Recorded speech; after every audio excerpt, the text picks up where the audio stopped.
Fundur er settur á Alþingi. Fjarvistarskrá liggur frammi á skrifstofu. Borist hafa bréf frá Katrínu Jakobsdóttur og Smára McCarthy að þau geta ekki sinnt þingstörfum á næstunni. Í dag, mánudaginn 19. nóvember, taka því sæti á Alþingi sem varamenn fyrir þau, annar varamaður á lista Vinstrihreyfingarinnar græns framboðs í Reykjavíkurkjördæmi norður, Álfheiður Ingadóttir, og þar sem fyrsti varamaður hefur boðað forföll, og fyrsti varamaður á lista Pírata í Suðurkjördæmi, Álfheiður Einarsdóttir. Þær hafa áður tekið sæti á Alþingi og eru boðnar velkomnar til starfa að nýju. Forseti vill tilkynna þá breytinga á starfsáætlun sem var samþykkt á fundi forsætisnefndar og með formönnum þingflokka nú í morgun. Það er að nefndadagur sem var áætlaður miðvikudaginn 28. nóvember færist yfir á föstudaginn 30. nóvember. Er þetta gert til að þingmenn geti tekið þátt í heimsþingi kvenleiðtoga sem verður haldið í Hörpu dagana 27. til 28. nóvember næstkomandi. Forseti lítur svo á að þingfundur geti staðið lengur í dag en þingsköp kveða á sé þess þörf. Borist hafa 2 bréf frá utanríkisráðherra þar sem óskað er eftir fresti til þess að veita skrifleg svör við fyrirspurnum á þingskjali 150 viðskiptaþvinganir gagnvart Rússlandi frá Karli Gauta Hjaltasyni og á þingskjali 254 íslenska ríkisborgara á Bretlandi og útgöngu Bretlands úr Evrópusambandinu frá Jóni Steindóri Valdimarssyni. Útbýtt er á fundinum þingskjali 477 þýðing á íslenskum lögum og reglugerðum, skriflegt svar mennta- og menningarmálaráðherra. Þingskjali 478 fulltrúar af landsbyggðinni í stjórnum, nefndum og ráðum, skriflegt svar mennta- og menningarmálaráðherra. Þingskjali 479 gististaðir, skriflegt svar ferðamála-, iðnaðar- og nýsköpunarráðherra. Þingskjali 480 skráning vímuefnabrota á sakaskrá, skriflegt svar dómsmálaráðherra. Þingskjali 483 vopnuð verkefni og útköll sérsveitar lögreglu, skriflegt svar dómsmálaráðherra. Og loks þingskjali 485 aukatekjur ríkissjóðs, nefndarálit minnihluta efnahags- og viðskiptanefndar. Nú verður 2. umræðu fjárlaga framhaldið. Hæstv. félags- og jafnréttismálaráðherra mun taka fyrstur til máls og verður réttur til andsvara rýmkaður við ræðu hans þannig að tryggt verði að fulltrúar allra stjórnarandstöðuflokka sem þess óska komi að andsvörum og hefur þá hver 2 mínútur í fyrra sinn en 1 mínútu í síðara sinn. Eftir það gildir venjulegur andsvararéttur í umræðunni. Tekið er fyrir fyrsta dagskrármálið fjárlög 2019 stjórnarfrumvarp, fyrsta mál á þingskjali 1. Nefndarálit er á þingskjölum 446, 451, 459 og 461 og 463. Breytingatillögur á þingskjölum 447, 448, 449, 450, 452, 460, 462, 464, 471 og 476. Framhald 2. umræðu. Til máls tekur hæstv. félags- og jafnréttismálaráðherra Ásmundur Einar Daðason.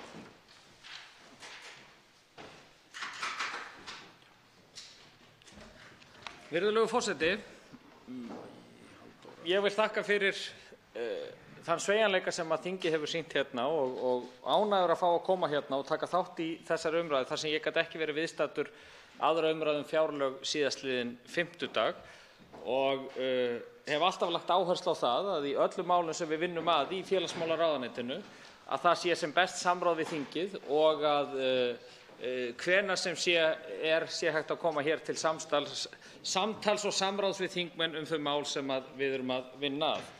Ég fylgdist auðvitað með umræðunni hérna á fimmtudaginn og þær fjárlagafrumvarp, 2. umræðu fjárlaga og meðal annars þær breytingatillögur sem lagðar eru til við 2. umræðu fjárlaga og skynjaði það að það væri mikill vilji þingmanna til þess að geta átt orðastað við félagsmálaráðherra þessi mál og þess vegna fagna ég því að fá að taka þátt í því hér í dag. Það er kannski að fyrstu að segja að það er auðvitað gríðarleg aukning til málaflokksins á milli ára ef að fjárlagafrumvarp, jafnvel með þeim breytingartillögum sem lagðar eru til við frumvarpið við 2. umræðu ná fram að ganga, þá samt engu að síður veruleg aukning til málaflokksins á mjög mörgum sviðum og það gríðarlega mikilvægt. Fjárlagafrumvarpið gerði ráð fyrir því að það væri 8,5% raunaukning á útgjöldum til félagsmála eða 15,6 milljarða og jafnvel þó að dregið sé eilítið úr þessari aukningu á næsta ári vegna aðstæðna sem meðal annars eiga sér eðlilegar skýringar, þá engu að síður aukning til málaflokksins, raunaukning að frátöldum launa- og verðlagsþróun upp á yfir 14 milljarða. Og það auðvitað gríðarlega jákvætt og gríðarlega ánægjulegt, sérstaklega í ljósi þess að það aukning þá aftur vegna þess að á yfirstandandi ári aukning til málaflokksins. Það sem hefur hins vegar verið mest til umræðu hérna í tengslum við þetta breytingar á almannatryggingakerfinu og staða sérstaklega örorkulífeyrisþega í því ljósi. Og það alveg ljóst að þar skiptar skoðanir hvernig framtíðarkerfi almannatrygginga og starfsendurhæfingar verði best til þess fallið að bæta lífskjör og lífsgæði fólks sem hefur ekki fulla starfsgetu. Það hefur alltaf verið áhersla þessarar ríkisstjórnar að ná sem breiðastri sátt þessi mál og þess vegna var ákveðið, eins og margoft hefur verið rætt hérna í þessum sal á vordögum 2018, að efna til mjög víðtæks samráðs við alla þá aðila sem að þessu koma. Bæði þau hagsmunasamtök, Öryrkjabandalagið, Þroskahjálp og aðra, auk aðila vinnumarkaðar og fulltrúa bæði stjórnar og stjórnarandstöðu hér í þinginu til þess að ræða þetta framtíðarfyrirkomulag. Það var síðan skipaður samráðshópur nýtt framfærslukerfi almannatrygginga í apríl 2018 þar sem allir þessir aðilar eiga sæti.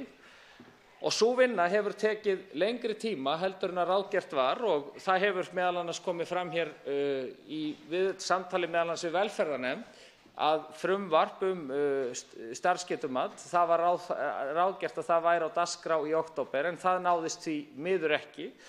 En það ekki ástæðulausu sem að þessi vinna hefur tekið eilítið lengri tíma, meðal annars vegna þess að við höfum lagt áherslu á að hlusta á þær raddir sem að eiga sæti í þessum starfshópi og leggja kapp á að finna leiðir sem ætlað væri til þess að taka tillit til þeirra aðstæðna sem að flestir búa við sem að búa ekki við fulla starfsgetu. Og þetta líka breiður hópur fólks og því ekki einföld leið í boði. En ég held að við getum sagt það að með því að hlusta á bæði þá sem eiga sæti í þessum hópi og eins þau orð sem hafa verið hér í salnum breytt framfærslukerfi og hvað þarf að varast við breytingar sem miða í því að feta okkur í átt að starfsgetumati, að þá erum við vonandi að sjá til lands í þessu ferli og ég bind miklar vonir við það að það geti tekist þrátt fyrir þetta dragist einhverja mánuði.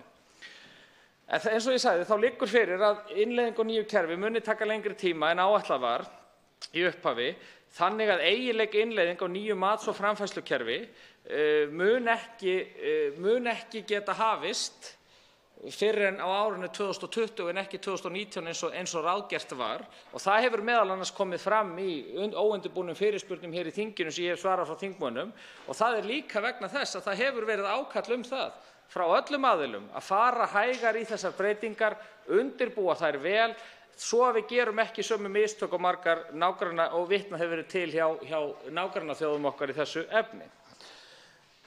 Og það líka til þess fallið að ná breiðari sátt framtíðarfyrirkomulagið. Og þegar við höfum svo skýrari mynd af þessu framtíðarkerfi sem við viljum sá að geti tekið við, að þá verða stigin skref á árinu 2019 þannig að þeir fjármunir sem að Alþingi og fjárlaganefnd gerir ráð fyrir því að fara í þennan málaflokk og verður öllum líkindum samþykkt hér fyrir jól, að þeir nýtist þá með þeim hætti að það styðji við þá vegferð sem að við erum á varðandi breytingar á starfsgetumati. Breytingar sem eiga að innleiða þetta, styðja við þetta nýja kerfi. Og við höfum auðvitað reynt að gera grófar áætlanir hvaða skref sé raunhæft að taka með að við að stefna nýju kerfi 2020 og gera þetta þar af leiðandi á aðeins lengri tíma. En ég held að það væri of snemmt að fara mjög ítarlega út í þær útfærslur fyrr en að niðurstöður samráðshópsins sem að þegar starfandi þessi mál liggur fyrir. Og mér finnst það bara rétt röð að gera það þannig að fyrst fáum við niðurstöðu úr þessari vinnu sem að þegar í gangi og liggur fyrir og hefur dregist af ákveðnum ástæðum en vonandi að klárast. Í framhaldi af því, og það hefur verið sagt, getum við ráðist í skref sem að styðja við þá vegferð. Og þar hefur meðal annars verið horft til þess að draga úr skerðingum og öðrum þeim athugasemdum sem hafa komið fram almannatryggingakerfið. Og að því sögðu vil ég segja að fjárlagafrumvarpið gerir auðvitað ráð fyrir því, af því það virðist hafa verið einhver misskilningur í umræðunni, að frá því sem að nú er á árinu 2018 þá erum við að gera ráð fyrir því að 1. janúar 2019 þá verði 3,6% hækkun á þessum málaflokkum. Við erum þar að auki með þá ef að þetta verður niðurstaða Alþingis, vegna þess að ég ítreka það er Alþingi sem hefur fjárveitingarvaldið. Þar að auki erum við með 2,9 milljarða af nýju fjármagni til ráðstöfunar og þetta auðvitað aukning frá síðasta ári. Það auðvitað svo ég ítreki það aftur, að það aukning til málaflokksins á næsta ári sem að nemur rúmlega 14 milljörðum króna að raunaukningu. Og það auðvitað gríðarlega mikilvægt, en við vitum það líka, og það hef ég aldrei dregið neina fjöður yfir, að það þarf í auknum mæli að veita fjármagni til þeirra málaflokka sem að standa höllustum fæti í íslensku samfélagi, en við þurfum líka að huga því hvernig við nýtum það fjármagn og leggja áherslu á að ráðast í fyrirbyggjandi aðgerðir, hvort sem gagnvart þeim sem að detta út af vinnumarkaði, hvernig við styðjum betur við þá, eða gagnvart börnum og öðrum málaflokkum, þannig að við getum sem samfélag tryggt, eða ekki tryggt, unnið að því í sameiningu að sem flestir geti tekið virkan þátt í íslensku samfélagi og leiðist ekki út af braut en þurfa þess ekki. Þannig að ég bara legg áherslu á það að eiga gott samstarf við þingið áfram og hlakka til þess að taka eiga skoðanaskipti hér á eftir. Til þess var þetta hugsað, til þess óskaði ég eftir því að fá að koma hér og halda ræðu, til þess að við getum átt þessi skoðanaskipti vegna þess að þau eru gríðarlega mikilvægt og ég hlakka til þeirra. Þá komið að andsvörum eins og forseti tók fram í byrjun fundar, þá hefur andsvararéttur verið rýmkaður þannig að fulltrúar allra þingflokka stjórnarandstöðunnar komast að með andsvar ef þeir svo kjósa og gildir þá ræðutíminn 2 mínútur í fyrri umferð og 1 mínúta í seinni umferð slíkra andsvara. Fyrstur veitir andsvar hv. 5. þingmaður Norðausturkjördæmis Logi Einarsson.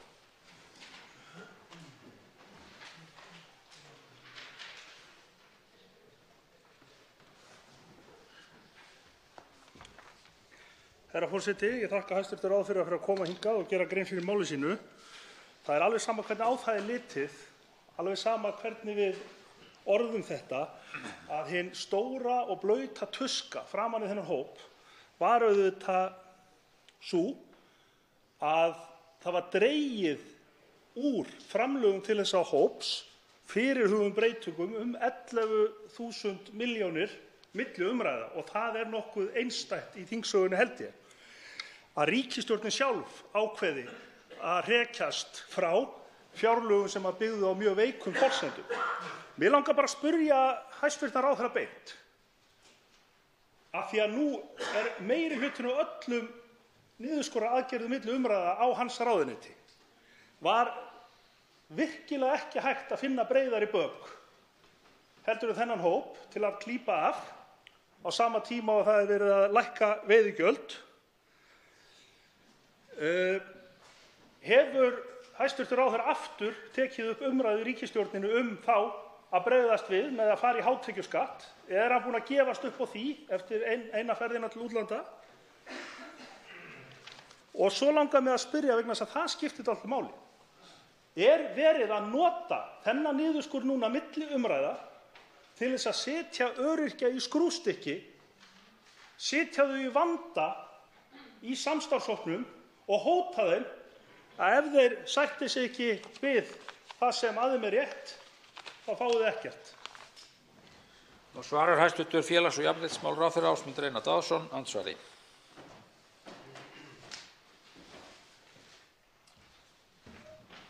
Virðulegur forseti, ég vil þakka hv. þingmanni fyrir þessar spurningar og segja það í fyrsta lagi að þá það auðvitað svo að ég rakti það mjög vel hérna í inngangsræðu minni og hef gert það allan þann tíma sem að við höfum verið að ræða þessi mál núna í haust meðal annars, að það væri gríðarlega mikilvægt að ná í gegn kerfisbreytingu í almannatryggingunum og varðandi það, endurhæfinguna og varðandi það hvernig við styðjum best við bakið á þeim sem detta út af vinnumarkaði og aðstoðum þá við að komast aftur út af vinnumarkaðinn.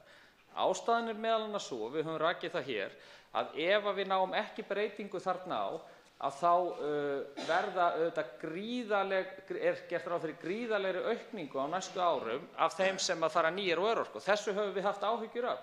Hér var meðal annars umræða unga drengi í síðustu viku og ástæðurnar fyrir að þeir væru að detta út úr íslensku samfélagi. Þessi vinna hefur hins vegar tekið lengri tíma og það hefur alla tíð verið sagt að við þessa kerfisbreytingu að þá við líka að gera breytingar á almannatryggingakerfinu. Þessi vinna hefur tekið lengri tíma eins og komið hefur fram í þessari umræðu hér fjárlög og kemur meðal annars fram í þingmálaskrá þar sem var gert ráð fyrir því að þetta kæmi fram í október þetta mál. Það meðal annars vegna þess, ekki vegna þess að sé verið að setja einhvern í skrúfstykki, það vegna þess að við erum búin að vera að hlusta á þær raddir sem eru inn í þessum samráðshópi. Við erum búin að vera að hlusta á þau varnaðarorð sem hafa verið hér í þingsalnum varðandi það hvað við þurfum að varast við breytingar á almannatryggingakerfinu. Og þegar að menn hlusta og eiga samráð, þá leiðir það oft til breytinga, en slíkt tekur oft aðeins lengri tíma. Og það það sem ég hef lagt áherslu á við þessa endurskoðun, að það að við hlustum á raddir meðal annars Öryrkjabandalagsins, Þroskahjálpar og fleiri aðila við breytingar á þessu kerfi og þess vegna mun þetta tengjast við það og það hefur algjörlega verið skýrt í mínum huga. Síðan varðandi næstu spurningu, þá mun ég taka hann í næsta andsvari því ég náði ekki núna. Þá veitir andsvar öðru sinni, hv. 5. þingmaður Norðvesturkjördæmis, Logi Einarsson. Herra forseti, ég heyri nú ekki betur en að mikið af því ágæta fólki sem situr í þessari nefnd og Öryrkjabandið og fleiri hafi nú einmitt gagnrýnt þennan niðurskurð milli umræða. Og af hverju var þá ekki hægt að halda þessum peningum inni og greiða þá afturvirkt þegar samningar nást, eins og hefur margoft verið gert þegar ívilnandi aðgerðir að ræða. Þá líka fróðlegt að heyra viðhorf ráðherra til þess hvort að afnám skerðinga, þó ekki sé nema í skrefum og endanum afnæma krónumóti krónuskerðinguna, myndi ekki vera kannski það sem að virkilega myndi ítönda virkni þessa hóps á markaði. En hæstv. ráðherra hann líka að skera niður 80 milljónir til húsnæðismála í málaflokki sem mun vera afgerandi til þess að það náist einhverjir fletir á samningum á vinnumarkaði. Þetta náttúrulega ömurlegt metnaðarleysi og ég vil spyrja ráðherra hvort hann ætli virkilega bara að boða starfshóp og kalla það brýnar aðgerðir. Og svarar hæstv. félags- og jafnréttismálaráðherra Ásmundur Einar Daðason, andsvari öðru sinni. Virðulegur forseti, ég hef lagt áherslu á það að það fjármagn sem að verður lendingin að aukist til þessa málaflokks örorkulífeyrisþega á næsta ári, og skulum ekki gleyma að það aukning frá yfirstandandi ári, að þeir verði nýttir til að styðja við þá hugsun sem kemur út úr þessari endurskoðun.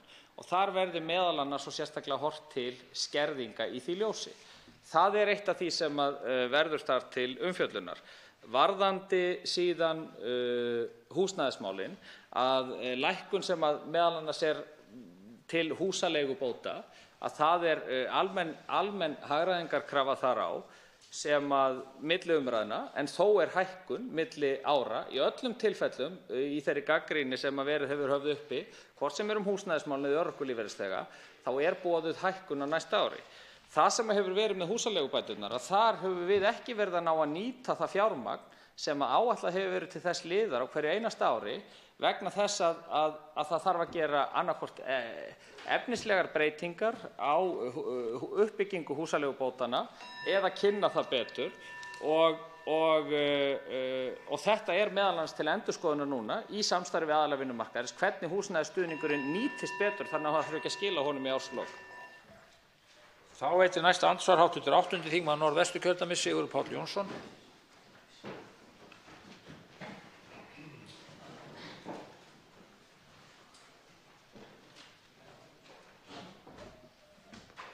Hæstv. forseti. Ég þakka hæstv. ráðherra fyrir að vera hér til andsvara. En í frumvarpinu kemur fram að hækka eigi vaxtabætur 13% milli ára og þær verði 3,4 milljarðar.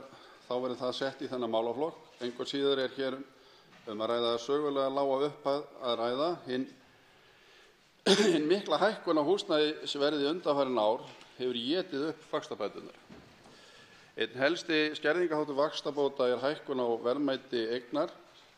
Aðrir þættir hafa þarna einnig áhrif eins og hækkun launa og fjármagnstekjur.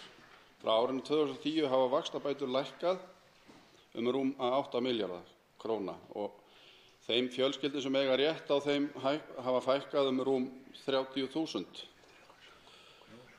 Það því búið að taka vaxtabæturnar af fjölda fólks. Það því ekki að finna raunveruleg peningasjóðstreymi í þessari boðuðu hækkun bótanna. Bótagreiðslur til húsnæðiseigenda hafa hríðlækkað á sama tíma og skattar á húseigendur hafa hækkað umtalsvert. Það skiptir máli, það skiptir höfuðmáli í þessu að skerðingarmörkin eru skerðingarmörkin. Það hvenær byrja í vaxtabæturnar og hvenær þær eigi að skerðast. Skerðingar og niðurfellingarmörk vaxtabóta hafa engan veginn fylgt verðlagi. Auk þess hafa hámarksgreiðslur vaxtabóta nánast haldist þær sömu síðan 2011. Ef ekki verður séð að það standi í frumvarpinu svo neinu nemi með reikningsreglu vaxtabóta að þær haldist óbreyttar áfram. Viðmiðunarstærðir vaxtagjalda og hámarksbóta hækka 5% en nettóeigna 10%. Og ég spyr, þetta leyfilegt? Hæstvirtur. Þá svarar hæstv. félags- og jafnréttismálaráðherra Ásmundur Einar Daðason andsvari. Virðulegi forseti, ég vil þakka hv. þingmanni fyrir að taka þetta hér upp. Leggja áherslu á það að stuðningskerfi okkar til húsnæðismála þarfnast endurskoðunar. Sú vinna í gangi undir forystu fjármálaráðuneytisins þar sem meðal annars verið að skoða vaxtabætur, húsaleigubætur og aðra þætti í húsnæðisstuðningi í góðu samráði við félagsmálaráðuneytið og aðila vinnumarkaðarins vegna þess að eins og fram hefur komið á samráðsfundum á milli ríkisstjórnar og aðila vinnumarkaðar sem nú eru hafnir aftur eftir forystuskipti innan verkalýðshreyfingarinnar, að þá eru húsnæðismálin sá þáttur sem að menn vilja ræða hvað dýpst í tengslum við kjarasamninga sem að allir eru að losna núna í lok þess árs og byrjun nýs árs. Og þar á meðal það stuðningur við þá sem eru á fasteignamarkaði, bæði við þá sem eru á leigumarkaði og eins fyrir þá sem eru að undirbúa sín fyrstu kaup. Þannig að gagnvart breytingum á vaxtabótakerfi, húsaleigustuðningi og öðru sem þarna lítur undir, þá í gangi endurskoðunarvinna sem að gert ráð fyrir því að geti orðið í samfloti við kjarasamningsgerð og við samstarfi við aðila vinnumarkaðar, enda hafa þeir kallað eftir því og ég held að það sé bara jákvætt að stjórnvöld eigi gott samstarf þar. Þannig að ég segi bara þær breytingar sem sú gagnrýni sem hv. þingmaður kemur með að mörgu leyti algjörlega réttmæt og það þess vegna sem unnið að endurskoðun á þessum flokkum. Nú veitir andsvar öðru sinni hv. 8. þingmaður Norðvesturkjördæmis Sigurður Páll Jónsson. Já, hæstv. forseti, ég þakka hæstv. ráðherra fyrir þetta svar og hann talar að það sé verið að vinna að bótum í þessum málum og nú Íbúðalánasjóður hefur bent á einmitt að vaxtabætur nái vart því hlutverki að stuðla að húsnæðis- og öryggismálum landsmanna miðað við núverandi aðstæður. Þannig að það ansi ámælisvert ef að Íbúðalánasjóður að benda á þetta og vilji bara, hvað á ég að segja, árétta það við ráðherrann að hraða þessari vinnu og þannig að við getum lagað þessi mál. Þá svarar hæstv. félags- og jafnréttismálaráðherra Ásmundur Einar Daðason andsvari öðru sinni. Virðulegur forseti. Við gerum ráð fyrir því að þessi vinna verði bara í góðu samfloti við viðræður kjarasamninga og það er þess vegna sem að ríkisstjórnin hefur þegar hafið undirbúning að því og það hefur verið í gangi undirbúningsvinna sem að þessu lýtur vegna þess að það er öllum kunnugt að þessi bótakerfi þarfnast endurskoðunar við og þau hafa ekki í nægilega miklu mæli verið að nýtast þeim markhópum sem þau vilja þau nýtist sem eru ungt fólk sérstaklega og tekjulágt fólk. Og það er einmitt þess vegna sem við erum að vinna þessum breytingum, gerum ráð fyrir því að þetta geti orðið eitt af þeim atriðum sem geti haft úrslitaáhrif kjarasamninga, líkt og kom fram á fyrsta samráðsfundi í ráðherrabústaðnum fyrir 2 vikum síðan. Þá veitir andsvar hv. 11. þingmaður Reykjavíkurkjördæmis norður, Halldóra Mogensen.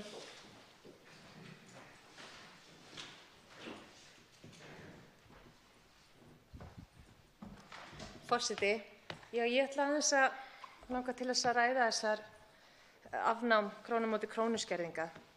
En í óundirbúnum fyrirspurnum 5. nóvember þá segir hæstv. Ráðherra með leyfi forseta, verði fjárlagafrumvarpið samþykkt með 4 milljörðum inni, tekur við að útfæra hvernig við nýtum þá fjármuni til þess að þeir komi sér sem best fyrir þennan hóp. Þar verði fyrst og síðast horft til skerðinga. Og þar kemur einnig fram, með leyfi forseta, það má ráðgera að 1. janúar verði breytingar þar sem 4 milljörðum verði varið í þá veruna. Hvenær? Já, það verða breytingar í vændum 1. janúar munum við sjá breytingar. Tilvitnun endar. Forseti, ég spyrja hæstv. Ráðherra þegar hann segir í ræðu sinni að það eru breytingar í vændum 1. janúar. Var hann þá að vísa í að draga úr skerðingum eða var hann að vísa í starfsgetumatið? Mér heyrist af umræðunni eins og hún er búin að vera og svörum sem voru gefin áðan að þarna sé verið að vísa í starfsgetumatið og þá langar mig bara til að spyrja beint út. Sko, er afnám þessara skerðinga háð því að öryrkjar samþykki starfsgetumatið?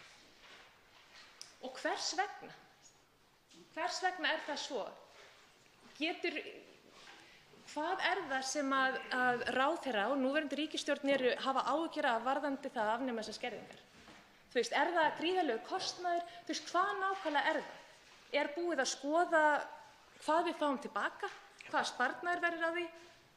Eða er bara verið að líta á þetta sem hreinan kostnað sem við höfum ekki efni á? Eða hvað er það nákvæmlega sem að ráðherra hefur áhyggjur af? Af hverju getum við ekki allavega byrjað að draga úr þessum skerðingum núna?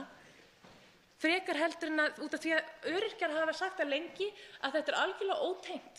Það er alveg hægt að afnema skerðingar núna, að draga úr þeim allavega verulega og svo fara í starfsgetumatið. Þetta tvennt þarf ekkert að hanga saman. Hvers vegna er svona ofboðslega mikil áhersla á, ef ekki er verið að reyna að þvinga öryrkja til þess að samþykkja starfsgetumatið, hvers vegna er svona ofboðslega mikil áhersla á það að láta þetta tvennt hanga saman?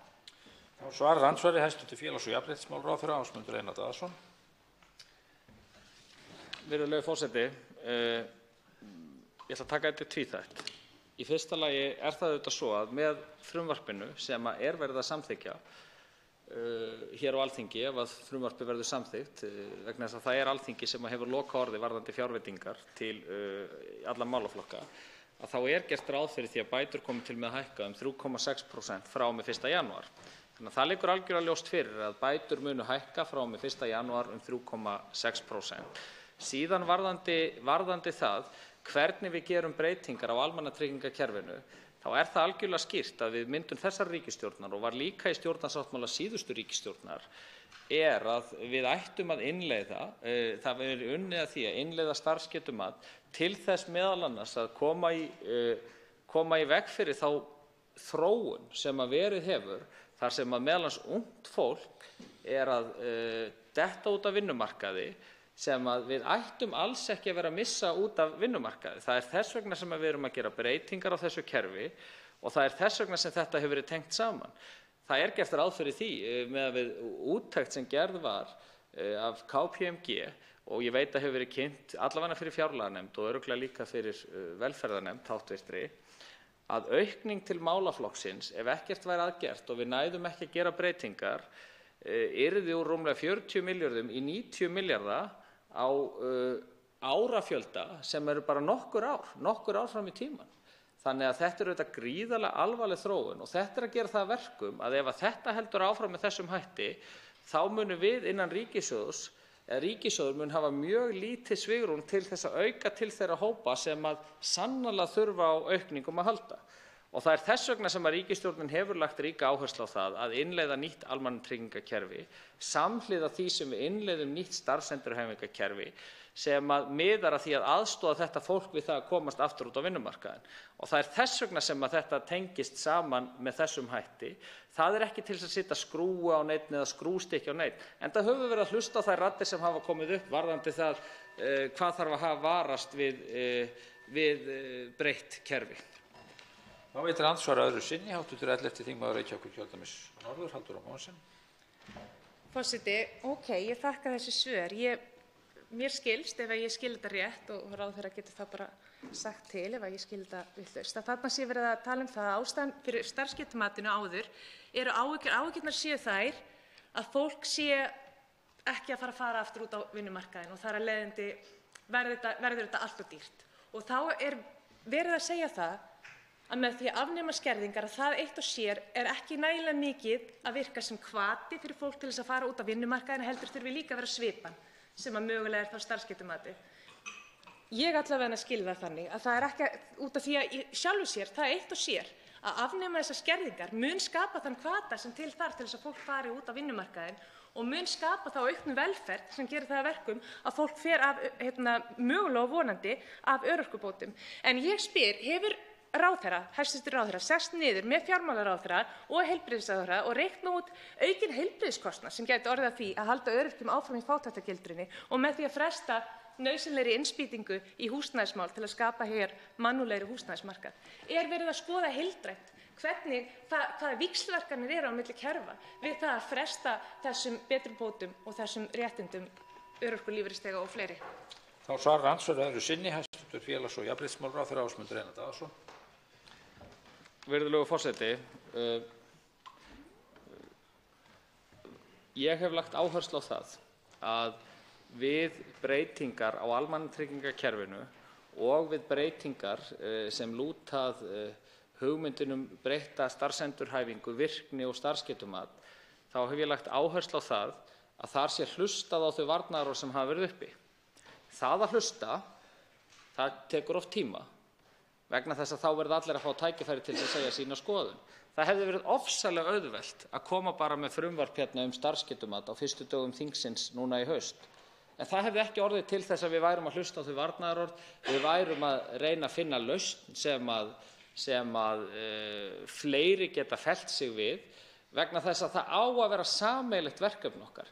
Bæði þeir allra sem sitja við borðið í þessari vinnu að reyna að tryggja það að þeir einstaklingar sem að detta út af vinnumarkaði og Alþingi meðal annars tók upp sem sérstaka umræðu hér, unga drengi í síðustu viku sem að ég svo hjartanlega sammála, þá verður okkar kerfi að styðja við þessa hugsun líka og það það sem við erum að reyna að nálgast með þessari vinnu.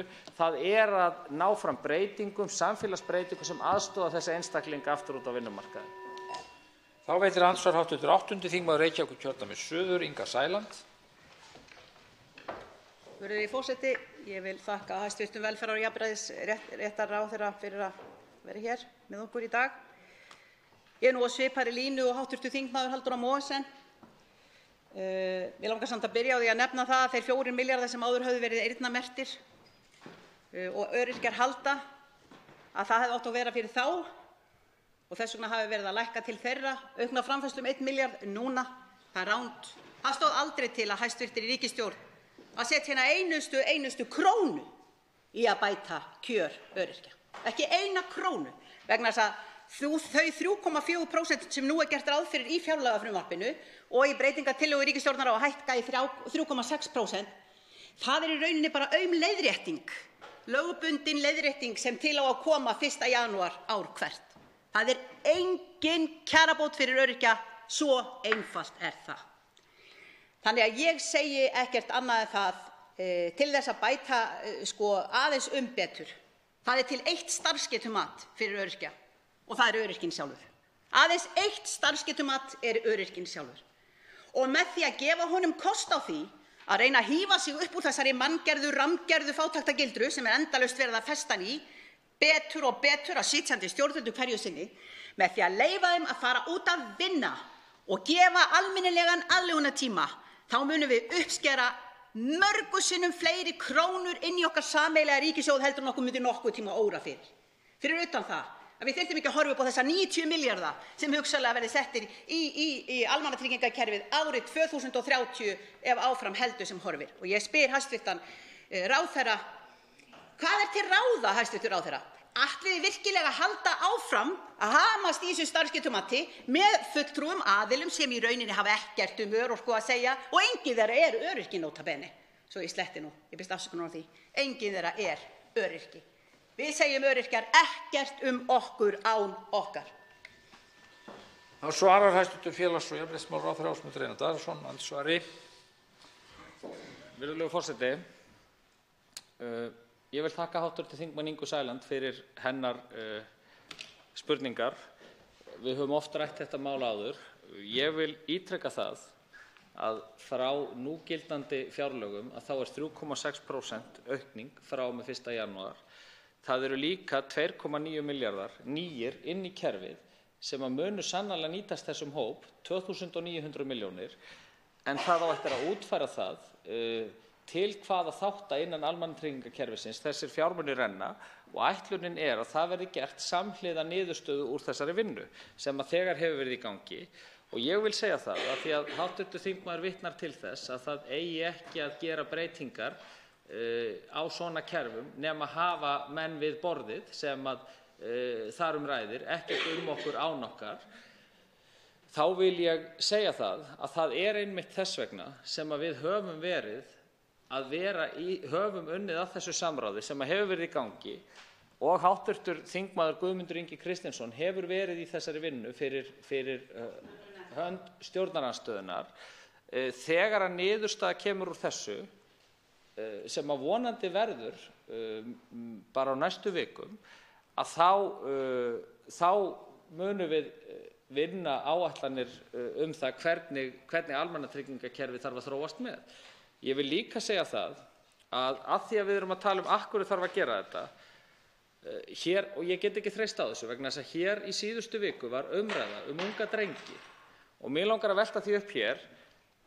Þeir ungu drengir sem að falla þar út af vinnumarkað og meðal annars verða að tala að væri vandamál í samfélaginu, ég ekki viss það að það að afnema krónu á móti krónu dugi þessum einstaklingum til að koma þeim á stað aftur í samfélaginu og út í atvinnulífið og svo framvegis. Það þess vegna sem við erum að skoða með hvaða hætti starfsendurhæfingarkerfið og allir aðilar þar innan þurfa að vinna þéttar saman vegna þess að við verðum sem samfélag að ná fram breytingum sem að miða því að þessir einstaklingar komi út á vinnumarkaðinn og taki virkan þátt í atvinnulífinu og það meðal annars það sem að vinnan í gangi sem að snýra þessum hlutum. Þá veitir andsvar öðru sinni hv. 8. þingmaður Reykjavíkurkjördæmis suður, Inga Sæland. Virðulegi forseti, ég þakka hæstv. Ráðherra fyrir svörin. Þetta nú alltaf svo fallegur söngur. Ég átta mig ekkert á því hvað var að segja fyrir utan það sem að venjan 2.900 milljónir króna, 2,9 milljarðar, hvernig þeir nýtast öryrkjum. Þeir nýtast öryrkjum til framfærslu ekki neitt, ekki bara eina einustu krónu. Ef ég að hafa rangt, þá vil ég gjarnan spyrja þeirra stuttu spurninga, hvernig á það að nýtast hverjum öryrkja fyrir sig. Í öðru lagi, ungu drengirnir út að vinna, hvernig eigum að vera vissir það? Við getum ekki verið viss það, en við getum alveg verið örugg það. Að með því að gefa þeim kost á því að fara út að vinna og með því að reyna að efla það og með því að reyna að gefa þeim möguleika á því að skerðast ekki krónu móti krónu, þá náttúrulega alveg sannarlega betur að staðfarið en að heimasetið. Og í þriðja lagi, þá það alveg hafsjór á milli að tala stýrihópinn sem að hæstv. Ráðherra með, sem að inniheldur engan einasta öryrkja eða þann hóp sem að nú var smíðaður þverpólitískt nú í haust til að reyna að vinna úr þessu svokallaða starfsgetumati. Þannig ég segi, og kostnaðurinn virðulegi forseti, hann þarf ekki að vera neitt nema hagur fyrir okkur, engin kostnaður.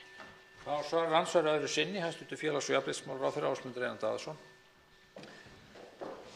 Virðulegur forseti, þeir fjármunir sem að Alþingi Íslendinga mun samþykkja veitt verði til þessa málaflokks frá 1. janúar hvort sem að því að það er aukning og það er gott að það komi fram hérna að það er aukning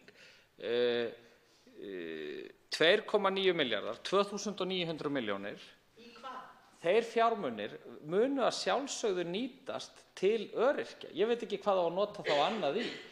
Það liggur algjörlega ljóst fyrir að útfærsla síðan á því, hún mun taka mið af því sem kemur út úr þeirri vinnu við innleiðingu á nýju almannatryggingakerfi í tengslum við þá vinnu sem þegar er í gangi. Þannig að það liggur algjörlega ljóst fyrir að það er í fyrsta lagi aukning á næsta ári, í öðru lagi sú aukning mun nýtast þessum hóp og í þriðja lagi ástæðan fyrir því að þetta hefur dregist er að vinnan hefur dregist og þegar að niðurstöður kom úr því þá getum við útfært með hvaða hætti þessum fjármunum verði ráðstafað þannig að það styðji við þá hugsun sem að ríkisstjórnin markaði við myndu þessa stjórnarsáttmála innleiðingu á breyttu endurhæfingarkerfi, starfsgetumati og breyttu almannatryggingakerfi þar með. Og í þessu erum við að eiga mjög gott samráð við Öryrkjabandalagið, Þroskahjálp og aðra aðila. Þá veitir andsvar að lokum hv. 7. þingmaður Reykjavíkurkjördæmis norður Þorsteinn Víglundsson.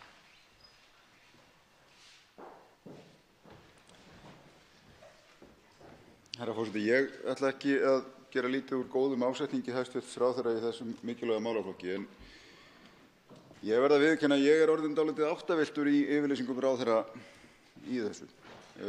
Frá því við hófum hér umræðu fjármálaáætlun í vor hefur staðið til að setja 4 milljarða í einhverja breytingu á örorkulífeyriskerfinu.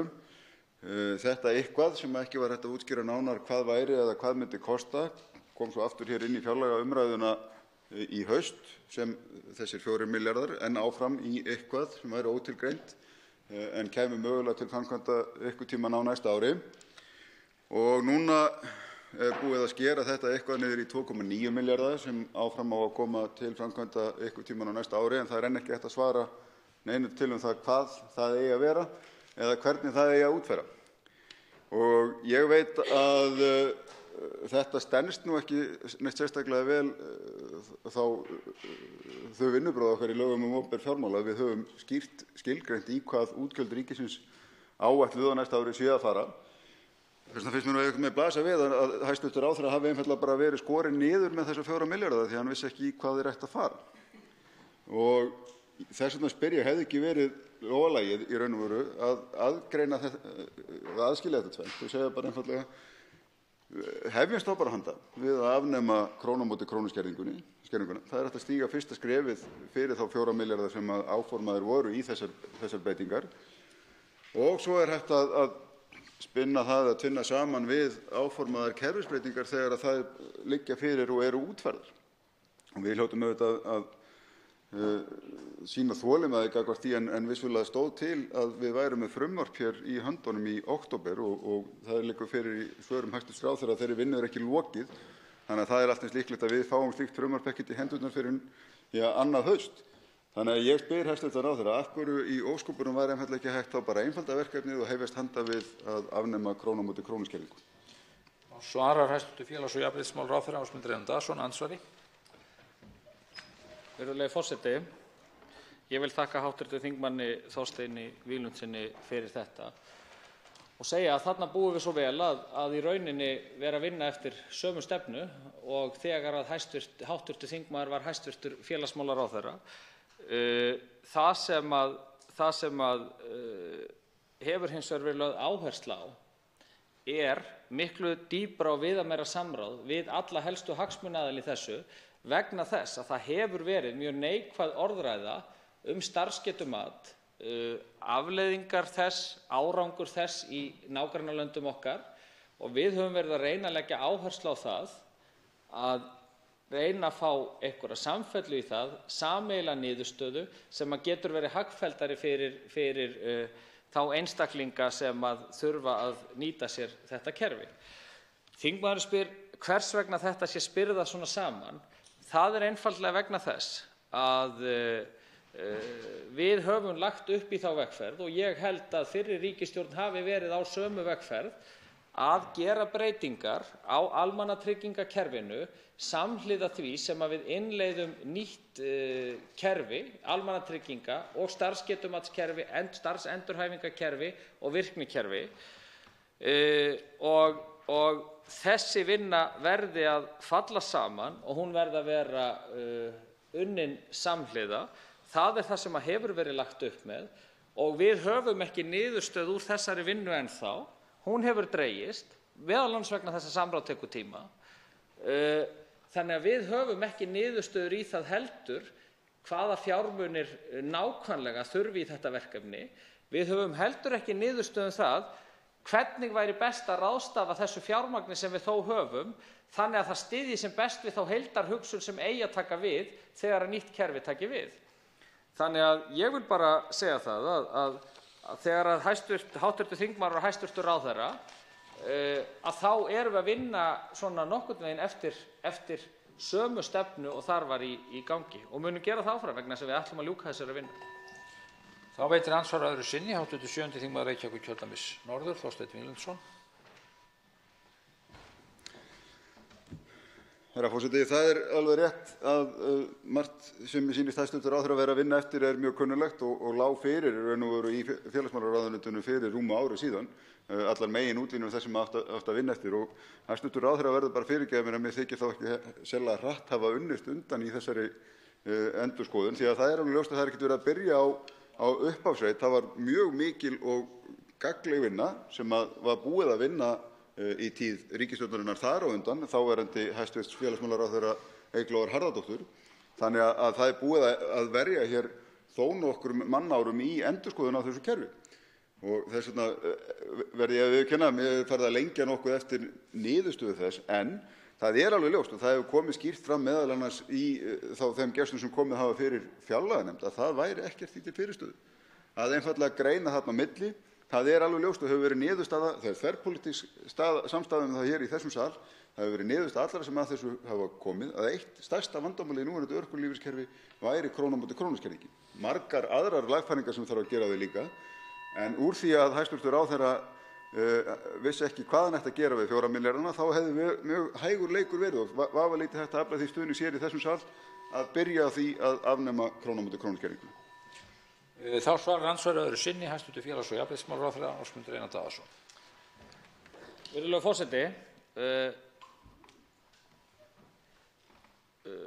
ég vil bara byrja því að segja að ég er sammála hv. þingmanni að farið að lengja eftir niðurstöðum varðandi starfsgetumat og varðandi þá vinnu sem er í gangi. En eins og ég segi, það hefur verið samráð í gangi og það tekur tíma. Það er gríðarlega mikilvægt að það séu gerðar breytingar á þessum málaflokki.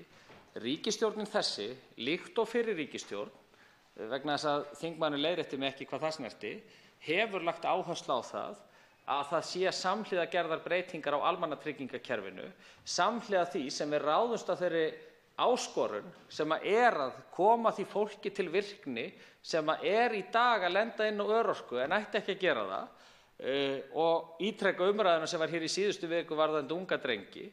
Þannig að ég segi bara, við þurfum að flýta þessari vinnu, reyna að ýta á að hún klárist vegna þess að þá getum við farið að undirbúa það með hvaða hætti hún verður innleidd. Og ég bara legg áherslu á það, ég hef gott samstarf við hv. þingmann um það og ég fagna því að hann sé í grunninn sammála stefnu ríkisstjórnarinnar hvað þetta snertir, líkt og sinnar eigin þegar hann var ráðherra. Andsvörum er lokið. Til máls tekur hv. 11. þingmaður Reykjavíkurkjördæmis norður, Halldóra Mogensen.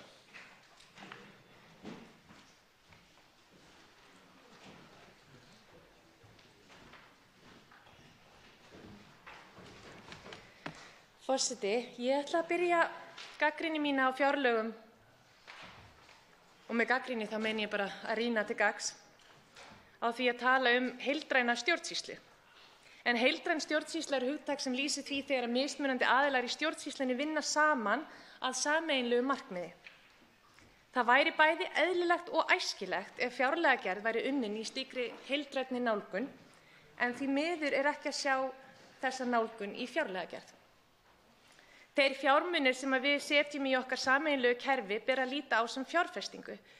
Við fjárfestum í betra samfélagi með því að tryggja framsýnt og heilbrigt menntakerfi, bætta heilsu, félagslega samheldni og dafnandi vistkerfi. Þannig sköpum við samfélag með síaukinni hagsæld. Verðmæti heildrænnar stjórnsýslu skýrust í heilbrigðisþjónustu. Sem dæmi þá horfum við fram á sömu þróun hér á landi og víðs vegar um heim þar sem að fólk upplifir í vaxandi mæli einmanaleika, félagslega einangrun og vonleysi. Aðstæður og upplifanir sem í auknum mæli að orsaka langvarandi sjúkdóma sem leiða af sér aukinn kostnað í heilbrigðiskerfinu og draga úr menntun og efnahagslegum árangri. Þetta ég kannski bæti við, þetta eru ekki aðstæður sem eru bættar með starfsgetumati. Það eitt og sér ekki að fara að laga þennan vanda. Það að tryggja aðgengi allra að gæða heilbrigðisþjónustu óháð efnahag efnahagslega rökrétt og siðferðilega rétt, en eitt og sér dugir aukið fjármagn í heilbrigðiskerfið ekki til að koma í veg fyrir aukin veikindi. Til að efla heilbrigði þarf að tryggja grunnþjónustu fyrir heilsu og öryggi en einnig efnahagsleg réttindi, mannúðlegan húsnæðismarkað, þýðingarmikla vinnu, möguleikann á áframhaldandi menntun og fræðslu alla ævi og getu fólks til að upplifa að það tilheyri. Við lifum á miklum umrótartímum. Í þeim geta falið spennandi tækifæri og áskoranir. Rótgrónar stofnanir og kerfi verða samt að þróast í takt við breyttan heim. Ef þau gera það ekki, skapar það hættu á aukinni sundrungu og niðurbroti lýðræðisins. Ár frá ári aukum við útgjöld í velferðarkerfin og heilbrigðiskerfin til að mæta þörfum þeirra, en samt tekst okkur ekki að fullfjármagna þau. Hluti af skýringunni kann að vera ákvarðanir stjórnvalda hverju sinni, en hluti ástæðunnar hlýtur að vera þessi skortur á heildrænni nálgun. Það skortir skilning á því að fjárfesting á einum stað í samfélaginu kann að skila arði annars staðar. Að tryggja gott umhverfi barna á skólaárunum, menntakerfi sem opið öllum, fræðsla og forvarnir, kann að koma í veg fyrir að einstaklingar þrói með sér geðræn vandamál eða neyslusjúkdóma síðar í lífinu. Þessi kerfi eru nefnilega öll samverkandi. Það víxlverkun sem erfitt að átta sig á þegar skortur á heildrænni nálgun. Með því að auka fjármuni á þeim stöðum þar sem mest þörfin, svörum við bráðasta vandamálinu, en við erum kannski ekki að huga nægilega því hvar við getum fjárfest til að koma í veg fyrir öll þessi vandamál. Núverandi fjárlagakerfi sett upp þannig að 9 ráðuneyti ríkisstjórnarinnar lýsa því hvað þeim vantar mikla fjármuni í sín verkefni. En heildartalan alltaf hærri en þeir peningar sem við höfum til útdeilingar. Svo kemur fjárlagafrumvarpið og stofnanir ríkisins vona bara að þær hafi ekki dregið stuttastráið. Þannig búið að búa til kerfi sem byggir á skorti. Það þarf alltaf að kljást og deila þá fjármuni sem til staðar. Og hér á þingi fáum við fjárlagafrumvarpið til umfjöllunar, reynum að hlusta hvaða raddir samfélagsins kalla hvað helst eftir hjálp og svörum því að því marki sem mögulegt En það aldrei mögulegt á meðan að kerfinu stillt upp sem mismunandi aðilum að berjast hver fær stærsta hluta af kökunni, þá munum við aldrei ná raunverulegum árangri í þeim áskorunum sem við erum að fást við. Til þess að ná þessum árangri verðum við að hugsa heildrænt vandamálin og tækifærin sem við erum að fást við. Þetta á við heilbrigðis- og velferðarmálin en einnig menntamál, umhverfismál, dómsmál og svo mætti lengi telja. Við vitum að þegar fólk á erfitt með að ná endum saman eða þarf að varða miklum tíma í að hafa áhyggjur af fjármálum, þá eykur það streitu og álagi í lífi fólks og veldur vanlíðan og niðurlægingu sem leiðir til skertrar sjálfsvirðingar, sorgar, kvíða, sem leiðir til niðurbrots á andlegu og líkamlegu heilsufari. Þessi svokallaði sparnaður í velferðarkerfinu eða tregi stjórnmálana til að fjárfesta í velferð borgaranna leiðir því augljóslega til aukinna útgjalda í heilbrigðiskerfinu. En þetta aldrei skoðað. Hvers vegna aldrei horft á þetta á þennan hátt? Það engin sparnaður falinn í niðurskurði við þá sem minnst mega sín í samfélaginu. Það bara kostnaður. Þegar við leyfum andlegri vanlíðan að þrífast, þá aukast glæpir og vanvirðing fyrir samfélagssáttmálanum. Vanlíðan grefur undan getu fólks til að upplifa sig sem hluti af heild, samstaða og samkennd minnkar sem grefur undan getu fólks til að taka þátt í uppbyggilegri umræðu, vera virkir þátttakendur í samfélaginu, færri upplifa sig sem hluthafar í því og bera því litla virðingu og ábyrgð fyrir umhverfinu sínu og samborgurum. Stór hluti samfélagsins fastur í streitu vítahringnum sem fylgir láglaunastriti og bágri líkamlegri og andlegri heilsu. Við höfum því miður gert það allt og erfitt fyrir fólk að komast út úr þessum vítahring. En fólk sem að berjast í bökkum hefur mjög skerta getu til þess að hugsa og skipuleggja til langs tíma. Við verðum að bregðast við þessum raunveruleika og taka þennan veruleika inn í heildræna nálgun og bregðast við honum. Fjárlög verða að endurspegla og taka tillit til allra þessa víxlverkana. Fjárlagagerð verður að vera í samræmi við samverkun þessara kerfa. Heildræn stjórnsýsla og heildræn fjárlagagerð er grundvöllur þess að við getum farið að byggja upp mannúðlegra samfélag sem þjónar okkur öllum. Hún er grundvöllur þess að við getum farið að taka vitsmunalega umræðu og taka ákvarðanir, rökréttar ákvarðanir varðandi framtíðina. Það sem við ættum að vera að gera með þessum fjárlögum er að tryggja efnahagsleg réttindi fólks, fjárfesta í einstaklingum og veita þeim svigrúm til að stíga upp úr daglega amstrinu, staldra við og spyrja sig hvað skiptir mestu máli í þessu lífi og veita svo fólki frelsi til þess að gera meira af því.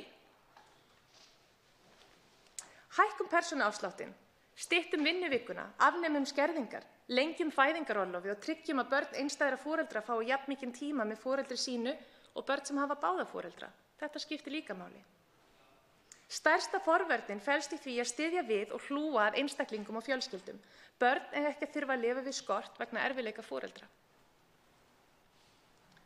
Undanfarin ár hafa framlög til félagsmála, fjölskyldumála, fatlaðs fólks og örorkulífeyrisþega verið með þeim hætti að þau geti ekki átt neitt þátt í að skapa sátt og bæta stöðu þeirra sem minna mega sín í samfélaginu. Það sem við höfum rætt hvað mest hér er með hvað hætti að draga úr skerðingum örorkulífeyrisþega. Snemma á þessu ári var vitað 4 milljarða króna svigrúm sem væri hægt að nota til þess að draga úr skerðingum örorkulífeyrisþega. Með breytingatillögum meirihlutans verður þessi upphæð færð úr 4 milljörðum krónum í 2,9 milljarða. Með þeim rökum að fresta þurfi nauðsynlegum kerfisbreytingum. Með þessum kerfisbreytingum er væntanlega verið að vísa til starfsgetumatsins en það þarf ekki að vera tilbúið til að ganga í það verk að draga úr krónu á móti krónu skerðingum örorkulífeyrisþega. Þetta tvennt hangir ekki saman. Starfsgetumatið er með öllu ótengt því að draga úr skerðingum. Réttast væri að afnema þessar skerðingar algjörlega óháð þessu starfsgetumati. Hvers vegna er verið að tengja hér saman algjörlega ótengdar breytingar? Við vitum hver kostnaðurinn við afnám skerðinga er. Fyrir þessu þingi liggur nú frumvarp Pírata afnám krónu á móti krónu skerðinga, en kostnaður við málin hefur verið metinn af ráðuneytinu sem 11,4 milljarðar. Það er talan sem við ættum að vera að ræða hérna, ekki 4 milljarðar, ekki 2,9 milljarðar, 11,4 milljarðar. Það er talan sem við ættum að vera að ræða, því í lok dagsins er þetta ekki spurning krónutölur, þetta er spurning réttlæti. Krónu á móti krónu skerðingar eru eitthvað það ósanngjarnasta og óréttlátasta kerfi sem fyrirfinnst í sögu Íslands þótt lengi væri leitað. Á að viðhalda þessu óréttlæti vegna þess að öryrkjar eru óhlýðnir þegar kemur að fyrirætlunum ríkisstjórnarinnar starfsgetumat? Gulrótin virkaði ekki, þannig nú á að beita svipunni. Fjárlögin gera ráð fyrir lækkuðum tekjum vegna veiðigjalda að fjárhæð 3 milljarða króna. Einhvern veginn höfum við efni á að missa þessar tekjur af okkar sameiginlegu auðlindum en við höfum ekki efni á því að afnema krónu á móti krónu skerðingar. Viðhorf stjórnvalda hefur verið að það sé nauðsynlegt að tryggja öryggi og afkomu útgerðanna, væntanlega vegna þess að það sé fjárfesting í arðbærum sjávarútvegi, en stjórnvöld telja fólki í landinu ekki mikilvæga auðlind til að fjárfesta í. Fjárfestingar í fólki mun alltaf skila arði og ávinningi til lengri tíma. Það er mikil skammsýni fólkin í þessum fjárlögum. Að sama skapi virðist ríkisstjórnin ekki telja það mikilvægt að fjárfesta í ungu fólki og barnafjölskyldum. Í umsögn sinni fjárlagafrumvarpi bendir ASÍ á að barnabætur hafa lækkað mikið á undanförnum árum að raunvirði og þeim sem þiggi barnabætur hafi fækkað mikið. Lengd fæðingarorlofs hefur einnig staðið óbreytt langa hríð þrátt fyrir áköll lengingu þess. Mér þykir það nokkuð augljóst að það sé ekki talið forgangsmál að fólk hér á landi eigi börn eða barnafjölskyldur njóti stuðnings. Fyrirhuguð hækkun á þaki á greiðslum í fæðingarorlofi í 600.000 krónur er til bóta, já, en það dugir skammt eftir þessa fyrstu 9 mánuði í ævi barns. Ef við ætlum ekki að fjárfesta í börnum og unga fólkinu í landinu, hvar þá? Þá vil ég benda á að það er ekki verið að huga viðkvæmasta hóp foreldra og barna sem eru einstæðir foreldrar með lágar tekjur. Fæðingarorlof á að snúast þarfir barnsins, það er að segja verðmætan og streitulausan tíma með foreldrum til að tryggja heilbrigðan þroska. Það er ekki nóg að hafa þar bara 9 mánuði. Þá get ég ekki fjallað fjárlagafrumvarpið án þess að minnast á húsnæðismál. Undanfarin misseri hefur staðið yfir ein mesta húsnæðiskrísa sem Íslendingar hafa upplifað. Húsnæðisverð hefur rokið upp og leiguverð með því. Í frumvarpinu að finna aukningu á stofnframlögum 800 milljónir króna í félagslegar íbúðir. Það til bóta. En að það sé eina aðgerð ríkisstjórnarinnar í húsnæðismálum einfaldlega til skammar. Það þarf að auka framlög til almennra íbúða. Það þarf að hækka húsaleigubætur sem hafa ekki tekið breytingum í samræmi við verðlag og það þarf að hækka vaxtabætur. En þess má geta að þær lækka einmitt með þessum fjárlögum. Forseti, ég ætla að enda þetta erindi mitt, sem nú ekki langt. Ég geri mig grein fyrir því að það mörg málefni síðan sem falla undir velferðarmál og margt gagnrýnivert að finna í frumvarpi til fjárlaga og ég gæti farið í gegnum lið fyrir lið og tala hversu mikið fjármagn vantar í hvern lið, en það ómögulegt að gera sér grein fyrir því á meðan að skortir þessa heildræna nálgun og á meðan að svo mikið ógagnsæi í fjárlögunum, þar sem ég geri mér ekki grein fyrir því hvernig kostnaðaráætlunin hefur farið fram. Það að segja hvernig var ákveðið þessar upphæðir ættu að fara í hvern málaflokk fyrir sig. Við fáum gesti inn á fund velferðarnefndar trekk í trekk segjandi okkur frá því að kostnaðarmat á þjónustuþörf algjörlega óviðeigandi og það sé endalaust verið að fara fram á að þjónusta sé aukin á meðan að fjármagni fylgir ekki. Og þessir aðilar eigi bara að geta sinnt þessari þjónustu með þessu litla fjármagni sem það hafa á milli handanna. Frumvarp til fjárlaga, ég hef ekki séð nein gögn sem liggja undir neina kostnaðargreiningar eða reikningsdæmi sem sýnir skýrt hvers vegna vissar upphæðir áætlaðar í vissa málaflokka. Og meðan að þetta staðan, þá ótrúlega erfitt og meðan þessa heildrænu nálgun skortir, þá ótrúlega erfitt að fara að gagnrýna og segja nákvæmlega hvar vantar pening og hvar of mikið til dæmis. En ég ætla að enda þetta erindi mitt á að tjá hversu fjarstæðukennt það að neysluhyggja, auðsöfnun og hagvöxtur séu enn í forgangi á tímum þar sem við horfum upp á að loftslagsbreytingar og mengun séu að ógna líf á jörðinni, þessu eina heimili mannkyns fyrir framtíðarkynslóðir. Það sameiginlegt verkefni okkar allra að snúa við þessari þróun, en það ábyrgð okkar stjórnmálafólks að sýna gott fordæmi og forgangsraða velferð almennings, samfélagsins og umhverfisins. Þannig gerum við almenningi kleift að stíga út úr þessu daglega striti, horfa fram á við og taka þátt í að hlúa að framtíðinni og komandi kynslóðum. Tveir hv. þingmenn hafa óskað eftir að veita andsvar við ræðu þingmannsins hv. og fyrstur veitir andsvar hæstv. Félags- og jafnréttismálaráðherra Ásmundur Einar Daðason.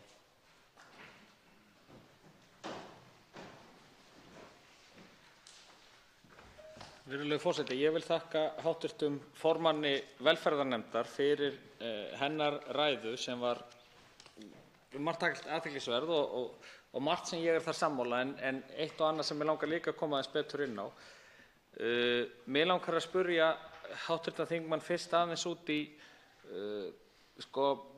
við erum náttúrulega með aukningu núna til fjárlaga fyrir næsta ár, annars vegar 3,6% aukningu frá 1. janúar og svo 2.900 milljónir aukalega inn í kerfið ef það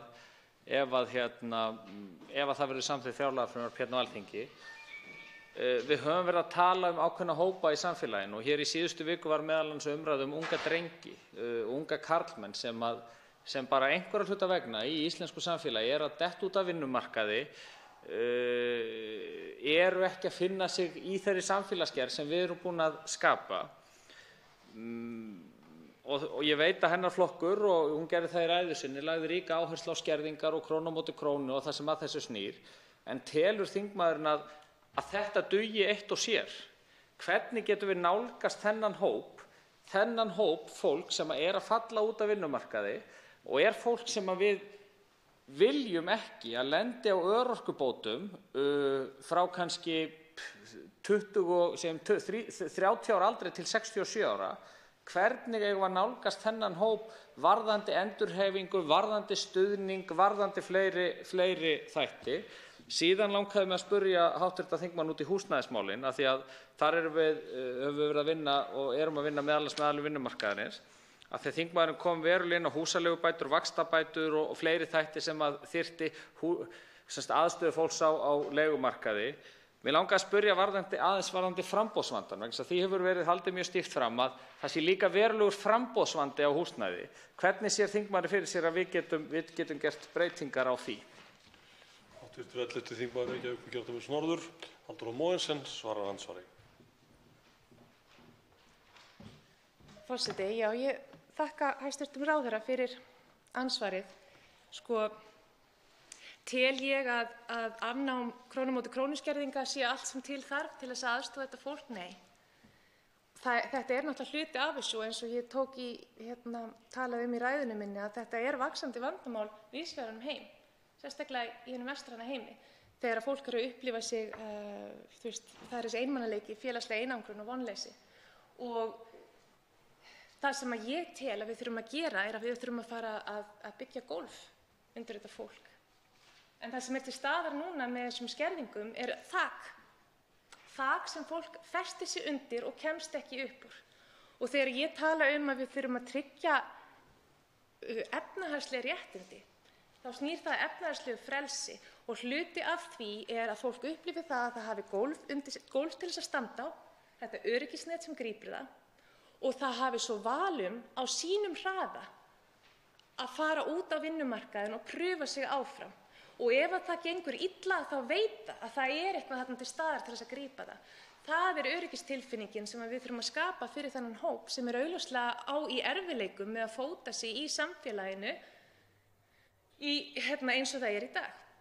Þess vegna er svo ofboðslega mikilvægt að afnema þessar skerðingar, út af því að þarna erum við að skapa með því að skapa traust umhverfi, öryggisnet fyrir þetta fólk, að þá ertu að gefa þeim tækifæri til þess að fara út í samfélagið á sínum eigin hraða, á sínum eigin forsendum, pröfa sig áfram, mistakast og vera ekki hrædd við að mistakast. Þetta skiptir gífurlega miklu máli bara fyrir andlega heilsu og líkamlega heilsu. Varðandi húsnæðismálin, ég kannski er að brenna tíma, ég kem í næsta andsvari. Hæstv. Félags- og jafnréttisráðherra, Árni Reinald Daðason, veitir andsvar öðru sinni. Virðulegur forseti, já, ég vil taka undir með hv. þingmanni varðandi það að þeir sem falla út af vinnumarkaði en sannarlega ættu að geta verið þar, að þeir eru ekki með það alvarlega, skulum við segja, líkamlegar fatlanir eða glíma við alvarlega andleg veikindi, að við ættum að geta komið þeim þannig að þetta sé ekki varanlegt. Að það er gríðarlega mikilvægt að það sé ekki hræðsla við mistök og að falla þá út af kerfinu eða eitthvað slíkt og þær áhyggjur. En ég held og er þeirrar skoðunar að það sé ekki nóg eingöngu í gegnum almannatryggingakerfið að búa til hvata þar, heldur er umgjörðin sem við höfum skapað varðandi endurhæfinguna, starfsendurhæfingarkerfið, hvernig meðal annars VIRK og Vinnumálastofnun og heilbrigðiskerfi vinna saman að þessu, þar held ég sé verulega ábótavant. Og það er það sem við erum að gera með þessum breyttu hugsun. Það er að fá þessa aðila til þess að vinna betur saman og mynda mynda sameiginlegan stuðning við að aðstoða þessa einstaklinga út. Og svo að almannatryggingakerfið vinni í sömu átt, og ef við náum þessu tvennu, að þá eigum við að geta náð þessum breytingum, þá eigum við að geta búið til stuðningskerfi til þess að aðstoða þetta fólk við að komast út. En ég hef áhyggjur af því að það dugi ekki eitt og sér að gera breytingar á almannatryggingakerfinu og það er þess vegna sem við erum í þessum breytingum öllum og ná að tengja þetta saman. En síðan bara ítreka ég svona spurningunni, ég vissi að hv. þingmaður féll á tíma varðandi framboðsvandann í húsnæðismálunum, en að öðru leyti vil ég bara þakka fyrir þessu umræðu og þessi skoðanaskipti sem hafa verið hérna í dag og bara hlakka til samstarfs við velferðarnefnd þau mál sem þar liggja inni og lúta að málefnasviði félags- og jafnréttismálaráðherra. Halldóra Mogensen, hv. 11. þingmaður Reykjavíkurkjördæmis norður, svarar andsvari öðru sinni. Forseti, ég tel að best væri, og því nú er það bara þannig að þetta starfsgetumat hefur bara slæmt orð á sér. Og það er mjög skiljanlegt. Þetta hefur verið reynt í mörgum löndum þar sem þetta hefur bara gengið ótrúlega illa og fólk er hrætt við þetta. Þannig að ég átta mig ekki á því hvers vegna ekki bara taka skrefið til móts við öryrkja sem eru greinilega mjög skelkaðir þegar kemur að starfsgetumatinu og taka skref í átt að því að afnema, ég sé það að það á ekki að fara að afnema þetta í einu, mér finnst það ætti að gera það, en allavega að draga úr þessum skerðingum og svo fara í þá vinnu að skoða starfsgetumatið. Út af því að ég tek alveg undir með hæstv. Ráðherra, það er allt í lagi að skoða það að fara í starfsgetumatið. En ég tel bara að ætti að koma til móts við öryrkja fyrst á þennan hátt og þá mögulega verður samvinnan betri í framtíðinni hvað kerfisbreytingarnar varða. En húsnæðismál, já, sjálfsögðu þá vantar að auka framboð. Það vantar miklu meira húsnæði. Og þetta er eitt af svona brýnustu verkefnunum okkar núna er að setja meira fjármagn í það að byggja húsnæði og sérstaklega með fókus á félagslegt húsnæði og að hjálpa fólki og mér finnst skorta ofboðslega mikið að við séum að skoða fólk sem er á leigumarkaðinum. Út af því að það er bara fjöldi fólks á leigumarkaði og það er alltaf talað um aðstoða fólk við að kaupa út af því að það á að vera einhver pressa á að allir kaupi sér. En það er bara ekkert endilega allir sem vilja kaupa sér. Ef við værum þetta með eðlilegan leigumarkað þá væri miklu fleiri sem myndu ákveða það að vera á leigumarkaðinum frekar heldur en að kaupa sér. Þetta er aldrei skoðað og fólk á leigumarkaðinum, þetta eru viðkvæmir hópar sem bara er ekki að ná endum saman. Og þegar ég tala heildræna stjórnsýslu, það er svo mikilvægt að við skoðum að þegar við erum að halda fólki áfram í fátækt og því við erum að gera það til dæmis með þessum skerðingum, það er hópur fólks sem við erum að halda í fátækt að þetta eykur heilbrigðisvanda og þetta bara eykur kostnaðinn annars staðar í kerfinu og þess vegna sem er svo mikilvægt að við skoðum þetta heildrænt. Hv. 9. þingmaður Suðvesturkjördæmis Willum Þór Þórsson veitir andsvar. Hæstv. forseti. Ég vil þakka hv. þingmanni Halldóru Mogensen og formanni hv. velferðarnefndar mjög afbragðsræðu. Ég var mjög ánægður með þessa ræðu, ég verð bara að segja það.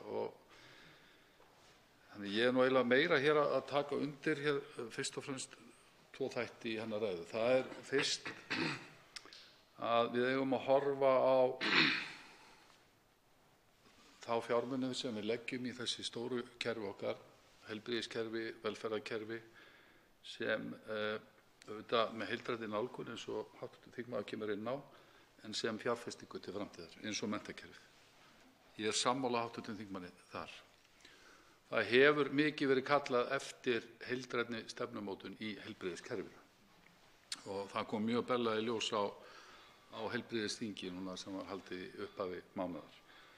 Og að því leytinu er ég líka ánægður með þetta fjárlagafrumvarp að það er sannarlega verið að auka fjármuni inn í þessi stóru kerfi, velferðarkerfið, heilbrigðiskerfið, inn í menntakerfið, inn í samgöngur. Auðvitað getum við tekist á það hvort að nóg sé að gert. En það sem ég er sammála hv. þingmanni með, það er þessi heildræna nálgun, það er að segja samverkandi áætlanir birtist inn í fjárlagafrumvarpinu með einfaldari hætti.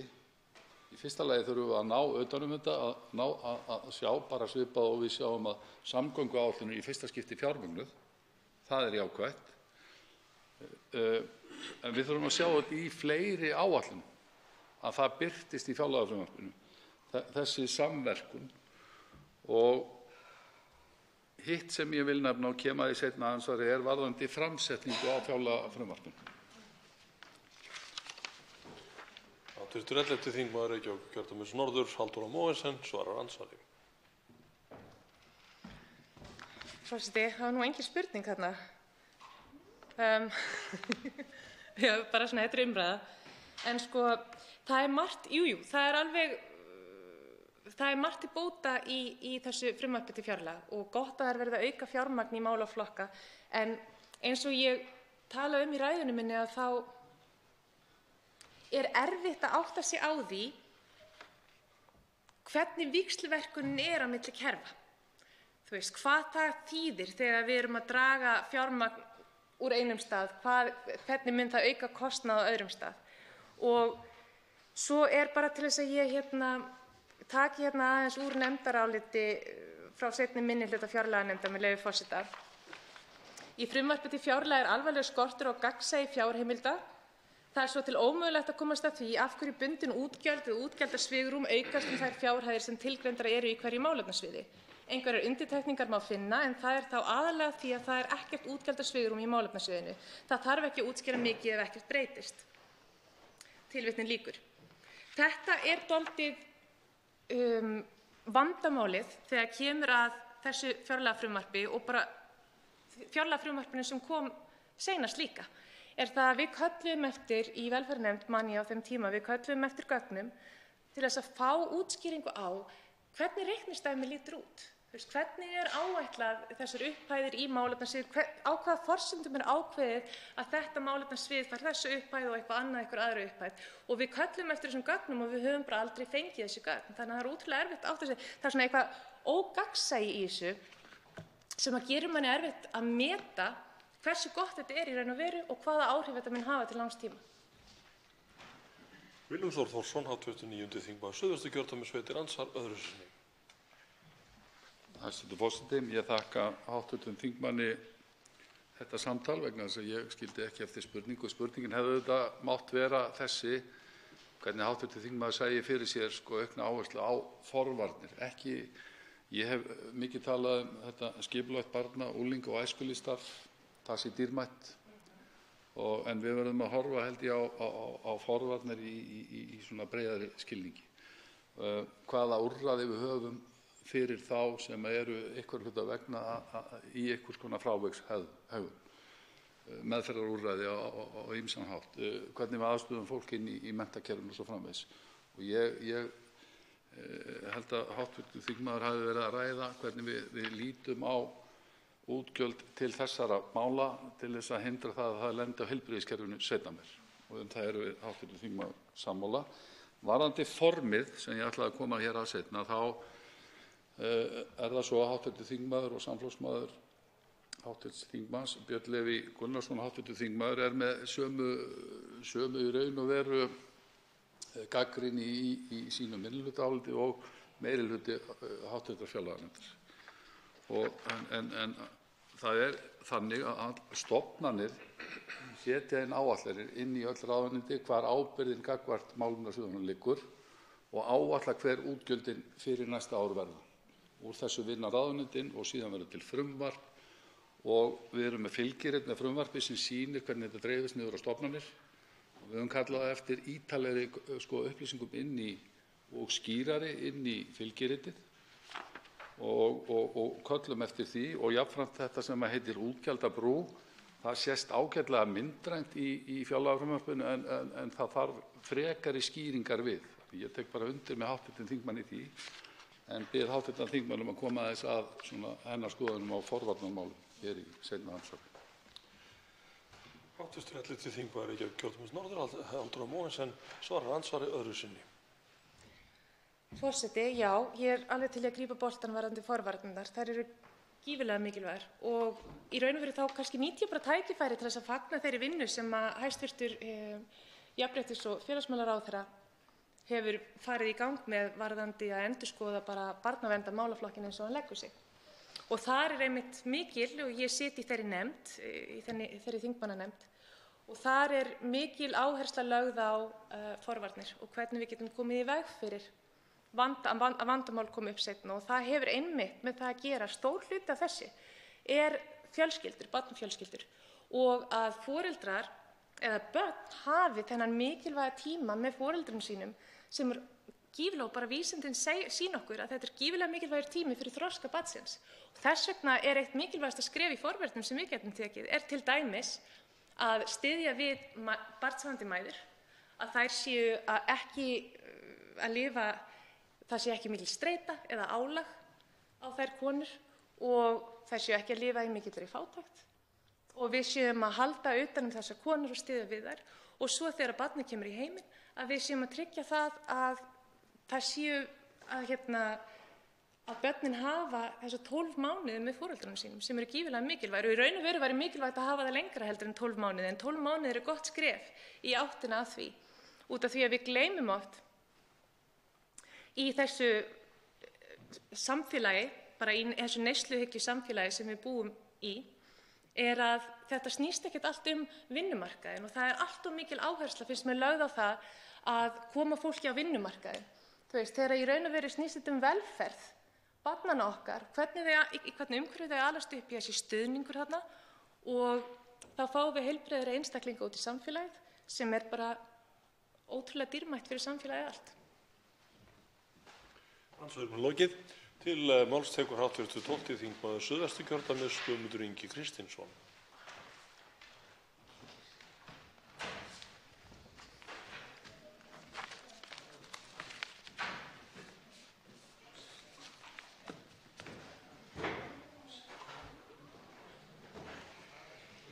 Virðulegur forseti, við erum að ræða fjárlög og það verður bara að segjast alveg svo að enn eina ferðina bera þeir sem sískyldi veikasta fólki okkar, öryrkjar og eldri borgarar sem hafa byggt upp þjóðfélag okkar, lítið út úr þessum fjárlögum. Ég vil byrja á að tala þá undarlega fyrirbrigði að það á að lækka öryrkja 1,1 milljarð eða færa það til eins og hefur verið sagt. En ef við förum í þann 5. nóvember þegar hæstv. félags- og jafnréttisráðherra Ásmundur Einar Daðason sagði orðrétt: Í gangi vinna við endurskoðun almannatryggingakerfið þegar kemur að örorkulífeyrisþegum. Þar undir meðal annars umræða hvernig draga skuli úr skerðingum og með hvaða hætti. Samkvæmt fjárlagafrumvarpi fyrir næsta ár sem nú í vinnslu þingsins í fjárlaganefnd og ég held að sé ráðgert að ræða við aðra umferð í næstu viku tillaga 4 nýir milljarðar skuli nýttir til að bæta stöðu þessa hóps. Þeir verða meðal annars notaðir til að draga úr skerðingum. Niðurstaða þingsins varðandi fjárlög hlýtur að skýrast síðar í þessum mánuði eða næsta mánuði og fyrir 1. janúar mun félagsmálaráðuneytið setja reglur sem miða að því að ákveða hvernig þessum fjármunum skuli varið. Í þeirri vinnu verður horft til endurskoðunarvinnu almannatryggingakerfisins sem stendur yfir ásamt samtali við Öryrkjabandalag Íslands og Þroskahjálp. Þarna talað að setja 4 milljarða í þetta, ekki 2,9. Það skýrt.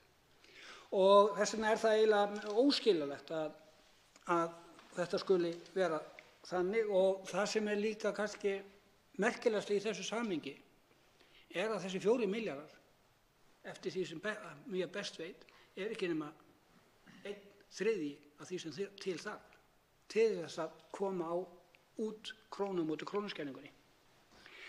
Þannig að í framhaldi af því líka hægt að benda á að samkvæmt því sem hæstv. fjármálaráðherra sagði, að þetta væri bara á næsta ári líka sett í 4 milljarðar.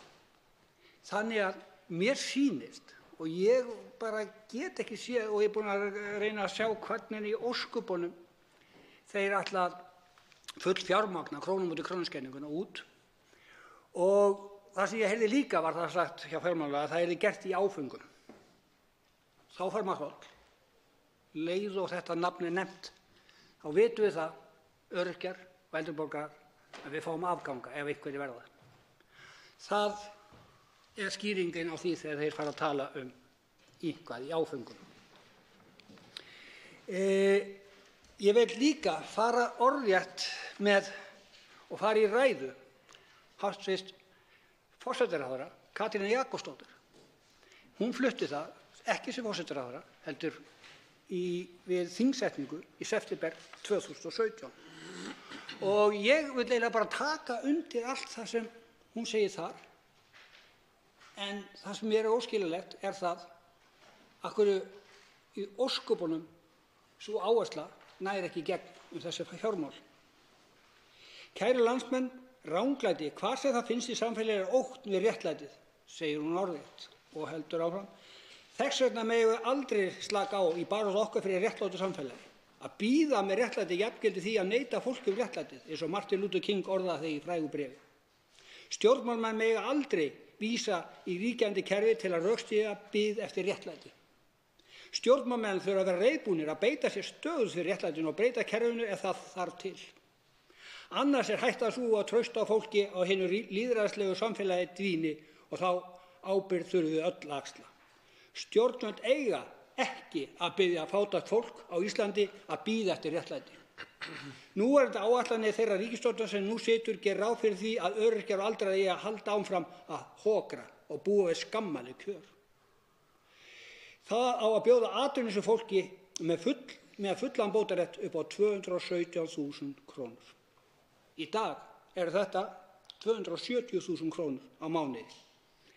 Örorkulífeyrisþegar eru með bara 238.594 krónur og skattur af því er 34.242 krónur. Þetta er fátæktarskattur sem er tekið af fátækasta fólki sem er á Íslandi. 70% öryrkja eru þar af leiðandi að fá út borgað 204.352 krónur á mánuði. 204.000. Fyrir þessa upphæð þurfa þeir að standa að kostnaði við heimili, mat, lyf, læknisþjónustu. Og það er eiginlega með ólíkindum að við skulum enn þann dag í dag sjá þessa upphæð vegna þess að ef við setjum þetta í samhengi við hækkun til dæmis þingmanna og ráðherra á launum þeirra, þá er þetta smánaleg tala. Höldum áfram í ræðu hæstv. Forsætisráðherra þegar hún var ekki í ríkisstjórn 2017.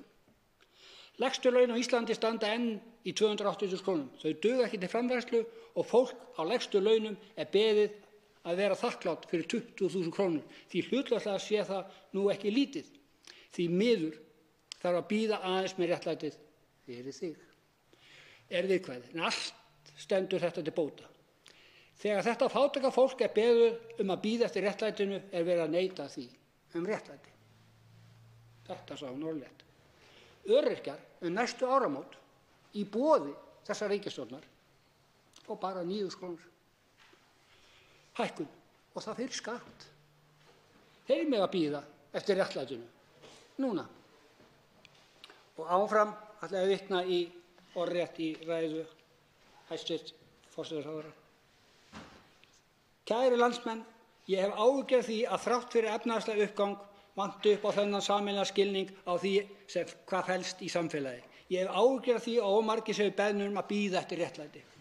Af því að spurt er hvað valdi því að fólk getur ekki komið sér saman einfalda hluti eins og forgangsröðun. Er rétt að svara þeirri spurningu fyrir mitt leyti. Hér á Íslandi þarf stjórnvöld sem treysta sér til að útrýma fátækt. Það hefur ekki verið eining á Alþingi þó sumir stjórnmálamenn tala eins og það hér séu allir sammála tekjujöfnunarhlutverk skattkerfisins. En höfum við ekki verið sammála að hlutverk skattkerfisins sé að tryggja jöfnuð? Þetta sagði hæstv. Forsætisráðherra þegar hún var ekki forsætisráðherra. Herra forseti, það er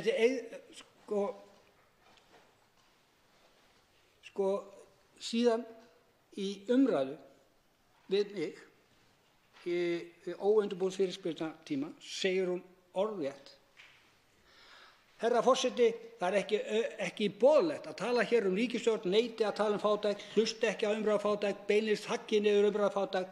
Þetta er ekki boðlegur málflutningur, herra forseti. Og hvað var ég þá að ræða Jú, ég tók fram að það var engin umræða á Evrópudegi fátæktar á Alþingi. Og í framhaldi af þeirri ræðu sem hún hefur flutt þennan í september 2017 segir orðrétt: Hér þarf stjórnvöld sem er reiðbúin að horfast í augu og bregðast við því að ríkasta 10% eiga 3/4 alls auð í landinu. Launajöfnuður sem hæstv. Forsætisráðherra nefndi hér áðan er nefnilega aðeins annar hluti myndarinnar hið jafna samfélagi. Eignaskiptingin segir talsvert aðra sögu.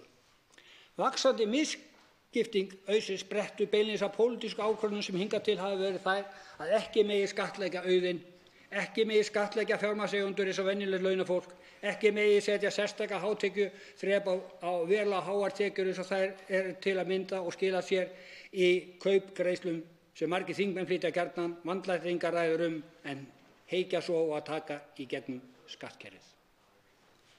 Fjármagnstekjuskattur er í dag 22%, 35 milljarðar.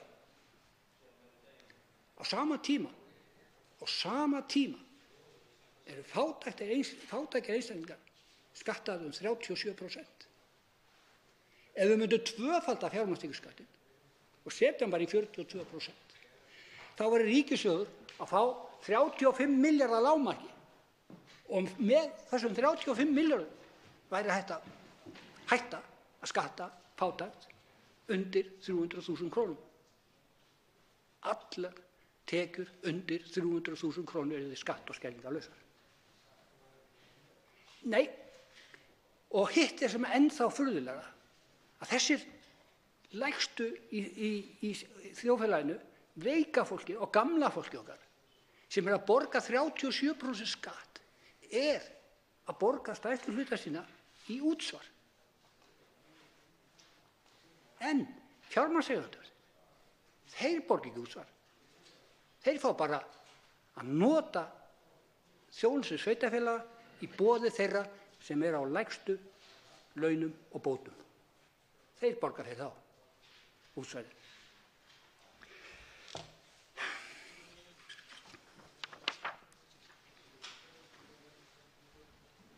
Og höldum áfram í þessari merkilegu ræðu háttvirts forsætisráðherra, það var ekki forsætisráðherra. Í sama má segja þær pólitísku ákvarðanir sem hafa verið teknar bótakerfið, vaxtabætur, barnabætur sem nýtast æfari fólki. Á bak við það líka pólitískar ákvarðanir sem hafa ekki miðað að því að auka jöfnuð og draga úr misskiptingu, heldur þvert á móti. Hér þarf stjórnvöld sem reiðubúin til að taka pólitískar ákvarðanir til að útrýma fátækt og draga leið úr misskiptingu. Hér þarf stjórnvöld sem vilja byggja félagslega reki heilbrigðiskerfið þar sem Landspítalinn stendur undir hlutverki sínu, heilsugæsla fjármagn til að vera fyrsti viðkomustaður og setja fjármuni sem munar í að bæta stöðu geðheilbrigðismála sem eru varanleg vandamál í okkar góða samfélagi. Leggja auknar áherslur á forvarnir, að efla lýðræði og heilbrigði. Það þarf stjórnvöld sem ekki hafa þá hugsun í heilbrigðismálum að útvista verkefnum til einkaaðila sem í framhaldi greiða sjálfir sér arðgreiðslur almannafé. Það er pólitískt val og pólitísk ákvörðun. Síðan en ekki síst þarf hér stjórnvöld sem standa brotaþolum kynferðisbrota, ekki síst börnum, standa með. Það hefur pólitísk umræða sumarsins snúist og hún er mikilvæg fyrir samfélagið. Það er verkefni þarf að nálgast af alvöru og með fræðslu, breyttu framkvæmd og endurbótum á löggjöf. Það verðum við að ná saman í þessu sal þvert á alla flokka. Það hlutverk snýst að enginn sem beðinn að bíða eftir réttlæti, að stofnanir samfélagsins séu réttlátar, að stjórnmálin tryggi að kerfið þjóni fólkinu ekki öfugt. Okkar hlutverk er að vernda það raunverulega ríkidæmi sem fólk í þessu landi á. Það er eignir sem mestu máli skipti, sumar áþreifanlegar, aðrar óáþreifanlegar. Gleymum því ekki á þinginu framundan sem ég vona að verði gjöfult og gott fyrir okkur öll. Þetta hefði verið frábært í fjárlögunum í ár. Setja þetta bara inn. Koma geðheilbrigðismálum í lag, koma heilbrigðismálum í lag, útrýma biðlistum. Nei, það er ekki inn í þessu fjárlögum.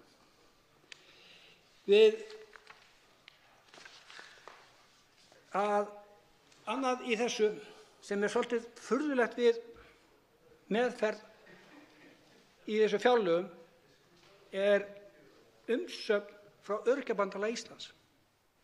Og þar kemur eiginlega stórfurða fram.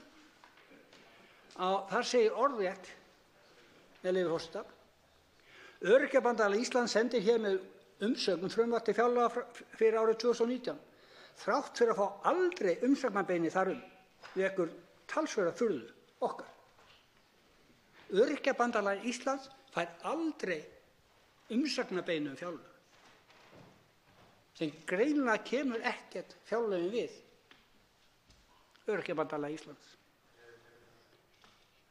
Og áfram segir þar orðrétt: fjárlög valda enn vonbrigðum. Allir málaflokkar sem varða fatlað fólk og örorkulífi eru sveltir. Þrátt fyrir að stjórnvöld tali fjárlega kaupmáttaraukningu öryrkja og að verulega fjármunir hafi verið bætt í málaflokk fatlaðs fólks og öryrkja, þá vantar enn stórlega mikið upp á til að fólk geti lifað með reisn í íslensku samfélagi. Afar brýnt að lítið verði á sérstaklega til mannréttinda þessa hóps. Íslenska ríkið ber að tryggja samfélag án mismunar, samfélag þar sem fatlaðir og langveikt fólk á rétt til lífs jafnt við aðra. Til þess að svo megi verða þarf að gera ráð fyrir verulega auknu fjármagn inn í málaflokkinn varðar fatlað fólk. Samning Sameinuðu þjóðanna réttindi fatlaðs fólks sem var fullgiltur haustið 2016 leiðarljós allri vinnu Öryrkjabandalagsins. Lagt til að fjármagn fari sérstaklega til innleiðu sáttmálans í íslenska rétt. Fjármagn verði tryggt til fjölgunar NBA-samningum. Einnig lagt til að lífeyrir almannatrygginga verði hækkað verulega og unnið skuli að því að heilbrigðisþjónusta verði gjaldfrjáls.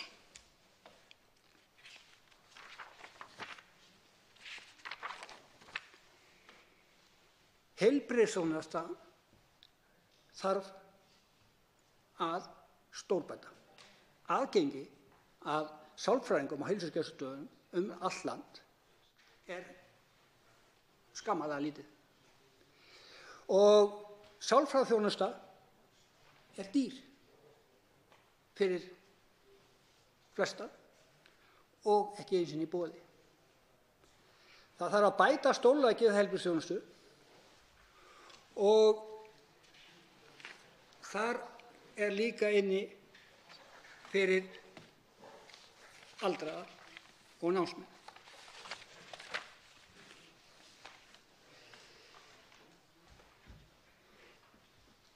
Tannlækniskostnaður, hann var nýlega hækkaður 500 milljónir og verður ekki nema á næsta ári nema 50% af því sem hann á að vera. Og þar hefur verið svelt árum saman. Síðan þarf auðvitað að setja þak á greiðslur í heilbrigðisþjónustunni þannig að fólk sem á lægstu launum og bótum og skattað til fátæktar hefur ekki efni á að fara í. Og síðan það sjúkraþjálfun. Sjúkraþjálfun var stóraukin og sjúkraþjálfunin að skila stórkostlegum árangri. Hún að skila það stórkostlegum árangri að ef við förum í nýgengi öryrkja þá kemur það í ljós ef við tökum bara stoð kerfisvandann að árið 2011 voru 400 manns í þeim hópi. 2018 orðnir 273. Þetta þýðir á mannamáli að innspýtingin í sjúkraþjálfunina hefur skilað sér margfalt. Annað sem við þurfum líka að taka á, sem eitt af því stórfurðulega sem hefur verið haldið hérna fram ítrekað í þessu þingsal, það þessi gífurlega fjölgun öryrkja og sérstaklega stór fjölgun öryrkja þeirra ungu.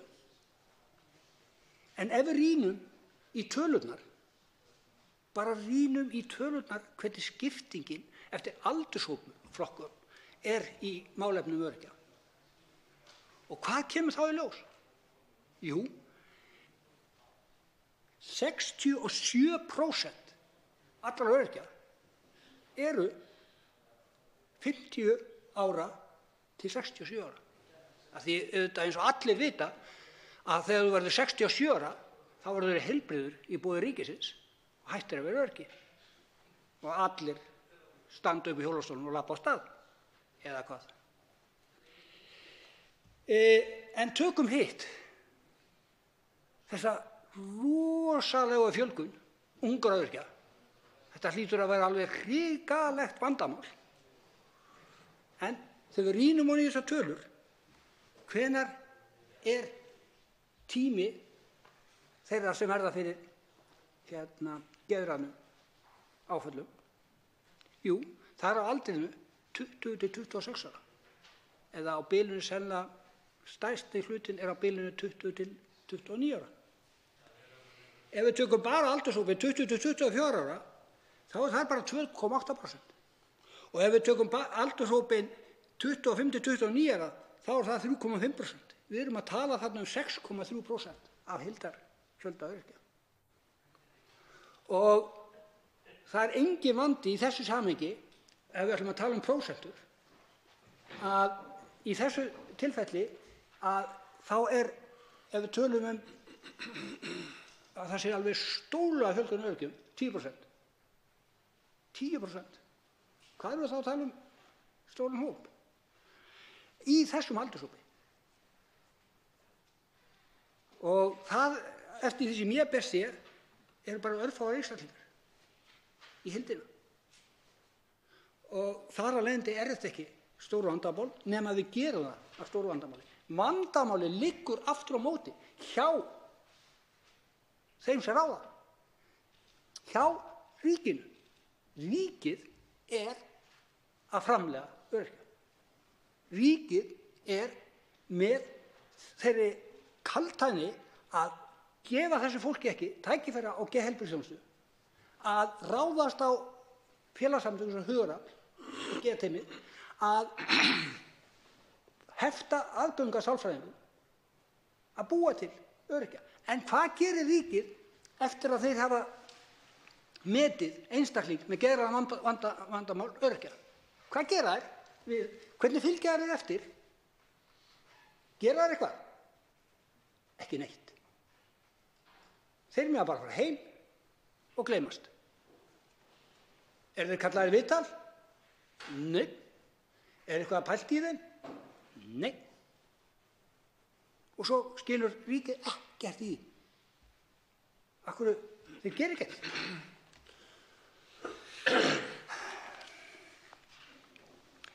Á Íslandi setjum við líka 24% skatt á hjálpartæki, eins og þetta hækur og önnur tæki. Af hverju? Síðan er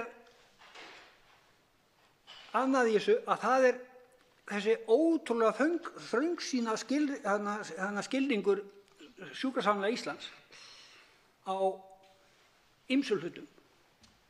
Og þar er stundum oft verið að neita fólki hreinlega hluti sem það getur bara hreinlega að bjarga sér út úr húsi eða komið sér bara út. Og það er bara, nei, þú ert öryrki, þú skal bara liggja heima. Við gerum auðvitað kröfu um það og það er auðvitað alveg óskiljanlegt að það skuli vera 24% skattur á hjálpartækjum. En förum aðeins út í bætur samkvæmt lögum um almannatryggingu og örorkulífeyri. Nú á að hækka um 3,6%. En hver var upphaflega að tala? Jú, 3,6% og 0,5% vegna kaupmáttaraukningu. Spáið þetta. Og hvað gerði ríkisstjórnin núna? Hún skar niður þetta 0,5% kaupmáttaraukningu. Þetta getur verið alveg stórhættulegt að öryrkjar fengju 0,5% ofan á sem kaupmáttaraukningu.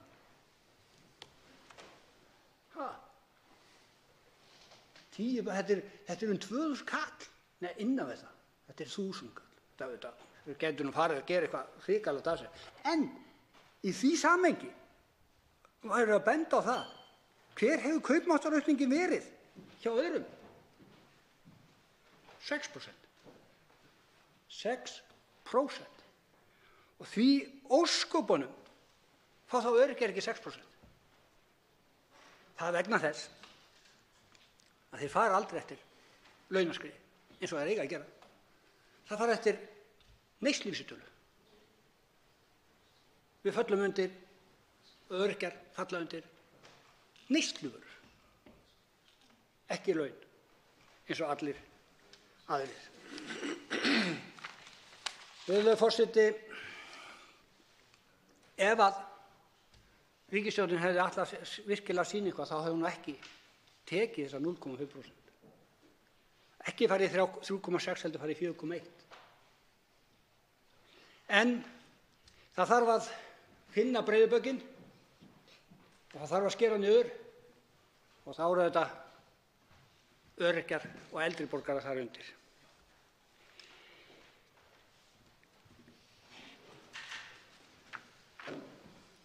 Við vitum til dæmis að atvinnuleysisbætur eru 270.000 kr. Í dag og það er gott. Það ætti að vera 300.000 og ætti að vera 300.000 skattlausar og það ættu líka örorkubætur og annað að vera.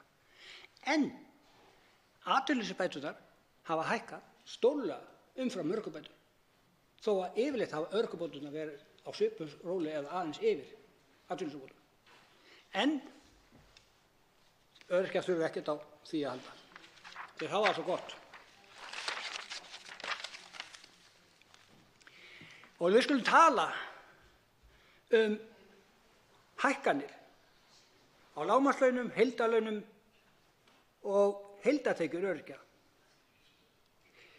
Og við skulum bara tala það sem er í, eins og við segjum, tekjur hliðina.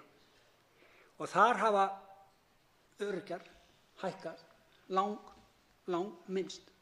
Og það er auðvitað hægt að sýna aðra tölur með því að tala prósentur. En prósentur eru á lítil og lága bætur skila sér ekki á sama hátt og prósentur á hálaun. Og við verðum að átta okkur á því að frá 2009 til 2017 hefur óskertur örorkulífeyrir hækkað 74.000 kr., lágmarkslaun 123.000 kr., heildarlaun fullvinnandi 242.000.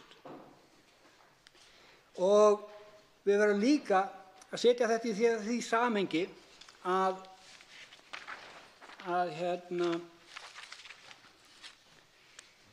hversu svakalega laun útvalda í þessu samfélagi hafa hækkað langt umfram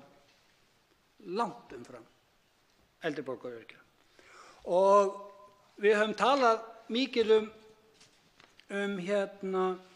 starfsgetumatið og ég vil aðeins fara í það að á sínum tíma þegar öryrkjar voru skildir eftir, þegar eldri borgarar fengu leiðréttingu og það eru að verða 2 ár og miðað við 12 milljarðar sem kostar krónum móti krónuskerðing þá er ríkið búið að spara sér 25 milljarða á þessu tímabili og fannst því alveg tilvalið að spara meira og taka út þessa 0,5% hækkun.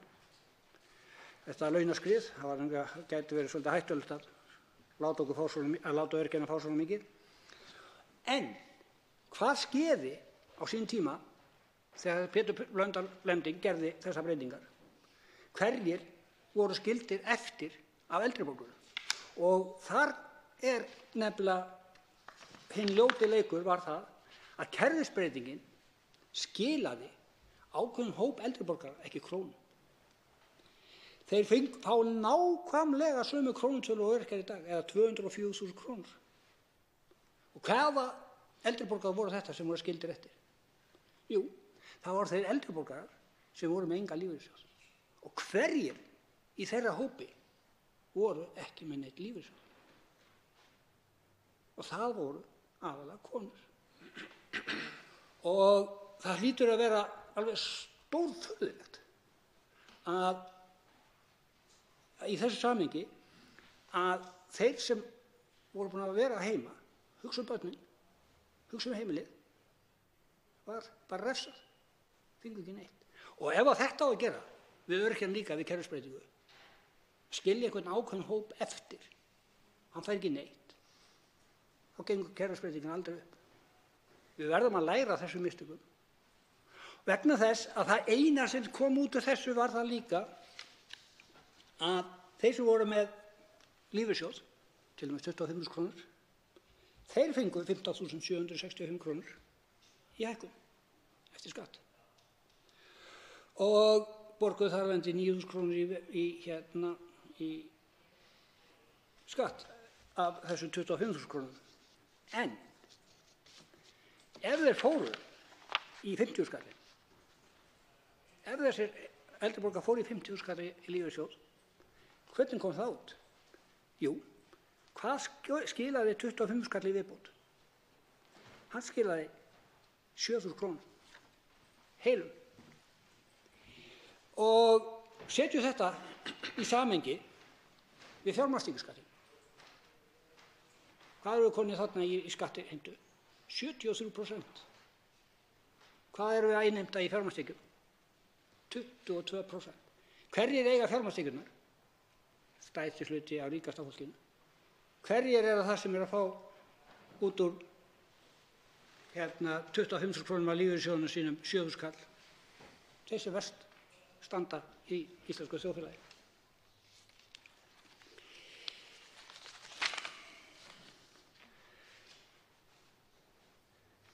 Virðulegi forseti,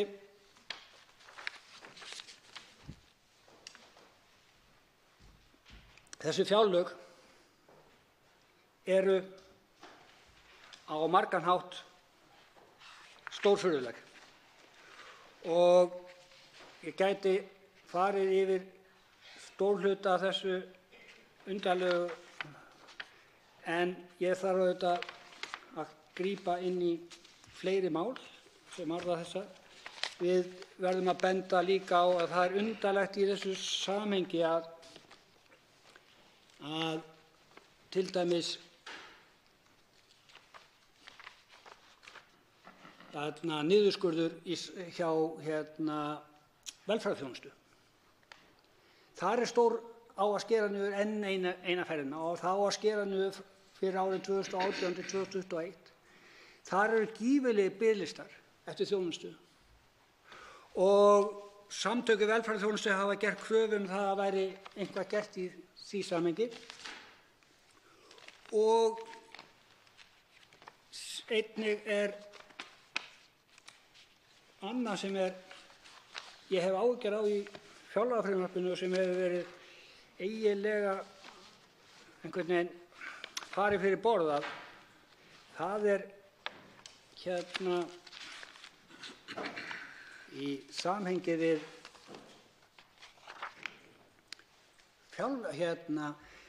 hvað ég að segja opinber fé.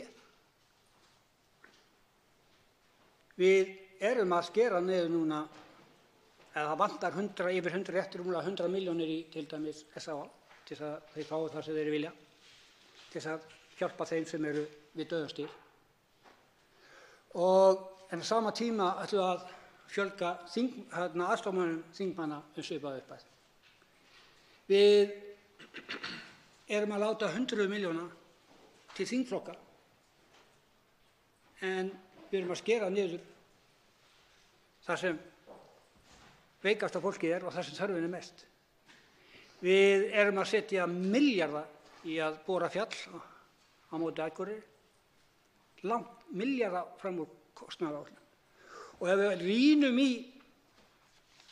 fjárlögin, þá hef ég áhyggjur af því að núna til dæmis með, hvað kallað þetta, fráflæðisvandi eldri borgara. Þeir flæði ekki nógu mikið frá spítölunum. Og það sé eitthvað stíflað þar. Jú, hvað stíflan? Það nýja sjúkrahótelið. Það komið meira en ár. Ekkert bólar á því. Hver kostnaðurinn? Umframkostnaður. Verður hann tvöfaldur? 50%? 100%? Meira? Vegna þess að ef við horfum á í samhengi við fyrri framkvæmdir ríkisins, þá hafa suma framkvæmdir farið, stærstu hlutin af þeim sem hafa farið fram yfir allt upp 100% fram yfir. Og við erum með dæmi opinberar framkvæmdir sem hafa farið 175 og jafnvel 200% fram yfir. Og ég segi bara Guð hjálp okkur með nýja Spítalakjarnann. Hvað fer hann mikið fram yfir? Og verður eitthvað fylgst með því? Verður sama stjórnin á þar og var á sjúkrahótelum?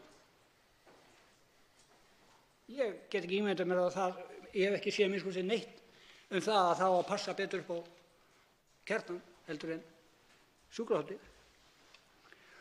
Og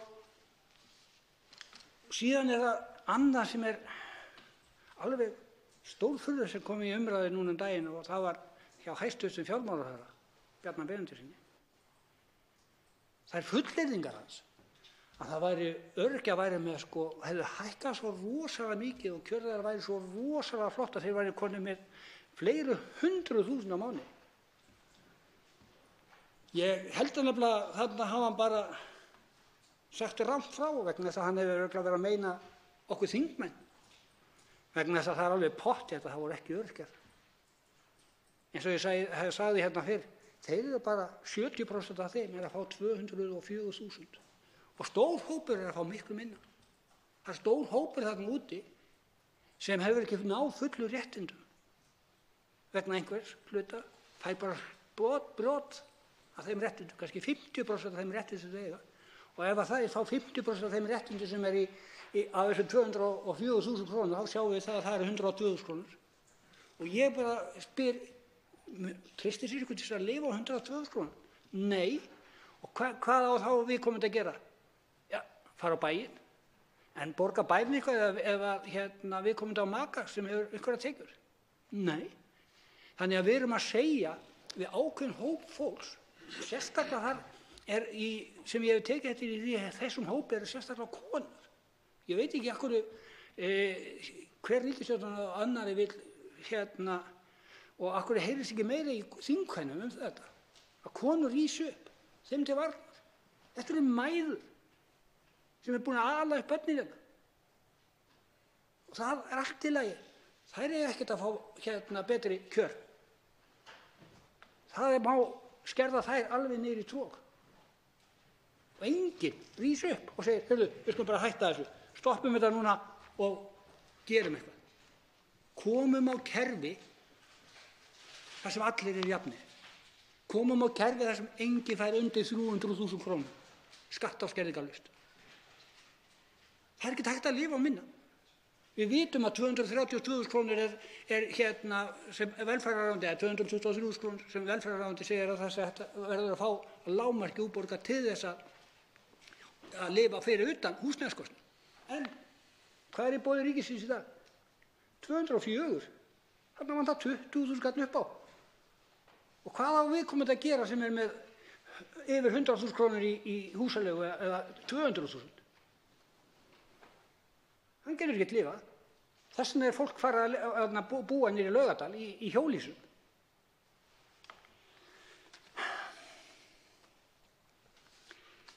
Það var hægt að halda endalaust áfram að benda á þetta ranglæti sem hérna í þessu samfélagi. En ég vil að lokum benda á það að síðan annað og það sambandið við lífeyrissjóðina. Lífeyrissjóðirnir eru komnir með 4.400 milljarða í sína sjóði. Við erum með 28 lífeyrissjóði, þeir eru að velta í kostnað 20 milljarðum ári. 20 milljarða kostnað 28 lífeyrissjóðum þýðir 200 milljónir á 10 árum. 200 milljarðar. 200 milljarðar. Á 30 árum það 600 milljarðar. Við erum að fækka þetta niður í 1. Við erum að setja þannig að þessi kostnaður fari til fólksins. Fólki á þennan kostnað. Fólki búið að vinna fyrir hún. Síðan þurfum við líka að taka það upp. Að skatta lífeyrissjóðinn. Á þennan fyrir 1. Tökum skattinn af. Þeir þurfa ekki alla þessar peninga til að kaupa í sjálfu sér og eiga allt á Íslandi. Tökum þessar peninga, 50 milljarðar, notum það. Notum það fyrir fólki í dag. Komum heilbrigðiskerfinu í lag. Látum engan svelta. Förum eftir því sem Katrín Jakobsdóttir sagði hérna 2017. Það var frábær ræða. Og ég vildi óska þess. Ég myndi bara heitt og ég tek undir hvert einasta orð hjá henni. En það sem ég get ekki skilið hvernig hún getur sagt þetta á þessum tíma en ekki látið að fylgja inn í þetta frumvarp. Vegna þess að annað, við erum að taka krónu burt. Við vitum hver komið á. Við vitum það var ríkisstjórn Framsóknar Sjálfstæðisflokks ríkisstjórn Samfylkingar og Vinstri grænna. Og þeim ber. Og þeir eru búin að lofa mörgu sinnum að taka þetta af. Ár eftir ár. En í þessu frumvarpi að taka af? Nei. Tveir hv. þingmenn hafa óskað eftir að veita andsvar við ræðu hv. þingmanns og fyrstur veitir andsvar hæstv. félags- og jafnréttisráðherra Ásmundur Einar Daðason. Virðulegur forseti, ég vil þakka hv. þingmanni fyrir hans ræðu og segja að við deilum þeirri sýn að það þarf að bæta stöðu þeirra sem að verst standa í íslensku samfélagi. Og við höfum oft rætt það í þessum ræðustól og skipst á skoðunum bæði hvaða aðferðir skuli beitt til þess og með hvaða hætti það sé gert innan þess ramma sem okkur veitt í fjárlögum og víðar. Mig langar til þess að koma sérstaklega inn á og að svona áður en ég kem að það náttúrulega þannig að það talsverð aukning í þessu fjárlagafrumvarpi til málefna sem að lúta að félagsmálaráðuneytinu, því að hv. þingmaður fjallaði mikið þau mál sem að lúta undir ráðuneyti félagsmála, að þá það náttúrulega svo að við erum að auka fjármagn til þessa málaflokks einhverja 14 milljarða sem eru 8% eitthvað slíkt af 7,5 til 8% af raunaukningu á milli ára núna og það að frátöldum launa- og verðlagsþróunum. Og til örorkulífeyrisþega þá aukningin sem nemur 3,6% pluss svo 2.900 milljónir sem þá inni í þessu tölum. Þannig að það mjög mikil aukning, en við getum auðvitað deilt það hvort það þurfi meira og í hvað fjármagnið eigi að fara. Þetta náttúrulega þannig að þessi 14 milljarðar að fara í ýmsa málaflokka. En það sem ég langaði til þess að koma inn á hérna að því að samflokksmaður hv. þingmanns var með mjög góða umræðu hér í síðustu viku stöðu ungra drengja. Og svona það sem kemur fram í úttektum að það að aukast mjög mikið greiðslur í örorkulífeyriskerfið ef engar breytingar verða gerðar, ef að náttúruleg fjölgun heldur áfram með sama hætti, af því að það verður að tala prósentur hérna áðan, að þá krónutölaaukningin að fara úr 41 milljarða árið 2016 í 30 milljarða árið 2030. Þetta bara eftir 11 ár. Nei, í 90 milljarða árið 2030. Þetta bara eftir 11 ár og þarna aukningu upp á 50 milljarða tæpa. Hvernig eigum við að taka á þessu? Það nóg að gera það bara með krónu á móti krónuskerðingum, en þurfum við ekki víðtækari breytingar á öllu sem snýr að starfsgetu, virkni og öðru slíku? Þá svarar andsvari hv. 12. þingmaður Suðvesturkjördæmis Guðmundur Ingi Kristinsson. Virðulegur forseti, ég þakka hæstv. félagsmálaráðherra fyrir spurninguna. Og jú, auðvitað. Og ég eiginlega með bara lausnina. Hún einföld. Byrjum bara strax hænskuleiðina. Leyfum fólki að vinna næstu 2 ár. Þegjum allir sem vilja og geta, sérstaklega geta og vilja vinna á meðal öryrkja, eldri borgara, farið að vinna. Finnið ykkur vinnu, búið til vinnu. Engar skerðingar.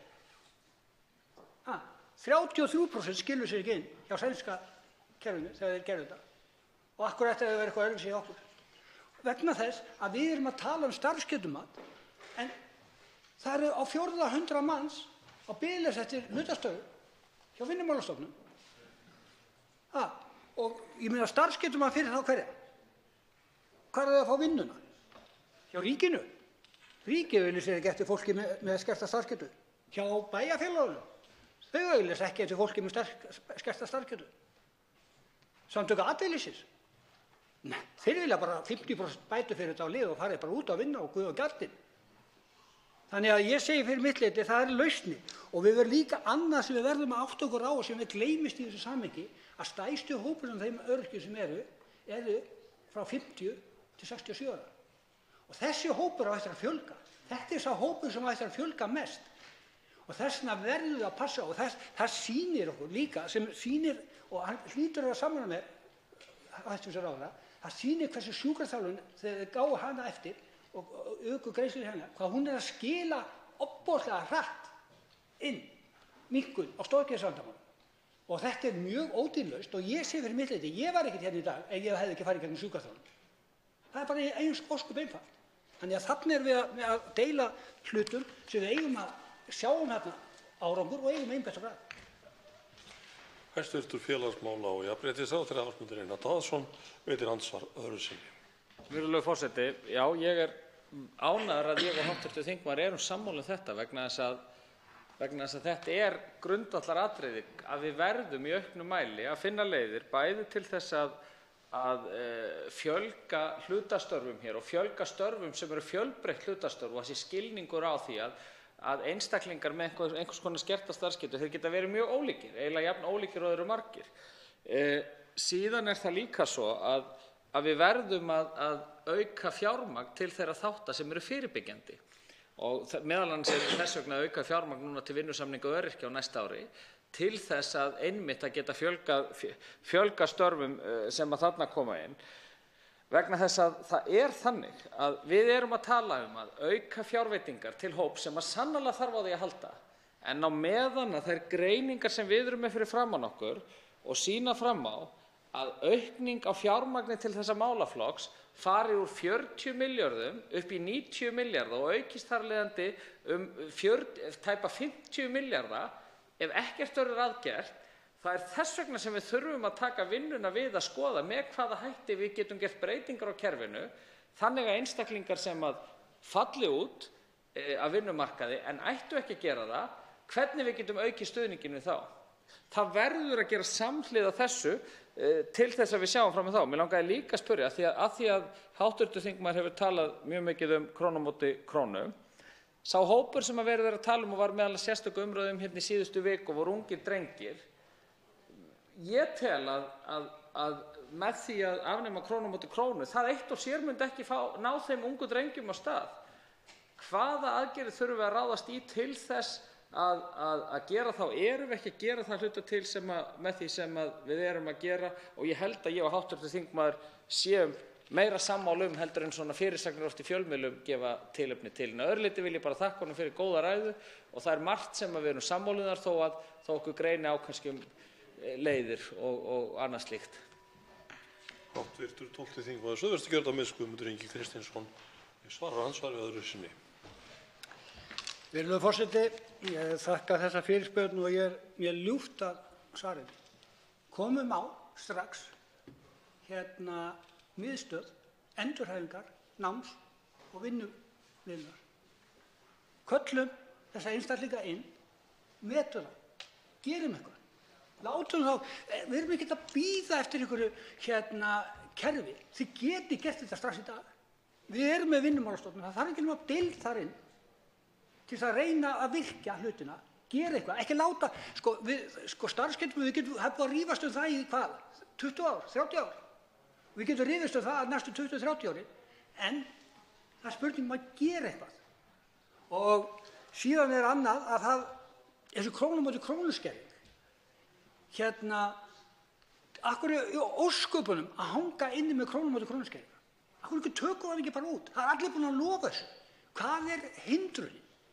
Er það spurningum að spara þessa 12 milljarða? Þeir eru búin að spara 25 milljarða á þessu á 2 árum. Og það allir flokkar lofuðu þessu.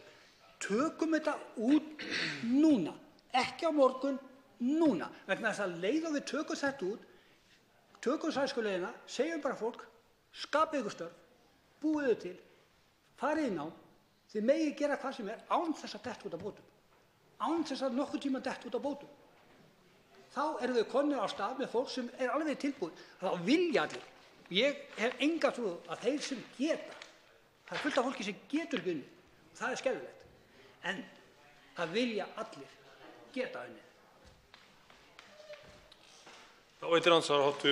9. þingmaður Suðvesturkjördæmis, Willum Þór Þórsson.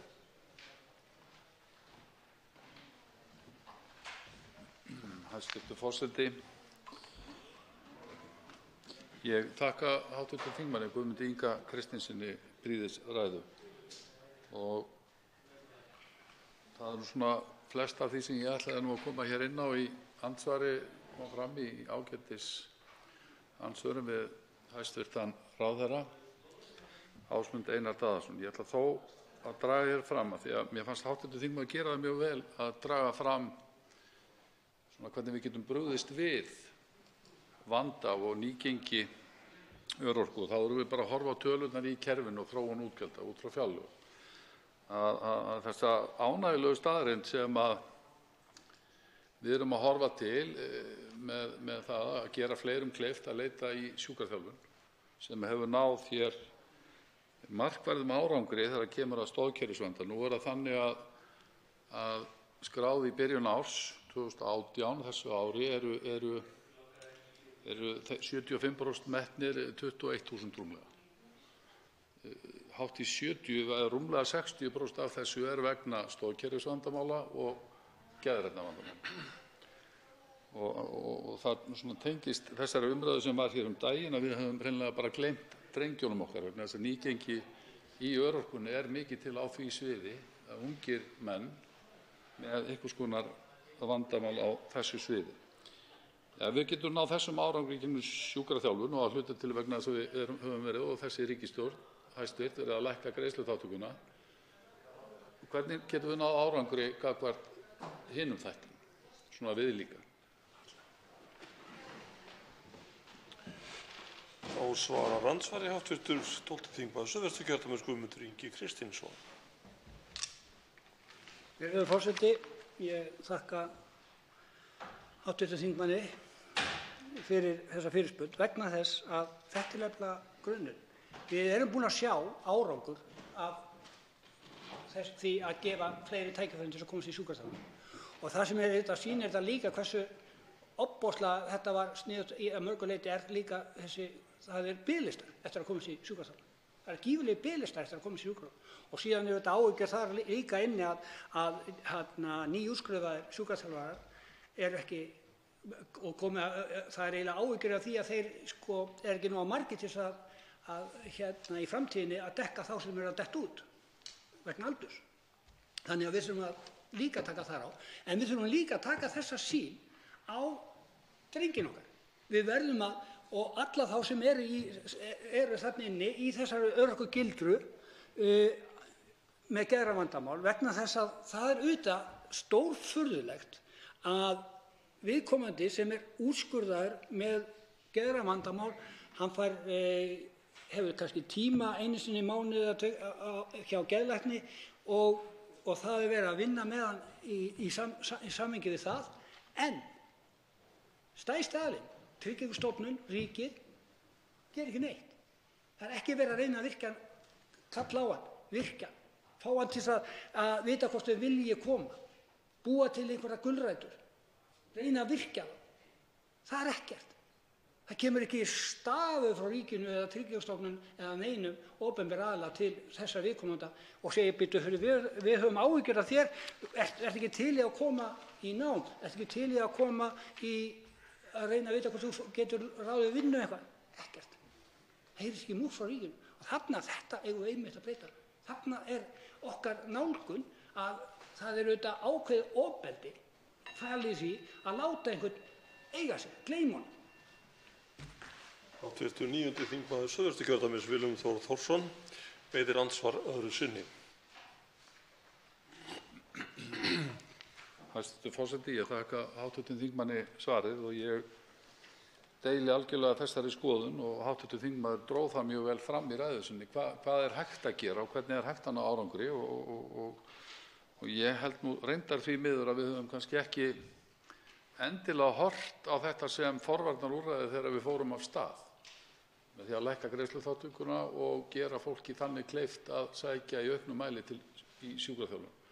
En árangurinn markverður og hv. þingmaður dró þetta fram í sinni ræðu. Við getum tekið þetta sem dæmi að skoða önnur svið vegna þess að við höfum að horfa á forvarnir, vil ég meina, í svona breiðara samhengi með úrræði á þessu sviði. Auðvitað eigum við að horfa á forvarnir alveg frá vöggu til grafar, ekki bara, ég hef mikið talað hér skipulagt barna-, unglinga- og æskulýðsstarf, mikilvægi þess sem forvarna, að við séum vegna þess að allar rannsóknir sýna að það styður ungt fólk til framtíðar á lífsleiðinni. En ég ætla hér í seinna andsvari að koma inn á athyglisvert atriði sem hv. þingmaður dró hér fram, forsendur fjárlaga.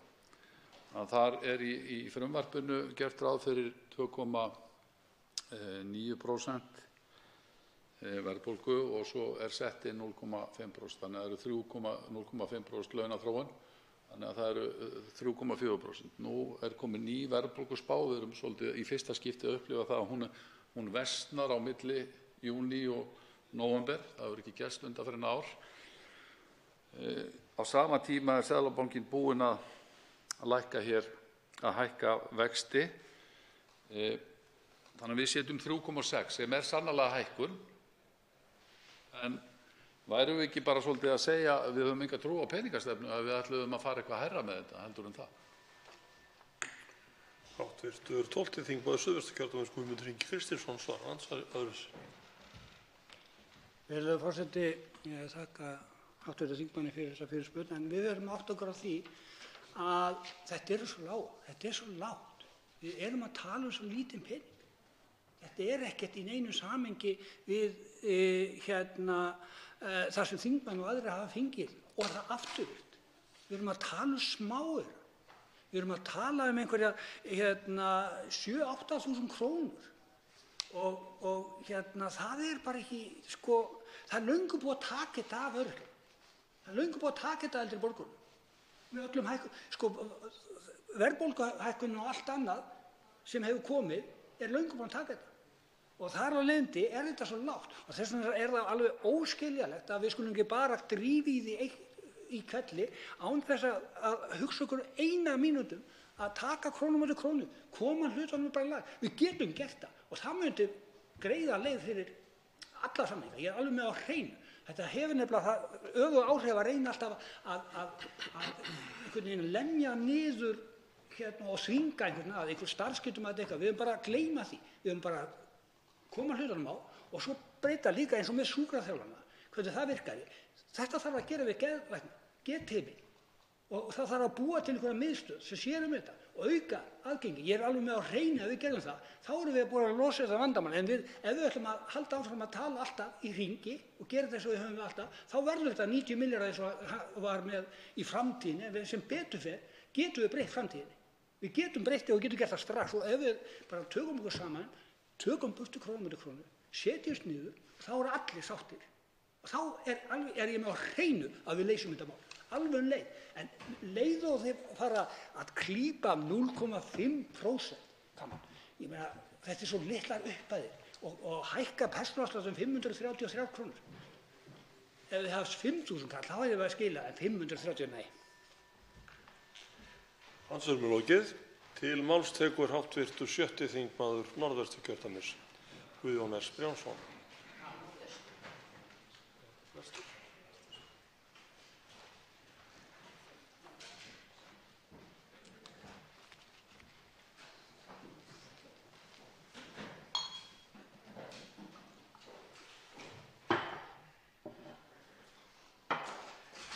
Virðulegur forseti, það voru háleit markmiðin hjá núverandi ríkisstjórn í upphafi sinnar vegferðar og fróðlegt að skoða umgjörðina sem flokkarnir skópu og ég leyfi mér að vitna í stjórnarsáttmála með leyfi forseta.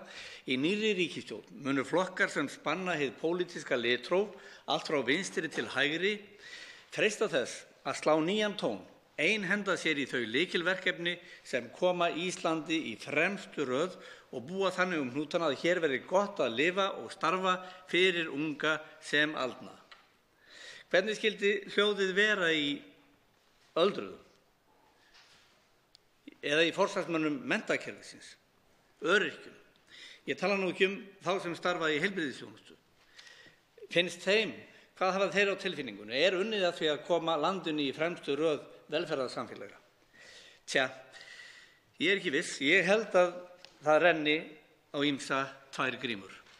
Við ræðum nú fjárlagafrumvarp fyrir árið 2019 öðru sinni á þessu hausti og það líður áfram tíminn. Þvert á drauma ríkisstjórnarinnar þá hafa orðið breytingar og hræringar í okkar samfélagi sem ekki voru taldar séðar fyrir, en einhverjir töldu þó fyrir sjáanlegar, gengið sígur. Ekkert stendur í stað, síst af öllu í hagkerfi sem rígheldur í gjaldmiðil sem er skotspónn á alþjóðavísu, gjaldmiðil sem helst má líkja við korktappa, sem velkist á úfnum sjó innan verksmiðju togara.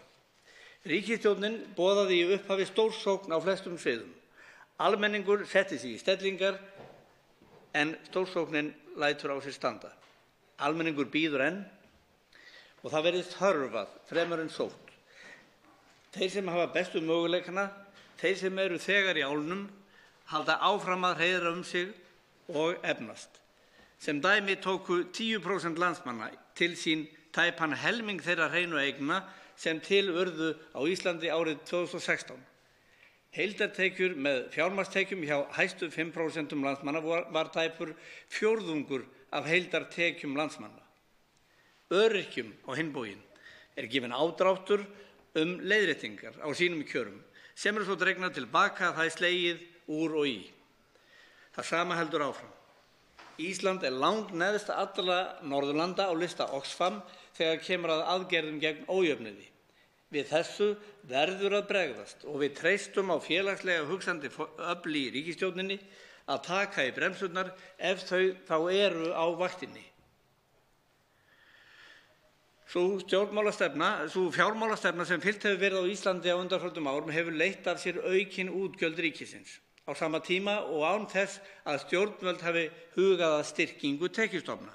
Nefna má sem eitt dæmi ferðaþjónustugeirann allan. Tekjustofnar hafa verið veiktir með þensluaukandi áhrifum, til dæmis skattkerfisbreytingum, eins og að fella niður auðlegðarskatt, lækka veiðigjöld, lækka neysluskatta, afnema tolla og vörugjöld og lækka tekjuskatta. Fyrir vikið hefur afkoma ríkisins verið í járnum. En á sama tíma hefur aðhald meðal annars falist í að ráðast ekki í velferðarumbætur og veikja stuðning í gegnum tilfærslukerfin. Og þar eru barna- og vaxtabæturnar. Þessi stefna mun bara leiða til þess að ójöfnuður verður meiri á Ísland sem grefur undan félagslegum stöðugleika og er því ekki líkleg leið til að stuðla að sátt á vinnumarkaði. Alþýðusambandi Íslands gaf út skýrslu haustið 2017 þar sem skattbyrði launafólks var rakin frá árinu 1998. Helsta niðurstaða skýrslunnar og rauði þráðurinn var sú að skattbyrði flestra hópa á vinnumarkaði hefði aukist yfir tímabilið en þar af langmest hjá lágtekjuhópum. Það sem var þessu valdandi var misgengi launa og persónuafsláttar, auknar skerðingar og með því að draga máttinn úr vaxtabótakerfinu og auknar skerðingar í barnabótakerfinu. Allt handstýrð pólitík. Þessi þróun hefur ekki verið óvænt. Samfylkingin hefur stöðugt og endurtekið hamrað á þessu, varað við, spyrnt við fótum og lagt fram tillögur viðsnúning. Það hefur sömuleiðis verkalýðshreyfingin gert. Menn sáu í hvað stefndi. Herra forseti, núverandi ríkisstjórn boðaði snemma á sínum ferli breytingar á tekjuskattskerfinu og það þarf engum að koma á óvart að þau plön hefðu gagnast hinum efnameiri best og við það verður ekki unað. Það er þó jákvætt að áherslan hefur færst frá áformum flata tekjuskattslækkun yfir í að hækka persónuafslátt. Það er vert að hafa í huga að skattar á hærri tekjur á Íslandi eru lægstir meðal Norðurlandanna og það er fráleitt að við endurskoðun á skattkerfinu sé ekki samhliða horft til skattlagningar á arðgreiðslur, fjármagnstekjur og auðlegð og þessi atriði sett í samhengi við skattlagningu launatekna. En yfirlýst skattafóbía Sjálfstæðisflokksins mun sennilega standa í veginum. Þetta eru að þeirra mati ekki réttu skattarnir á réttum stað. Þeim finnst í lagi að kreista skatta út úr öryrkjum og efnalitlu fólki sem lifir jafnvel við eða undir framfærslumörkum. Það var raunalegt þegar opinberaðist nöturlega við fyrstu umræðu frumvarp til breytinga á tekjuskatti hér á dögunum. Breytingarnar sem að fela meðal annars í sér að uppbætur á lífeyri hjá elli, örorku og endurhæfingarlífeyrisþegum sem tengdir eru við félagslega aðstoð verði ekki skattlagðar. Þar erum við að tala umönnunarkostnað, sjúkra- og lyfjakostnað, kaup á heyrnartækjum og fleira. Og hvaða upphæðir skyldu stjórnvöld hafa verið að sækja í vasa lífeyrisþega? Jú, þessari sárafátækasti hópur landsmanna var rukkaður 500 milljónir í skatt og útsvar. Þetta finnst íhaldinu í lagi, en þetta lágkúruleg skattheimta. Geta ekki þau 5% landsmanna sem eiga næstum jafn mikið og restin, 95%, lagt hér eitthvað af mörkum? Ég spyr, eru þessar fjölskyldur ekki frekar aflögufærar? Herra forseti, stuðningur við barnafjölskyldur verður aukinn 1,6 milljarðar á næsta ári. Það eru góðar fréttir og lítið skref í rétta átt. Barnabætur skerðast nú við 241.000 kr. Mánaðarlaun foreldris en hækka í 300.000 kr. mark. Það jákvætt að ríkisstjórnarflokkarnir eru loksins sammála okkur í Samfylkingunni að barnabætur eigi ekki að skerðast langt undir lágmarkslaunum. Hins vegar eru bara fáeinir mánuðir síðan ríkisstjórnarflokkarnir felldu slíka tillögu frá okkur.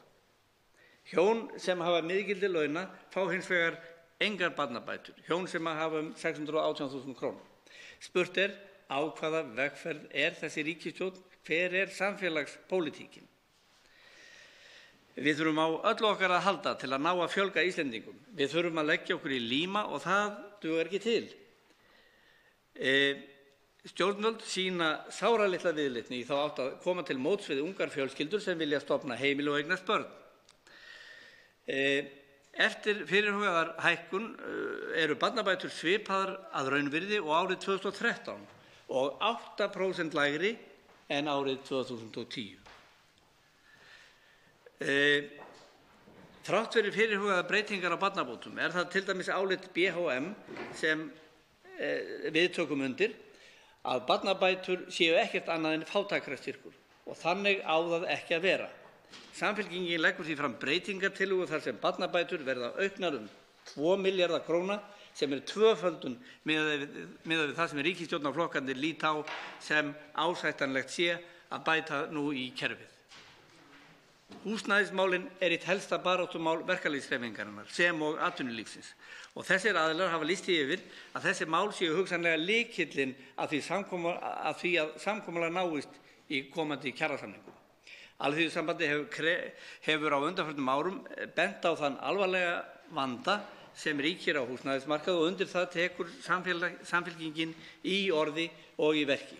Á leigumarkaði búa 50.000 einstaklingar, í meirihluta tekjulágir og ungt fólk. Samkvæmt mati og úttekt Íbúðalánasjóðs þá ná leigjendur síður að safna sparifé og tekjulágir leigjendur búa frekar við íþyngjandi húsnæðiskostnað á Íslandi en á hinum Norðurlöndunum. Þeir þurfa að greiða yfir helming af ráðstöfunartekjum í leigu. Gylfi Sóeka, hagfræðingur og prófessor, bendir á í nýlegri skýrslu að leigjendur verji alltaf 3 sinnum hærra hlutfalli af ráðstöfunartekjum í húsnæðiskostnað en þeir sem eiga. Í frumvarpinu enn gert ráð fyrir 64 milljóna kr. lækkun húsnæðisbóta til leigjenda.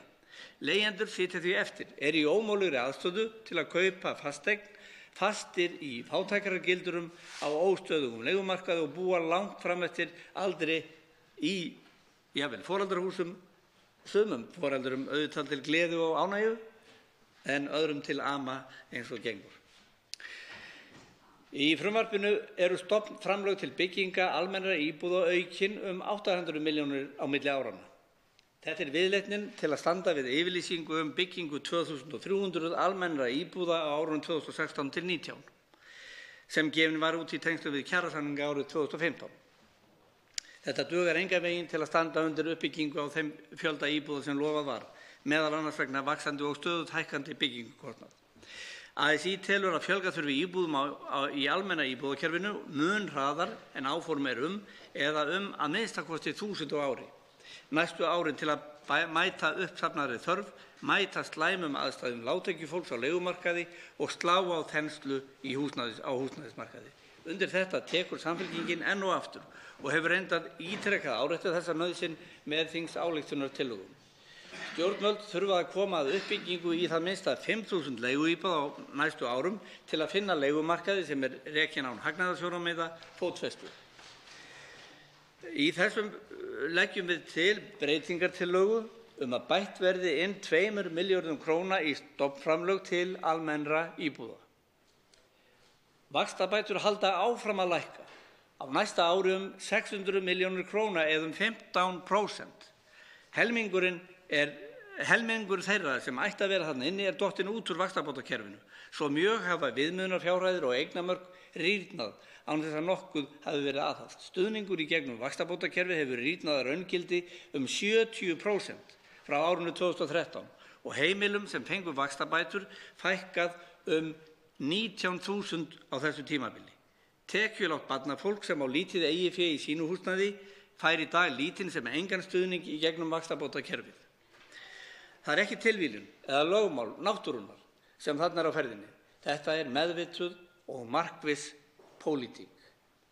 Þegar Samfylkingin var síðast í ríkisstjórn á erfiðum tímum setti hún 100 milljarða króna í vaxtabætur og barnabætur á kjörtímabilinu sem mun hærri fjárhæð en það sem sitjandi ríkisstjórn setur í málaflokkinn. Við leggjum til þarna aukningu 2 milljarða króna. Það þarf ekki að fjölyrða mikið áherslur Samfylkingar nauðsyn þess að lengja og styrkja fæðingarorlof. Ríkisstjórnin hefur kynnt okkur fyrirheit sín í því efni en merkin eru ekki skýr í þessu frumvarpi. Sérstakt skoðunarefni og áhersluefni ætti að vera að hækka svokallaðan fæðingarstyrk gagnvart þeim foreldrum sem í námi eða utan vinnumarkaðarins. Gleðiefni þó að frá næstu áramótum hækka hámarksgreiðslur til foreldra í fæðingarorlofi í 600.000 krónur. Tillögur starfshóps framtíðarstefnu í fæðingarorlofsmálum sem lagði til að tekjur upp að 300.000 skerðist ekki og að fæðingarorlof yrði lengt í 12 mánuði ná ekki fram að ganga. Niðurstöður hópsins lágu fyrir í mars 2016 og nú svo komið að uppreiknað sú fjárhæð orðin 650.000 krónur árið 2018 og það afleitt að þessi þróun endurspeglist ekki í frumvarpinu. Ástæða til að benda á að þrátt fyrir hækkun á hámarksgreiðslu úr fæðingarorlofssjóði í 600.000 krónur verður kaupmáttur hámarksgreiðslunnar enn þriðjungi lægri en árið 2007. En það svo áfram sameiginlegt úrlausnarefni ríkis og sveitarfélaga að brúa umönnunartímabilið frá því að fæðingarorlofi lýkur þar til barn kemst í tryggt dagvistunarúrræði. Þetta tímaskeið bæði viðkvæmt en mikilvægt, en það hefur neikvæð áhrif á tekjumöguleika fjölskyldna og hefur verulega neikvæð áhrif á stöðu kvenna á vinnumarkaði. Samkvæmt skýrslu BSRB dagvistunarúrræði það að megninu til mæður sem axla ábyrgð á umönnun barna sinna á þessu tímabili og það megi áætla að þær séu að meðaltali 4-falt til 5-falt lengur frá vinnumarkaði í kjölfar barneigna en feður. Þarna skiptir máli að lengja fæðingarorlof í 12 mánuði sem allra fyrst og virkja karlana. Herra forseti, hvað varðar menntamálin í þessu frumvarpi þá sér ekki ríkisstjórnin til sólar. Áður boðuð stórsókn virðist vera orðin að kyrrstöðu í besta falli. Háskólarnir fá enn helmingi minni fjármuni en fyrirheit voru gefin í stjórnarsáttmálunum og framhaldsskólarnir fá meira að segja lækkun á milli ára. Það mikill skortur á iðnmenntuðu fólki í landinu á meðan staða ákveðinna hópa háskólamenntaðra og vinnumarkaði hefur þrengst verulega. Aukið fjármagn í menntun tryggir því ekki eitt og sér aukna verðmætasköpun. Lykilatriðið að fjárfesta í réttri menntun og færni. Í stjórnarsáttmála boðað að iðn-, verk- og starfsnám verði styrkt í þágu öflugra samfélaga allt land. Haustið 2016 gerðu stjórnvöld samkomulag við aðila vinnumarkaðarins og háskólanum þróun fagháskólanáms. Í samkomulaginu var viðurkennt að þróun fagháskólanáms væri eitt brýnasta verkefnið á sviði háskólamenntunar fyrir framtíðina, fyrir samfélagið allt. Hvað er verið að vinna í þessu? Það vantar sjáanlegar aðgerðir. Þær birtast ekki í þessu fjárlagafrumvarpi. Við í Samfylkingunni leggjum fram í nefndaráliti aukningu til framhaldsskóla 400 milljónir króna og til háskólastigsins 1 milljarð króna. Þá er gert ráð fyrir að framlög til framhalds- og vinnumarkaðsfræðslu fari lækkandi milli ára eða sem nemur 60 milljónum króna. 40.000 einstaklingar á vinnumarkaði hafa eingöngu grunnmenntun. Þar standa einstaklingar og þá sérstaklega konur og fólk á landsbyggðinni höllustum fæti. Þá má nefna stöðugt vaxandi hóp innflytjenda sem þarf á markvissum en tímabundnum stuðningi að halda til þess að geta fótað sig og tekið þátt af fullu afli í íslensku samfélagi. Ég leyfi mér að nefna í þessu samhengi að Samfylkingin hefur lagt fram þingsályktunartillögu til þess að móta heildstæða stefnu í málefnum innflytjenda þar sem bæði menntun, heilbrigðisþjónusta og félagsleg þjónusta vigtar þungt. Mikilvægt er að þessum hópum sem hafa litla grunnmenntun, vilja efla færni sína og þekkingu verði boðin úrræði við hæfi. Það er forsenda þess að þeir geti haft færi á að blanda sér í þróun varðandi tækni og atvinnulíf sem þegar er hafin og mun aðeins aukast í næstu framtíð. Fullorðinsfræðsla og símenntun býr við óvissu og stefnuleysi stjórnvalda. Starfsgrundvöllur símenntunarmiðstöðva er eiginlega ekki skiljanlegur. Það er að segja reiknilíkan sem þessar miðstöðvar búa við og það er ekki í neinu samhengi við verkefnin. Sérstaklega á þetta við símenntunarmiðstöðvar sem að starfa á landsbyggðinni og við mjög mismunandi kringumstæður, sumar mjög dreifðar og þurfa að veita þjónustu stórt landsvæði, aðrar eru staðbundnari. Herra forseti, ekki verður skilið við þennan þátt umræðunnar án þess að nefna hinn takmörkuðu tækifæri ungmenna með þroskahömlun til náms og atvinnu þegar þau hafa lokið framhaldsskóla. Ýmsar upplýsingar hafa komið fram sem varpa skýru ljósi á mismunun og skort á tækifærum sem þessi ungmenni búa við vegna fötlunar sinnar. Vandinn er viðurkenndur og talað að ríkur vilji sér til að grípa strax til markvissa aðgerða til að bæta úr. Fjölmennt símenntunar og þekkingarmiðstöð veitir fólki með þroskahömlun tækifæri til margvíslegrar menntunar. Fjárveitingar til fjölmenntar hafa þó farið hratt minnkandi að raunvirði mörg undanfarin ár. Nú er svo komið að þar er mun minna í boði fyrir fólk með þroskahömlun en var fyrir nokkrum árum. Ekki verður séð í fjárlagafrumvarpinu að þar sé gert ráð fyrir að úr þessu verði bætt. Herra forseti, heilbrigðisþjónustan. Hún átti að vera flaggskip ríkisstjórnarinnar. Þar átti að styrkja og efla á öllum sviðum og reisa úr öskustóni laskað kerfi.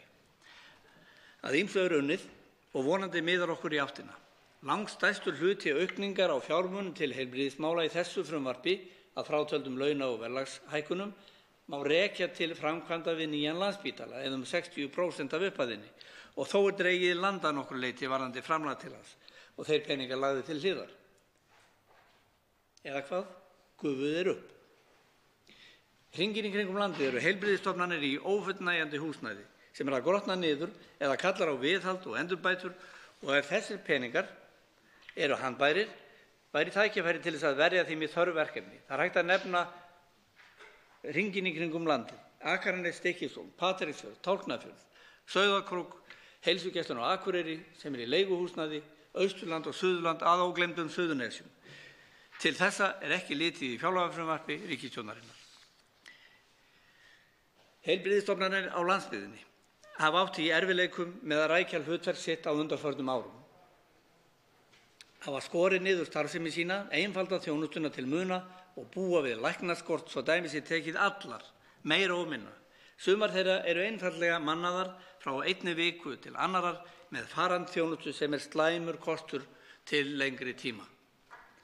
Stofnanirnar og íbúar á þessum landsvæðum trúðu því að þarna yrði gert stór átak í verki. Nei, það bólar ekkert á því. Það eru uppi stór og mikil orð, en endir og aðgerðir skortir. Þær koma ekki fram í þessu frumvarpi. Stofnframkvæmdir, viðhald og endurbætur húsnæði sjúkrahúsa og heilbrigðisstofnana eitt og það grundvallaratriði að því sé sinnt og sé í góðu horfi, fyrst og fremst í þágu skjólstæðinga og sjúklinga en einnig til þess að laða að gott og metnaðarfullt fagfólk til starfa og að viðhalda starfsánægju. Að starfrækja stofnanir og að veita heilbrigðisþjónustu svo annað en í umræðinu leggur ríkisstjórnin þetta allt að jöfnu sem dálítið villandi. Fjármagn í óbreytta starfsemi í kerfinu ekki tryggt fyrir næsta ár. Það útlit til dæmis fyrir 2 milljarða króna halla á Landspítala einum og sér. Þá á eftir að taka tillit til starfsemi sjúkrahússins á Akureyri sem býr við sömu aðstæður í hlutfalli við umfang starfseminnar. Við leggjum því til að framlög til þessara 2 sjúkrahúsa verði aukin 2 milljarða króna og trúum því að hv. fjárlaganefnd taki nú tillit til þess. Í sameiginlegri yfirlýsingu heilbrigðisstofnananna á landsbyggðinni segir með leyfi forseta að annað árið í röð virðast aukningar til heilbrigðisþjónustu fara fram hjá heilbrigðisstofnunum á landsbyggðinni. Tilvitnun lýkur. Það mat þessara stofnana að rekstur þeirra þurfi að lágmarki 800 milljónir króna til viðbótar bara til að þær geti sinnt grunnþjónustu sinni. Samfylkingin leggur til að komið verði til móts við heilbrigðisstofnanir á landsbyggðinni með þessum hætti í fjárlögum næsta árs. En það má ekki gleyma sér í öllu því sem neikvætt, það á líka að nefna það sem jákvætt. Það á að veita 200 milljónum króna til að endurnýja tækjabúnað á heilbrigðisstofnunum á landsbyggðinni og það vel. En í mörgum tilvikum unnið með löngu úrelt og úr sér gengin tæki. Þá einnig og samhliða brýnt að hraða eins og kostur að innleiða búnað sem styrkir fjarheilbrigðisþjónustu og áformum það munu að finna í byggðaáætlun. Herra forseti, ráðherra heilbrigðismála vinnur að nýrri stefnumótun í heilbrigðisþjónustu og auðvitað hafa allir landsmenn væntingar að það leiði til meiri jöfnuðar og að öryggi íbúa á landsbyggðinni verði tryggara hvað varðar heilbrigðisþjónustu. Það skiptir máli að hlutverk Landspítala sé vel skilgreint gagnvart sérfræðiþjónustu og almennt þjónustu við alla landsmenn. Að Landspítali hafi það skilgreinda hlutverk að nýta saman heildstæða þjónustu til allra landsmanna. Samkvæmt frumvarpinu gert ráð fyrir viðbótarfé, herra forseti, til reksturs nýrra hjúkrunarrýma á næsta ári. Samkvæmt því sem fram kom í máli hv. þingmanns Ólafs Gunnarssonar síðla á föstudagskveldi verða tekin í notkun 169 hjúkrunarrými í Reykjavík á næsta ári. Rekstur þeirra kostar ekki undir 1,6 milljarða króna, að minnsta kosti. Og ekki verður með góðu móti séð meðfram öðrum nýjum verkefnum að reksturinn hafi verið fjárhagslega tryggður á næsta ári, en við skulum sjá hvað setur. Í stjórnarsáttmála koma fram fyrirheit að hugað verði að því að styrkja rekstrargrundvöll hjúkrunarheimila og jafnframt lögð áhersla á aðra þjónustuþætti svo sem heimahjúkrun, dagþjálfun og endurhæfingu. Þessa sést þó hvergi stað í frumvarpi til fjárlaga. Það ekki að sjá að styrkja eigi rekstur þeirra hjúkrunarheimila sem starfandi eru, en þau eru flest í miklum rekstrarvanda. Reksturinn á hendi ýmissa aðila, ríkis, sveitarfélaga, sjálfseignarstofnana og félagasamtaka. Sveitarfélögin fullyrða að þau greiði með þjónustunni 1 milljarð króna á ári og þau munu ekki sætta sig við það að óbreyttu sem von er. Það mat rekstraraðila að það vanti að lágmarki 30% til þess að daggjöld dugi fyrir rekstri. Rekstraraðilar gera sér grein fyrir því að það verður ekki hækkað í einum áfanga en nauðsynlegt að stíga skref í áttina til að minnka þennan mun. Að minnsta kosti sé það fráleitt að auka bilið líkt og gert er ráð fyrir í fyrirliggjandi fjárlagafrumvarpi og ofan í kaupið sé svo gert ráð fyrir hagræðingarkröfu upp á 0,5% við þessar aðstæður þegar það blasir við að endar nást ekki saman í rekstrinum. Þarna stefnir í hreint óefni. Þessu vill Samfylkingin svara og leggur til í nefndaráliti sínu breytingartillögu þar sem framlög til hjúkrunarheimila hækka 1 milljarð króna. Dagdvalarrýmum hefur fjölgað hægt á umliðnum árum og allt frá árinu 2012, mun hægar en fjölgun eldri borgara. Þetta er þjónusta sem rímar við þá stefnu að gera eldra fólki kleift að búa að sínu heima, að veita stuðning við hæfi og tefja eða hindra vist á stofnun.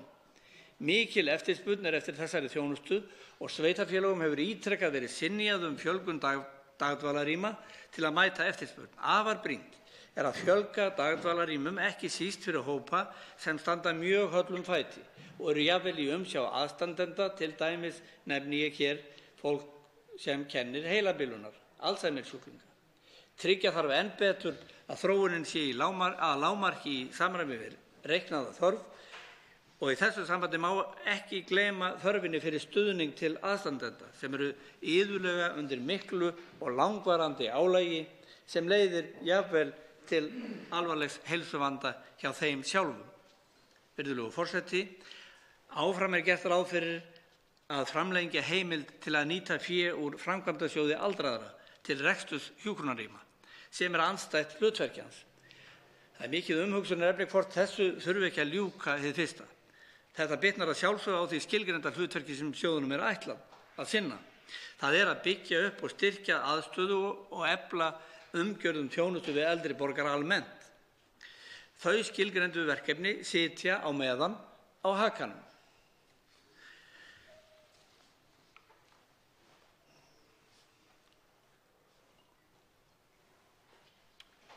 Það er hæfi að fá sér einn lítinn. Málefni SÁÁ hafa verið ofarlega á baugi að undanförnu og ákall aukinn stuðning til að fást við ávana- og fíkniefnavandann hefur ómað hátt, enda ekki nema von. SÁÁ vinnur að mikilvægum verkefnum bæði á höfuðborgarsvæðinu og út landið. Til þess að tryggja viðgang starfseminnar þá leggjum við í Samfylkingunni til að komið verði til móts við beiðni samtakanna með raunhæfum hætti og bætt verði betur sem nemur 150 milljónum króna. Herra forseti, hlutskipti öryrkja. Það hefur verið smánarlegt undanfarin ár. Það er ekki hægt að orða það með öðrum hætti. Þróun skerðinga hjá tekjulægstu lífeyrisþegunum hefur aukist og munurinn á lífeyri til þeirra sem búa einir og með öðrum hefur farið vaxandi. Öryrkjar hafa verið skildir eftir í úlfakreppu og fulltrúum þeirra finnst viðræður við sig skilyrtar með kuldalegri nálgun. Stjórnvöld veifa sverði og skildi, það er starfsgetumatið og öryrkjar eru tortrygnir. Þeim var gefin von í fjárlagafrumvarpinu með þriðjungs áfangagreiðslu upp í afnám krónu á móti krónuskerðingu sem síðan var dregin tilbaka. Herra forseti, leyfum nú umræðunum starfsgetumat að þroskast og dafna en leiðréttum kjör öryrkjanna strax. Afnemum þessar hamlandi skerðingar. Gefum öldru öryrkjum tækifæri. Ef ekki núna, þá hvenær? Það kostar, en þetta er hægt. Þetta er vinnandi vegur. Við viljum mæta þessu og leggjum til að upphæðin verði strax á árinu 2019 4 milljarðar króna til viðbótar þeim 4, skulum við segja, sem áætlaðir voru áður mínus 1 milljarður. Hvað snertir ellilífeyrisþega, þá hefur verið farin sú leið síðastliðin ár að hækka heimilisuppbót til þeirra sem búa einir umfram almenna hækkun ellilífeyris. Sú leið hefur líka aukið muninn á lífeyri þeirra ellilífeyrisþega sem búa einir og þeirra sem í sambúð. Það er ekki deilt að kjör þeirra eldri borgara sem minnst hafa milli handanna eru í engu samræmi við almenn lífskjör í landinu og stórir hópar þeirra draga fram lífið undir fátæktarmörkum. Þar eru verst settir þeir sem engar aðrar tekjur hafa en ellilífeyri almannatrygginga. ASÍ hefur lagt áherslu á að farin verði sú leið að almennt skerðingarhlutfall ellilífeyris verði lækkað úr 45% í 30% til að bæta kjör ellilífeyrisþega með heilbrigðara samspili milli almannatrygginga og lífeyrissjóða og setja þar með inn aukinn hvata til þátttöku á vinnumarkaði fyrir þann takmarkaða hóp sem möguleika hefur á því. Samfylkingin leggur til aukningu fjárveitinga með sama hætti og í þágu öryrkja. Virðulegur forseti, ég hef hér að framan drepið á örfá atriði sem við í Samfylkingunni teljum mikilvæg fyrir samfélag okkar. Andstæðingarnir gera lítið úr okkar sýn, segja að við sjáum ekkert annað en skatta og álögur. Þetta er rangt. Okkar markmið er auðvitað að vinna að velferðarmálum alls almennings, ekki fámennra hópa. Að allir hafi möguleika á þátttöku í samfélaginu. Að allir séu með, öllum sé tryggð sæmandi lífskjör leið. Við hvetjum líka til svigrúms, til athafna og frumkvæðis og þeir sem fram úr skari fá að njóta umbunar og ávaxta erfiðis, án öfga og með samfélagslegri ábyrgð. Það er kunnuglegt orðtak, líklega frá Afríku, sem oft er gripið til, að það þurfi heilt þorp til að ala upp barn. Eins er það með okkar litla samfélag. Það þarf allar vinnandi hendur til að taka þátt í að skapa velferðarsamfélag. Hver og einn þarf að leggja sitt af mörkum með sanngjörnum hætti, en svo er ekki í dag. Með þeim breytingartillögum við þetta fjárlagafrumvarp leggjum við til tekjuöflunarleiðir sem allar eru raunhæfar og færar og erum ófeimin við að segja þetta kostar og tökum á þessu saman með réttlátari hætti en verið hefur. Herra forseti, mér langar að vekja örlítið máls á því í þessu samhengi að í greinargerðinni með frumvarpinu er vakin athygli á því að fyrirhugað sé að stofna þjóðarsjóð sem fjármagnaður verði með tekjum af orkuauðlindum og orkuvinnslu á vegum hins opinbera, einkum arðgreiðslum frá Landsvirkjun. Það vekur upp spurninguna af hverju bara orkuvinnslu hins opinbera? Hvað með önnur orkufyrirtæki í einkarekstri og hvað með aðrar sameiginlegar auðlindir? Hvað heldur aftur á stjórnvöldum í þessu sambandi? Af hverju er ekki þetta stuttaskref stigið fetinu framar? Af hverju er ekki þetta og stofnaðir auðlindasjóðir sem fangi allar okkar sameiginlegu auðlindir til sjós og lands? Já, margs þar búið við, herra forseti. Og svo ég víkja aðeins að málefnum þess kjördæmi sem ég lifi og hrærist í Norðvesturkjördæmi, þá má ýmislegt jákvætt segja það góða samfélag. Það jákvæðast þó að í kjördæminu býr dugmikið fólk sem stöðugt vinnur að eflingu samfélaga sinna. Íbúðaþróunin hefur á flestu stöðu verið jákvæð síðustu misseri. Íbúum fjölgar víða en þó ekki á öllum svæðum. Það sem íbúum kjördæmisins er efst í huga er auðvitað þau eins sömu og víðast hvar á landinu. Ég nefni fyrst samgöngumálin. Engin landshluti býr við eins hátt hlutfall malarvega og Norðurland vestra og Vesturland og raunar kjördæmið allt. Þrátt fyrir þetta er á ýmsum vegum landshlutans engum minni umferð en á malbikuðum vegum í öðrum landshlutum. Vegakerfið og samgöngur standa vexti ferðaþjónustunnar fyrir þrifum og sögusagnir eru að rútufyrirtæki neiti að aka suma vegi á þessum landshluta. Jarðgangaframkvæmdir í Dýrafirði og Arnarfirði eru gleðiefni, en vegagerð samhliða Dynjandisheiði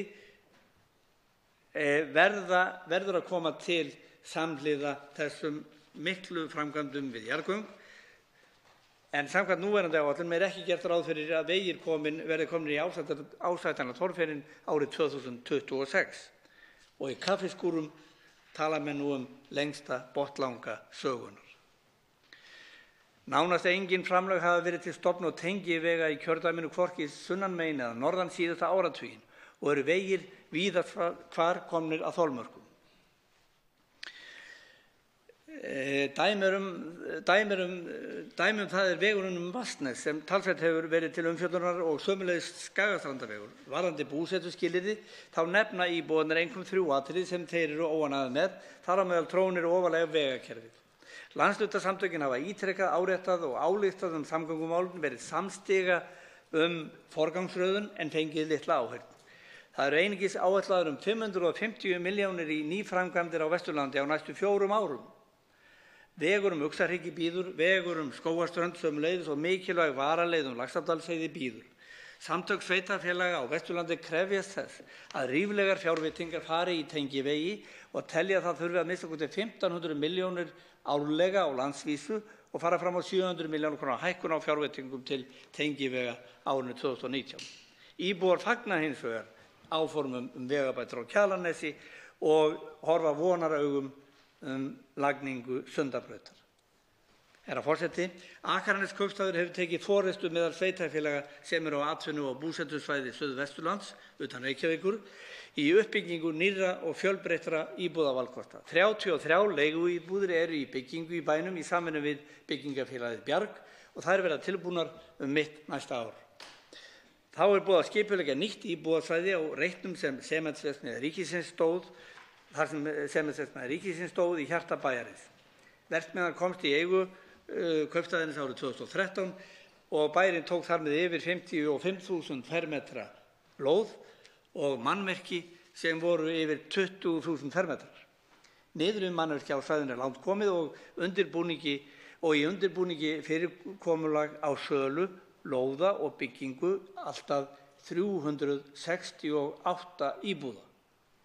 Í samningum byggingu mannvirkja, líkt og Sementsverksmiðja ríkisins var, eru jafnan í dag ákvæði skyldur eigenda við lok starfsemi til að taka niður byggingar og skila því landi sem byggt er á í sama ástandi og þegar tekið var við því.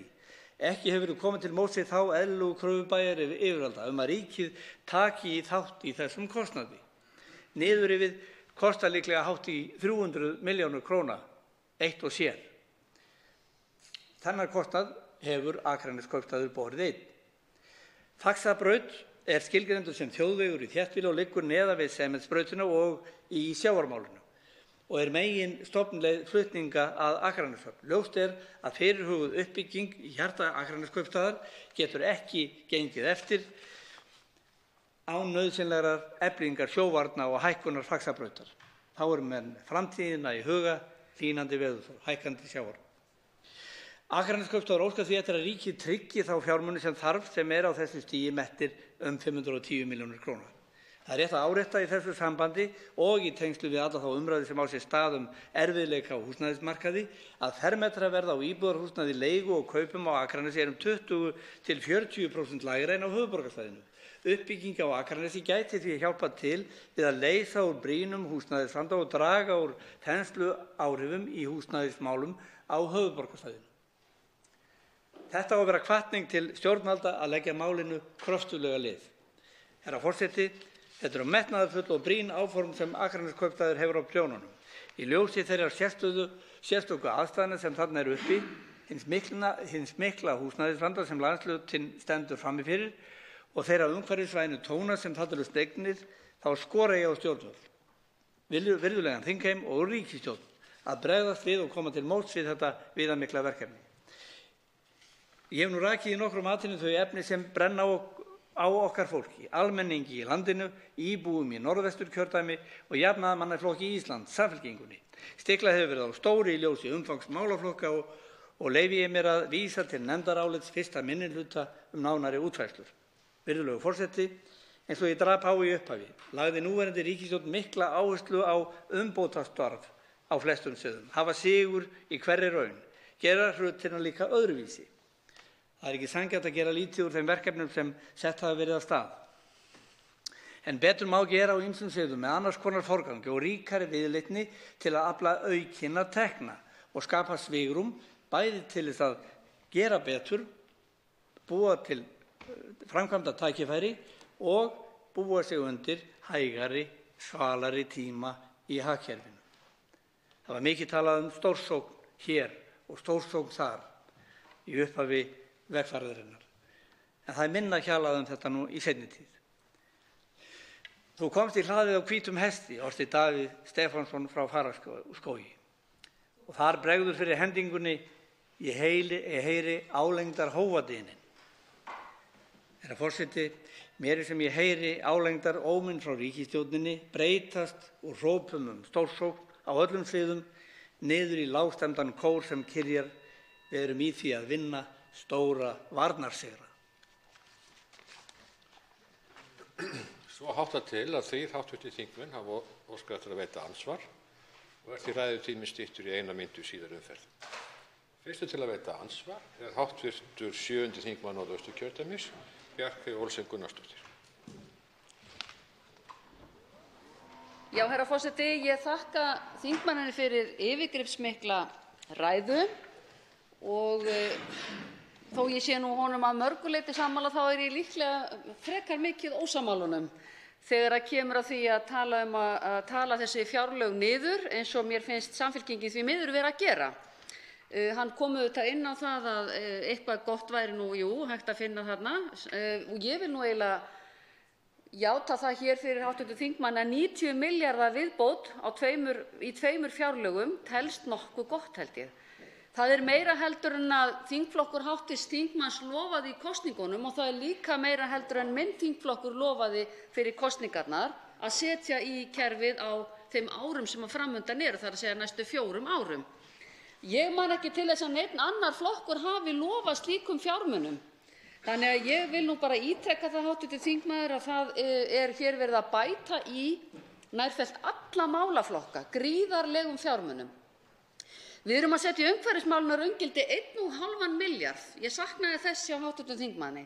Í heilbrigðismálin erum við núna á þessu ári að bæta við 15 milljörðum. Við erum að efla göngudeildir, hjúkrunarrými, geðheilbrigðisþjónustuna. Við erum að festa biðlistaátaki upp á 840 milljónir. Við getum ekki leyft okkur að tala eins og hér sé sáralítið gert eða varnarsigur sé að ræða. Ég trúi því ekki að hv. þingmaður sé virkilega þar staddur. Við erum að fjölga nemendum í hjúkrunarfræði. Við erum að setja af stað teymi fyrir langveik börn með mikla stuðningsþarfir. Varðandi mannahaldi í hinum dreifðu byggðum, þá vil ég segja það, hv. þingmaður, og spyrja hann kannski, hvort hann telji það að þar leysi laun eingöngu málið eða hvort hann telji að þar geti vandinn verið stærri. Af því að mér hefur allavega heyrst vera þannig undir. Svo ætla ég kannski að ræða aðeins betur hjúkrunarheimilismálin hér á eftir í síðara andsvari. Þá svarar andsvari hv. 7. þingmaður Norðvesturkjördæmis, Guðjón S. Brjánsson.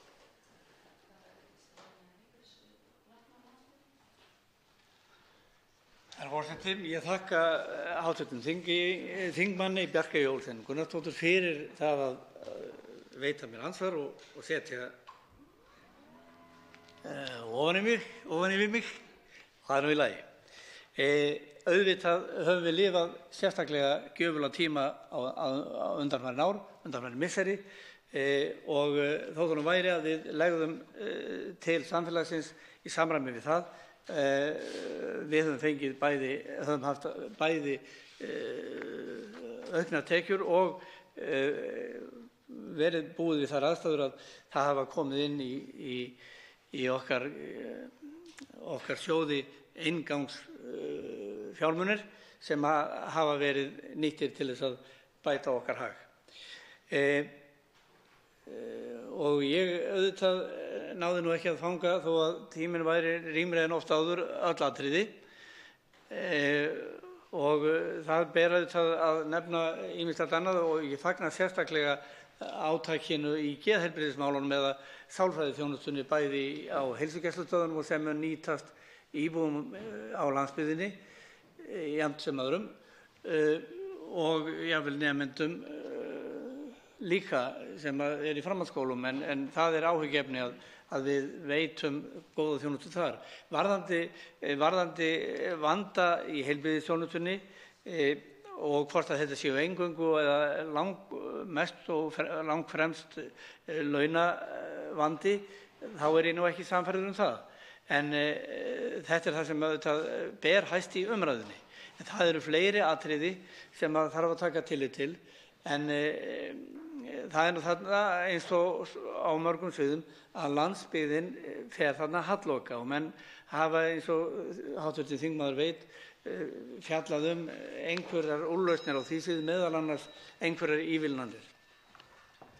Þá veitir andsvar síðari sinni hv. 7. þingmaður Norðausturkjördæmis, Bjarkey Olsen Gunnarsdóttir. Já, herra forseti, ég þakka hv. þingmanni svarið. Ég einmitt vil koma aðeins inn á þetta meðal annars hjúkrunarheimilin af því okkur hefur verið tíðrætt þau.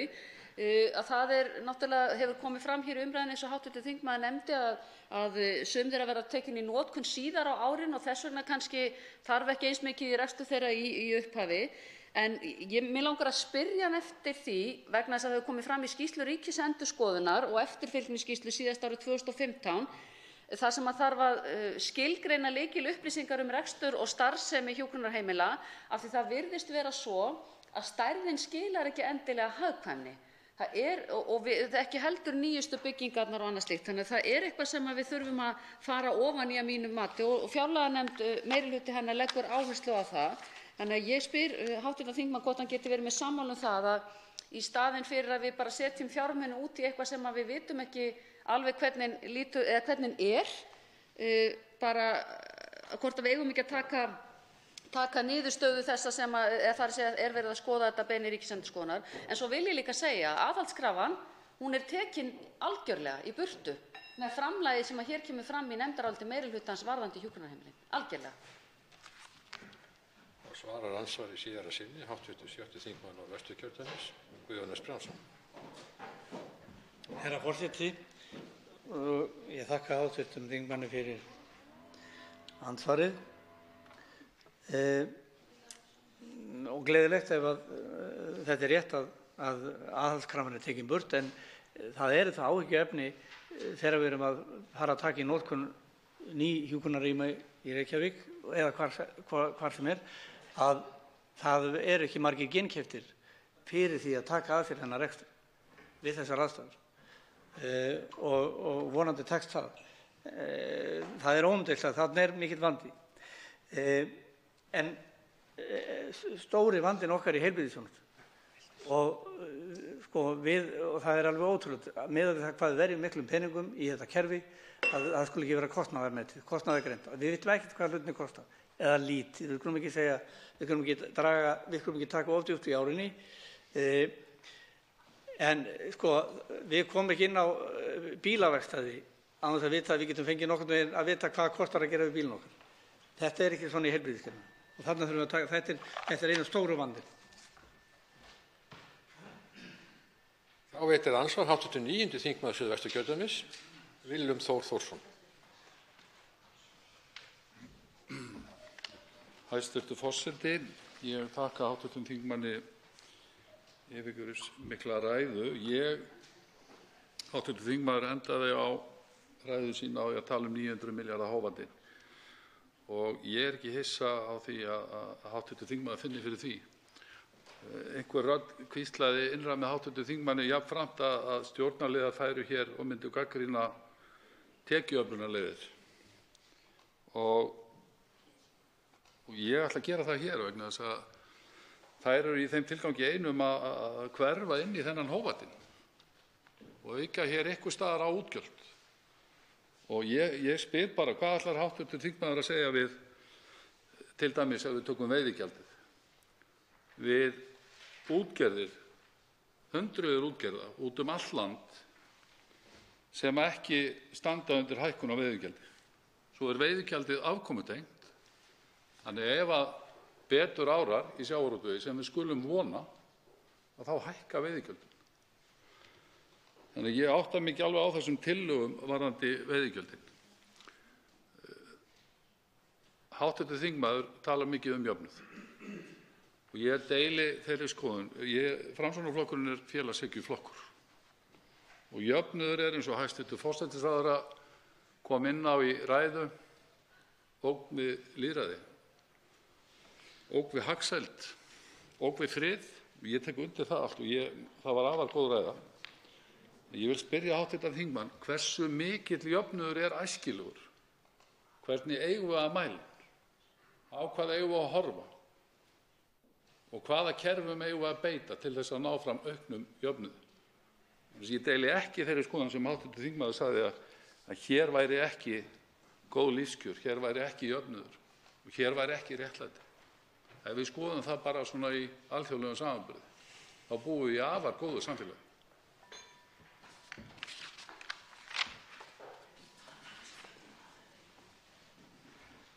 Svarar andsvari hv. 7. þingmaður Norðvesturkjördæmis, Guðjón S. Brjánsson. Virðulegur forseti, ég þakka hv. þingmanni fyrir andsvarið. Það er rétt að útgerðarfyrirtæki eiga í vanda, mörg hver, ekki öll. minni útgerðirnar eiga það og við viljum ekki missa minni útgerðir frá okkur. Við viljum halda áfram minni útgerð. Við viljum halda í alla flóruna. Og við lögðum af stað í þá vegferð að koma til móts við litlar og meðalstórar útgerðir fyrir nokkrum mánuðum. En umræðan fór út víðan völl og ekkert var af. Nú komið nýtt frumvarp fram og við sjáum hvað setur. En því verður auðvitað að halda til haga að þessi fiskveiðistjórnunarstefna ekki í þágu okkar flokks. Hún ekki okkar. Við viljum gera breytingar, teljum það vera meira í þágu þeirra sem eiga þessa auðlind, að við höfum meira það að segja hvernig við ráðstöfum fé sem að hvílir nú hjá öðrum eigendum en eiganda auðlindarinnar. Varðandi jöfnuð, ég tek nú ekki undir það að ég hef nú orðað þetta svona með að við að við segðum að væri hér mikill ójöfnuð. Hann talsverður, hann minni hér en mjög víða og það gott. En það kemur fram að hér ekki unnið að því að minnka þennan drag úr þessum ójöfnuði. Það kemur fram hjá Oxfam. Þar rekum við lestina. En hvernig við sköpum jöfnuð, þar höfum við ágætistæki. Það eru skattkerfið okkar sem gott jöfnunartæki og því eigum að beita miklu meira. Veitir andsvar síðari sinni, hv. 9. þingmaður Suðvesturkjördæmis, Willum Þór Þórsson. Hæstv. forseti, ég þakka hv. þingmanni svarið. Fyrst vil ég segja varðandi sjávarútveginn, það alveg óskiljanlegt að Samfylkingin vilji stokka þetta kerfi upp, sko, þegar allir aðrir í heiminum að segja okkur bæði vegna sjálfbærnisjónarmiða og það að þessi atvinnugrein að greiða til samfélagsins miklu meira en alls staðar annars staðar gerist, að þá vilji Samfylkingin á sama tíma stokka upp þetta kerfi. Það mér algjörlega óskiljanlegt. Svo væri auðvitað mjög freistandi að benda á það að þegar krónan gefur aðeins eftir núna, þá mun auðvitað aðeins hjarna við í útgerðinni og ríkissjóður mun njóta góðs af því. Þannig á þetta auðvitað að virka.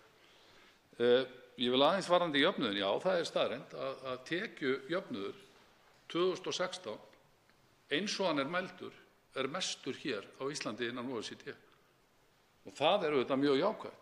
Eignaójöfnuður meiri. Það rétt, enda hækkaði þessi hæstvirt ríkisstjórn fjármagnstekjuskatt. Við erum hins vegar með háa skatta bæði á atvinnulíf og einstaklinga og það ástæðan fyrir því að við getum lítið hreyft okkur á því sviði til þess að mæta einhverjum meintum ójöfnuði. Þá svarar andsvari síðari sinni hv. 7. þingmaður Norðvesturkjördæmis, Guðjón S. Brjánsson. Virðulegur forseti, ég þakka þetta síðara ansvar hv. þingmanns Willums Þórssonar. Það rétt að við höfum náð miklum árangri í því að byggja upp okkar fiskveiðiflota og við erum með sjálfbæra starfsemi og við eigum að halda í það. Við erum öfundsverð að því leyti til. En það kemur ekki því máli við hvernig við deilum tekjum af þessari auðlind sem gríðarlega dýrmæt. Og auðlindin þjóðarinnar og það eðlilegt að við njótum miklu meiri afraksturs en við gerum. Veiðigjöld held ég megi segja, og vil nú varla nefna það, en ég held að við séum að hafa tekjur af því svipað og tóbaksgjaldi. Og finnst mönnum það eðlilegt að tekjurnar af auðlindinni séu svona í námunda við þetta. En það varðandi kjör almennings og afkomu, þá höfum við góð tæki sem jöfnunartækin í skattkerfinu. Við getum komið fram fleiri skattkerfisþrepum og skapað hér enn betra samfélagi en við eigum í dag. Þá veitir andsvar hv. 11. þingmaður Suðvesturkjördæmis, Ólafur Þór Gunnarsson. Herra forseti, Ég þakka hv. þm. Guðjóni S. Brjánssyni fyrir ræðu sína. Hún var yfirgripsmikil og tók á mörgum þáttum. Ég og fleiri hv. þingmenn vita það að hv. þingmaður brennur mjög fyrir velferðarmálum og hefur oft rætt þau mál hér í ræðustól af skynsamlegu viti. Þingmanninum varð nokkuð rætt hjúkrunarrými og þann kostnað sem væri við rekstur þeirra og þar í ræddi meðal annars aðhaldskröfuna sem er gerð á allar stofnanir, í rauninni á allar heilbrigðisstofnanir upp á 0,5%. En það hefur verið lögð fram tillaga frá hv. fjárlaganefnd það að bæta 276 milljónum í rekstur hjúkrunarheimilanna sem náttúrulega upphæð sem meira en mæti þessari aðhaldskröfu í sjálfu sér, þó hún sé ekki beinlínis hugsuð í þeim tilgangi, heldur hún hugsuð til þess að mæta hjúkrunarþyngd sem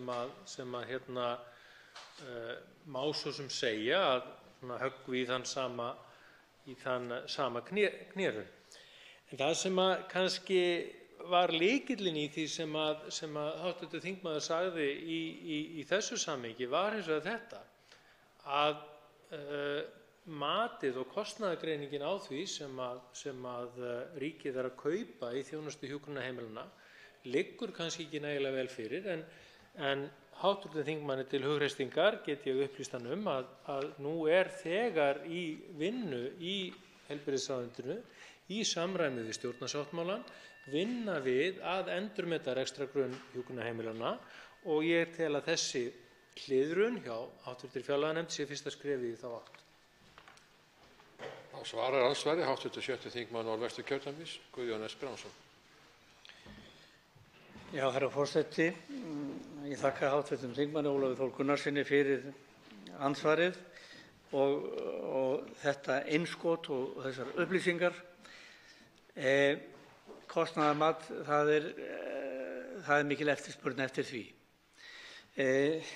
Og það er auðvitað kvíði yfir því að þessi nýju hjúkrunarrými sem verða tekin í notkun, að það verði færri en fleiri sem að vilja beygja sig undir það að starfrækja hjúkrunarheimili á þessum grundvelli, á þessum daggjöldum sem ætluð eru í þetta. Og það er gott ef að vinna stendur yfir varðandi kostnaðarmat, en við þekkjum söguna, öldrunarþjónustuna hafa byggt upp frjáls félagasamtök og sjálfseignarstofnanir og hið opinbera hefur sloppið mjög vel við rekstur á þeim, og það er ekki fyrr en í seinni tíð þegar sveitarfélögin fara að koma að þessu með þyngri og meiri hætti að þau gera sér grein fyrir að þetta gengur ekki upp. Það er engin, þau í fæstum tilfellum fá reiknað inn í daggjöldin kostnað við að reka húsnæði eða viðhalda því, og það unna menn nú ekki við í samfélagi dagsins. Það er því fagnaðarefni ef að menn að freista þess að kostnaðarmeta og að greiðslur til stofnananna verða í samræmi við umönnunarþörf þeirra sem þar búa. Þá veitir andsvar í síðara sinni hv. 11. þingmaður Suðvesturkjördæmis, Ólafur Þór Gunnarsson. Herra forseti, já, það er vissulega mikilvægt að ríkið viti hvað það er að kaupa og auðvitað er þetta liður í því. Mig langar aðeins að koma inn á það í síðara andsvari mínu það sem að hv. þingmaður ræddi aðeins fyrr, það er að segja með mönnun á landsbyggðinni, það er að segja mönnun heilbrigðisstofnana á landsbyggðinni, og mig langar kannski að inna hv. þingmann eftir því hvað hann átti við þegar hann ræddi með ívilnanir eða aðra þætti sem gætu komið til greina til þess að annaðhvort að bæta kjörin eða aðstöðu starfsfólk sem að velur sér að starfa annars staðar en hérna á höfuðborgarsvæðinu. Og þá kannski ef að þingmaðurinn hefur tíma til að kannski koma aðeins inn á það einnig hvort að við ættum að reyna að ganga lengra í því að fá starfsfólk sem að hefur meginstarfstöð hérna á höfuðborgarsvæðinu til þess að taka hlut af sínum tíma í þjónustu heilbrigðisstofnana úti á landi. Svarar andsvari síðara sinni, hv. 7. þingmaður Norðvesturkjördæmis, Guðjón S. Brjánsson. Herra forseti, þakka hv. þingmanni fyrir andsvarið. Það sem átti nú við varðandi ívilnun, það nú gamalkunnugt umræðuefni, það að ívilna starfsfólki sem tilbúið að fara út á landsbyggðina, út úr höfuðborginni, upp fyrir Elliðaárnar, bjóða þeim eitthvað betri kjör. Og þetta þekkjum við frá Noregi, þetta þekkjum við frá Norður-Noregi og Finnmörku og víðar. Það eru búsetustyrkir, það eru skattaívilnanir og það eru ferðastyrkir. Þetta hefur gefist vel, en það nú þannig því miður, að því ég hef nú búið út á landi og þykir það bara mjög gott, þá eins og höfuðborgarbúum finnist það eins og það sé afplána með einhverjum hætti vist sem ekki góð og það þurfi að greiða sérstaklega fyrir það að búa út á landi. En það nú alls ekki svo. Það bara mjög gott að búa á landsbyggðinni og ég hvet sem flesta til að flytja á landsbyggðina. Já, ég held að ég hafi ekki fleiri orð það.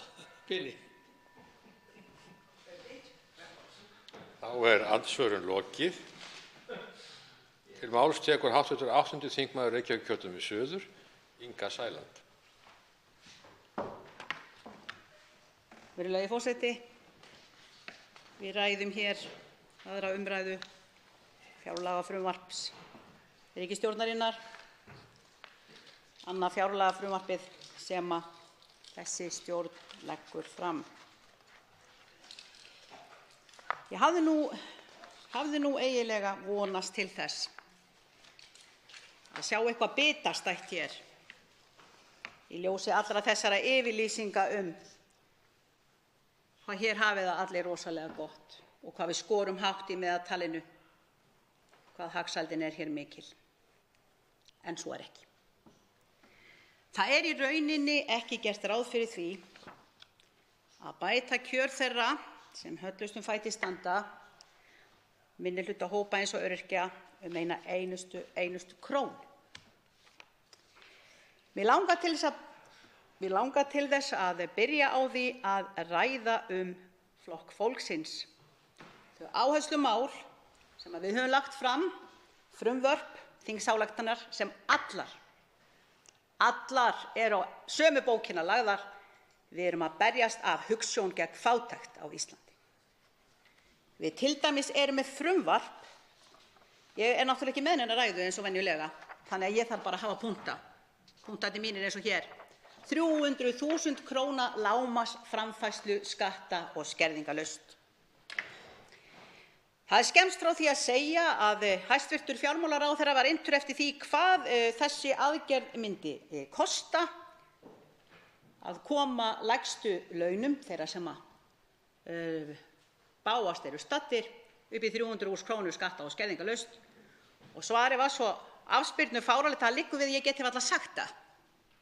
159 milljarðar, sagði hann. Eins og við hefðum einhvern tíma verið að spyrja því hvað milljónamæringar myndu kosta okkur til þess að koma þeim í skattleysi upp á 300.000 krónum. Við vorum ekki að spyrja það.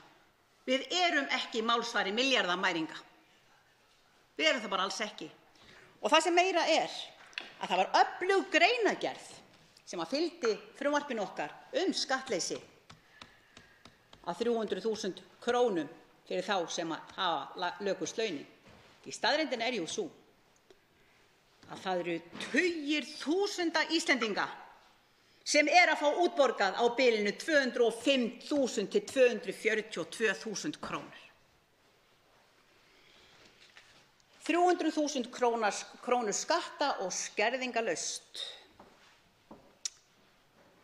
Það kostar enga 159 milljarða. Það kostar lítið meira en kosningaloforð Sjálfstæðisflokksins í síðustu kosningabaráttu. En ég ætla ekki að tala meira það, vegna þess að í lokin á ræðunni minni þá ætla ég að segja ykkur frá því hvernig við erum búin að finna 77 milljarða króna hæglega til þess að gjörbreyta áherslum, forgangsröðun á því sem við erum að horfa upp á hér í dag hjá háttvirtri ríkisstjórn. Forgangsröðun sem svo ömurleg og sem svo mikil blaut tuska í andlitið á fátæku fólki að það í rauninni sárara en tárum taki að þurfa að standa hér eina ferðina enn og kalla eftir réttlæti. Hvað höfum við að gera með OECD-skýrslur sem tala jöfnuð? Þegar við vitum að þúsundir fjölskyldna myndu standa hér í röðum fyrir jólin til þess að óska eftir mat. Hvað höfum við að gera með það? Hvað höfum við að gera með flott Excel-skjöl og flottar tölur á blaði á meðan við vitum það að fjölskyldur nánast svelta í landinu í dag? Þurfum við alltaf að líta til þeirra sem eru milljónamælingar og milljarðamæringar, koma með meðaltalið og draga það sama við þá sem ná ekki endum saman? Ég segi nei. Það ömurleg forgangsröðun. Og það til þess að drepa málunum og dreif og kasta ryki í augun á landsmönnum og eins og þetta 159 milljarðar króna, 300.000 skatta- og skerðingarlaust. Þetta hlægilegt. Þetta hlægilegt, háttvirtur forseti. Jæja. Ég hér málsvari lítilmagnans í samfélaginu. Ég hér málsvari minnihlutahópa. Flokkur fólksins var stofnaður af hugsjón með það eitt að leiðarljósi að berjast gegn fátækt á Íslandi. Það sannarlega ekki hægt að sjá að svo sé gert hér og einhver vilji sé í þessum þingsal til að gera það. Annars hefði verið óþarfi að stofna flokk fólksins í fyrstunni. Algjör óþarfi. En hér kemur ríkisstjórn eftir ríkisstjórn eftir ríkisstjórn og ennþá reisir rammgerðari og öflugri girðingar og fátæktargildrur utan þá sem síst skyldi. Hvar virðingin? Hvar kærleikurinn fyrir okkar minnstu bræðrum og systrum? Ég kem ekki auga á hann hér. Til dæmis þetta, öryrkjar fá enga kjarabót, ekki eina einustu krónu. Það þýðir ekki að koma hér og tala 4 milljarða sem urðu síðan óvart að 2,9 milljörðum og segja, já, þetta jú það sem átti að setja í öryrkjana. Við erum að bæta stöðu þeirra. Við erum að breyta kerfinu fyrir þá. Það átti ekki eina einasta króna auðvitað ekki að fara í það að bæta afkomu þeirra, hækka launin þeirra. Nei.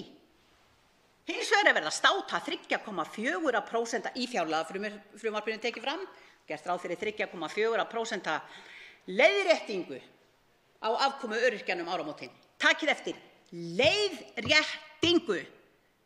Ég vil ekki hafa það að hér í þessu háa Alþingi sé verið að tala hækkun á bótum eða launum öryrkja. Þetta engin hækkun. Þetta lögbundin leiðrétting á framfærslu sem bara hreinlega bundin í lög og á að koma til skoðunar 1. janúar ár hvert. En breytingartillaga núna, hún gerir ráð fyrir því að hækka þetta alveg upp í 3,6%. Því það á nú að reyna að koma til móts við það að láta það fylgja launaþróun eða hverju. Ég bara veit það ekki. Ég bara veit það ekki. Því þetta svo langt frá því að sé hægt að tala það þó að einhver fái 3.500 krónur á mánuði núna eftir skatta. Hvers grín þetta? Það bara ítrekað verið að vinda tuskuna og slengja því í andlitið á fátækasta fólkinu og þeir sem sita hér hjá garði í allri þessari hagsveiflu. Starfsgetumatið.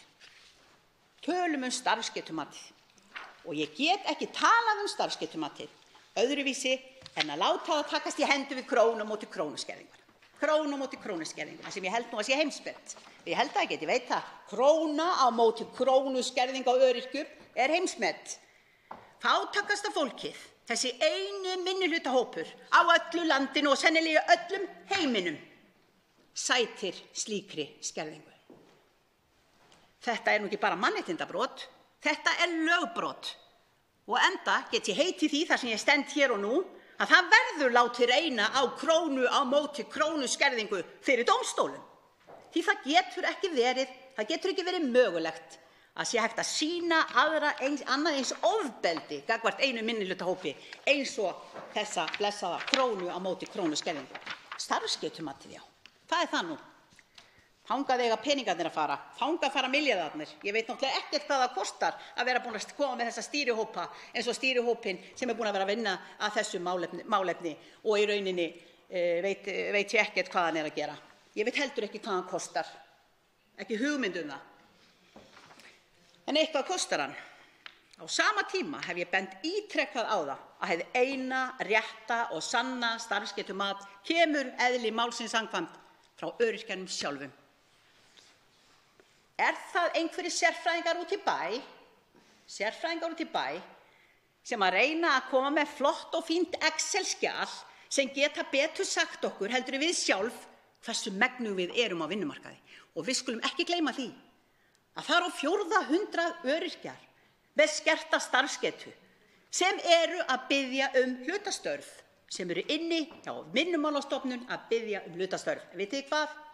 Virðulegi forseti, þau eru ekki til. Öryrkjar fá venjulega skýr skilaboð. Ef þeir hafa ekki tilkynnt það fyrirfram þegar þeir komið í atvinnuviðtal að þeir séu öryrkjar, þá venjulega ekki sérlega vel á móti þeim tekið í slíku viðtali. Þannig að ég hef ítrekað sagt, gefum fólkinu okkar kost á því að fara út að vinna. Það borgar staðgreiðslu af sínum launum. Það borgar sína skatta og skyldur. Og ef við reynum að gera það þannig að þau haldi almannatrygginga laununum sínum á meðan þau eru að aðlagast inn á vinnumarkaðinn, þá það ekkert annað sem við uppskerum heldur jákvæðni og sigur og heldur það sem að Svíar og fleiri hafa uppskorið, að það stórfækkar öryrkjum inn í kerfinu, stórfækkar. Hér rekinn þessi svaðalegi hræðslu áróður staðreyndin, 42 milljarðar á ári fara í þetta kerfi. Árið 2030 með sama áframhaldi í nýgengni örorku þá muni það vera 90 milljarðar. Það þetta sem verið að bíða eftir? Á starfsgetumatið að redda þessu? Eða mundu kannski öryrkjarnir gera það sjálfir? Ég segi já. Það nákvæmlega það sem að öryrkjarnir mundu gera. Flokkur fólksins mælti líka fyrir fyrsta frumvarpinu sínu í desember 2016. Við endurtókum það núna. Fyrsta frumvarpi sem við fluttum núna líka. Það var afnám skerðinga á launatekjur aldraðra. Það merkilega við það að Tryggingastofnun svaraði því nú í vor, svaraði því til hvað það myndi kosta að afnema þessar skerðingar á launatekjur aldraðra. Og í rauninni var ekkert verið að tala hversu mikið kæmi af þeim inn í staðinn. Það var rúmur milljarður. Við erum með skýrslu sem að unnin var fyrir Félag eldri borgara í Reykjavík sem að segir að þessi kostnaður væri jafnvel rúmir 3 milljarðar en tilbaka myndi ríkissjóður fá 4,3 milljarða. Og það var auðvitað í breytunni þá að talað x fjölda eldri borgara sem að myndi halda áfram að vinna.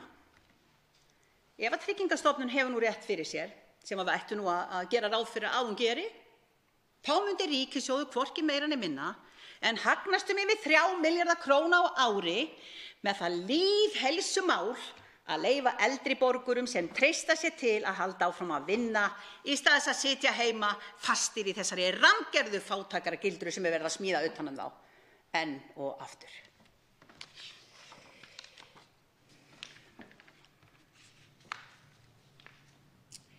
Jæja, ég ætla nú að halda áfram, virðulegi forseti, að tala pínlítið meira eldri borgarana okkar. Það vill svo einkennilega til að ég hef heyrt hérna hugtakið fráflæðisvandi ítrekað. Ég velti fyrir mér fráflæðisvandi, hvað það nú? Hvað fráflæðisvandi? Ég sá það í grein eftir forstjóra Landspítala háskólasjúkrahúss þar sem hann segir að fráflæðisvandi hann felst í því í rauninni að það safnast inn á Landspítala, fjölgar endalaust eldri borgurum sem eru tilbúnir að fara heim en það ekkert þar sem grípur þá, það ekkert sem tekur við, ekki neitt. Þannig að ég túlkaði nú þetta hugtak þannig að þau flæða bara ekki nógu hratt út af spítalanum. Fráflæðisvandi. Ég verð að segja það, ég ekki sérlega ánægð með þetta hugtak en látum svo vera, virðulegi forseti, ekki er það ég sem fann það upp, en nú skil ég það allavega. Það hefur sem sagt fjölgað inn á Landspítala háskólasjúkrahúsi frá því að ég var í kosningabaráttunni í fyrra, líklega rétt 28% eldri borgara sem komast ekki heim. Þeir voru þá rétt tæplega 100, nú voru 130. Sem þýðir það er skortur á rýmum, bráðainnlagnarrýmum. Og hvers vegna skildum við tala það að vera hagsýn, það þarf að vera með ráðdeild í ríkisbúskapnum, það þarf að vera með hagsýn í ríkisbúskapnum á sama tíma, og við ætlum bara að borga mörgu sinnum meira fyrir hvern einstakling fastan inn á háskólasjúkrahúsi, Landspítala háskólasjúkrahúsi, heldur en að hjálpa honum við að komast heim þangað sem hann vill fara og langar til að vera. Hvorki meira né minna en 130 eldri borgarar eru fastir á Landspítala háskólasjúkrahúsi. Nú skulum við skoða hvernig ríkisstjórnin að forgangsraða fjármununum okkar sameiginlegu sjóðum. Talandi það núna, það nú bara sjaldan verið annað eins ílagt, nýbúin að vera hér hv. þingmaður Bjarkey Olsen Gunnarsdóttir í stjórnarliðinu sem segir, já, við erum að leggja hér 90 milljarða á 2 árum í einu viðina. Það nú meiri margur annars, segir hún.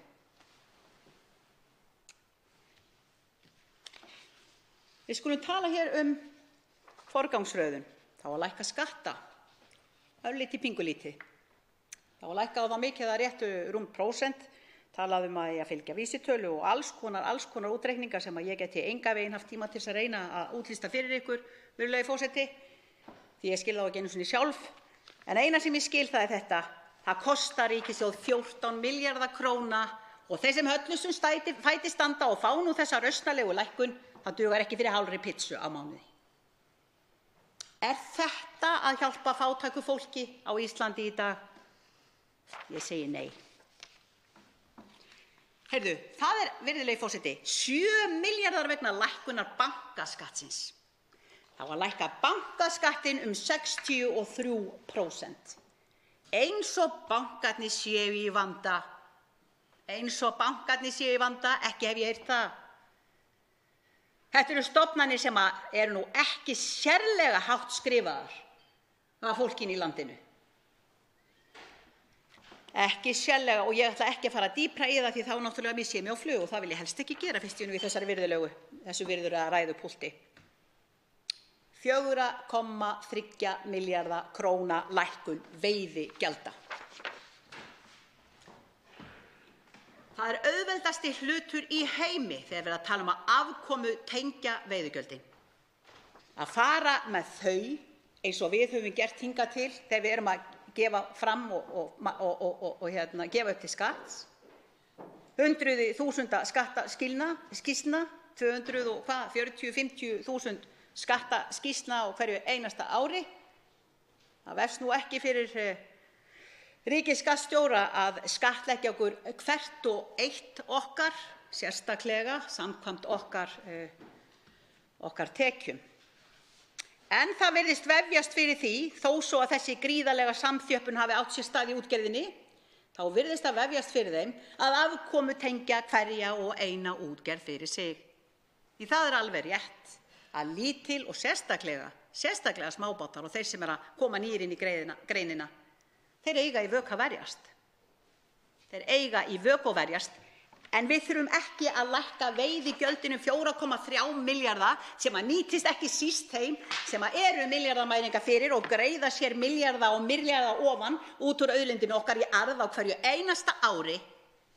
Við eigum að láta þá borga fyrir aðganginn og við eigum að afkomutengja það þannig að þeir sem þurfa á að halda fái. Þetta er einfaldasti hlutur í heimi og ég skil ekki hvernig allir þessi snillingar sem að öllu þessu koma, sérfræðingar og allt bara á ég veit ekki hvað miklum launum, hvernig þið get ekki komið auga á þetta. Ég bara næði ekki. Og ég held að væri ég, virðulegi forseti, sem væri lögblind einstaklingur hér í þessu húsi. 1,7 milljarður kostnaðar vegna 1% hækkunar persónuafsláttar. 1,7 milljarður vegna persónuafsláttar fyrir einstaklinga. 536 krónur á mánuði. Ég vil meina, virðulegi forseti, að maður væri nú jafn dauður og lifandi eftir þessa lúsa hækkun á persónuafslætti. Svo ég segi nú ekki meira. En svo við tölum nú forgangsröðunina eina ferðina enn. Bara lítið dæmi, ég er með svo mörg dæmi, ég ætla ekki að leggja það á ykkur. Ég hef ekki tíma til þess heldur, ég vildi tala í alla nótt. 212 milljónir króna, stokkubráðuneyti, heilbrigðis og velferðar og jafnréttismála ráðherra. Ég veit ekki hvort þetta er 3 hæða hús sem þau eru í. Þau gætu meira að segja verið bara hvert á sinni hæðinni og nokkurn tíma þurfa að rekast hvert á annað. Ef samstarfið á heimilinu er þannig að þau vilji helst ekki hittast.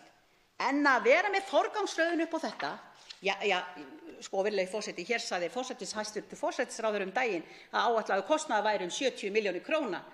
Það var nú örfáum dögum seinna sem nefndarritari fjárlaganefndar sagði að það væri nú þegar vitað yrði 212 milljónir og væri það sennilega vanáætlað. En nú kem ég að stóra málinu. 50 milljarðar strax út úr lífeyrissjóðunum. Hvað þýðir þetta? Virðulegi forseti, lífeyrissjóðskerfið það státar af eignasafni upp á 4.300 milljarða. Okkur er jafnvel talin trú það að fólkið í landinu eigi þessa sjóði. Það er ekki að sjá.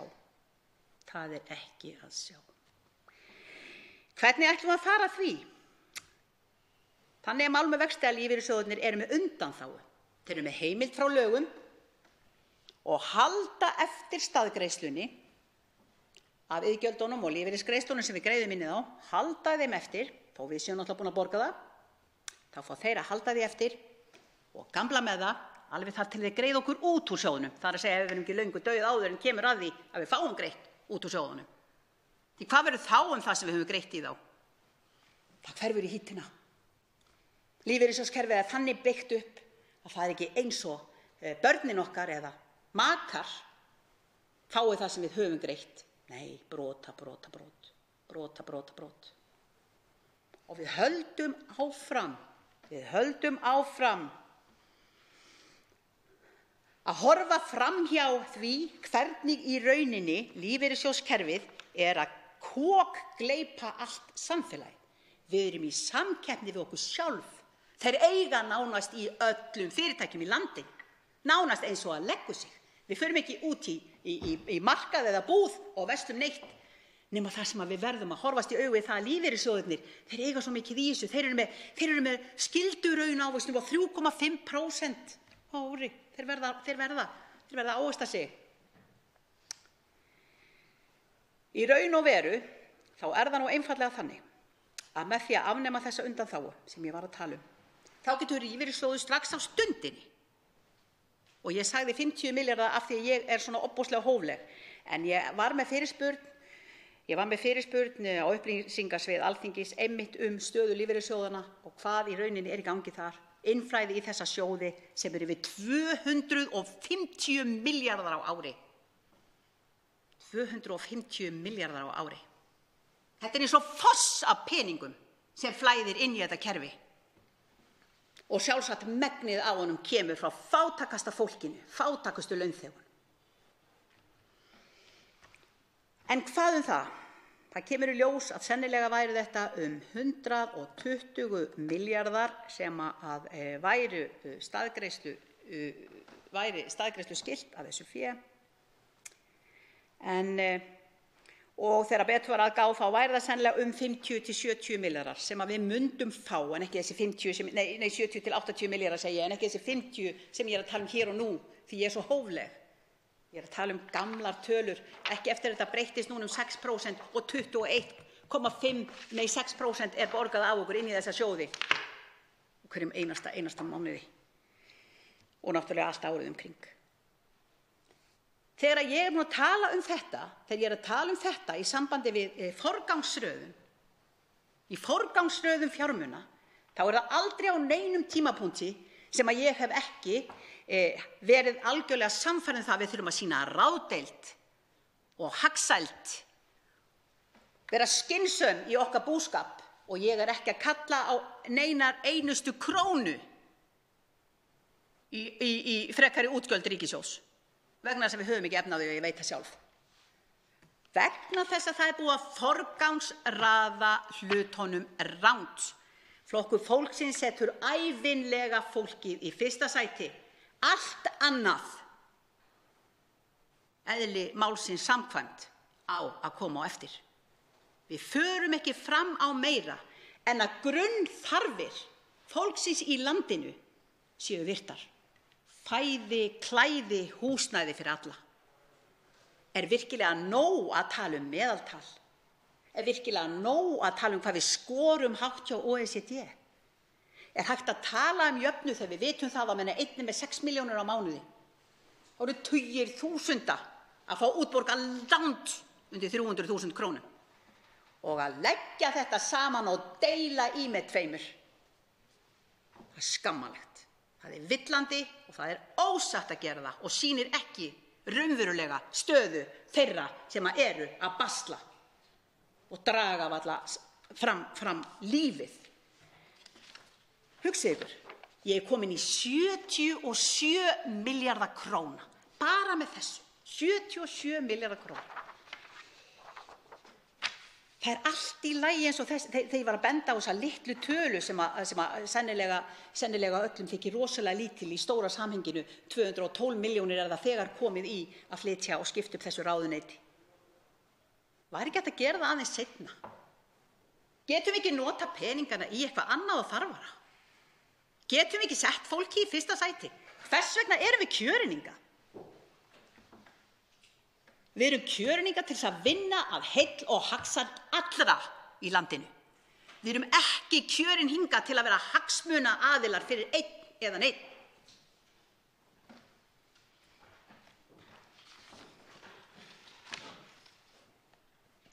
Ég segi virðulegi forseti. Það er sárara en tárum taki að horfa upp á það að hér sé komið og talað eins og til dæmis þennan blessaða stjórnarsáttmála ríkisstjórnarinnar sem er svo kafloðinn og opinn í báða enda, hann er nákvæmlega í takt við þetta fjárlagafrumvarp sem ég er að tala hér og nú. Nákvæmlega í takt við það. Vegna þess að það er eitt að tala að koma til móts við fólki í landinu. Það er annað að segja satt og það þriðja að standa við það. Því það er alveg ljóst að þrátt fyrir það eina jákvæða sem ég er að sjá nákvæmlega núna sem var virkilega gert fyrir fólk og var samt ekki hægt að fara alla leið. Það var samt ekki hægt að fara alla leið. Þegar við erum að tala dauðans alvöru sjúkdóm sem er búinn að verða 42 einstaklingum að aldur til á árinu. Hugsið ykkur. Jú, það var bætt í 150 milljónir. 150 milljónir. En það var beðið meira. Það þarf meira. Betur má ef duga skal. En þetta vefst fyrir mönnum. Þetta vefst fyrir mönnum. Það vefst ekki fyrir mönnum að bæta við og auka við starfslið þingsins 17 manns. Það vefst ekki fyrir mönnum að setja hér á 700 milljónir til stuðnings stjórnmálaflokka. Það vefst ekki fyrir mönnum. Það vefst ekki fyrir hæstvirtum forsætisráðherra að tala að þurfa að endurnýja ráðherrabílaflotann sem var endurnýjaður árið 2015 og 16 fyrir 117 milljónir króna. Það vefst heldur ekki. Jú, við þurfum sannarlega að hugsa kolefnissporið. En á sama tíma kemur mótsögnin. Við seljum frá okkur loftslagskvótann okkar til þess að fá 4 milljarða Hvað skildum við þurfa til þess að vera nú ekki sektuð þegar kemur að því að við þurfum að skila okkar? Já, sjáið þið til. Við erum að keyra á olíu, við erum að keyra á kjarnorku, við erum að keyra á öllum sköpum kjarnorku til dæmis. Ég veit ekki, þetta er það sem alþjóðasamfélagið sér. Þetta eru skilaboðin sem við eitt grænasta land á jörðinni sendir út í alheiminn. Við erum að keyra á kjarnorku. En það þarf að gera ýmislegt þegar við erum að brenna hér tugþúsundum tonna á ári af kolum. Er það til þess að bæta kolefnisspori? Nei, það er það ekki. Virðulegi forseti, ég held í rauninni að ég þurfi nú ekki að hafa þetta mikið lengra. Skilaboð mín eru skýr. Flokkur fólksins er ekki farinn neitt. Við höfum ekki svikið nein loforð. En við viljum standa við þau. Við vildum gjarnan að fleiri vildu gera það líka, því að í síðustu kosningabaráttu man ég ekki betur heldur hver einasti talsmaður hvers einasta stjórnmálaflokks lofaði nánast hverju sem var til þess að vera kjörinn. Og nú hvet ég alla landsmenn, virðulegi forseti, til að skoða það nú gaumgæfilega hverjir það voru til dæmis sem komu á krónu á móti krónu skerðingu og hversu lengi og oft þeir hafa haft tækifæri til þess að tala gegn henni og jafnvel tíma til þess að afnema hana með öllu. Þannig ég segi betur má ef duga skal. Við eigum hér 77 milljarða króna með með breyttum áherslum. Hér er oft talað um að stíga út fyrir boxið. Hér er oft talað um að festast ekki eins og við höfum verið hér. Festast ekki hérna og spóla alltaf í sama farinu, en það er nákvæmlega það sem er verið að gera. Við tölum um göng og tölum um vegi og tölum um hitt og tölum um þetta. Við eigum að tala um fólkið fyrst. Það er þess vegna sem við erum hérna. Ætli við séum ekki sennilega að greiða hvað mest, til dæmis, í heilbrigðiskostnaði öllum. Hvernig er því varið? Á segja ykkur dæmi. Af því ég hef nú tíma til þess. Jú, ef einstaklingur hefur beðið meira en 3 mánuði þá var rétt á að fara til útlanda til dæmis mjaðmaaðgerð. Hvað skyldi það nú kosta? Jú, það kostar reynda 3 sinnum meira heldur en ef hún var gerð hér heima. En það má ekki vera að gera það á einkastofu, nei. Heldur er læknirinn jafnvel að fara með sínu sjúklingi og gerir aðgerðina erlendis og kostar 3 sinnum meira.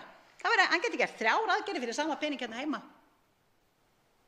Er þetta hagsæld? Er þetta alvöru stjórn á fjármálum? Er þetta sparnaður? Ég tala hér þegar ég er að tína saman þessa milljarða sem ég sé í hendi mér að við getum tekið inn sem öryrkinn sem ég hef verið alla tíð og þurft að berjast fyrir tilveru minni alla tíð í boði ríkisstjórnar hverju sinni. Ég hef verið fátæk, virðulegi forseti, ég veit hvað það er að fátæk af peningum allavega. En ég hef verið ríka andlegum auði og yndislegu fólki og fjölskyldu og á dásamleg börn. Það verður aldrei metið til fjár. En það hefði nú verið óneitanlega meira gaman ef ég hefði getað gert meira fyrir þau. Og lofaðum að fylgja því sem almennt var viðurkennt í samfélaginu. Tónlistarnám, íþróttanám, föt og allt það. Lofum að vera með eins og allir hinir. En þessi ríkisstjórn horfir ekki það. Hún sér eitthvað allt annað.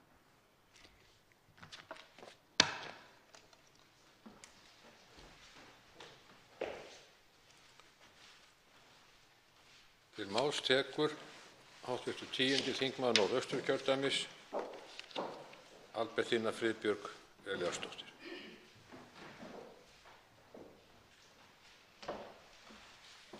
Herra forseti,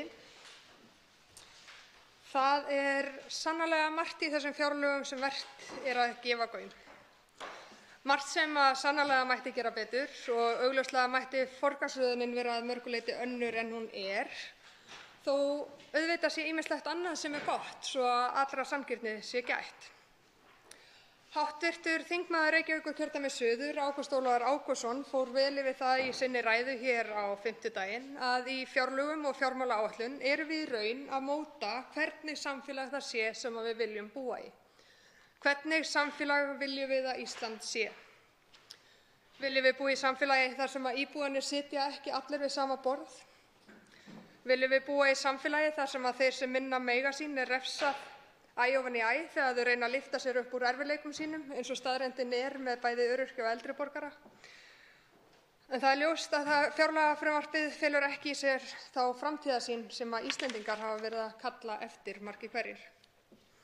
En mig langar þó að bæta við enn einu sjónarmiðinu og fjalla aðeins spurninguna hvort við viljum búa í samfélagi þar sem smærri samfélög fá aldrei tækifæri til að ná vopnum sínum á ný. Mig langar sem sagt að nálgast fjárlögin hér í dag út frá byggðapólitískum vinkli, en það vakti nokkra athygli hér fyrr í haust þegar Byggðastofnun tilkynnti að stofnunin gæti ekki rækt hlutverk sitt, gæti ekki sinnt sínum lagalegu skyldum vegna skorts á upplýsingum í fjárlögum. Samkvæmt 14. grein laga opinber fjármál kemur fram að Byggðastofnun eigi að gefa fjárlaganefnd Alþingis umsögn áhrif frumvarpsins á byggðaþróun í landinu. En í umsögn sinni segir forsvarsfólk stofnunarinnar það þó ekki vera hægt þar sem ekki að finna í fjárlögunum neitt yfirlit yfir landfræðilega dreifingu tekna og útgjalda ríkisins. Ekki heldur sýnd landfræðileg dreifing starfa á vegum ríkisins, opinberra hlutafélaga í eigu ríkisins og starfa í stofnunum sem hafa stóran hluta tekna sinna af fjárlögum. Þetta nokkuð sem hæstv. Fjármálaráðherra og fjárlaganefnd hljóta að beita sér fyrir að verði lagfært, enda ekki ásættanlegt að stofnanir ríkisins að þeim sé ekki gert kleift að sinna lagaskyldu sinni, hvort sem það gagnvart fjárlögum eða einhverju öðru. En það nefnilega einmitt í gegnum fjárlög sem íslensk stjórnvöld geta raunverulega haft áhrif á byggðaþróun í landinu. Það akkúrat það sem samfélögin all land hafa í raun verið að kalla eftir. Þau ekki að kalla eftir sértækum aðgerðum. Þau ekki endilega að kalla eftir stóriðju eða risavinnustöðum. Þau hins vegar að kalla eftir aðstæðum og innviðum sem að gera þeim kleift að byggja upp fjölbreytta atvinnuvegi til þess að vera ekki ítrekað í þeirri stöðu að vera að bregðast við ákvörðunum þar sem að fótunum kippt undan þeim æ ofan í æ. Þau sem sagt að kalla eftir því að fá að sitja við sama borð, að geta komist á milli staða á sómasamlegan hátt allt árið kring, að vegir séu öruggir og færir innan og milli landshluta, að hægt sé að nota innanlandsflugið sem raunverulegar almenningssamgöngur. Í því samhengi má til dæmis nefna skosku leiðina sem töluvert hefur verið rædd, meðal annars í tengslum við byggðaáætlun. Hæstv. Samgönguráðherra skipaði í fyrrasumar starfshóp til þess að kanna mögulega leiðir til þess að niðurgreiða innanlandsflug, til að mynda skosku leiðina, en því miður ekki von á lokaskýrslu málið fyrr en í desember, ef að marka má fréttir, en gagnlegra hefði verið að starfshópurinn hefði reynt að láta niðurstöðuna liggja fyrir þessa umræðu hér í dag, en vonandi telur ríkisstjórnin sig hafa svigrúm til þess að koma tillögum starfshópsins samt sem áður í framkvæmd strax á næsta ári. En gert ráð fyrir í útreikningum atvinnuþróunarfélaganna að kostnaður við skosku leiðina sé líklega 600 til 800 milljónir króna. Þannig að það kannski aðeins hærri upphæð heldur en auðvelt að koma léttilega fyrir í svona á eftir á. En það hljóta að vera sem sagt mikil vonbrigði hins vegar að meirihluti fjárlaganefndar leggi hér til í annarri umræðu að draga saman frá því sem boðað var til samgöngumála 550 milljónir króna, ekki síst þegar litið til stöðunnar víðsvegar land, til dæmis fyrir austan þar sem löngu tímabært að ráðast í gangnagerð til Seyðisfjarðar. Og þá má ekki gleyma fjarskiptunum. En til að skapa raunverulegt jafnræði á milli svæða þá mikilvægt að net- og símatengingar séu þær bestu sem völ á hverju sinni, hvar sem á landinu, enda opna þeir innviðir á að raunverulega sé hægt að starfa hvar sem á landinu og náttúrulega búa hvar sem á landinu. Í því samhengi langar mig að minnast á áhugaverða samantekt sem sjónvarpsþátturinn Landinn á RÚV sýndi nýverið, þar sem þau fjölluðu fjarvinnu og störf án staðsetningar. Með nýrri og betri tækni það nefnilega að verða raunverulegur kostur að starfa á slíkan hátt. Þá langar mig líka að nýta þetta tækifæri og hrósa sérstaklega stjórnendum Umhverfisstofnunar hvað þetta varðar, en stofnunin auglýsir langflest störf sín á þann hátt að þau eru án staðsetningar sem til algjörar fyrirmyndar. Og þetta mættu aðrar ríkisstofnanir sannarlega taka upp og ég skora á forsvarsfólk þeirra hér með að skoða það. Og sömuleiðis, fyrst að ég byrjaði að skora á fólk, þá vil ég skora á ríkisstjórnina og fjárlaganefnd að skoða hvort ekki væri upplagt að setja smá pening í að skapa eins konar störf án staðsetningar pott sem að stofnanir gætu sótt í framlög til að fjármagna uppsetningu skrifstofa eða aðstöðu fyrir starfsmenn sem að starfa utan höfuðstöðva án staðsetningar. Í því samhengi þá langar mig til þess að koma aðeins inn á heimsókn sem að hluti þingflokks Samfylkingarinnar fór í á Þingeyri nýlega. En einn af þeim stöðum sem við heimsóttum þar var mjög merkilegt verkefni sem ég vona að allir þingmenn gefi sér tíma til þess að heimsækja sem allra fyrst. En það tilraunaverkefni Blábankinn.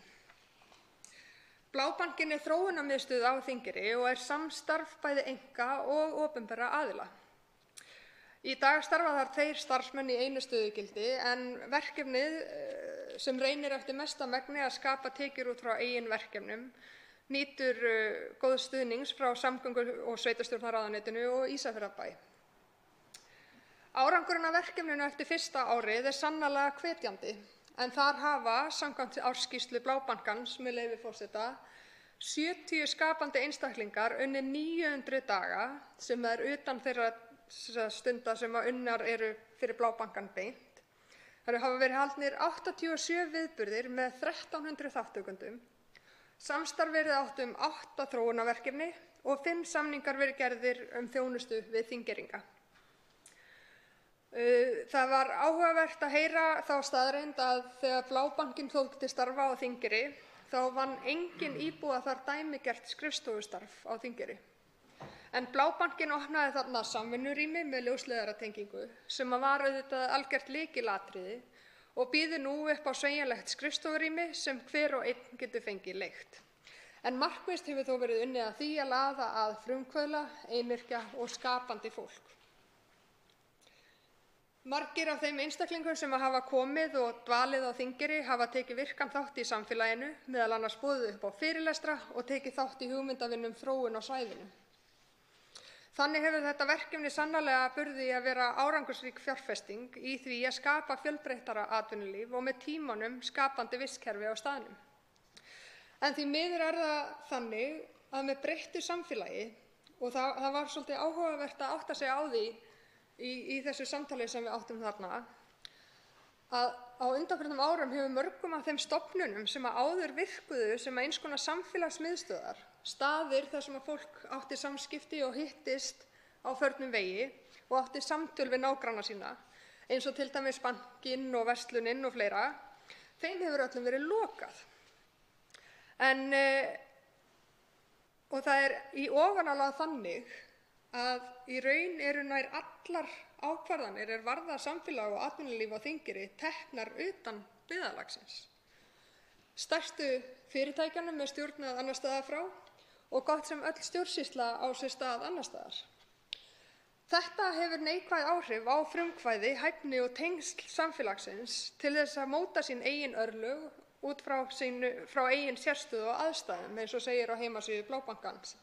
En Blábankinn hefur reynt að vinna gegn þessu með því að ýta undir og taka frumkvæði í málum varða íbúa.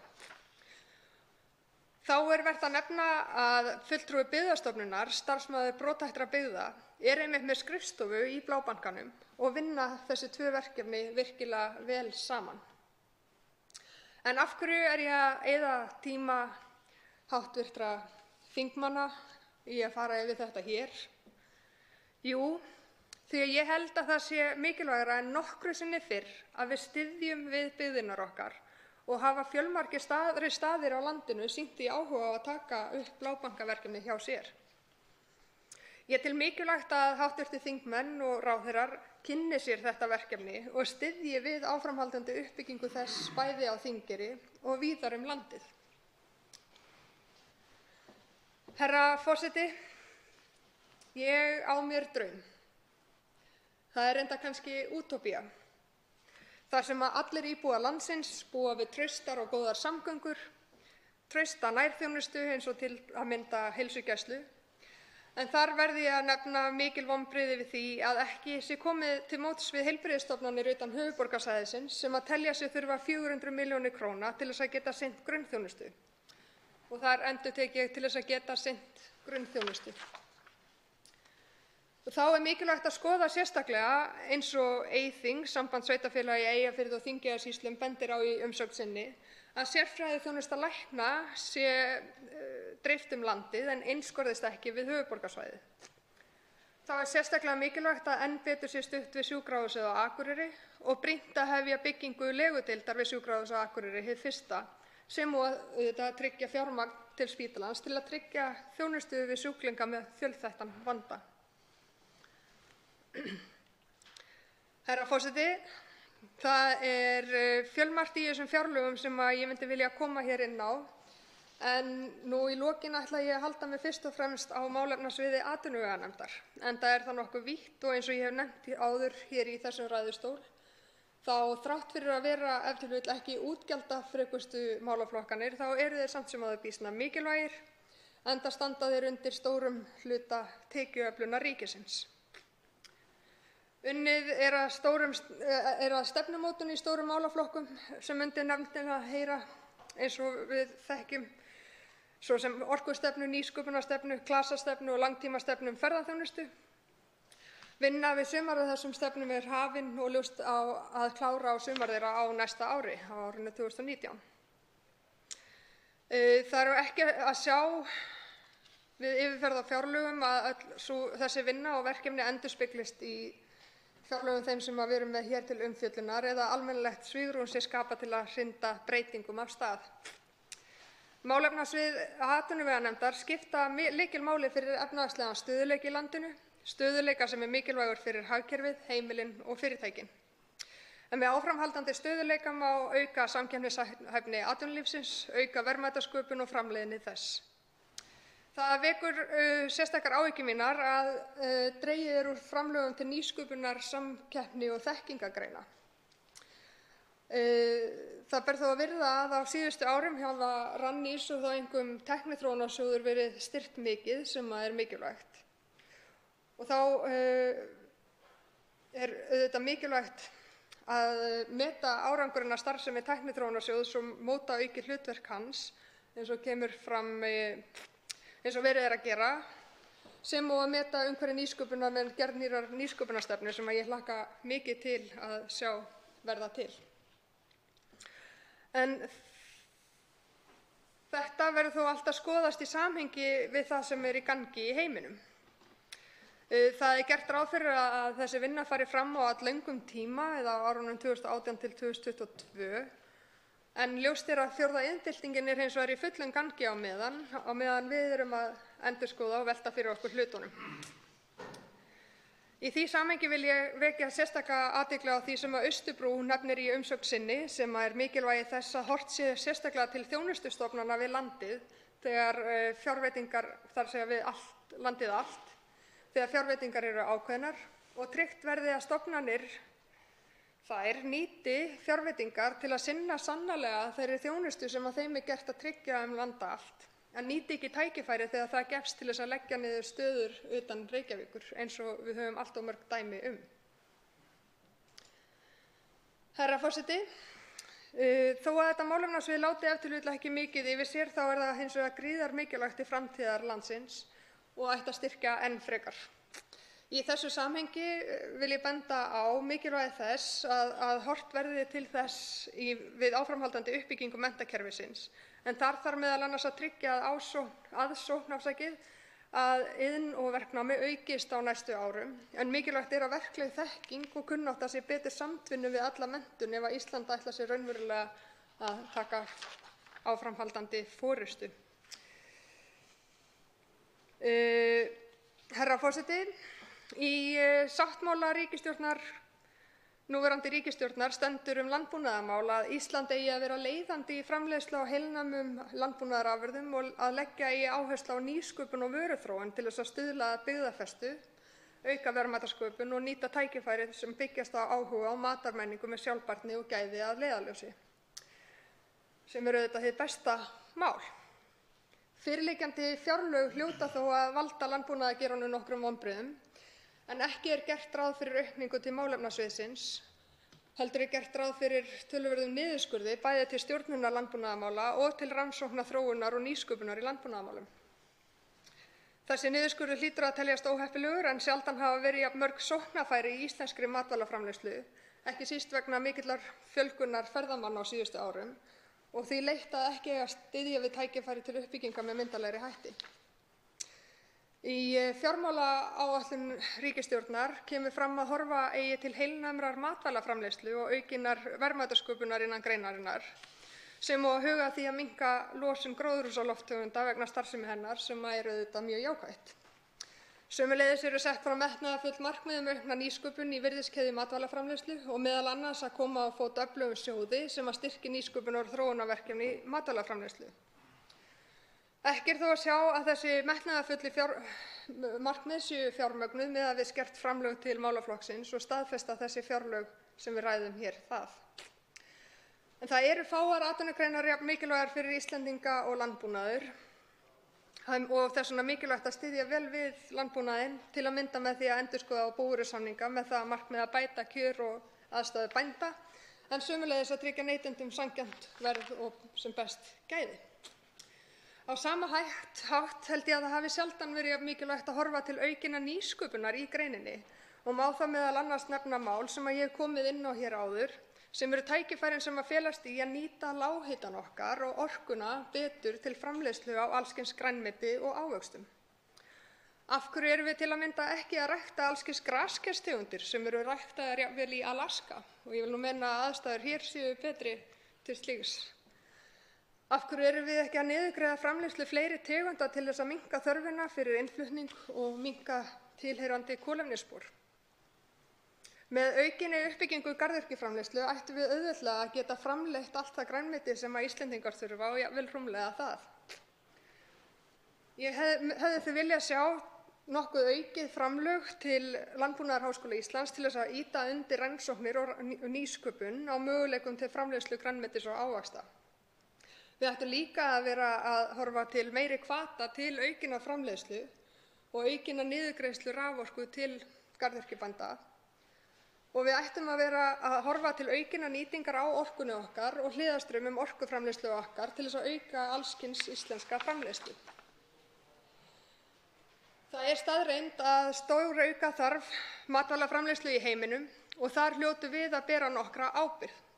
Auk þess sem að með aukinni framleiðslu höfum við tækifæri, eins og ég nefndi áðan, til þess að minnka kolefnisspor Íslands í heild, þar sem að þar með þyrfti að flytja minna inn, sem að væri í samræmi við sjálfbærnimarkmið Sameinuðu þjóðanna.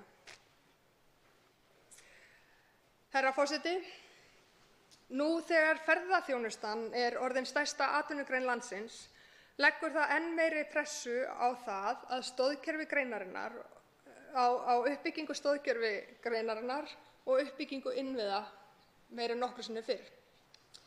Samkvæmt upplýsingum frá Hagstofunni þá var hlutfall ferðaþjónustu af vergri landsframleiðslu 8,4% árið 2006 í samanburði við 7% hjá sjávarútvegi og 2,5% af framleiðslu málma.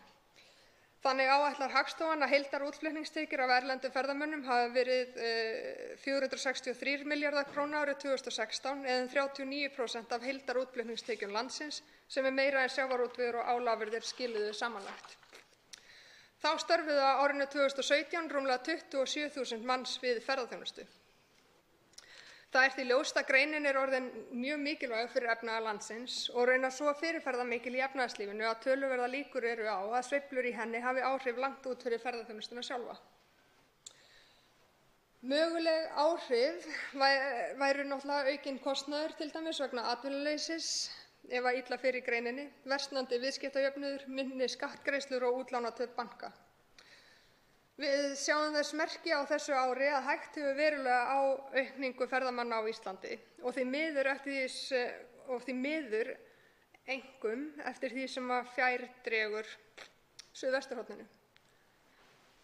Vonandi verður einhver viðsnúningur á þessu með veikingu krónunnar, en það er ljóst að við þurfum að vera á tánum gagnvart þróun greinarinnar. Það er því ákveðið áhyggjuefni, herra forseti, að dregið er úr stuðningi til greinarinnar frekar en hitt, eins og sjá má meðal annars í verulega lækkuðum framlögum til Framkvæmdasjóðs ferðamannastaða. Það er áhyggjuefni þar sem að gæta þarf sérstaklega að því að vöxtur ferðaþjónustunnar valdi ekki óbætanlegum umhverfisskaða, enda væri þar einfaldlega verið að velta vandanum yfir á komandi kynslóðir. Framlög úr Framkvæmdasjóðs ferðamannastaða hafa þar nefnilega skipt sköpum fyrir fjölda fjölsóttra ferðamannastaða og er mikilvægt að við höldum áfram því góða starfi sem að þar hefur verið unnið. Þá eru einnig nokkuð vonbrigði að ekki er í neinu brugðist við ítrekuðum kröfum sveitarfélaganna að þau fái hlutdeild í tekjum af ferðaþjónustunni, en þar hefur meðal annars flutningur gistináttaskatts verið skoðaður og er reyndar sérstaklega nefndur í stjórnarsáttmála ríkisstjórnarinnar. Ekki er einu orði minnst á þessi áform í fjárlögum ársins 2019 og í því samhengi er rétt að minna á breytingartillögu Samfylkingarinnar þar sem að lagt er til að gistináttaskatturinn renni til sveitarfélaganna og mun sú tillaga vonandi fá góðan stuðning hér í þinginu. Herra forseti, okkur hefur orðið tíðrætt á þessu þingi mikilvægi aukinnar dreifingar ferðamanna landið, en eftirfylgni með þeim markmiðum er ekki að sjá í þessu frumvarpi til fjárlaga. Á meðan einstaka staðir glíma við allt of marga ferðamenn eru stór svæði vannýtt. Og þá er ekki að sjá merki þess að styðja eigi við uppbyggingu annarra flugvalla en Keflavíkurflugvallar til þess að tryggja raunverulega dreifingu ferðamanna landið. Þess er reyndar ekki síður þörf til þess að auka öryggi, en eins og kemur fram í umsögn Icelandair vegna samgönguáætlunar Alþingis fyrir árin 2019 til 2023 er mikilvægt að auka rými fyrir flugvélar, viðhald og uppbyggingu alþjóðlegra flugvalla á landsbyggðinni sem að nýttir eru sem varaflugvellir. En á hverri stundu eru það 30 vélar sem að treysta á þá í raun 2 varaflugvelli ef eitthvað kemur upp á Keflavíkurflugvelli, sem í dag er raunar útilokað að gera vegna takmarkaðs rýmis á þessum 2 flugvöllum. Þetta þýðir að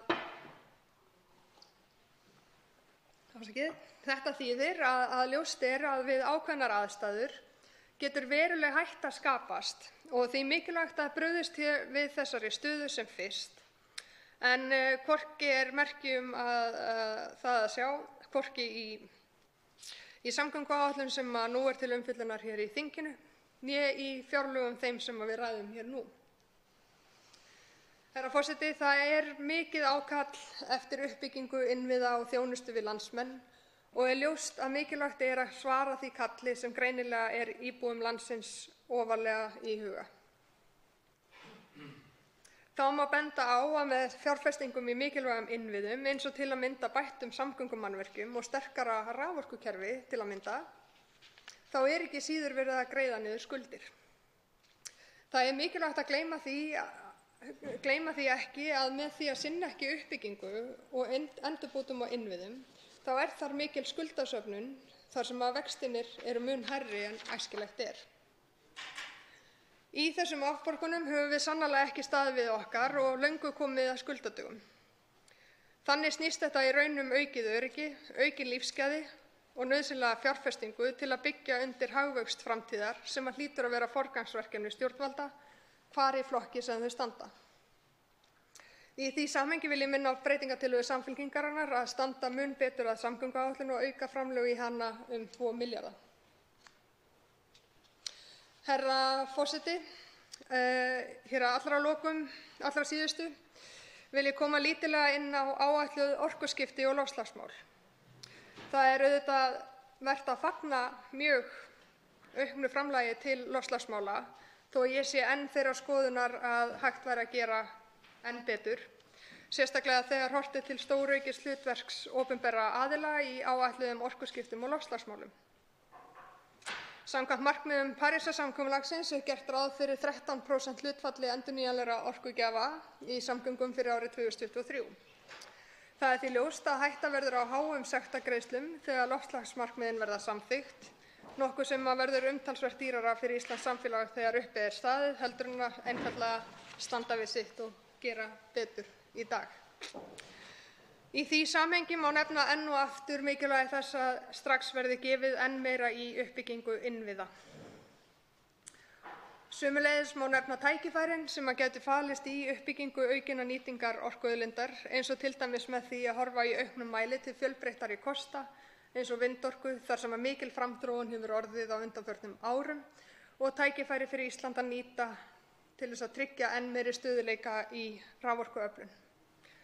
Og þá má einnig minnast á tækifærin sem felast í ræktun nýrra skóga, en eins og oft hefur komið fram hér, þá er nauðsynlegt að horfa til aukinnar kolefnisbindingar samhliða bættri nýtingu orkuauðlinda og er fagnaðarefni að það sé gert í auknum mæli nú í tillögum ríkisstjórnarinnar. Herra forseti, það er fjölmörgt annað sem ég hefði viljað koma inn á varðandi fjárlög 2019, en ég ætla að láta hér staðar numið, en vil nú allra síðast minna á góðar breytingartillögur Samfylkingarinnar og vona að þingheimur standi með okkur í því að gera þær að veruleika. Tveir hv. þingmenn hafa óskað eftir að veita andsvar. Fyrstur til að veita andsvar er hv. 5. þingmaður Suðurkjördæmis, Ari Trausti Guðmundsson.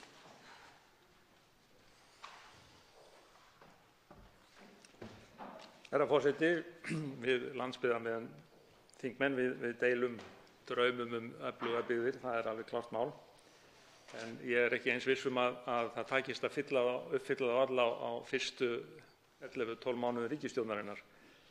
Mig langar að benda á staðreyndir nokkrar varðandi byggðastefna. Það er náttúrulega byggðaáætlunin sjálf, þessi metnaðarfulla byggðaáætlun sem á að vera fullfjármögnuð þegar þessi 4 ár eru liðin. Núna í þessum yfirstandandi fjárlögum þá er verið að auka í þrífösun rafmagns, það er verið að flýta ljósleiðaravæðingu, það er verið að bæta í þekkingar- og háskólasetur. Í flugmálunum er verið að bíða náttúrulega eftir því að ákveðin atriði komi fram til þess að koma inn í samgönguáætlun. Það er ekki þar með sagt að þetta þurfi að vera í fjárlögum fyrsta kastið. Og varðandi nýsköpun þá vil ég benda á að það er heill milljarður sem fer í styrki eða framlög til fyrirtækja sem vilja gagnast nýsköpun, það er að segja fjárfestingu. Þá er ekki verið að spyrja í hvaða atvinnugreinum þessi nýsköpun fer fram. Þegar kemur að neikvæðum atriðum þá getum við vel bent á til dæmis náttúrustofunum sem eru ekki styrktar nægilega vel. Ég hef bent á það sjálfur. Þannig að það er auðvitað hægt að finna hluti sem maður vildi sjá betur gerða. Þegar kemur að samgöngumálunum og öllum 12.000 kílómetrunum sem eru undir í vegakerfinu og við sjáum hér 500 milljón króna niðurskurð, þá má benda á það að það er verið að auka það að minnsta kosti í heilbrigðismálum, bæði hjúkrunarrými og tækjakaup út á landi. Og þegar kemur að milljarða króna spurningunni, það er að segja þessu 1 prómill sem þessi fjárlög eru skert miðað við upphaflegu tillöguna, þá er spurningin til hv. þingmanns hvort að honum finnst það of mikil skerðing miðað við að bregðast við samdrátt í samfélaginu þetta 1 prómill. Þá svarar andsvari hv. 10. þingmaður Norðausturkjördæmis, Albertína Friðbjörg Elíasdóttir. Herra forseti, ég vil byrja á að þakka hv.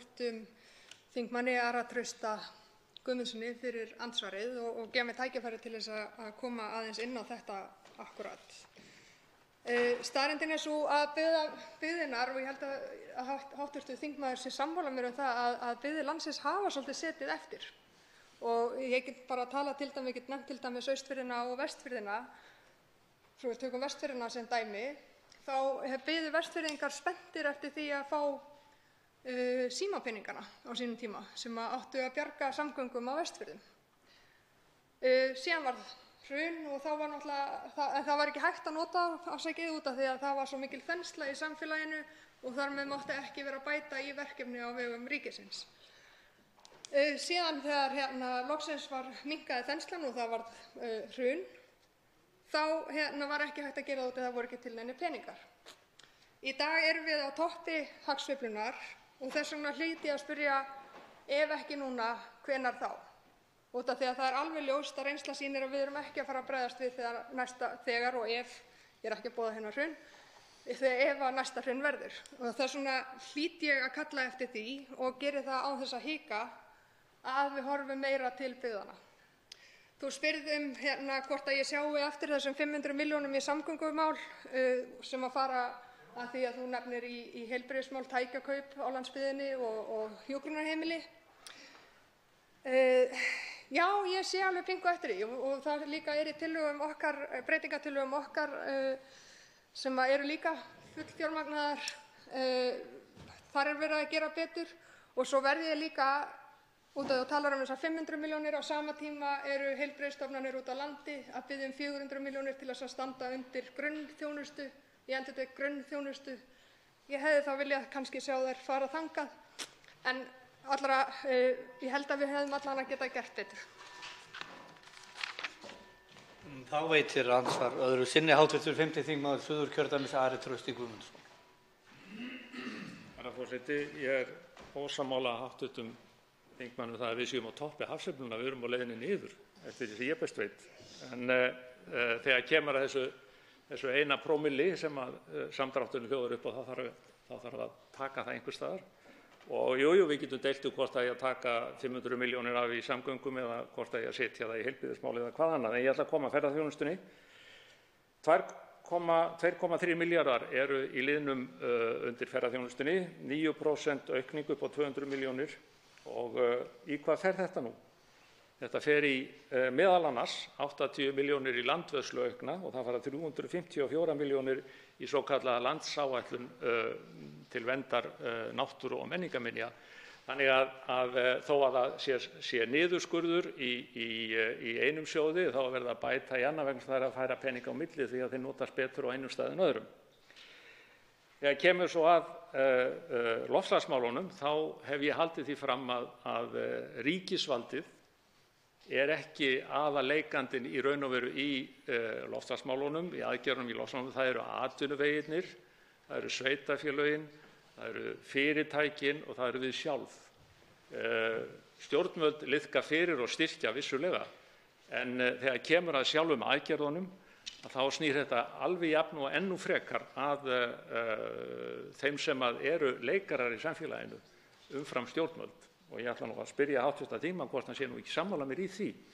Þannig að þegar verið er að lúsaleita í fjárlögunum að niðurskurði í loftslagsmálunum, þá er jafnvel mikilvægara að sjá það sem þó er lagt fram og alla hvatninguna sem felst í því sem er á döfinni, eins og til dæmis eitt sem ég veit það er í uppsiglingu, það er þess að ívilnun til fyrirtækja til kolefnisbindingar í skógrækt og endurheimt votlendis. Það eru slíkar aðgerðir sem skipta jafn miklu máli eða meira heldur en bein framlög ríkisins í loftslagsmálum. Og þá svarar andsvari síðara sinni hv. 10. þingmaður Norðausturkjördæmis, Albertína Friðbjörg Elíasdóttir. Herra forseti, þetta eru mjög mikilvæg atriði sem hv. þingmaður Ari Trausti Guðmundsson kemur inn á. Og ég er bara að mörgu leyti sammála þér og reyndar ef þú hefur verið að hlusta á mig þá heyrðirðu að ég var í öðru hverju orði að fagna loftslagsaðgerðum ríkisstjórnarinnar og ég var ekki að tala um að það hefði verið niðurskurður til þeirra mála, þvert á móti, heldur var ég að fagna því að það væri verið að bæta í. Ég vil bara gera meira. Ég til dæmis sakna þess að í þeim tillögum og svo sem í fleiri tillögum sem við erum að fjalla um hér á þinginu og þar meðal í fjárlögunum mætti horfa meira á almenningssamgöngunar til að mynda og það má nefna líka kolefnisgjöldin sem í rauninni lækkuð frá því fjárlagafrumvarpi sem var lagt fram af hægri stjórninni, má kalla hana svo, og ég held nefnilega, og ég veit að ég og hv. þingmaður erum alveg hjartanlega sammála varðandi loftslagsmálin, að við þurfum að grípa til aðgerða þar og þá er ég alls ekki, og ég vona að hv. þingmaður eða aðrir áheyrendur hafi ekki misskilið mig út af því ég var á engan hátt að gera lítið úr því sem verið að gera. Ég held bara að við séum á þeim stað bara í baráttunni við hækkandi hitastig og loftslagsmál að við eigum að leggja okkar af mörkum og við höfum tækifæri til þess að leggja meira af mörkum heldur en við erum að gera. Þó að við séum lítil og þó að það skipti kannski ekki miklu máli í stóra samhenginu, þá það samt þannig að við höfum margt fram að færa og getum verið til fyrirmyndar fyrir önnur lönd og það tel ég mikilvægt að við séum. Þá veitir andsvar hv. 9. þingmaður Suðvesturkjördæmis Willum Þór Þórsson. Hæstv. forseti. Ég þakka hv. þingmanni Albertínu Friðbjörgu Elíasdóttur prýðisræðu, mjög uppbyggilega ræðu og fór yfir mjög margt hér sem við erum að ræða í þessari umræðu fjárlagafrumvarp. Hv. þingmaður setti hér mjög sterkan byggðargleraugun upp og var með mjög marga athyglisverða punkta sem við getum hugað að og ég ætla að staldra við eitt hér í fyrra andsvari sem landbúnaður vegna þess og matvælaframleiðsla. Hv. þingmaður, þær hugmyndir sem hv. þingmaður ræddi voru mjög í takt reyndar við það sem kemur fram í áliti meirihluta fjárlaganefndar. Það er rétt sem hv. þingmaður bendir á, það eru óverulegar breytingar á fjárveitingum á málefnasviðinu en það er yfirgnæfandi hluti fjárhagsramans bundinn í samningum ríkisvalds og bænda. Og á undanförnum árum hefur þrengt í raun og veru mjög að rekstrarumhverfi landbúnaðar. Við getum nefnt tollverndina. Hún hefur minnkað og það er hærri launakostnaður í úrvinnslu afurða og það er stór aukinn innflutningur í beinni samkeppni og þetta hefur eins og hlutir hafa þróast til að halda afurðaverði lágu til neytenda þá hefur raun og veru lækkun verið sótt til bænda ef við horfum á virðiskeðjuna. Ég vil spyrja hér hv. þingmann hvernig hann sér fyrir sér af því að hv. þingmaður kom mjög vel hér inn á rannsóknir og þróun og nýsköpun. Hvernig við bregðumst við þessum vanda í gegnum það, í raun og veru í gegnum það kerfi, gegnum þá stefnu. Og þá svarar andsvari hv. 10. þingmaður Norðausturkjördæmis Albertína Friðbjörg Elíasdóttir. Herra forseti, ég vil þakka hv. þingmanni Willum Þór Þórssoni og formanni fjárlaganefndar fyrir þessa mjög svo áhugaverðu spurningu út af því að ég held að við höfum nefnilega alls ekki horft nægilega mikið til nýsköpunar í landbúnaði. Ég held að það séu gríðarlega mikil tækifæri hins vegar þar og eins og ég kom inn á þá náttúrulega það ekki eingöngu í þessum hefðbundna landbúnaði heldur líka eins og ég eyddi reyndar stórum hluta þeirrar umfjöllunar að nýta betur auðlindirnar okkar sem eru heita vatnið og orkan. Ef við tökum dæmi sem lönd eins og Holland sem að framleiða fyrir allan heiminn í gróðurhúsum með raforku sem ég ætla ekki að taka of stórt til orða en sem að að mörgu leyti síðri heldur en raforkan okkar, hreina raforkan okkar. Og þar eru risastór gróðurhús þar sem verið að framleiða alls kyns matvæli og náttúrulega má ekki gleyma túlípununum. Og ég held að það séu gríðarleg tækifæri fyrir Ísland og Íslendinga að horfa í þessa átt og líka til verðmætari afurða heldur en gúrkur, tómatar og paprikur eru.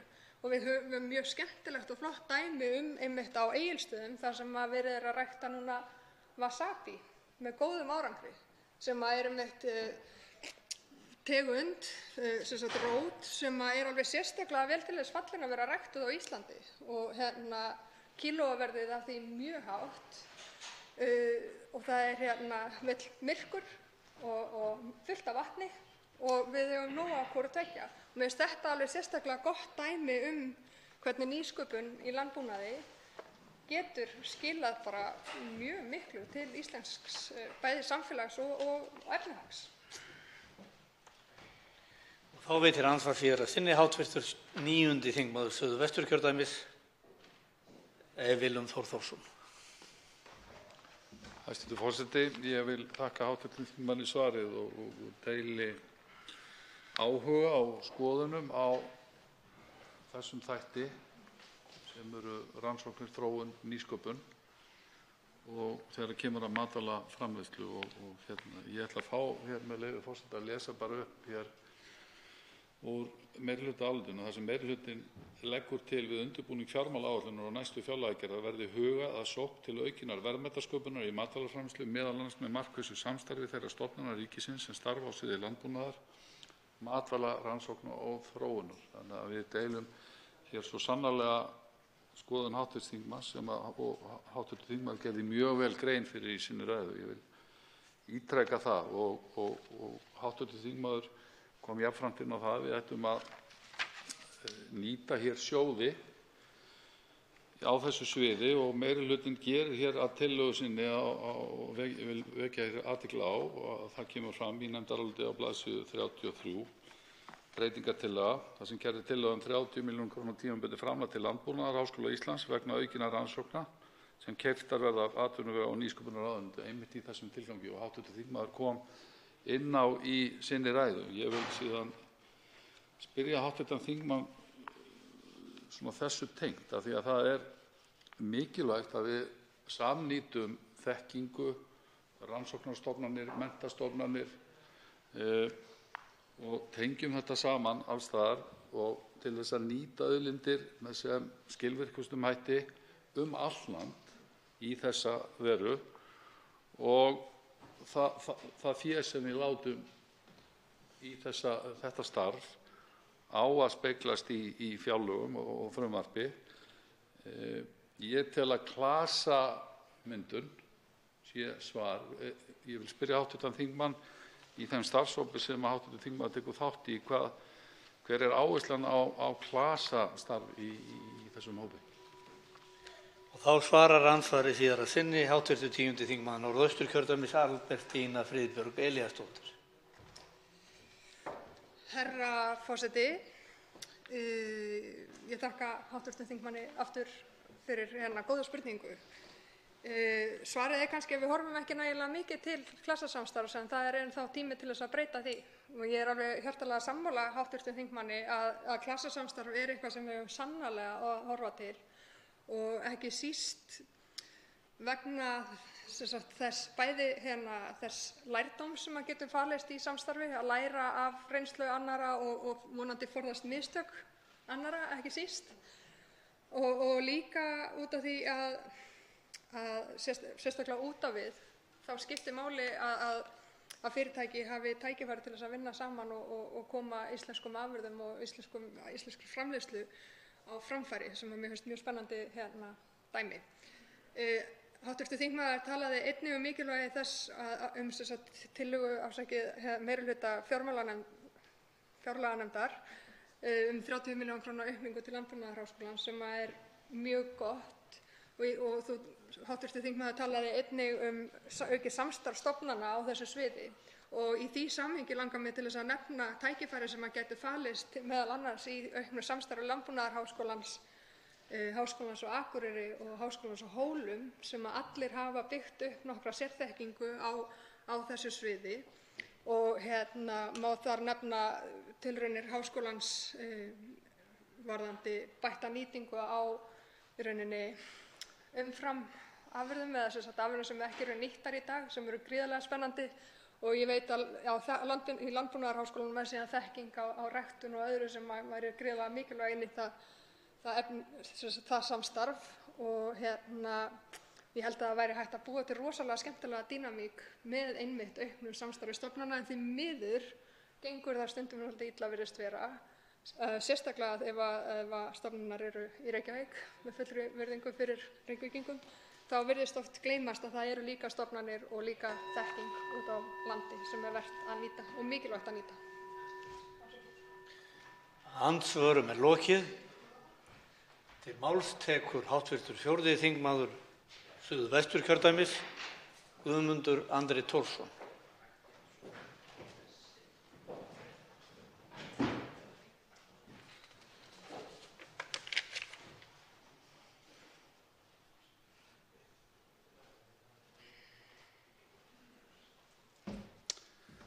Virðulegur forseti. Það má vera að það hafi verið rétt sem kom fram í máli hv. þingmanns Ara Trausta Guðmundssonar hér áðan að við séum ekki lengur á toppi hagsveiflunnar, en við erum þó enn og að við séum á niðurleið, en ég held að það fari þó ekki á milli mála að við erum enn býsna ofarlega og langt þangað til að við förum að nálgast einhvers konar öldudal. Og þessi fjárlög bera þess að ýmsu leyti merki að hér er mikið fé sem er til ráðstöfunar og það er ýmislegt sem er jákvætt við þessi fjárlög og tillögur meirihluta háttvirtrar fjárlaganefndar,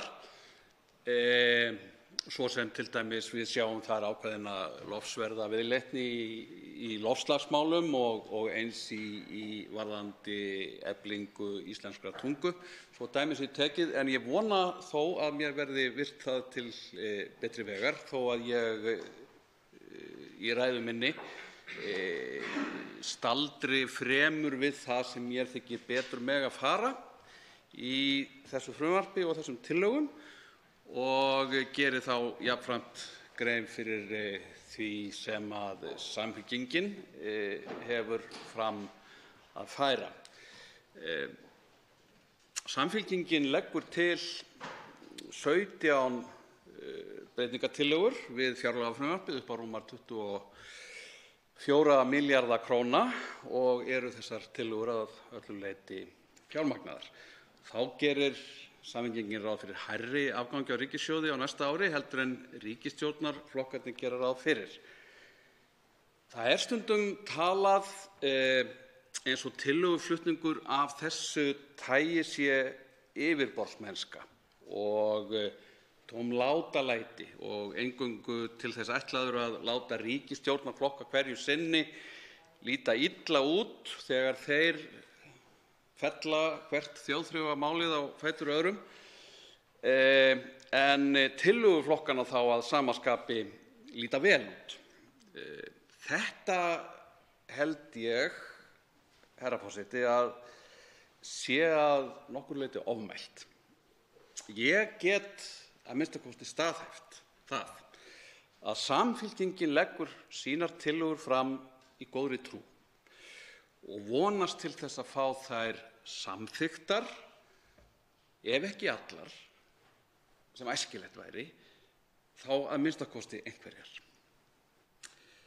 Þingræðisfyrirkomulag okkar gerir ráð fyrir að þar takist á fulltrúar ólíkra hagsmuna og hugsjóna og þegar fjárlög er að ræða þá kemur munur flokkana hvað best í ljós þegar kemur að því að ákveða hvernig háttað skuli útdeilingu á gæðum og byrðum í samfélaginu. Þar sýna flokkarnir, bæði í orði og verki, hver stefna þeirra er í raun og veru. Og hún er ólík, stefna flokkana er ólík hvað sem hver segir. Það er munur á vinstri og hægri, nema kannski einna helst þegar öfgamenn er að ræða sem líkjast hverjir öðrum alltaf furðu mikið, hvort sem þeir kenna sig við vinstri eða hægri eða einhver trúarbrögð. Hægri menn líta yfirleitt svo á að skattar eigi að vera lágir, jafnvel því lægri sem launin séu hærri, eins og ítrustu hægri menn telja. Þeir vilja að fyrirtæki njóti lágra skatta og þeir vilja líka að ríkisútgjöld séu eins lítil og komist verði af með, en telja að ríka fólkið noti auð sinn öðrum til hagsbóta, fjármagni jafnvel af veglindi sínu, spítala og skóla og hvers kyns mannúðarmálefni.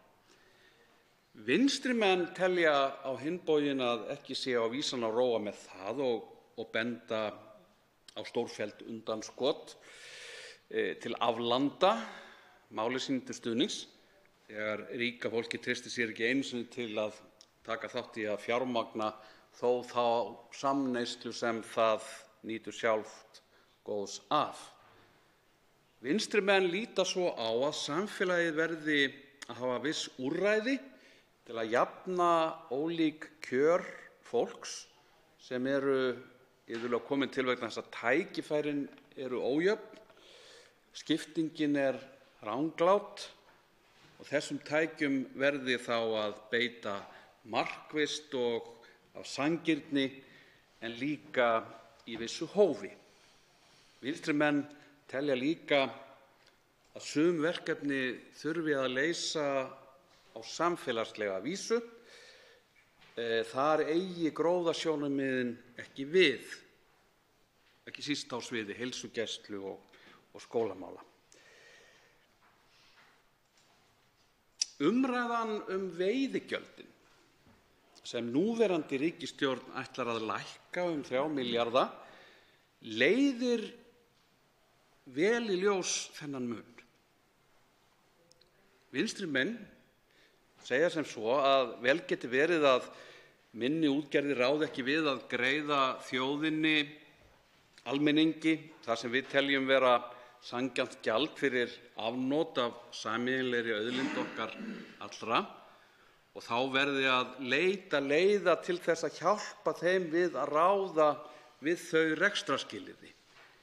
Jafnvel finna sér arðbærari iðju, en ekki sé réttmætt að miða veiðigjöldin hjá þeim stóru og öflugu líka við þá erfiðleika. Þeir stóru og öflugu geti vel komist af án þess háttar ívilnana af hálfu samfélagsins. Tillögur okkar í Samfylkingunni bera þess merki að við erum vinstriflokkur, við erum jafnaðarmenn. Við viljum sjá heilbrigt og öflugt atvinnulíf þar sem einstaklingsframtakið þrífst og nýtur sín án þess að eiga á hættu að vera gleypt af stórum einokunarrisum.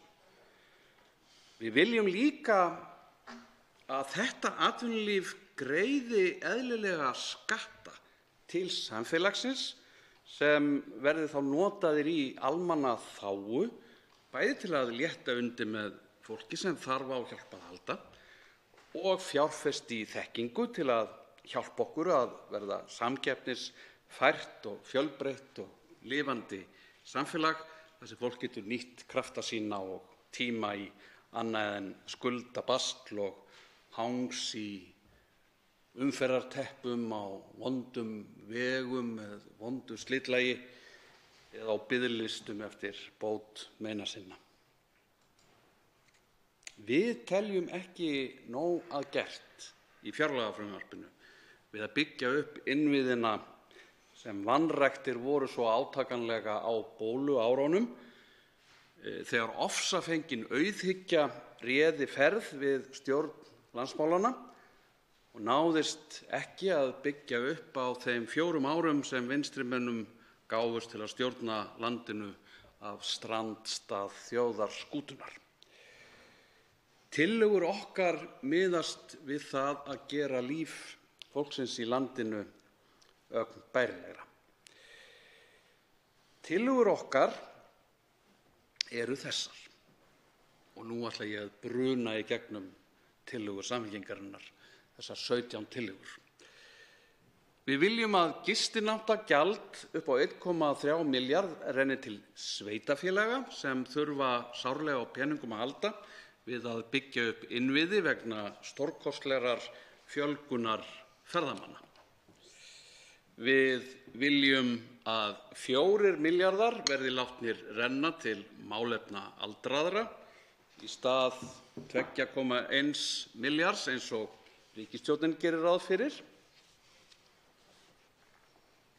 Við viljum tvöfalda framlög til málefna sem tengjast öryrkjum svo að 4 milljarðar renni til þeirra. Við viljum tvöfalda barnabætur frá tillögum ríkisstjórnarinnar og setja 2 milljarða í þær. Við viljum setja 1 milljarð til háskólanna og 400 milljónir til framhaldsskólanna. Við viljum setja 2 milljarða til starfsemi Landspítalans og í sjúkrahúsið á Akureyri. Til heilbrigðisstofnana víða land viljum við setja 800 milljónir og til hjúkrunarheimila 1 milljarð. En til þess að vinna upp 600 manna biðlista hjá SÁÁ og til þess að tryggja þjónustu SÁÁ á Akureyri viljum við setja 150 milljónir. Samkvæmt tillögum Samfylkingarinnar fengi löggæslan 800 milljónir en 2 milljarðar renni til uppbyggingar í samgöngum sem nú mun eiga að fjármagna sérstaklega með vegatollum land allt.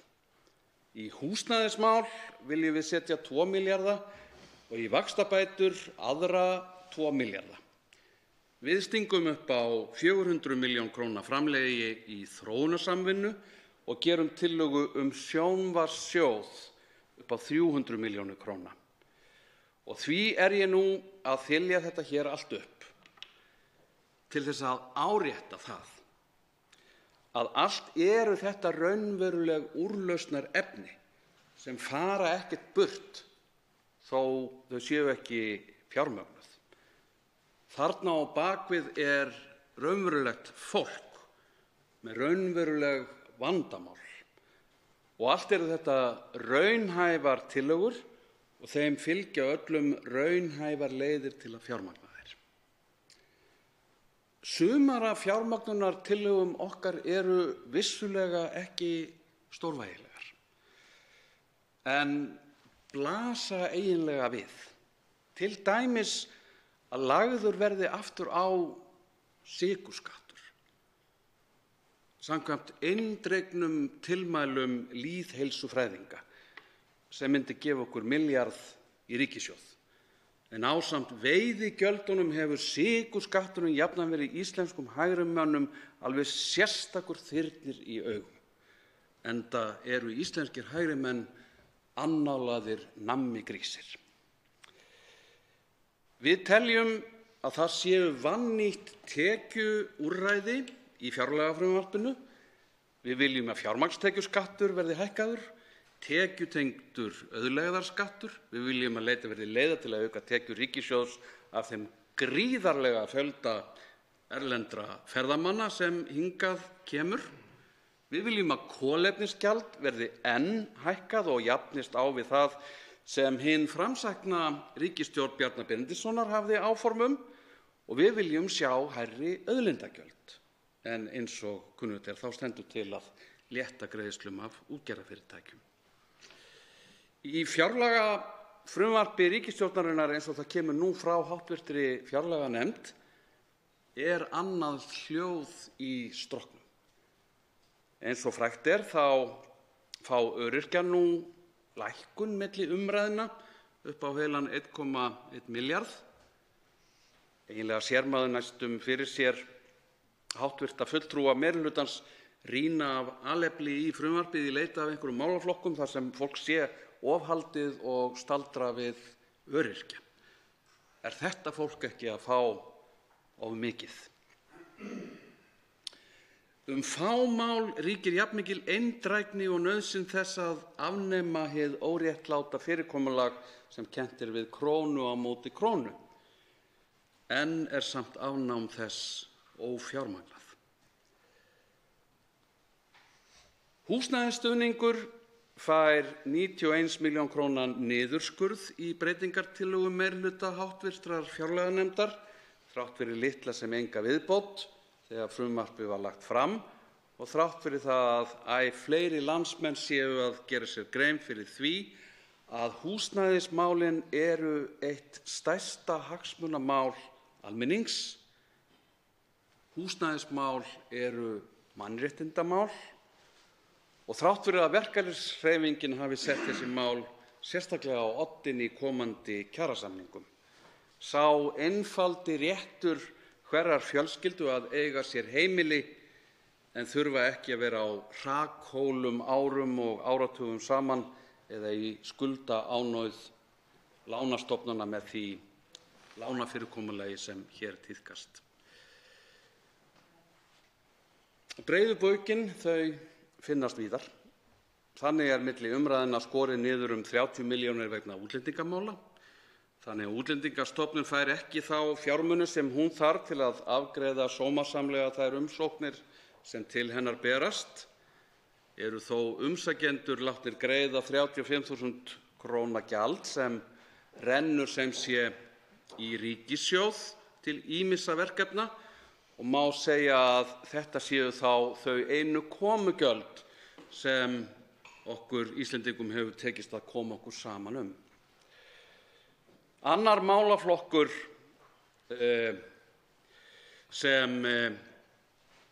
þar sem framlög eru skorin niður náttúruvernd, skógrækt og framkvæmdasjóður ferðamannastaða sem fá 170 milljón króna niðurskurð milli umræðna sem óneitanlega segir sitt það hver hugur fylgir máli hjá innviðastjórninni.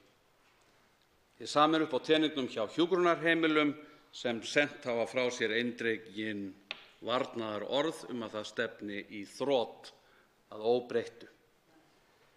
Einungis lagt til að hjúkrunarheimilin fá 1/5 af því sem þau hafa talið nauðsynlegt til viðbótar í rekstur sinn. Samgönguáætlun enn vanfjármögnuð og ekki verður séð að í henni sé gert ráð fyrir fjármagni til undirbúnings og nauðsynlegra framkvæmda sem lúta að eflingu almannasamgangna, uppbyggingar á almennilegu almenningssamgangnakerfi sem rís undir nafni sem raunverulegur valkostur fyrir almenning á leið úr og í vinnu. Sú framkvæmd sem felur í sér að skapa sérrými fyrir akstur almenningsvagna og forsenda þessa markmið svæðisskipulags höfuðborgarsvæðisins hagkvæma uppbyggingu og hlutfallslega minnkun umferðar nái fram að ganga og ein af meginforsendum fyrir því að það takist að draga úr losun koldíoxíðs hér eins og skuldbindingar okkar kveða á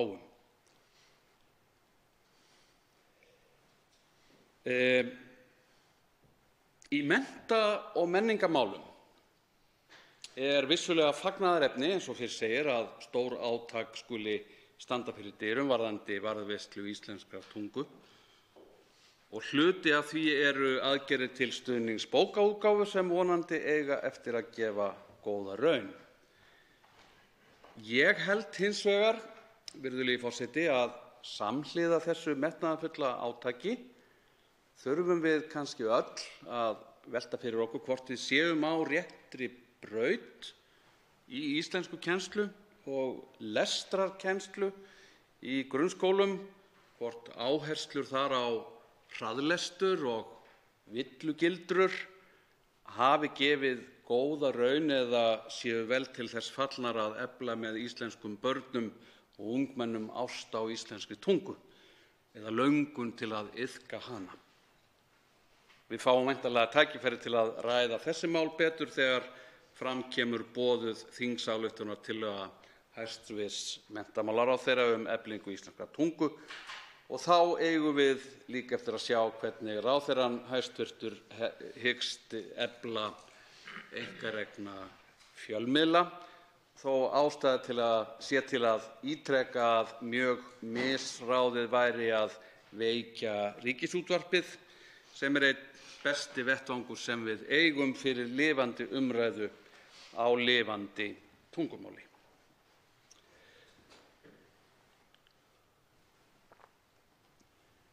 Meðal þeirra breytingartillaga sem Samfylkingin leggur fram og við gerum okkur vonir að fá samþykki fyrir að útgjöld til sjónvarpssjóðs, þar segja leikið sjónvarpsefni, sem heyrir undir Kvikmyndamiðstöð Íslands, verði aukin 300 milljónir króna.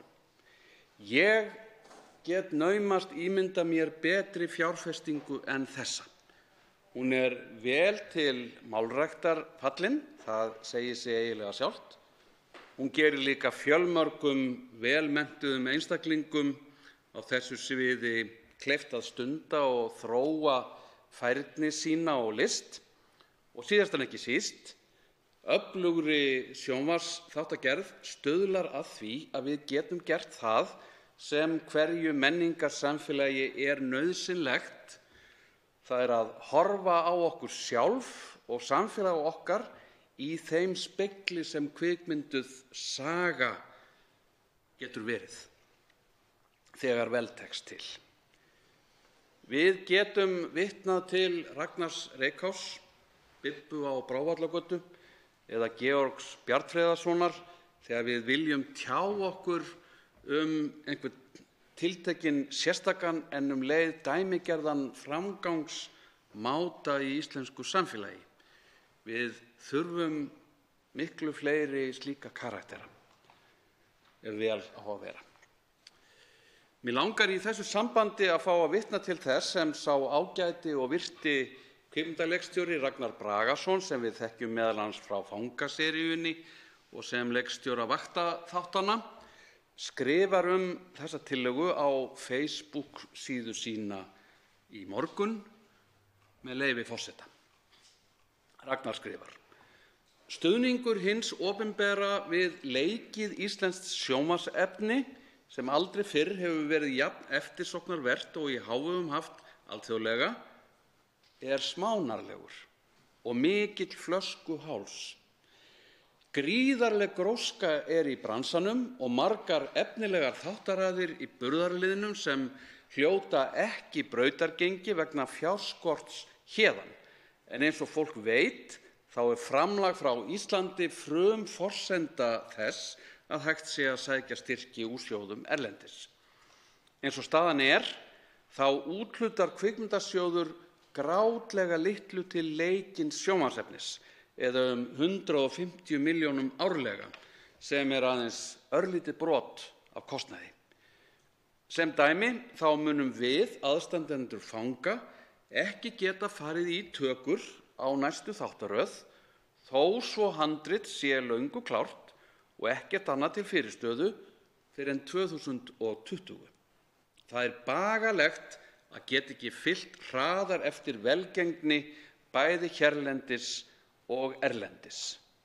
Milljónir manna víða heim hafa notið fanga eins og Ófærðar, Réttar og fleiri íslenskra þáttaraða í gegnum norrænu ríkisstöðvarnar, Netflix, Sundance Channel, AMC og fleira, og hróður lands og listar berst þannig víða. Ég skora á ráðherra málaflokksins Lilju D. Alfreðsdóttur sem og aðra þingmenn að bæta úr. Nú er lag. Svo mörg voru þau orð, herra forseti, og ég vil leyfa mér að gera þau að mínum og beina til allra þingmanna. Nú er lag. Við skiljum öll nauðsyn málsins sem á ekki að vera flokkspólitískt en tengist órjúfanlega viðleitni ráðherrans til að efla íslenska tungu og notkun hennar í daglegu lífi og daglegri menningarneyslu sem fer að svo miklu leyti fram á ensku að sumum kann að virðast jafnvel ankannalegt að sjá fólk tala íslensku á skjánum. Virðulegi forseti, í stjórnarsáttmála ríkisstjórnarinnar eru gefin fyrirheit að fjárframlög til háskólastyrksins nái meðaltali OECD-ríkjanna árið 2020 og Norðurlandanna árið 2025, enda var hér að ræða eitt af helstu kosningamálunum. Því miður endurspegla hvorki fjármálaáætlun ríkisstjórnarinnar né fjárlagafrumvarpið þessi fyrirheit. Það vekur svo enn frekari ugg að samkeppnissjóðir og rannsóknarstarfsemi á háskólastigi fá 200 milljón króna niðurskurð á milli umræðna. Í umsögn Stúdentaráðs Háskóla Íslands segir þetta með leyfi forseta: Á Norðurlöndunum eru heildartekjur háskóla á ársnema að meðaltali 4,4 milljónir króna á ári en á Íslandi eru þær aðeins 2,6 milljónir króna. Nemendur á Íslandi fá því 1,8 milljónir króna minna. Í fjárlögunum raunhækkun Háskóla Íslands 200 milljónir króna. Launa- og verðlagsbætur eru stór hluti af þessari hækkun en fjöldi ársnema sem greitt fyrir stendur nánast í stað í frumvarpi til fjárlaga 2019. Nemendur fá 70% meira í Svíþjóð. Nemendur fá 42% meira í Finnlandi. Nemendur fá 85% meira í Danmörku. Nemendur fá 81% meira í Noregi. Hið sama, virðulegi forseti, upp á teningnum þegar kemur að framhaldsskólastiginu. Það fær til viðbótar 80 milljónir króna. Það fær til viðbótar 80 milljónir króna niðurskurð þrátt fyrir að fá lækkun milli ára þegar frumvarpið var lagt fram. Þar finnst mér sérstök ástæða til að hafa áhyggjur af iðn- og starfsnámi. Ekki sjáanlegur skýr stuðningur við fagskólastigið þrátt fyrir útbreiddan og almennan vilja til þess að efla slíkt nám, til að gefa ungu fólki kost á fjölbreyttari þjálfun fyrir lífið en fæst með bóklestrinum einum. Umsögn Kennarasambands Íslands fjárlögin hófsamlega orðuð en býsna afdráttarlaus engu að síður. Í niðurlagsorðum þar segir, með leyfi forseta: Fjárlagafrumvarp stefnumarkandi plagg og í því birtist forgangsröðun ríkisins með skýrum hætti. KÍ saknar þess að menntamál séu tekin fastari tökum í frumvarpinu. Í kaflanum sem fjallar áherslur og forgangsmál rætt ýmis forgangsverkefni á víðum grunni og meðal annars rædd ábyrgð ríkisins á innviðum og stöðugleika. Þar ætti að koma skýrt fram að ríkið ætli sér í stórsókn í menntamálum. Framtíð menntunar verður ekki aðgreind frá hagsæld til framtíðar. Leið og KÍ fagnar því að ríkisstjórnin setji menntamál í forgrunn í opinberri umræðu, þá bendum við á að kné þarf að fylgja kviði. Það ekki gert með nægilega skýrum hætti í fjárlögum ársins 2019. Svo mörg voru þau orð, virðulegi forseti. Það munur á hægri og vinstri í stjórnmálum og sá munur kemur vel í ljós í þessu frumvarpi annars vegar með breytingartillögum meirihluta háttvirtrar fjárlaganefndar og svo hins vegar breytingartillögum Samfylkingarinnar sem miða allar að því að bregðast við kröfum landsmanna aukna innviðauppbyggingu, betri lífskjör og aukin jöfnuð í samfélaginu. Svo háttar til að 3 háttvirtir þingmenn hafa óskað eftir að veita andsvar. Fyrstu til að veita andsvar, og ræðutíminn því styttur í 1 mínútu í síðara sinnið. Fyrstu til að veita andsvar háttvirtur 7. þingmaður Reykjavíkurkjördæmis suður, Kolbeinn Óttarsson Propp. Virðulegur forseti, afsakið. Ég þakka hv. þingmanni yfirgripsmikla ræðu. Það athyglisvert að hlusta á margt Samfylkingarfólk sem að fyrir kosningarnar 2017 lofaði útgjaldaaukningu á einu kjörtímabili upp á 40–50 milljarða, tala 90 milljarða útgjaldaaukningu á 2 árum eins og sé ekki neitt. Hægri svelti, ég veit ekki, svelti var nú ekki orð sem hv. þingmaður notaði. Þetta sýnir vel hvaða list hv. þingmaður hefur numið hér á hans tíma í þessum þingsal að það virðist einhvern veginn allt mega segja í pólitík. Og ég ætla ekki að fara að elta ólar við hv. þingmann það.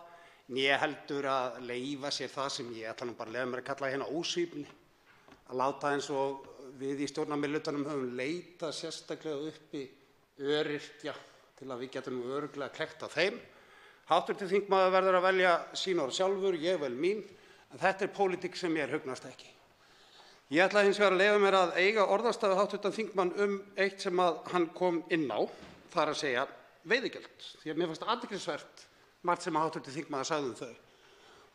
Hann kom inn á það, virðulegur forseti, að vinstrið, og væntanlega þá samfylkingin þar, litið svo á að það ætti að styðja við þau litlu, meðalstóru eða þannig reknu fyrirtæki sem ekki getur staðið undir veiðigjöldum. Mig langar að spyrja hv. þingmann, eða þá jafnvel að styðja þau í að fara í annan rekstur. Mig langar að spyrja hv. þingmann út í hvaða tillögur hann er með í þeim efnum, hvar vill hann að mörkin séu, er hann ósáttur við þau mörk sem eru í núverandi kerfi, finnst honum að þau eiga að hækka eða lækka, finnst honum prósentutalan ekki nægilega há, hvað finnst honum við að athuga við þann afslátt sem hefur verið í því kerfi veiðigjalda sem við búum við í dag, og við höfum nú talað hér mörk að þurfi akkúrat að huga sérstaklega litlum og meðalstórum fyrirtækjum. Hvar eru mörkin, hv. þingmaður? Þá svarar andsvari hv. 4. þingmaður Suðvesturkjördæmis, Guðmundur Andri Thorsson. Já, herra forseti, ég þakka hv. þingmanni Kolbeini Óttarssyni Proppé fyrir andsvarið og mér þykir leitt ef að ég hef misboðið honum með orðbragði. Það var ekki ætlun mín, en hann hafði hér á orði að hann hygðist ekki elta ólar við það sem ég hefði að segja, en ég heyrði ekki betur en að hann væri einmitt farinn að elta alls konar ólar út allt í ræðu minni. Spurningin snerist veiðigjöld. Ég tel að veiðigjöld eigi að miðast við það sem að útgerðin, það sem vel reknar og stöndugar útgerðir eru í færum að greiða fyrir afnot af auðlindinni hverju sinni. Ég er ósammála því að miða eigi veiðigjöldin við þá sem að veikast standa, þá sem að höllum fæti standa, við þá sem eiga í rekstrarerfiðleikum og ég minni á að rekstrarerfiðleikar minni útgerða eru ekki síst oft tilkomnar vegna þess að þessar útgerðir þurfa að greiða dýrum dómum, þurfa að greiða há veiðigjöld, en þau greiða bara ekki til þjóðarinnar, þau greiða það til jafnvel stærri útgerða og eru að sligast undan þessum miklu gjöldum sem þau greiða, og ég tel að það væri kannski hægt að létta einhverjum af þeim gjöldum af þessum minni útgerðum og afgjaldir inni þá kannski frekar til eiganda auðlindarinnar, það er að segja þjóðarinnar. Þá veitir andsvar öðru sinni hv. 7. þingmaður Reykjavíkurkjördæmis suður, Kolbeinn Óttarsson Proppé. Virðulegur forseti, ég hef ekki verið lengi hérna á þingi, en ég held að ég hef aldrei lent í því að ekki einustu spurningu sem ég spurði í andsvari hafi verið svarað. En það gerist þó núna. Þess vegna langar mig að endurtaka spurningarnar. Hvar telur hv. þingmaður að mörkin eigi að vera? Hver telur hann að afsláttarprósentan eigi að vera í veiðigjöldum? Telur hann eiga að miða við brúttótonn? Telur hann eiga að miða við prósentutölu í rekstri? Hv. þingmaður talaði hér að það eigi að miða við að vel reknar útgerðir greiði ákveðið gjald. Hvernig ætlar hv. þingmaður að reikna út hverjar útgerðir eru vel reknar? Með öðrum orðum, virðulegur forseti, hvaða kerfi er það sem að hv. þingmaður og Samfylkingin leggur hér til að verði í stuðninginn við minni og meðalstóru útgerðir sem að standa illa, sem að hv. þingmaður eru búin að lýsa hér í tvígangi í pontu að hann vilji að komi? Og svo að lokum spurningin sem ég fékk heldur ekki svar við: hvað sér hv. þingmaður fyrir sér í því að styðja þá útgerðir jafnvel yfir í annan rekstur, eins og hv. þingmaður kom inn á í ræðusal. Þá svarar andsvari öðru sinni hv. 4. þingmaður Suðvesturkjördæmis, Guðmundur Andri Thorsson. Já, virðulegi forseti, ég hef svo sannarlega ekki jafn mikla þingreynslu og hv. þingmaður Kolbeinn Óttarsson Proppé og ég gerði mér bara ekki grein fyrir því að ég væri hér í munnlegu prófi hjá hv. þingmanni og ég þyrfti að svara annaðhvort rétt eða rangt og það væri þannig. Andsvör er ekki munnlegt próf, nei. Heldur samtal. Ég hef einhvern veginn litið svo á að við eigum hér í samtali og við reynum að eiga í því. Ég er ekki hagfræðingur. Það er ekki mitt hlutverk að vera hér að veifa einhverjum tölum fram og tilbaka og tonnum og þvíumlíku, heldur er það hlutverk okkar hér að móta hina almennu stefnu sem síðan er útfærð í smáatriðum af þar til bærum einstaklingum sem til þess hafa menntun. En við þingmenn, við eigum ekki að standa í svona smásærri stjórnun eins og mér heyrist eða mikromanagement eins og mér heyrist að hv. þingmaður Kolbeinn Óttarsson Proppé vilji að ég lýsi hér í smáatriðum. Þá veitir andsvar hv. 9. þingmaður Suðvesturkjördæmis, Willum Þór Þórsson.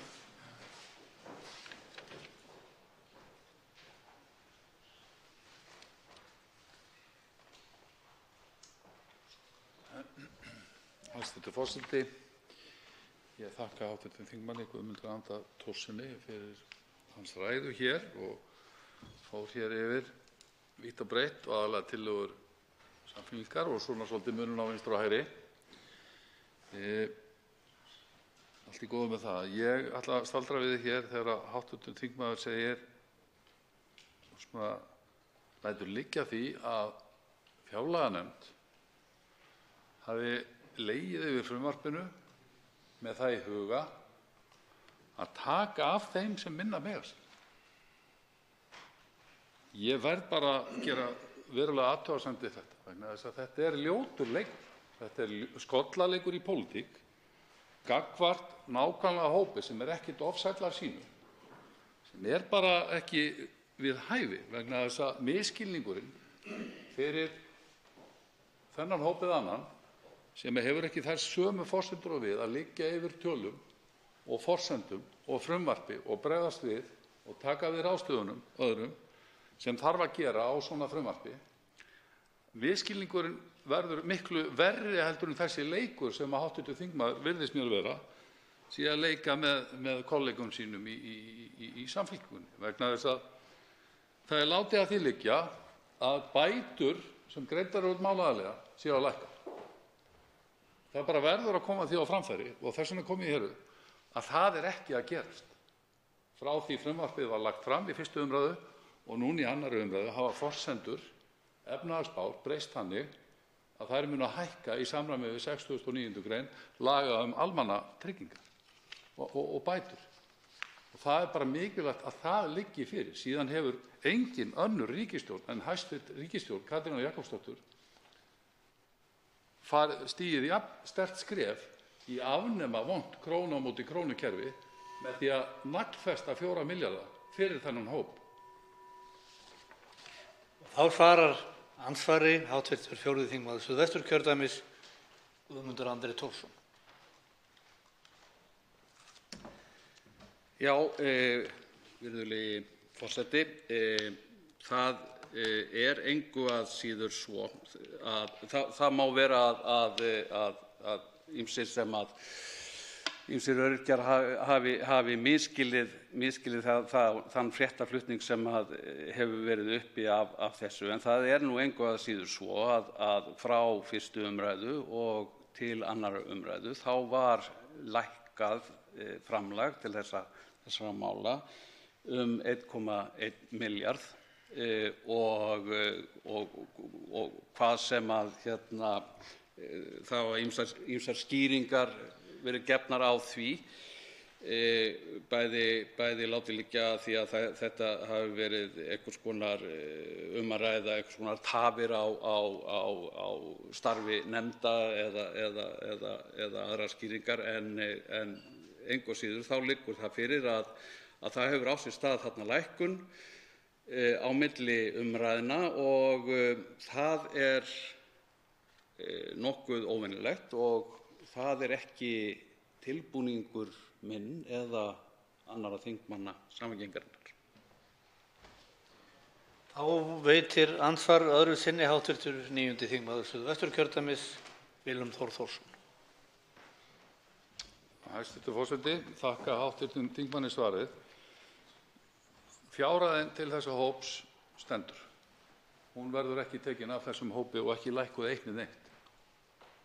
Það er hins vegar rétt sem hv. þingmaður kom inn á og það er mikilvægt að halda því til haga í umræðunni að tillögur frá samráðshópi, þverpólitískum, og hv. þingmaður á, þar að segja Samfylkingin, á fulltrúa í þessum starfshópi, það hefur uppi verið ágreiningur um starfsgetumat, þannig að menn hafa beðið það að gefa þessu aðeins meiri tíma.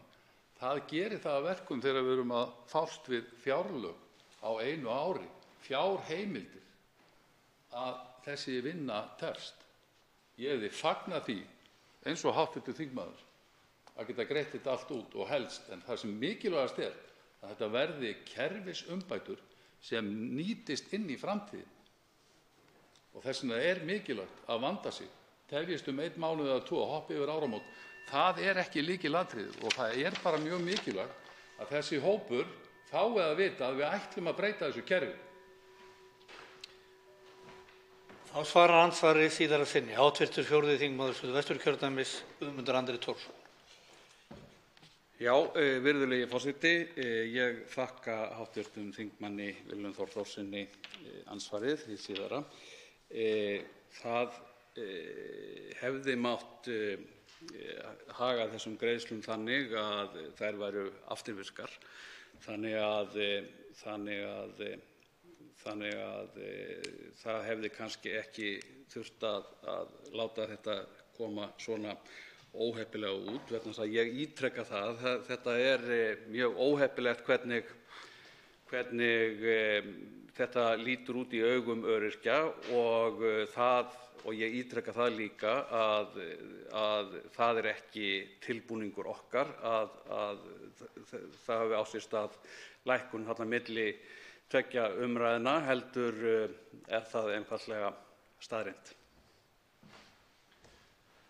Þá veitir að lokum andsvar hv. 2. þingmaður Suðvesturkjördæmis, Bryndís Haraldsdóttir. Virðulegur forseti, ég þakka hv. þingmanni ræðuna og kannski sérstaklega kennslustund í muninum á hægri og vinstri stjórnmálum, en hann fór stóran í umræðu munin á hægri og vinstri. Og þá langar mig nú kannski bara til þess að nefna það við hv. þingmann að ef hann telur að þessi fjárlög séu hægri sinnuð, þá er hann á villi vegar. Ég er nokkuð viss um það að ef ég og kollegar mínar í Sjálfstæðisflokknum fengjum einir að ráða þessum fjárlögum, þá myndu þau líta eitthvað öðruvís út en þau gera í dag. Þannig ég held að það sé nú líka mikilvægt að halda því til haga, en í ljósi þess að þingmaðurinn svona vildi í að því að hægri stjórnmálin væri nú kannski ekki jafn góð fyrir fólkið eins og vinstri stjórnmálin, þá langar mig að spyrja hv. þingmann út í þann árangur sem náðst hefur á síðustu árum, þar sem að allavega Sjálfstæðisflokkurinn hefur verið í stjórn, en ekki endilega hægri stjórn undir þeirri skilgreiningu, þar sem að til að mynda málaflokkurinn málefni öryrkja og fatlaðs fólks, sem hefur nú verið mikið í umræðunni, var 40 milljarðar árið 2010 og hefur farið upp í 70 milljarða á næsta ári, eða tæpa 70 milljarða. Ég meina, þetta er 75% aukning og ég velti fyrir mér hversu mikið hefði hv. þingmaður viljað að auki væri í þeim málaflokki. Og ef við tökum líka málefni aldraðra, þar sem að þróun útgjalda til málefna aldraðra hefur aukist 49 milljarða frá sama árabili, eða 150%.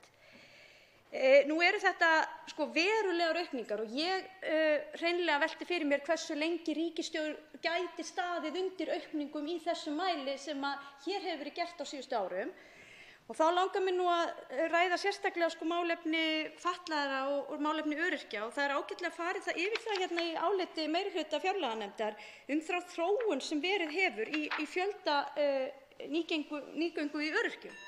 Og hvernig leggur hv. þingmaður til að við nálgumst það mikilvæga verkefni sem auðvitað að vera gott öryggisnet til þeirra sem á slíkri hjálp þurfa að halda? Þá svarar andsvari hv. 4. þingmaður Suðvesturkjördæmis Guðmundur Andri Thorsson. Virðulegur forseti, ég þakka hv. þingmanni Bryndísi Haraldsdóttur fyrir þetta góða ansvar sem hafði að geyma ótal spurningar sem ég verð nú að játa, ég eiginlega bara algjörlega ringlaður í öllum spurningaflóði sem dundi á mér. En aðeins varðandi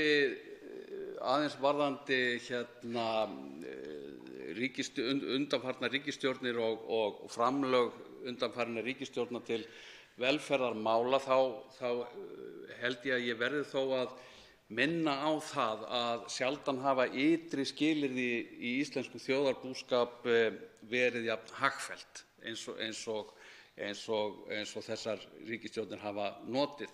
Ekki aðeins hafði ríkisstjórn Jóhönnu Sigurðardóttur eins og ég vék að áðan í ræðu á strandstað komið þjóðarskútunni aftur á réttan kjöl og aftur á siglingu heldur hafði, ég vil kannski ekki þakka þeirri ríkisstjórn stórfelldar makrílgöngur hingað til lands og ekki þakka þeirri ríkisstjórn nema kannski að litlu leyti stórfelldar göngur ferðamannsins til Íslands en þetta tvennt var til þess og ásamt fleiri þáttum náttúrulega var til þess að hér ríkti óvenju hagstæðar aðstæður í íslenskum þjóðarbúskap. En ég reyni kannski í seinna andsvari mínu aðeins að víkja að hinum spurningunum sem hv. þingmaður vék til mín. Þá veitir andsvari síðara sinni hv. 2. þingmaður Suðvesturkjördæmis Bryndís Haraldsdóttir. Virðulegur forseti, bara svo ég endurtaki stuttlega spurningarnar. Það gengur í rauninni út á það hvernig hefði hv. þingmaður viljað sjá aukningu í þessum málaflokkum, annars vegar til málefni fatlaðs fólks og hins vegar til málefna aldraðra. Þar sem í málefni fatlaðs fólks raunútgjöldin hafa aukist 75%, endurtek 75% frá árinu 2010 og í málefnum eldri borgara 150% frá sama tíma. Og hvernig við sjáum þá við getum rekið þetta sama kerfi með sjálfbærum hætti. En þá langaði mig, það var áhugavert að þingmaðurinn kom einmitt inn á þessi hagfelldu ytri skilyrði. Ég ætla ekkert að taka mótmæla því að svo hefur verið, en ég held líka að við verðum nú að átta okkur á því að við höfum hreinlega staðið okkur mjög vel. Og þegar ég segi að við höfum staðið okkur vel, þá ég að meina þjóðin öll, hvernig við höfum náð ótrúlegum árangri, að ná þessum árangri sem að ríkissjóður stendur frammi fyrir í dag, og það meðal annars vegna þess að við höfum verið að lækka heildarskuldir ríkisins og þær hafa lækkað 658 milljarða á 6 árum. Það sem við greiðum í vaxtagjöld á næsta ári svipað og við erum að greiða til samgöngu- og fjarskiptamála. Þannig að mikilvægi þess að nýta slíkan tíma einmitt til að greiða niður skuldir svo við eigum aukið fjármagn til að setja í mikilvæg málefni eins og málefni fatlaðs fólks og málefni eldri borgara. Og andsvari svarar í síðara sinnið hv. 4. þingmaður Suðvesturkjördæmis Guðmundur Andri Thorsson. Já, virðulegi forseti, ég þakka hv. þingmanni hið seinna andsvar. Ég held að það fari ekkert á milli mála að bæði öryrkjar, við höfum heyrt það frá talsmönnum öryrkja nánast hvert sem litið og við höfum líka heyrt þetta frá talsmönnum eldri borgara. Það ríkir gríðarleg óánægja meðal þessara hópa með það hvernig til hefur tekist varðandi þeirra mál á undanförnum árum. Bæði kvarta þeir mjög undan skerðingum og ónógum bótum og ég held að það fari ekkert á milli mála að það hafi verið hafi verið gengið allt of hart að þessum hópum sérstaklega hvað varðar skerðingar. Kannski hægt að setja þetta nefnilega í samhengi við þann góða árangur og lækkar svona mikið skuldir, þar að segja að það hafi gleymst dálítið að treysta innviðina og treysta velferðarsamfélagið í kappinu við að greiða niður skuldirnar. Andsvörum lokið. Til máls tekur hv. 3. þingmaður Suðurkjördæmis, Birgir Þórarinsson.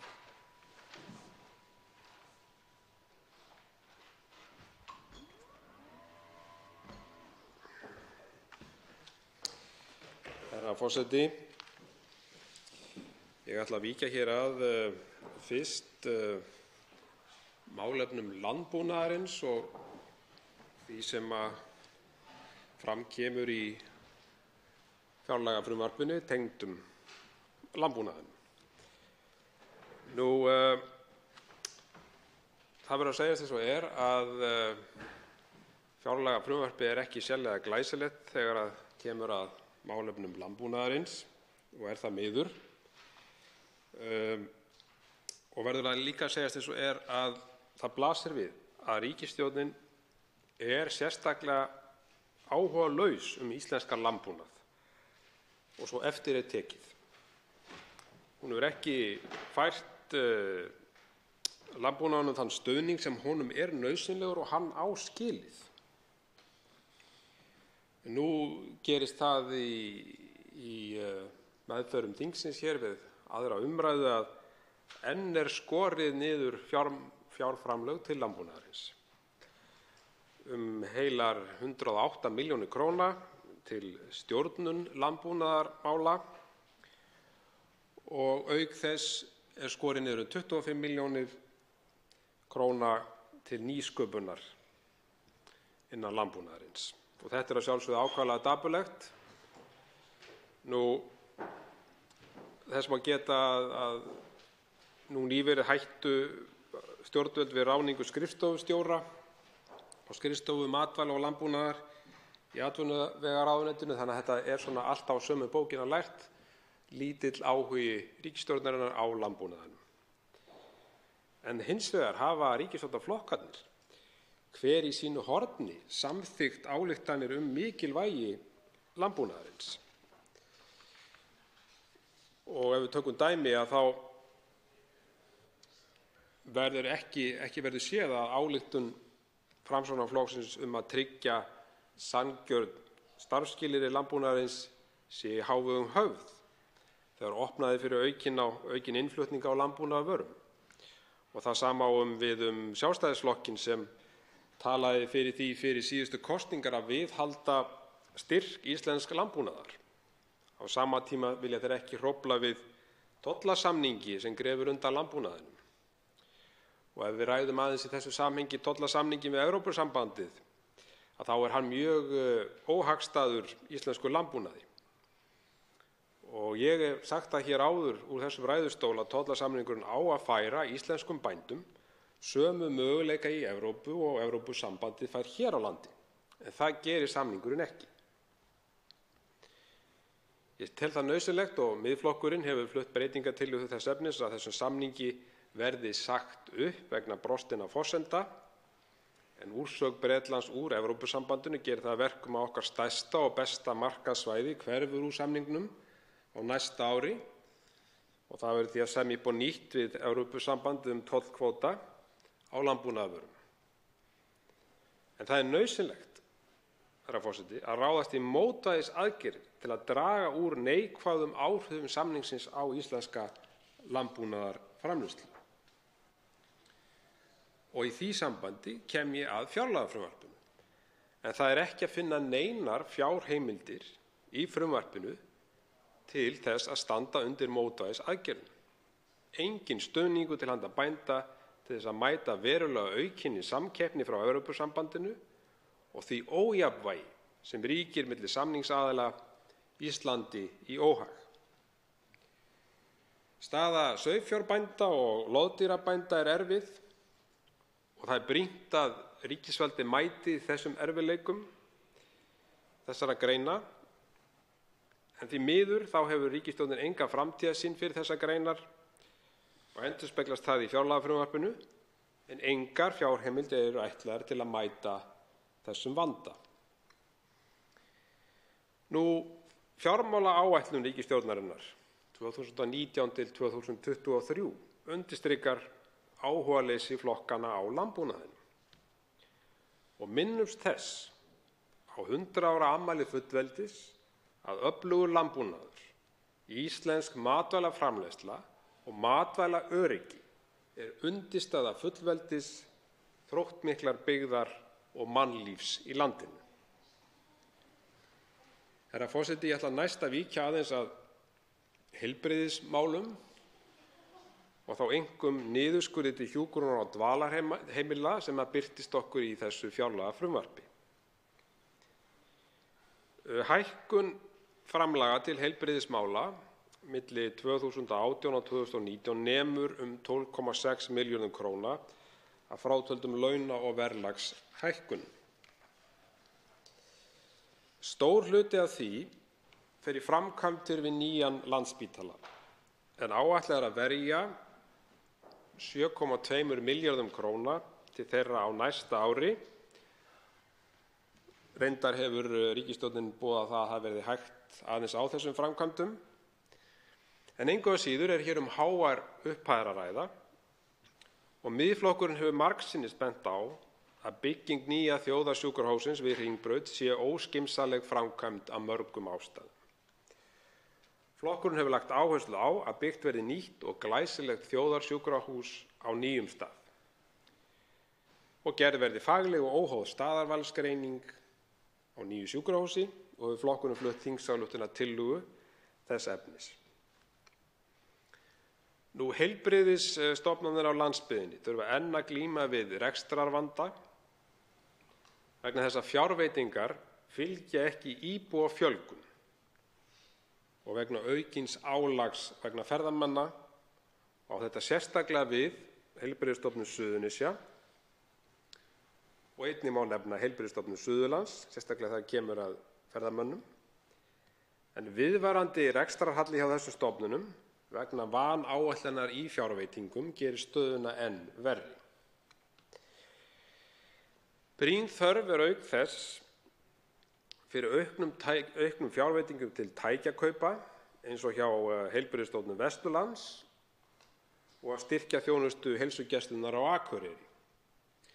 Auk þess brýnt að fæðingarþjónusta í Vestmannaeyjum verði endurvakin en hún hefur legið niðri nokkurra ára skeið og valdið mikilli óánægju meðal íbúa þar og dregið hefur úr öryggi fæðandi mæðra af þessum sökum og það óásættanlegt og brýnt, sem ég segi, að þessi fæðingarþjónusta verði opnuð á ný og ég vil meina það og segi það hér að ég tel að Vestmannaeyingar hafi svo sannarlega unnið fyrir því.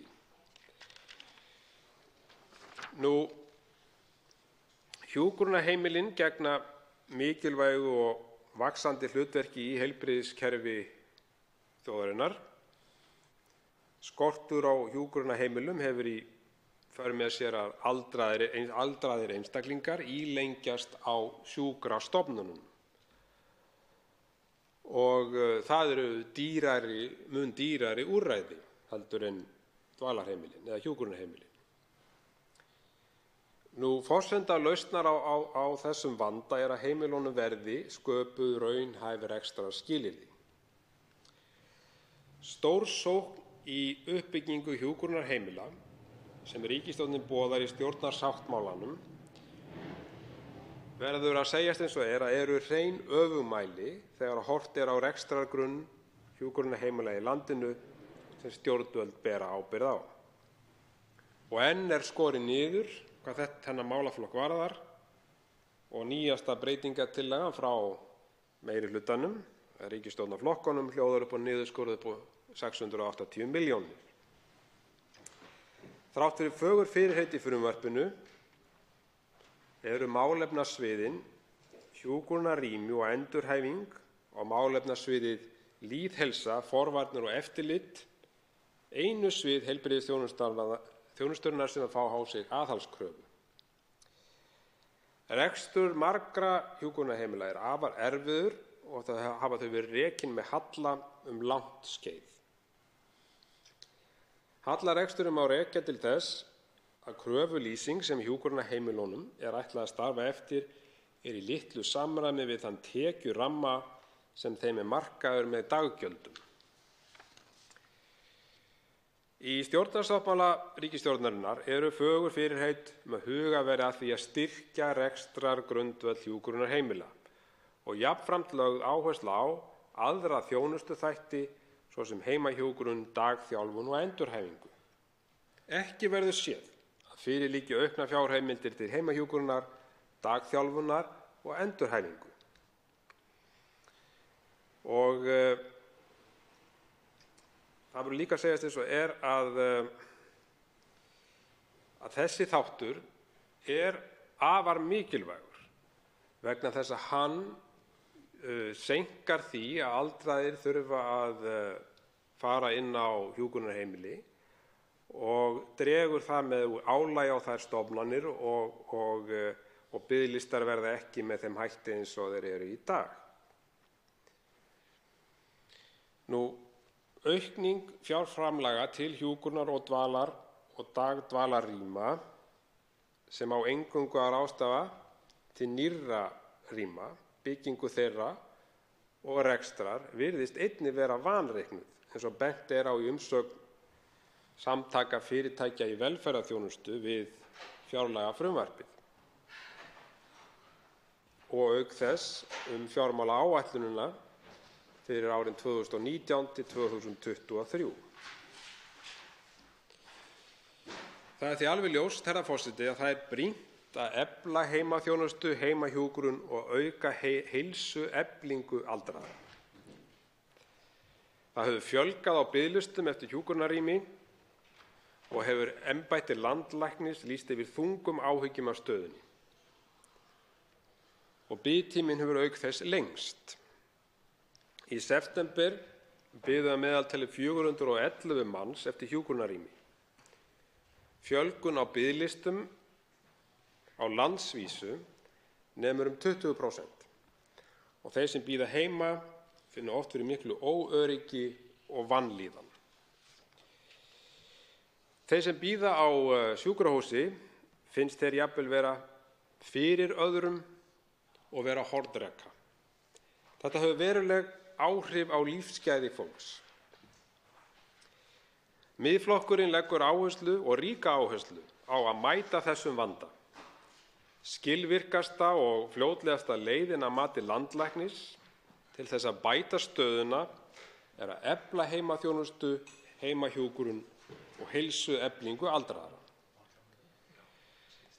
Miðflokkurinn leggur fram breytingartillögu við fjárlagafrumvarpið sérstaka fjárveitingu í þennan málaflokk upp á 270 milljónir króna og skiptist hún þannig 200 milljónir til að styrkja sveitarfélögin við að efla heimaþjónustu og heimahjúkrun fyrir aldraðra og 70 milljónir til heilsugæslunnar á landsvísu til þess að auka heilsueflingu aldraðra. Þetta eru nauðsynleg úrræði sem að slá á þann vanda sem að við blasir, en niðurstaðan er að sjálfsögðu sú að það þarf að bæta verulega í fjárheimildir í rekstrarfé þessara mikilvægu stofnana sem að hjúkrunar- og dvalarheimilin eru. Herra forseti, ég vil næst víkja hér aðeins að mikilvægu starfi SÁÁ. Fjárhagsstaða margra aðildarfélaga innan Samtaka fyrirtækja í velferðarþjónustu er nú þegar orðin alvarleg. Má það nefna að árið 2018 er framlag ríkisins til meðferðarsviðs SÁÁ 278 milljónir króna lægra en árið 2009 á föstu verðlagi. Framlagið dugir ekki fyrir launakostnaði þrátt fyrir að stöðugildum á meðferðarsviði hafi fækkað tæplega 11 talsins frá árinu 2000. Í dag greiðir ríkið einungis fyrir 1.530 innritanir á sjúkrahúsi Vog af 2.200 árlegum innritunum. Á árinu 2018 hefur biðlisti á Vog verið í kringum 580 590 manns að staðaldri. Svipaða sögu má segja varðandi Krabbameinsfélagið. Fjárveitingar til Krabbameinsfélagsins hafa minnkað undanfarin ár á sama tíma og laun og annar rekstrarkostnaður hefur hækkað verulega. Virðist sem enn frekari niðurskurður verði á fjárframlögum til Krabbameinsfélagsins árið 2019. Miðflokkurinn flytur breytingartillögu við fjárlagafrumvarpið sérstakt auka framlag til SÁÁ upp á 125 milljónir króna og 50 milljónir króna til Krabbameinsfélagsins. Nokkur aðildarfélög innan samtaka fyrirtækja í velferðarþjónustu eru samningslaus við Sjúkratryggingar Íslands. Í tilfelli SÁÁ hefur staðan verið sú í nokkur ár hvað varðar alla þætti rekstursins. Ríkið hefur ekki greitt fyrir göngudeildarþjónustu SÁÁ síðan samningur þjónustuna við Sjúkratryggingar Íslands rann út í árslok 2014. Það er mjög erfitt fyrir rekstraraðila að vera í slíkri stöðu, hvað þá til lengri tíma. Samningar Sjúkratrygginga Íslands hafa oft verið einungis til 1 árs í senn og oft runnið út áður en aðilar ná saman að nýju, sem er mjög óheppilegt. Aukin framlög ríkisins inn í heilbrigðiskerfið virðast helst renna til Landspítalans, sem hefur verið að fá viðbótar fjármagn á hverju ári frá árinu 2013. Þrátt fyrir það er halli á rekstri Landspítalans á þessu ári 1,6 milljarðar og stefnir einnig í svipaðan halla á næsta ári, þannig að uppsafnaður halli verður rúmlega 3 milljarðar króna. Landspítalinn glímir við viðvarandi mönnunarvanda og þá sérstaklega hvað hjúkrunarfræðinga varðar. Þetta hefur í för með sér umtalsverðan kostnaðarauka vegna aukavinnu og mönnunarvandinn í heilbrigðiskerfinu er einn sá stærsti bráðavandi sem heilbrigðisþjónustan stendur frammi fyrir og er brýnt að leita verði allra leiða til að fjölga hjúkrunarfræðingum. Setja verður aukið fjárframlag í það mikilvæga verkefni. Rammasamningur hjúkrunar- og dvalarrými rennur út áramótin og ganga viðræður framlengingu samningsins mjög hægt. Og er það áhyggjuefni hvernig stjórnvöld nálgast þennan mikilvæga málaflokk. Tryggja þarf meira fjármagn í þjónustuna og hækka daggjöld þannig að þau standi undir þeirri þjónustu sem veita á. Herra forseti, ég ætla næst að víkja hér aðeins að sjávarútveginum og mikilvægi þess að veiðigjaldið verði sjálfbært til framtíðar. Sjávarútvegurinn er burðarstólpi í íslensku efnahagskerfi og mjög mikilvægur mörgum samfélögum á landsbyggðinni. 79% atvinnutekna í fiskveiðum og vinnslu kemur frá launafólki á landsbyggðinni.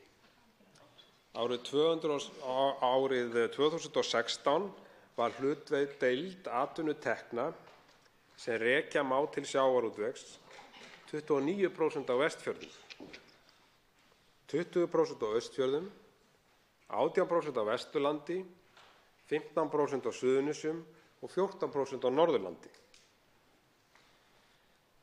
Þannig að við sjáum hversu mikilvægur sjávarútvegurinn er, sérstaklega landsbyggðinni. Sjávarútvegurinn er auk þess leiðandi í nýsköpun, þar sem fjárfesting er lykilatriði.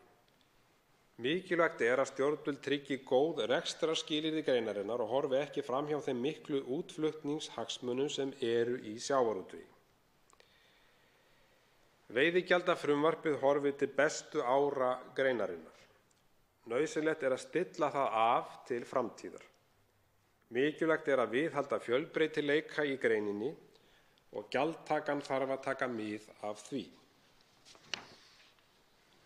Veiðigjaldið þarf að vera sjálfbært til framtíðar og má ekki koma í veg fyrir eðlilegar fjárfestingar.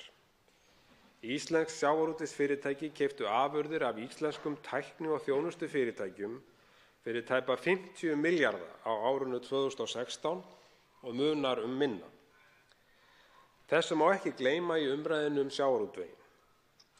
Auðlindagjaldið í sjávarútvegi ætti síðan að renna að hluta til uppbyggingar í heimabyggð þeirra fyrirtækja sem greiða gjaldið.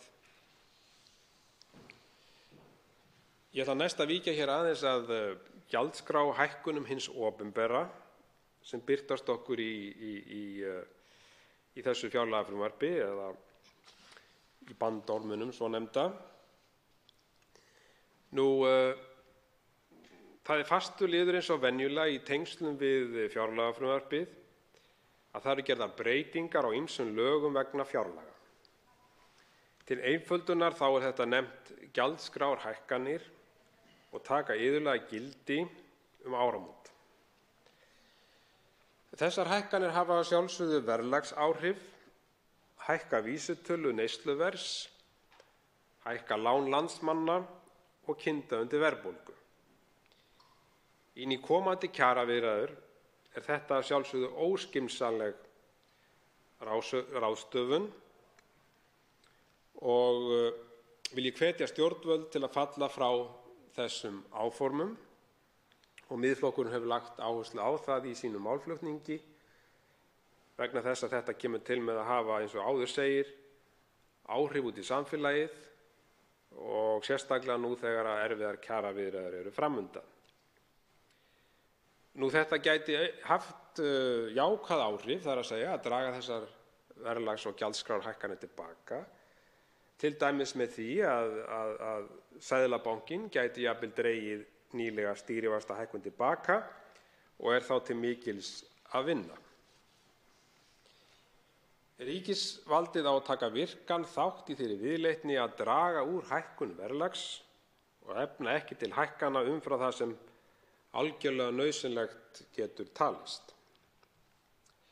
Verðbólga hefur verið lág undanfarin misseri og verður ekki séð að nauðsynlegt sé að ríkisvaldið gangi fram með þessum hætti. Það verður að gæta ýtrasta aðhalds við gjaldskrárbreytingar og eins og ég segi áðan á það sérstaklega við nú í aðdraganda kjarasamninga. Herra forseti, næst vil ég víkja að áhersluatriði sem við í Miðflokknum höfum lagt áherslu á og kemur meðal annars fram í nefndaráliti við fjárlagafrumvarpið. En það er nauðsyn þess að efla starfsemi tollgæslu við fíkniefnaeftirlit. Fíkniefnavandinn er eitt af alvarlegustu og erfiðustu málum sem steðja að þjóðfélaginu öllu. Og sterkari fíkniefni hafa náð hér fótfestu hér á landi en áður. Neysla ólöglegra fíkniefna veldur einstaklingum, fjölskyldum og samfélögum ómældum skaða og tengist margvíslegri glæpastarfsemi, heilsufars- og félagslegum vandamálum. Fíkniefnasala á netinu hefur mjög fast í vöxt og auðveldað aðgengi að fíkniefnum. Þessi þróun hefur á sumu leyti þyngt róðurinn í baráttunni gegn fíkniefnum. Aukið fíkniefnaeftirlit á landamærum skilar árangri. Miðflokkurinn leggur áherslu á að auka fjárveitingar til þessa mikilvæga málaflokks og flytur flokkurinn breytingartillögu við fjárlagafrumvarpið þess efnis að sérstakt auka framlag upp á 100 milljónir króna fari til embættis tollstjóra til þess að auka fíkniefnaeftirlit tollgæslunnar á landsvísu.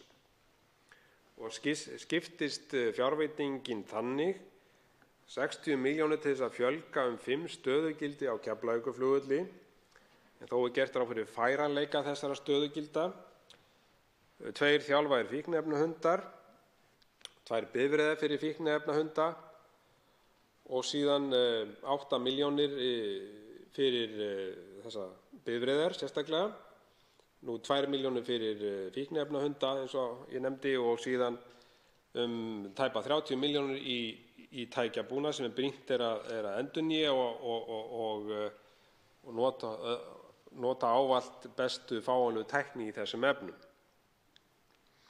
Þannig að hér mikilvæga málaflokka að ræða sem við leggjum brýna áherslu á að verði veitt auknu fé í til þess að stemma stigum við þessum aukna fíkniefnavanda sem við höfum orðið vitni að. Herra forseti, ég vil hér koma næst að því sem við leggjum ríka áherslu á í Miðflokknum, að það að berjast gegn kennitöluflakki. En kennitöluflakk er meinsemd sem verður að uppræta og kostar íslenska samfélagið, kostar okkur á bilinu, það er áætlað miðað við rannsóknir sem gerðar hafi verið, að kostnaðurinn sé á bilinu 6 til allt að 20 milljarðar króna árlega sem að þessi meinsemd kostar þjóðfélagið. En hún felst í því að það er misnotkun á reglunni takmarkaða ábyrgð hluthafa. Og líkindur eru fyrir því að íslenskt samfélag verði að tugum milljarða, eins og ég nefndi hér áðan, og flestallir eru sammála að vandamálið sé til staðar og að ekki hafi náðst viðunandi árangur. Þrátt fyrir það hafi ekki átt sér stað neinar meiri háttar breytingar á lögum á undanförnum árum í því skyni að sporna gegn kennitöluflakki. Kennitöluflakki er hægt að lýsa þannig að viðkomandi félag deyr, ef svo má segja, en rekstur þess lifir af og heldur áfram í gegnum annað félag með nýrri kennitölu. Þá er það skilyrði kennitöluflakks að markmiðið með því sé meðal annars að komast hjá einhverjum eða öllum lagalegum skyldum félagsins. Almenningur og aðrir sem ekki eru að skoða kennitölur félaga þegar þeir eiga viðskipti við félög verða því oft á tíðum ekki varir við þessa breytingu. Nýja félagi rís því úr ösku þess gamla og heldur áfram með rekstur eldra félagsins og sú háttsemi er ámælisverð og ólögmæt. Birtingarmynd kennitöluflakks getur verið með ýmsum hætti. Í grundvallaratriðum er hægt að flokka kennitöluflakk í 2 hópa eftir því hvort upprunalegur tilgangur félagsins eigi að vera standað við allar lagalega skuldbindingar sínar eða ekki. Sú birtingarmynd kennitöluflakks sem líklega kemur fyrst upp í huga margra er þeirra félag sem sér fram á að geta ekki efnt skuldbindingar sínar við kröfuhafa er látið fara í þrot. En áður en það er gert er stofnað nýtt félag af stjórnendum eldra félagsins sem flytur til sín hluta eða allar eignir eldra félagsins á undirverði eða án þess að borga neitt fyrir þær. Nýja félag er oft starfrækt undir sama viðskiptanafni og hið eldra og heldur þannig viðskiptavildinni. Reksturinn getur því haldið áfram í nýja félaginu og skuldir eldra félagsins eru hreinsaðar. Hægt er að skilgreina kennitöluflakk sem vísvitandi og oft á tíðum kerfisbundið gjaldþrot félaga sem á sér stað með sviksamlegum eða ólögmætum ásetningi til þess að komast hjá sköttum og öðrum lagalegum skuldbindingum, meðal annars gagnvart starfsmönnum og halda áfram starfsemi eða arðvænlega hluta rekstrarins í gegnum nýtt félag. Kennitöluflakk getur einnig falið í sér starfsemi sé haldið áfram undir sama nafni, stjórnendur nýja félagsins séu þeir sömu og í eldra félaginu eða nákomnir þeim. Starfsmenn eldra félagsins halda áfram að vinna hjá nýja félaginu og eða gjaldþrot á sér stað í einu félagi samstæðu. Brotið er gegn samningsbundum eða lagalegum skuldbindingum sem geta sætt einkaréttarlegum eða refsiverðum afleiðingum. Ekki hafa verið teknar saman tölur hérlendis umfang kennitöluflakks né upplýsingar hvert hlutfall kennitöluflakks sé af heildarfjölda gjaldþrota. En starfshópur á vegum ríkisskattstjóra áætlaði þó nýverið að skatttekjur væri rúmlega 80 milljörðum króna lægri á ársgrundvelli en umsvif þjóðfélagsins gáfu vísbendingu að þær ættu að vera. Alþýðusamband Íslands sendi frá sér skýrslu í október 2013 þar sem lagt var mat á samfélagslegt tjón af völdum kennitöluflakks og komið með tillögur aðgerðir gegn kennitöluflakki. Þar kemur fram að á tímabilinu 1. mars 2012 til 24. janúar 2013 voru lýstar kröfur í þrotabú félaga þar sem uppgjöri var lokið tæpir 166 milljarðar króna. Einungis innheimtust 5,2 milljarðar króna eða 3,1%. Þannig að hér verulega meinsemd að ræða og í rannsókn sem gerð var á vegum nemanda við viðskiptafræðideild Háskólans í Reykjavík frá árinu 2005 kemur fram að stjórnendur rúmlega 73% fyrirtækja sem voru tekin fyrir í rannsókninni telja sig hafa orðið fyrir tjóni af völdum kennitöluflakks. Þar af taldi ríflega þriðjungur stjórnenda fyrirtækisins hafa orðið fyrir tjóni vegna kennitöluflakks oftar en 6 sinnum. Könnunin náði til 600 fyrirtækja. Niðurstaða þessi gefur sterka vísbendingu um að umfang kennitöluflakks sé umtalsvert hérlendis. Miðflokkurinn leggur því til breytingartillögu við frumvarpið þess efnis að setta verði 120 milljónir í baráttuna gegn kennitöluflakki. Upphæðin skiptist þannig 60 milljónir til skattrannsóknarstjóra og 60 milljónir til ríkisskattstjóra. Herra forseti, ég hef þá lokið máli mínu hér varðandi fjárlagafrumvarpið og helstu áherslur Miðflokksins í þeim efnum og ég vil geta þess að lokum að breytingartillögur Miðflokksins eru full fjármagnaðar og má það nefna lækkun á kolefnisgjaldi 2,3 milljarða er full fjármögnun með arðgreiðslu gegnum ríkisbankana og framlag til öryrkja upp á 1,1 milljarð er full fjármagnað með 800 milljóna króna framlagi sem kemur vegna seinkunar á Húsi íslenskra fræða og 300 milljónum króna vegna arðgreiðslu úr ríkisbönkunum og aðrar tillögur eru fjármagnaðar með þeim upphæðum sem koma til með að koma inn og nást vegna sérstakt átaks gegn kennitöluflakki. Þá tekur til máls 87. þingmaður Reykjavíkurkjördæmis suður, Hanna Katrín Friðriksson. Herra forseti, þegar svona langt er komið í umræðunni þá er nú fátt eftir ósagt en ég hyggst nú samt taka mér smá tíma í að fara hérna yfir helstu mál sem að mér þykja mikilvæg eða sláandi í þessari umræðu. Það segir kannski allt það sem segja þarf óstöðugleikann sem við búum núna við í efnahagsmálum að frá því að fjárlagafrumvarpið var lagt fram í september hafa forsendur breyst tæpa 4 milljarða króna. Þjóðhagsspáin var á bjartsýn og þess vegna koma núna breytingar og aðgerðir vegna kólnandi hagkerfis. Þetta höfum við í Viðreisn ítrekað bent á í fyrri umræðum fjármálastefnu og í umræðum 5 ára fjármálaáætlun ríkisstjórnarinnar í vor, sem og í fyrstu umræðu fjárlögin fyrir aðeins örfáum vikum. Aðgerðir ríkisstjórnarinnar við endurskoðaðri þjóðhagsspá fólust í einföldu máli í því að skera niður fyrir loforð útgjaldaaukningu, fyrst og fremst í heilbrigðis- og velferðarmálum 7 milljarða og bætið síðan við nokkrum gæluverkefnum, misjafnlega mikilvægum kannski svona í stóru myndinni.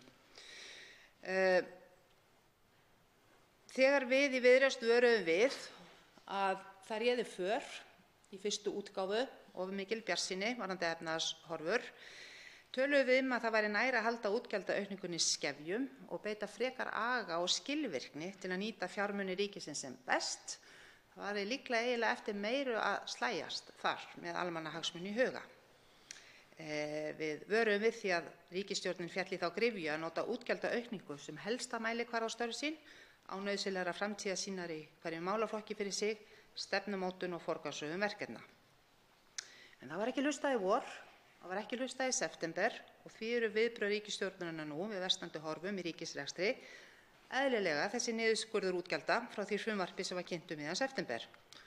Og síðan eins og alkunna fékk fjárlaganefnd Alþingis niðurskurðarlistan kynntan, afhentan í upphafi síðustu viku og stimplaði hann. Ég efast ekkert það að þessar niðurskurðaraðgerðir hafa verið að ákveðnu leyti erfiðar fyrir ríkisstjórnarinnar. Þegar farið í erfiðar aðgerðir af þessu tagi er gríðarlega mikilvægt, bæði fyrir þá sem ákvarðanir þurfa að taka, en ekki síst fyrir þá sem ákvarðanir bitna á, að það sé stuðst við einhverja tölulega greiningu. Hver eru mælanlegu markmiðin í árangri, til dæmis í heilbrigðismálum, í forvarnamálum, í málaflokki aldraðra og öryrkja og í menntamálum. En þess að það er nefnilega sama uppskrift að mótast og í heilbrigðis- og velferðarmálum. Útgjöld án framtíðarsýnar, skýra stefnu og mælanlegra mælikvarða. Svo þarf að draga saman og þá þarf að gera það án þess að styðjast við þá forgangsröðun sem gæti byggt á þessari stefnumótun sem svo sárt er saknað. Í menntamálunum var til dæmis boðuð stórsókn í iðn- og starfsnámi, en skólar sem bjóða upp á slíkt nám, líkt og Tækniskólinn, þurftu að vísa frá nemendum í haust.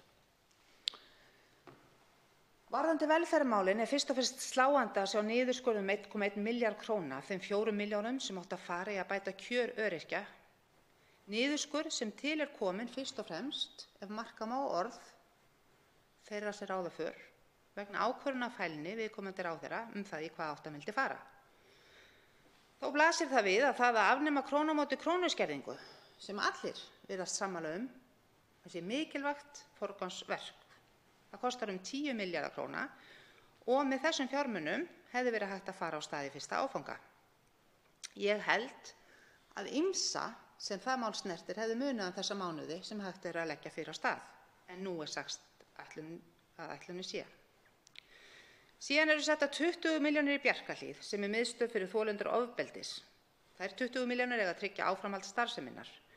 Það gott og blessað, en það sannarlega ekki stórsókn og miðað við þann faraldur sem virðist vera í samfélaginu. Þá þetta ekki einu sinni aukning, heldur frekar trygging á því að við þó höldum sömu stöðu. Og sett í samhengi við annað þetta ansi aumt og dugar skammt. Þetta samhengi segir okkur til dæmis að á sama tíma eru settar 10 milljónir, og þá ég að tala umgang númer 2, niðurskurðarfjárlögin. Þá eru settar 10 milljónir í undirbúning á landsmóti hestamanna, 100 milljónir til þess að vinna bug og peningaþvætti, sem ég hafði ekki áttað mig á að væri enn sem komið gríðarlega alvarlegt vandamál hér á landi, og 20 milljónir til að undirbúa kvennaþing, sem sannarlega því fínasta málefni, en allt þetta setur nú hlutina í ákveðið samhengi. Það heldur ekkert viðbóta framlagi í virk starfsendurhæfingarsjóð sem vantar 70 til 80 milljónir til að sinna sínu, sem samt væri ekki nægilegt miðað við þau stóru orð sem félagsmálaráðherra hefur haft vinnumarkaðinn og þá verkefni sem virka ætti að vinna þar. Og til þessa kórónuskömmina eru síðan áform að auka kaupmátt eldri borgara og öryrkja 0,5% á næsta ári skorið niður. Þar sparaður tæpur milljarður. Ríkisstjórnin ætlar semst ekki að gera neitt til að bæta öldruðum og öryrkjum það upp, gangi spár aukna verðbólgu eftir á næsta ári. Það mun óbreyttu leiða til verulegra kjaraskerðinga fyrir þessa hópa. Þannig á sama tíma og við fögnum 100 ára fullveldisafmæli þjóðarinnar var kynslóðin sem vann fyrir því sem við eigum í dag töluverða kaupmáttarskerðingu í boði ríkisstjórnarinnar og vegna elsku hennar á íslensku krónunni. Sínum augum sér hver fullveldið og til hvers var barist. Þegar lesið í heilbrigðiskafla fjárlaganna, fjárlög taka 2, þar að segja, þá eru skýru línurnar þær að mörg og mikilvæg forvarnarúrræði eru einfaldlega á hrakhólum eftir niðurskurði. Geðheilbrigðismálin, starfsendurhæfingin, SÁÁ, starfsemi Krabbameinsfélagsins og fleira. Þá virðist fyrirhugaður niðurskurður í greiðsluþátttöku sjúkraþjálfunar vera í deiglunni. Það einfaldlega furðu lítil sýn á þann langtíma ávinning sem hægt og mikilvægt að sækja með því að hlúa að þessum úrræðum.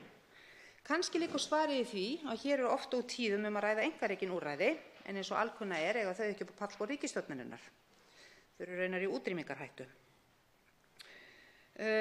Það líka áhugavert og dapurlegt að sjá að í því ástandi sem nú hefur verið fjallað töluvert og ríkir hér í íslensku samfélagi og varðar fíknivandann, þá viðbragð ríkisstjórnarinnar ansi aumt. SÁÁ hefur lýst yfir að það þurfi 200 milljóna viðbótarframlag til að ráðast á þá biðlista sem þar hafa skapast. Ríkisstjórnin mætir því ekki, viðurkennir þörfina en peningarnir eru ekki til. Kannski hefði 200 milljóna króna uppskipting ráðuneytanna mátt bíða sinn. Framlög til nýrrar meðferðarbyggingar Landspítalans eru skorin niður 2,5 milljarða króna. Þeirri ráðstöfun fylgir áframhaldandi óhagræði í rekstri og framlenging á óviðunandi stöðu fyrir jafnt sjúklinga sem starfsfólk. Óhagræði sem hefur jafnframt keðjuverkandi neikvæð áhrif á ýmsa aðra þætti heilbrigðisþjónustunnar. Ætli sú töf kalli á frekari útgjöld annars staðar? Eða kannski minni útgjöld? Kemur út á pari bara? Kannski eru bara biðlistarnir lengri? Hver veit? Í alvöru, veit það einhver? Og svo langar mig að ræða biðlistana aðeins. Eða langar kannski ekki rétt orð. Mér finnst nauðsynlegt að ræða biðlista þegar fjármögnun heilbrigðiskerfisins til umræðu. Það bárust nefnilega nýlega fréttir af áhyggjum landlæknis vegna þess að ekki eingöngu hefur ekki tekist að vinna á biðlistum eftir hjúkrunarrýmum, heldur hefur hann lengst 20% á milli ára. Að meðaltölu eru núna 411 einstaklingar að bíða eftir hjúkrunarrýmum samanborið við 342 eftir fyrstu 3 ársfjórðunga síðasta árs. Það er sem sagt skorið niður í uppbyggingu hjúkrunarrýma á sama tímapunkti og fréttir berast þetta. Skorið niður heilan milljarð króna. Og hvað þetta svo með íslenska heilbrigðiskerfi og biðlista? Hvernig stendur á því að þeir eru orðnir eitt helsta einkennismerki þessa kerfis okkar sem samkvæmt helstu mælikvörðum eitt það besta í heimi og ódýrt það sannarlega ekki. Það svo sem óþarfa að fjölyrða hér biðlista eftir aðgerðum á borð við mjaðmaskipti og hnéskipti sem mikið hefur verið fjallað að undanförnu og engin raunveruleg skýring verið gefin á önnur en sú að veikindi fólks séu mögulega fórnarkostnaðar þar í viðleitni heilbrigðisyfirvalda í að ríkisvæða kerfið. En þetta ekki einu biðlistarnir. Til viðbótar við lengingu biðlista eftir hjúkrunarrýmum getum við líka talað biðlista hjá geðlæknum og sálfræðingum eða hjá hjartalæknum, en það nú 2 ára bið eftir brennsluaðgerðum vegna hjartsláttartruflana. Það nær sama hvar drepið niður, biðlistar eru málið. Embætti landlæknis hefur lýst yfir þungum áhyggjum af þeim áhrifum sem löng bið eftir hjúkrunarrýmum getur haft, bæði á lífsgæði þeirra sem bíða og svo á heilbrigðiskerfið, og þær áhyggjur má sannarlega yfirfara á alla okkar biðlista. Það þarf einfaldlega að vera forgangsverkefni að verja tíma og athygli í að greina hvernig við getum nýtt þá fjármuni sem í boði eru á sem hagkvæmastan hátt til að tryggja landsmönnum jafnt og stöðugt aðgengi að heilbrigðisþjónustunni án þess að nota biðlista sem helsta stýritæki stjórnvalda. Það ríkir nefnilega hér samfélagsleg sátt að verja mjög stórum hluta útgjalda þjóðarbúsins til heilbrigðismála. Það er hins vegar engin samfélagsleg sátt að ógnarlangir biðlistar séu eitt helsta einkennismerki kerfisins okkar. Nú, herra forseti, í samgöngumálum verið að skera niður rúman hálfan milljarð króna á milli útgáfu 1 og 2 í fjárlögum, en það liggur ekki enn fyrir nákvæmlega hvað það sem verið á að skera niður. Og ég ætla að láta nánari umræðu samgöngumáli bíða þess að umhverfis- og samgöngunefnd klári vinnu sína varðandi samgönguáætlun. Nei, kannski ekki alveg. Það ástæða til að halda því til haga að þegar samgönguáætlun var lögð fram, þá lýsti ríkisstjórnin því yfir að það væri verið að lyfta grettistaki í þeim með því að auka framlögin 4 milljarða og að í fyrsta skipti væri lögð fram full fjármögnun samgönguáætlun. Nú sem sagt verið að skera hana niður 500 milljónir án þess að sá niðurskurður endurspegli umræðu og vinnu í umhverfis- og samgöngunefnd sem hefur fjallað þessa samgönguáætlun síðustu vikurnar. Og það má nú eiginlega segja að því sem komið fram 3. leiðin í samgöngumálum á stuttum tíma. Því til viðbótar við þá samgönguáætlun samgönguráðherra sem umhverfis- og samgöngunefnd hefur verið að fjalla þá hafa fulltrúar Sjálfstæðisflokksins í umhverfis- og samgöngunefnd verið duglegir að kynna eigin leið í samgöngumálum á sama tíma. Þannig að það nú líklegast spennandi tíma framundan hjá okkur í umhverfis- og samgöngunefnd. Herra forseti, að lokum kannski þetta. Það ekkert óeðlilegt að ríkisstjórnin neyðist nú út í þann vandræðagang að stíga hraustlega á bremsurnar 2 mánuðum eftir að fjárlögin hinn fyrri litu dagsins ljós, miðað við núverandi aðstæður og horfur í efnahagsmálum og miðað við það hversu óvarlega var farið í fyrstu umferð.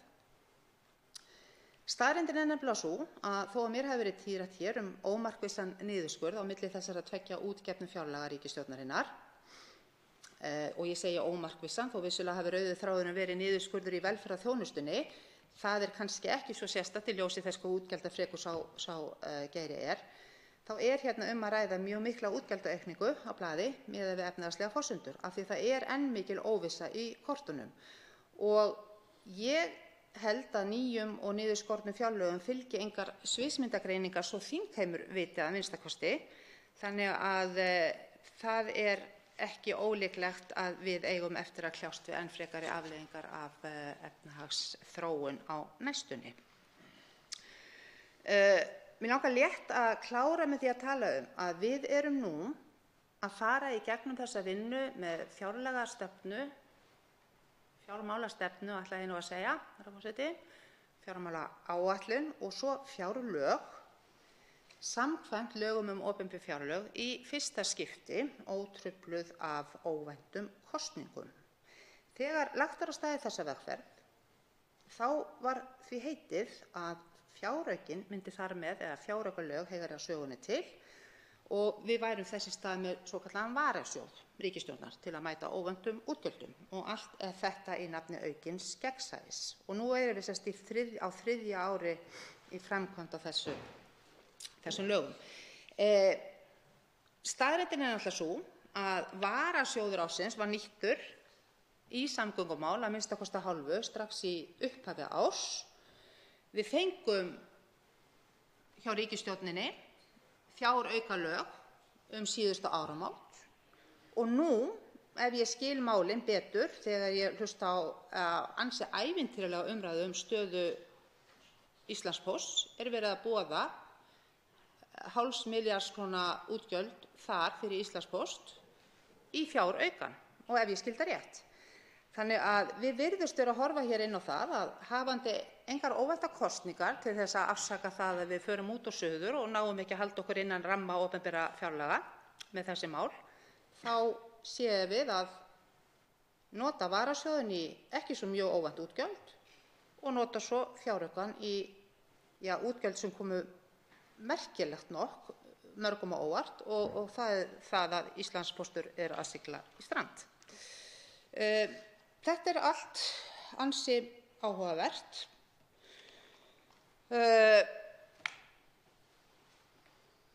Mig langar svo kannski til að nefna hér eitt að lokum og það er það að þetta er þriðja skipti sem ég kem með einhverju lokum, herra forseti, ég lofa þetta sé síðasta skipti. Við munum, ef að líkum lætur, halda áfram þessari umræðu á morgun. Á morgun er líka eftir því sem ég kemst næst gert ráð fyrir því að atvinnuveganefnd Alþingis afgreiði út veiðigjaldafrumvarp ríkisstjórnarinnar. Og án þess að ég sé nú eitthvað sérstaklega vongóð, þá væri nú ansi gaman að sjá viðsnúning á forgangsröðun ríkisstjórnarinnar sem fæli í sér að lækkun veiðigjalda einhverja milljarða yrði frestað 1 ár, 3 milljarða. Jafnvel á meðan við erum að vinna og ræða hönnun á nýju veiðigjaldakerfi. Staða sjávarútvegsins er ákaflega sterk, eins og oft vill verða þegar það þrengir að öðrum í hagkerfinu. Þannig að kannski felur nýr dagur það í sér að öðruvísi fréttir berast af forgangsröðun ríkisstjórnarinnar en ég ætla að láta þetta duga í þetta sinn. Nú veitir andsvar við ræðu þingmannsins hv. 2. þingmaður Suðvesturkjördæmis, Bryndís Haraldsdóttir.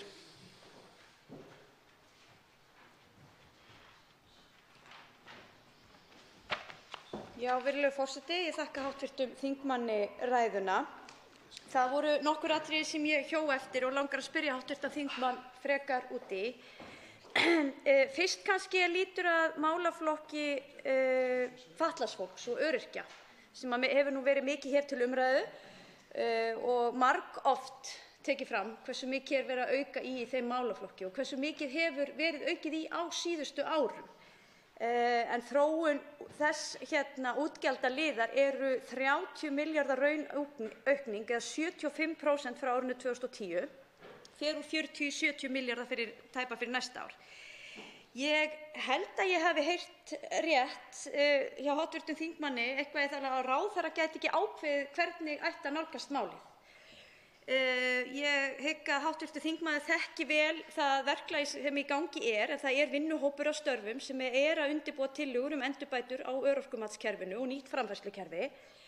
Og ég held að í þessum ágæta hópi eigi allir stjórnmálaflokkar sinn fulltrúa ásamt því að það er verið að vinna þarna með haghöfum af því hvernig við getum séð þetta kerfi vera sjálfbært til lengri tíma litið. Og mig langar að spyrja hv. þingmann, er hún ósammála því að það sé farin þessa leið, þessi þverpólitíska leið að reyna að ná sátt það hvernig þetta kerfi skuli vera til framtíðar? Því að ég ætla allavega að segja fyrir mitt leyti, virðulegur forseti, að ég held að sé býsna mikilvægt að við finnum leið til að byggja upp þetta mikilvæga kerfi þannig að það geti staðið til lengri tíma litið. Við sjáum alveg ótrúlega tölur þegar kemur að fjölgun öryrkja og ég myndi svo gjarnan vilja taka umræðu við hv. þingmann sem ég veit að hefur mikla skoðanir á því hvernig við getum bætt lýðheilsu þjóðarinnar, hvort að það sé einhverjar aðrar aðgerðir sem geti einmitt komið þar að gagni til að draga úr þessum fjölda. En hvað segir hv. þingmaður? Vill hún hætta við þetta þverpólitíska samstarf og samstarf við hagaðila að ná saman framtíðarfyrirkomulag?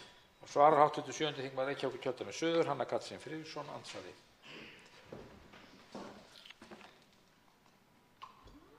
Herra forseti, ég þakka andsvarið og góða spurningu.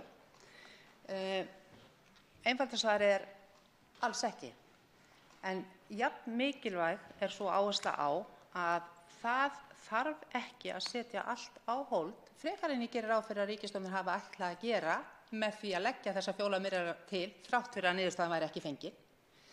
Það hefur ítrekað komið fram af hálfu Öryrkjabandalagsins og annarra hagaðila í málinu að það auðveldlega hægt að fara á stað með ákveðin verkefni sem allir eru sammála að þurfa að gera og þau skemma ekki fyrir stóru myndinni. Króna á móti krónu skerðingu ágætis dæmi það. Þannig að þeim fjármunum sem að ríkisstjórnin ætlaði upphaflega að verja, 4 milljörðum sem núna orðnir 2,9 milljarðar, hefði sannarlega ekki verið varið til ónýtis þó tíminn hefði verið nýttur og komið til móts við, vegna þess að þarna vissulega fólk sem búið gríðarlega lengi og það hefur komið ítrekað fram. Ég sit í velferðarnefnd, ég hef hlustað á fulltrúa þessara aðila koma og segja að það muni alls ekki skaða stóru myndina þá fór þess að stað með þetta og ég varpa náttúrulega spurninginni aftur: ætluðu forsvarsmenn ríkisstjórnarinnar með sínum 4 milljörðum króna útgjöldum að ganga fram fyrir þetta þverpólitíska samstarf? Þetta snýst bara það að þetta gríðarlega stórt viðfangsefni. Vinnan í fullum gangi. Það ekkert verið að byrja á neinu núlli. Það verið að klára ákveðin atriði og þessum fjármunum hefði sannarlega verið hægt að verja vel. En ég árétta líka enn og aftur að rétt eins og ég tel að það vanti nákvæma niðurlistun og útskýringu á því og markmiðasetningu og árangursmælingu á þá fjármuni sem á að verja í stóra og mikilvæga málaflokka, þá eðlilega vantar það líka að mann sjá að það sé gegnsæi því af hverju skorið niður þar sem skorið niður. Og þegar það gegnsæi vaknar, þá veltir maður öðrum hugmyndum. Þá veitir andsvar öðru sinni, hv. Anna þingmaður Suðvesturkjördæmis, Bryndís Haraldsdóttir. Já, virðulegur forseti, ég fagna því allavega að hv. þingmaður sé sammála mér það að það sé mikilvægt að ná saman þessa kerfisbreytingu, en þessi 4 milljarðar voru einmitt áætlaðir í kerfisbreytingu og ég vona innilega að við náum árangri fljótlega til þess, þannig að það verði hægt að greiða út í samræmi við það eins og gert ráð fyrir í fjárlögunum. Næsta spurning mín lýtur kannski, hún tvíþætt. Það annars vegar, ég held ég hafi tekið rétt eftir þegar hv. þingmaður talaði það að það væri óvarlega farið og þetta hefði verið útsprungin fjárlög í fyrsta lagi og það hefði svo þurft að draga verulega út þegar ný þjóðhagsspá kom. Ég man ekki alveg hvað orðalag hv. þingmaður notaði á það, en ég spyr, man hún hver breytingin í prósentutölum? Því að ef að mínar upplýsingar segja mér rétt þá nánast í engin munur á fjárlögunum sem lögð voru fram og það sem núna þegar kemur á prósentum. Þetta örlítil lagfæring og ég held að við séum að tala 0,0 eitthvað í þeim efnum. En þá langaði mig að spyrja hv. þingmann út í málefni aldraðra því ég hjó eftir því að hún talaði hér að henni fyndist ekki vera nóg að gert í þeim málaflokki, sérstaklega þar sem þetta væri kynslóðin sem að meðal annars hefði aðstoðað okkur við fullveldið og lagt sitt af mörkum og ég svo sannarlega sammála henni í því. Nú það svo að það hafa verið 49 milljarðar raunaukning á útgjöldum í þennan málaflokk frá árinu 2010 eða 150%.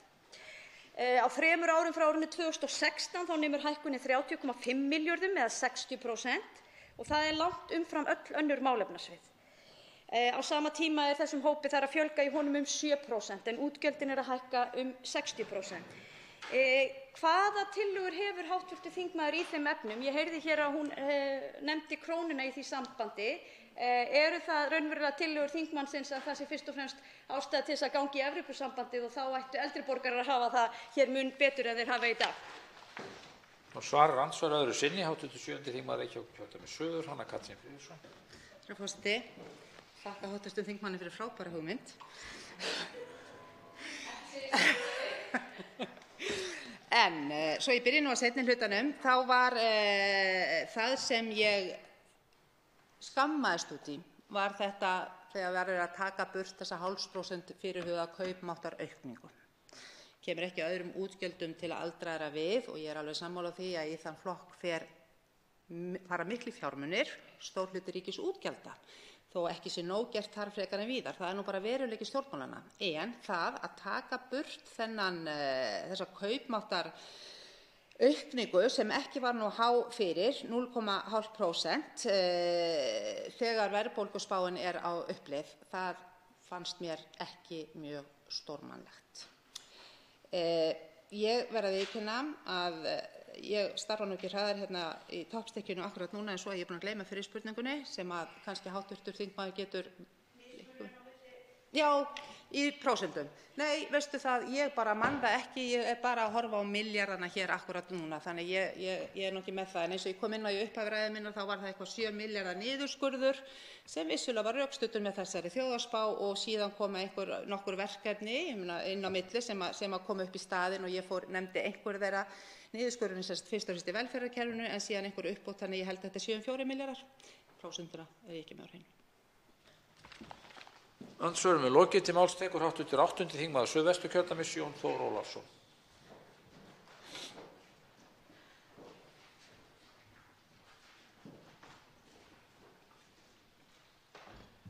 Herra forseti. Björn Leví Gunnarsson, hv. þingmaður Pírata, er búinn að fara yfir aftur núna í ræðu seinna í dag eða í kvöld, fara yfir svona áherslur Pírata sem ég langar að gera og setja inn í þessa umræðu. Er það hvað landsmenn raunverulega vilja, hvernig vilja landsmenn sjálfir forgangsraða í ríkisfjármálum, bæði forgangsraða hvort það eigi að auka útgjöld í ákveðna málaflokka og hvort það eigi að lækka einhverjar skatttekjur eða greiða upp skuldir. Og þingflokkur Pírata hefur núna á hverju ári í einhver 4 ár held ég, 4 ár, fengið Gallup til að gera fyrir sig skoðanakönnun. Það sem að fólk er beðið, landsmenn eru beðnir að forgangsraða þessu. Hvernig vilja þeir sjá ríkisfjármálin? Þannig að til þess að sú rödd heyrist, rödd landsmanna heyrist inn í þessari umræðu hvernig skuli deila út úr ríkiskassanum, þá ætla ég að fara yfir það hér. Nú, þessi skoðanakönnun var gerð í vor þegar að það var umræðan ríkisfjármálaáætlun sem er þessi áætlun sem stillir upp þann ramma sem að síðan að ríkisstjórnin hefur fjármálaráðherra til að setja fram þessi fjárlög sem við hér ræðum. Og nú var háttvirtur formaður fjárlaganefndar Willum Þór Þórsson að stíga í salinn, sem var mjög gott og þannig ég ætla aðeins að endurtaka mig. Ég er að taka saman skoðanakönnun sem Gallup gerði fyrir þingflokk Pírata í vor, eitthvað sem við gert árlega á því hvernig landsmenn vilja forgangsraða ríkisfjármálum. Forgangsraða út frá bæði tekjunum sem tök inn, skattana eða aukin útgjöld. Og fyrst ef við förum þá yfir að varðandi svona stóru myndina þá að það að auka útgjöld til heilbrigðismála er efst hjá öllum flokkum. Allir flokkar vilja setja í forgang að auka útgjöld til heilbrigðismála.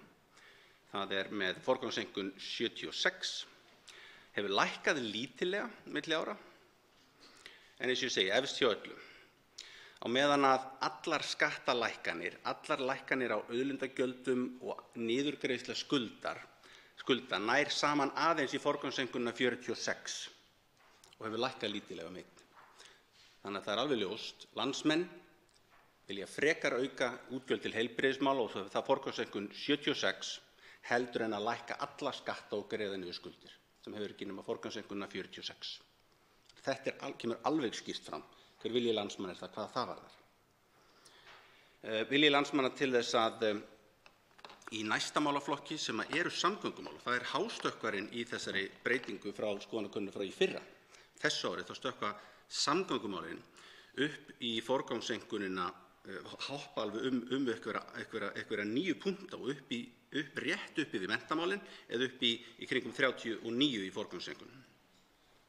En þar eftir eru menntamálin mjög skýr, beint á hæla þeirra.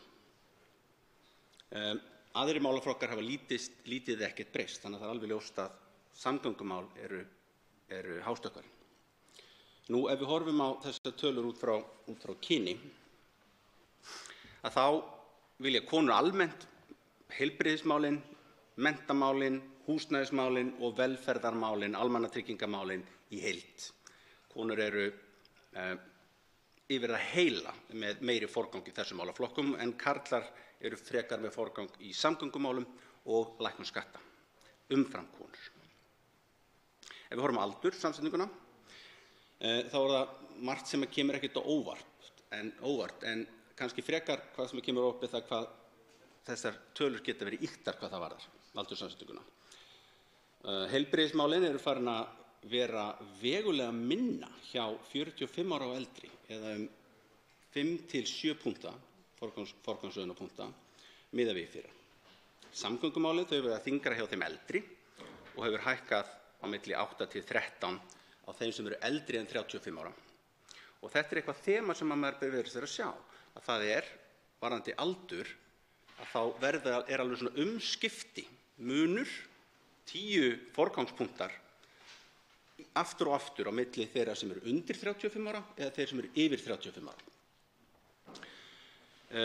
Menntamál eru þyngri hjá yngri kynslóðinu sem að nota menntakerfið, sjálfsögðu. Almannatryggingar eru áfram massíft aldurstengdar og hafa lítið breyst, eru 18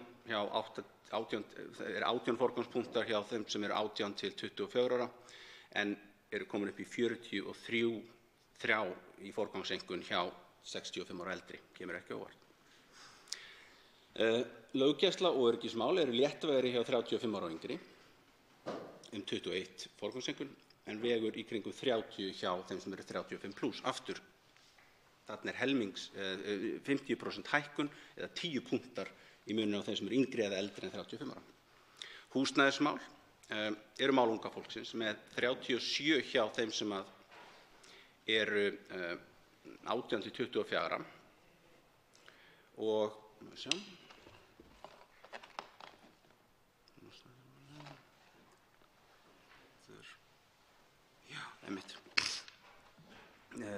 húsnæðismálin hjá unga fólkinu, þar eru með 37 hjá þeim sem eru 18 til 24 ára, þetta eru 30 hjá þeim sem eru 25 til 34 og síðan að forgangseinkunn komin niður í 20 og allt niður í 16 hjá þeim sem eru 35+. Aftur stökkin eru gríðarlega mikil á þessum aldursbili, 35+ eða mínus, þeim sem eru yngri eða eldri en 35 ára.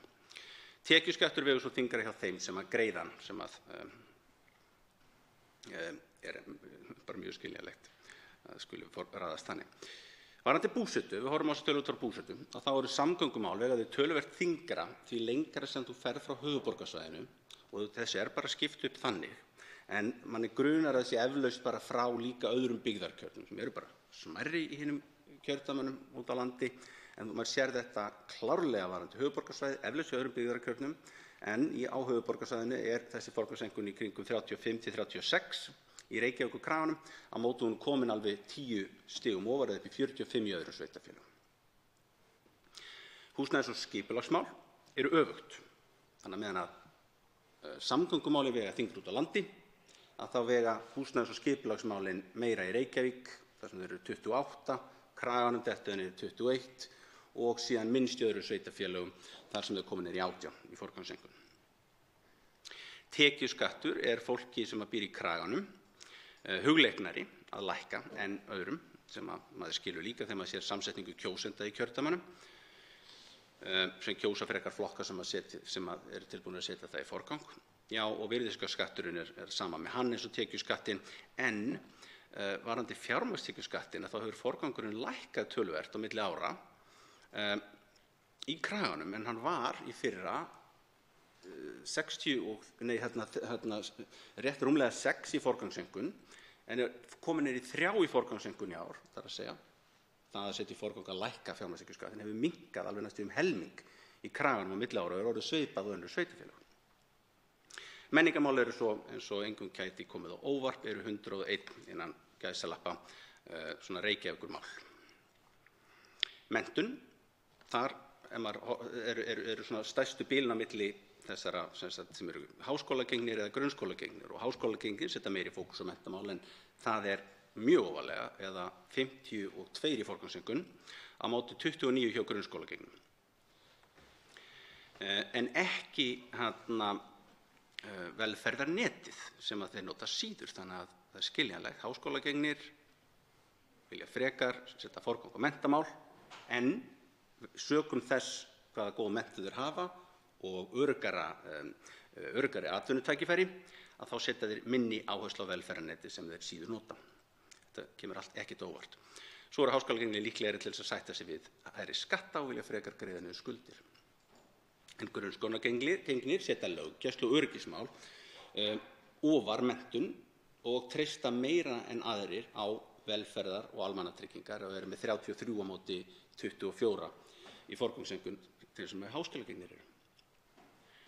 Svo hafa grunnskólagengnir síður efni á að borga hærri skatta og nota skattfé í niðurgreiðslu skulda í stað velferðar. Þetta kemur allt saman ekkert á óvart. Kjördæmin. Þar er menntun. Menntamál út frá kjördæma, þar eru landsbyggðarkjördæmin með forgangsröðunina 30–35, meðan á landsvísu að þá er það eitthvað lítið ofar, en landsbyggðarkjördæmin eru 30–35 og skera sig frá stóru Reykjavíkurkjördæminum sem er með 40–45 og hafa meiri áherslu á menntun. Löggæslu og öryggismál, þá nú fyrir ári að þá var Suðurkjördæmi með afgerandi forystu í forgang og löggæslumál sem að voru komin ofar í forgangsröðun í kjördæminu heldur en menntamál, sem er áhugavert. En hefur forgangsröðun minnkað mikið þegar kemur að löggæslu og öryggismálum þar og minnkað annars staðar nema á einum stað sem er Reykjavíkurkjördæmi suður, en hann hefur hækkað lítillega. Annars hefur hann lækkað yfir það heila, en mjög mikið, einhvern 8 forgangsstef í mann rétt hjá Suðurkjördæmi. Nú samgöngumál í kjördæmunum, þar sker Norðvesturkjördæmi sig verulega út með 49 í forgangsröðun. Í samgöngumálum hefur hækkað þar úr 43 sem það var í fyrra. Og hafa hin landsbyggðarkjördæmin hækkað mikið líka og eru komin í 45 og 42 í forgangsröðun. Nú hefur Stór-Reykjavíkurkjördæmi hækkað líka, alveg 10 til 12 forgangsröðunum komið upp í 34 og 37. Þannig að öll kjördæmi hafa tekið verulegt stokk sem að sýnir sig náttúrulega í landstölunum að samgöngumál eru komin í annað sæti í forgangsröðun landsmanna þegar kemur að forgangsröðun og fjárlögum, forgangsröðun í ríkisfjármálunum, og þau eru samanlagt komið forgangsröðun 38 sem ef við tökum í samhengi við skatta sem ég kom inn á áðan, hvar var það? Heildarfókus þegar kemur að öllum sköttum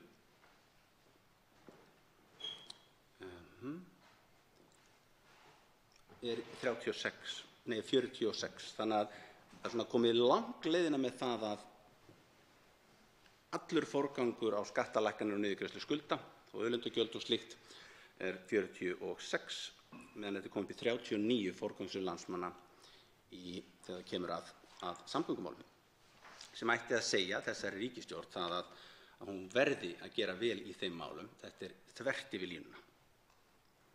Öll kjördæmi. Húsnæðismál, aftur, það sker Norðvestur sig út, en bara vegna þess að hafa bara langminnsta áhuga á því, við erum ekki með 11 í forgangseinkunn í húsnæðismálum og hefur lækkað milli ára einhver, ef ég man rétt, 4-5 forgangsstig.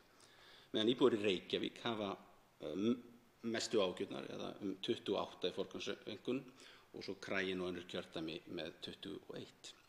Þannig að það er alveg vel rúmlega helmingsmunur og næstu því 250% meiri áhyggjur sem í Reykjavík kjördæmi á móti Norðvesturkjördæmi þegar kemur að húsnæðismálum. Þannig að Reykjavíkurþingmenn verða að setja þetta í forgang ef þeir ætla að setja það í forgang sem að kjósendur þeirra í kjördæminu vilja hafa í forgangi. Nú skattar og ríkisskuldir brenna helst á þeim sem búa í Kraganum og Reykjavíkurkjördæmi norðurs er menningarmiðstöð Íslands hvað þetta varðar, sem ætti heldur ekkert að koma á óvart þegar maður horfir á kjósendur í þessum kjördæmum.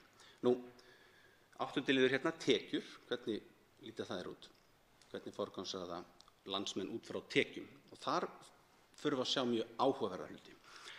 Heilbrigðismál eru á bilinu 71 forgangsstig upp í 81 í forgangseinkunn eftir tekjum og það er ekkert augljós samhengi þar. Samgöngumál, aftur á móti, vega þyngst hjá fólki eftir því sem pyngjan þyngist. Eftir því þar sem fólk hefur meira á milli handanna, að þá hækkar forgangseinkunnin upp í 41 stig úr 21 stig fyrir þá sem hafa minnst á milli handanna, sem er áhugavert. Það er vegna þess að þeir eru með fleiri bíla og nota samgöngukerfi meira. Ætli það sé ekki málið.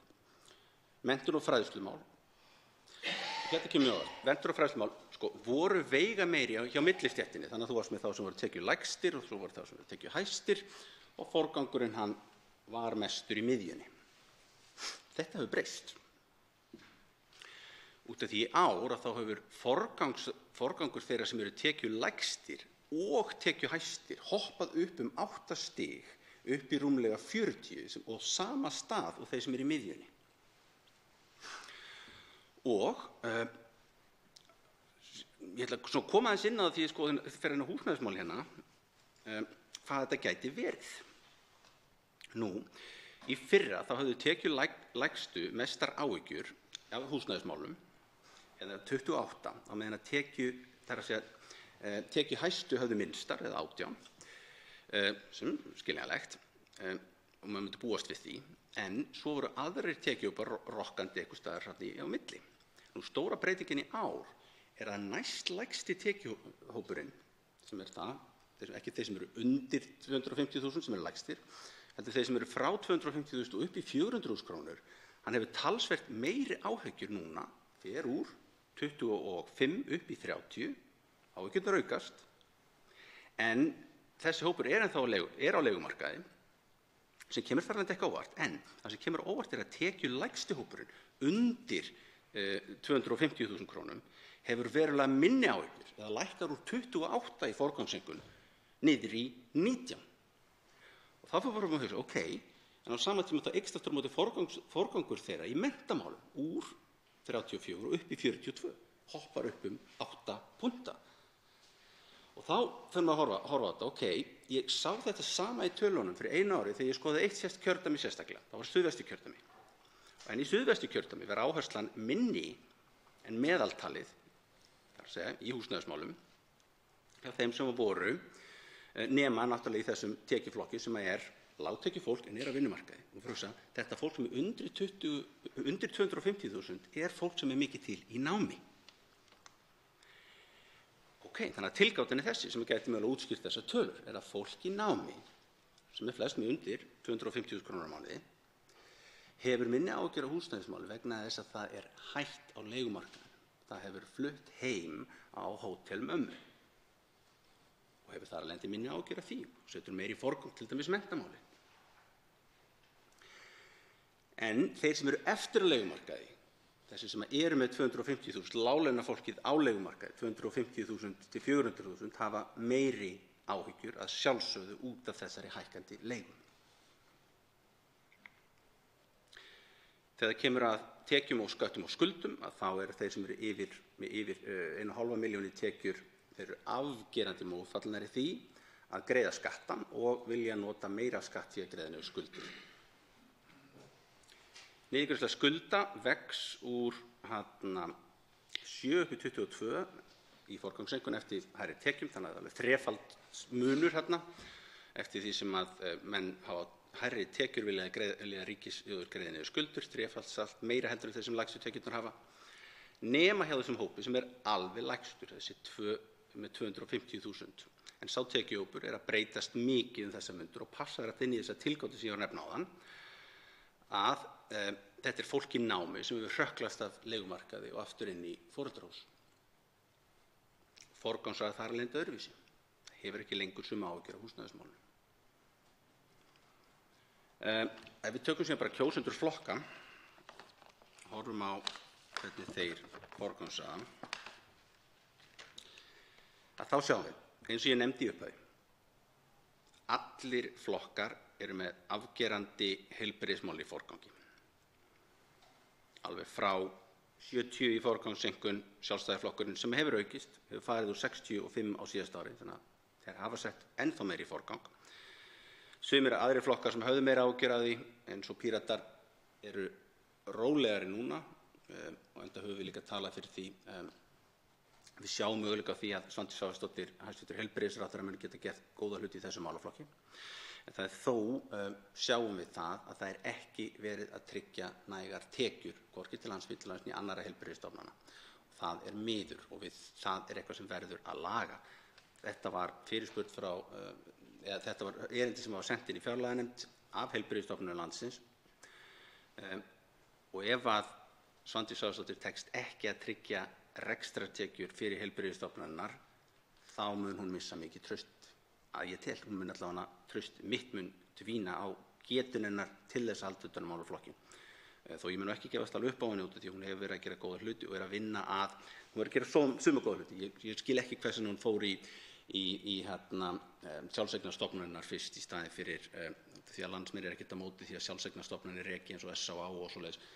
Það er smá vonbrigði aftur, en ég er ekki alveg búinn að gefast upp á henni, en ég vil fá að heyra rökstuðning hennar fyrir því hvers vegna er ekki verið að tryggja rekstrartekjur í heilbrigðisstofnanir landsins. Ég verð að fá þau svör ef ég á að geta haldið áfram að gefa henni séns með heilbrigðismál. Allavega, allir flokkar afgerandi forgang í heilbrigðismálum. Þá skulum við skoða hvað kemur í öðru, þriðja og fjórðu sæti hjá flokkunum. Nú, hjá Framsóknarflokkinum eru það samgöngumálin sem eru afgerandi þar á eftir, eða með 43 í forgangsröðun. Þar á hæla þess er mennta- og fræðslumál sem hefur gjörbreyst frá síðasta ári, enda klofnaði Framsóknarflokkurinn eða fóru margir úr Framsóknarflokknum í Miðflokkinn og eftir það hefur forgangurinn hjá Framsóknarflokkinum stokkið upp í menntamálum. Fengu líka menntamálaráðherra, þannig að það er eitthvað sem þeir hafa líklega skilið að kjósendurinn sem satt eftir settu menntamáli meiri forgang. Svo eru löggæslu- og öryggismál með 30. Þetta eru þá þessi heilbrigðismálin og svo næstu 3. Hjá Framsóknarflokknum. Sjálfstæðisflokkurinn er með heilbrigðismálin fyrst, svo þar á eftir samgöngumál, 42. Og svo kemur tekjuskatturinn, þar að segja tekjuskattur einstaklinga að lækka hann. Í þriðja sæti, áhugavert, löggæslumáli svo strax þar á hæla með 29. Samfylkingin, mestur forgangur þar er í heilbrigðismál. Svo koma menntamálin. Því næst almannatryggingar og svo samgöngumál. Og þá koma Vinstri grænum og þetta er áhugavert. Afgerandi mest í heilbrigðismálum. Svo koma menntamálin með 53 í forgangseinkun. Svo koma samgöngumál, því að Vinstri grænir eru í rauninni, það eru 2 armar í Vinstri grænum, út með mennta- og menningarflokkinn arminn í Reykjavík og svo ertu með landsbyggðar, framsóknararminn, myndu sem við kalla það, á landsbyggðinni. Og landsbyggðin náttúrulega setur samgöngumál í svona mikinn forgang, þannig að það er ekki skrítið að það koma upp. En sjáu þið þá hvað við erum með. Við erum með flokk sem er með heilbrigðismál í forgangi og hefur sett ráðherra þangað sem er mjög fær í sínu fagi. Mennta- og menningarmálin fengu við ekki mennta- og menningarmálaráðuneytið þó að það sé næst mjög stærst.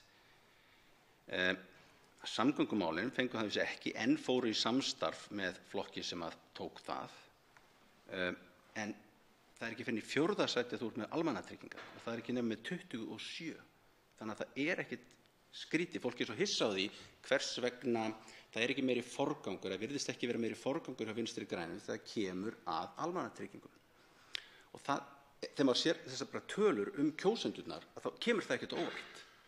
Forgangurinn er í mennta- og menningarmálum og í samgöngumálum. Þetta er landsbyggð, þetta eru þessi 2 armar. Og þá þegar kjósendur setja í forgang og síðan flokksforystan setur í forgang á grundvelli þess hvaða kjósendur eru að vilja, þá er ekkert sérstaklega skrítið að sjá að Almannatryggingar, velferðarþátturinn, hann bara ekki jafn ofarlega og hinir þættirnir og þá fer þetta allt loksins að verða miklu skýrara.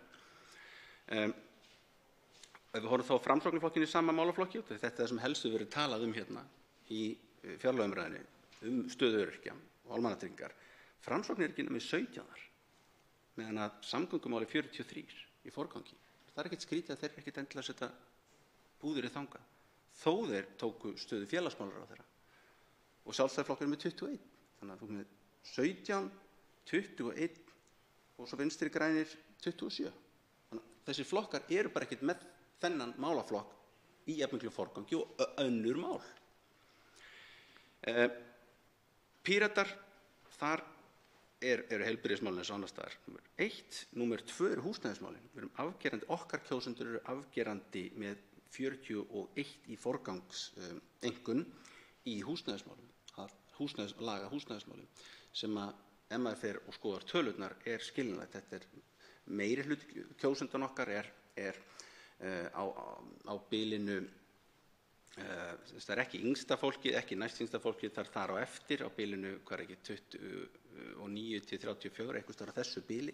Þetta fólk sem að reyna að komast inn af leigumarkaði og inn á hitt. Yngsta fólkið, eins og kom fram í þessum tölum, bara hlaupið aftur heim til hótelmömmu eða að fara í nám og hefur minni áhyggjur þar af leiðandi, yngsti aldursflokkurinn. En já, þetta það sem að kjósendur okkar á eftir heilbrigðismálum setja í mestan forgang.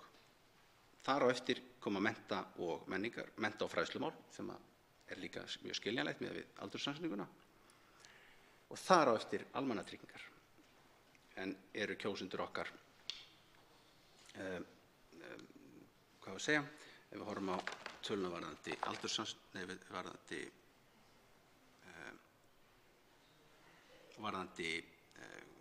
hvaða tekjur fólk með, þá endurspeglar það meira heldur en aðra tekjuhópa. Viðreisn á eftir heilbrigðismálum sem á svipuðum stað og Sjálfstæðisflokkurinn, örlítið ofar, 72 í forgangseinkunn, þá kemur mennta- og fræðslumál, númer 2. Þar á eftir samgöngumál og svo í 4. sæti niðurgreiðsla skulda, sem áhugavert. Var áhugavert að skoða það í samhengi við aldurssamsetninguna. En þetta það sem að kjósendur í vor, þegar við vorum að ræða fjármálaáætlunina, sögðu að þeir vilja hafa í forgangi út frá búsetu, hverjir flokkaðir kjósa, aldri, efnahag, menntun. Þetta það sem að landsmenn vilja.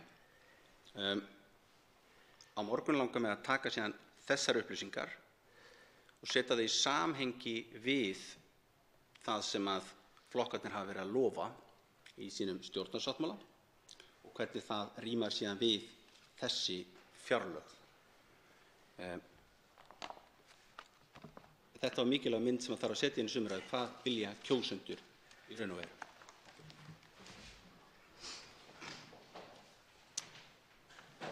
Einn þingmaður hefur óskað eftir að veita andsvar háttvirtur. Það 9. þingmaður Suðvesturkjördæmis, Willum Þór Þórsson.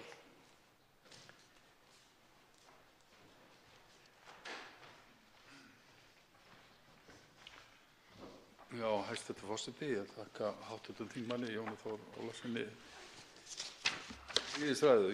Og takk fyrir að deila með okkur þessum upplýsingum úr þessari könnun forgangsröðun til málefnasviða, getum við sagt, og margt mjög athyglisvert. Og mér sýnist út frá þessari forgangsröðun, þessari könnun, þetta auðvitað mjög misjafnt eins og hv. þingmaður fór mjög vel yfir, eftir aldurshópum, eftir flokkum, eftir kjördæmum, og það þarf að skoða allar þessar breytur og getum vissulega nýtt okkur slíkar upplýsingar þegar við erum að hugsa samhengi og ræða samhengi hlutanna og ræða fjárlagafrumvarpið eins og við erum að gera hér í annarri umræðu. Mér fannst athyglisvert til dæmis að að ef við skoðum fjárlagafrumvarpið þá er hæstv. Ríkisstjórn sannarlega að auka hér útgjöld til þessara stærstu málefnasviða. Það er verið að fjárfesta í heilbrigðiskerfinu verulega. Það er verið að fjárfesta í velferð öðrum en heilbrigðishluta ráðuneytisins. Það er verið að fjárfesta í samgöngumálum og það er verið að fjárfesta í menntun og menntamálum. En mér fannst jafnframt athyglisvert að því að hv. þingmaður kom inn á hér minn flokk, Framsóknarflokkinn, og svona áhersluna á velferðarmálum, þá eru þetta eftir sem áður að þá eru þetta 65 af hverjum 100 krónum fara í eitt ráðuneyti í þennan stóra velferðarflokk. En spurning mín til hv. þingmanns snýr að því hvernig myndi hv. þingmaður nýta sér þessar upplýsingar í sinni forgangsröðun, sínum fjárlögum? Og þá svarar andsvari hv. 8. þingmaður Suðvesturkjördæmis, Jón Þór Ólafsson. Herra forseti, já, þetta góð spurning.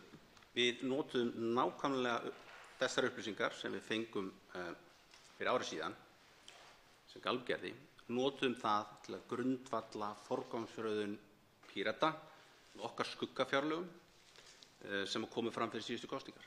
Þannig að við notuðum vilja landsmanna og endurspegluðum hann í forgangsröðun í ríkisfjármálum. Og það er eitthvað sem við ættum að vera að gera. Það er gert beint sums staðar. Þetta hefur verið reynt í New York fylki, þetta hefur verið reynt í Brasilíu, mismunandi stöðum, að leyfa, þar að segja borgarbúum eða þeim sem að búa á svæðinu, sjálfum að forgangsraða allt upp í bara 100% af þeim tekjum sem að sveitarfélagið eða hvað svæðið tekur inn, forgangsraðið sjálft í gegnum ákveðið ferli. Það hefur ekki reynst mjög vel. Það hefur minnkað ójöfnuð, það hefur aukið það mikið fólks á svæðinu, fólk hefur verið mjög ánægt með að fá að koma svona að málum. Það er ekki eitthvað sem Píratar hafa komist í aðstöðu til þess að gera tilraunir með slíkt og svoleiðis sem ég veit að Píratar hafa áhuga á, en það sem við höfum getað gert er að biðja Gallup að gera fyrir okkur skoðanakönnun það hvernig landsmenn vilja forgangsraða í ríkisfjármálum og endurspegla það í okkar tillögum. Þá veitir andsvar síðara sinni hv. 9. þingmaður Suðvesturkjördæmis, Willum Þór Þórsson. Já, hæstv. forseti, ég ætla bara að ítreka það sem ég sagði hér í fyrra andsvari að þetta er afar gagnlegt að fara yfir þetta með þessum hætti og mér fannst það ekki bara sniðugt þessi skuggafjárlög sem að Píratar lögðu fram hér fyrir kosningar heldur virkilega gagnlegt, ekki bara fyrir þeirra kjósendur heldur fyrir alla kjósendur sem að svona velta fyrir sér þessum málum í hvað peningarnir fara. En mér sýnist bara rýma ágætlega á milli þeirra forgangsröðunar sem birtist í þessu fjárlagafrumvarpi og margt af þeim þáttum sem að við sjáum í skuggafjárlögum. Auðvitað eru kannski fjárhæðirnar og svona eitthvað öðruvísi, en svona þessi málefnasvið, hv. þingmaður er í flokki sem að leggur mikla áherslu á gagnsæi og upplýsingagjöf og nýta internetið og svona þessi rafrænu kerfi til þess að auka hagræði. Og hv. þingmaður, samflokksmaður, hv. þingmaður Björn Leví Gunnarsson, sem er í fjárlaganefnd hv.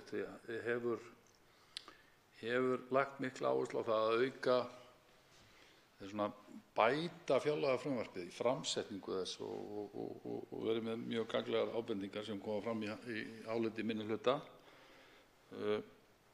Og ég ætla að spyrja hv. þingmann eilítið hér út í formið, af því að hv. þingmaður var, ef ég man rétt, á þingi þegar við samþykktum lög um opinber fjármál. Og núna hefur svona umræðan svolítið snúist þær breytingar sem hefur þurft að gera á frumvarpinu á milli hagspáa. Og það birtist þannig að hagspáin aðeins niður frá því sem við höfum upplifað undanfarin ár, svona birtist þessi svona lítill ósveigjanleiki í því að ef að beita svona markvissri hagstjórn. Það hefur eilítið verið í umræðunni. Skoðun hv. þingmanns á því. Þá svarar andsvari síðar að sinni hv. 8. þingmaður Suðvesturkjördæmis, Jón Þór Ólafsson.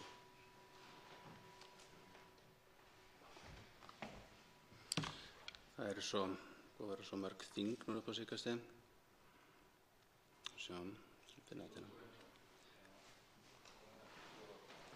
Ég nefnilega var farinn af þingi held ég þegar þetta var endanlega samþykkt, en ég tók þátt í umræðunni þetta og fylgdist með þessu. Nú, það sem ég fannst varhugavert við það, þessa nýja nálgun, og nefndi það,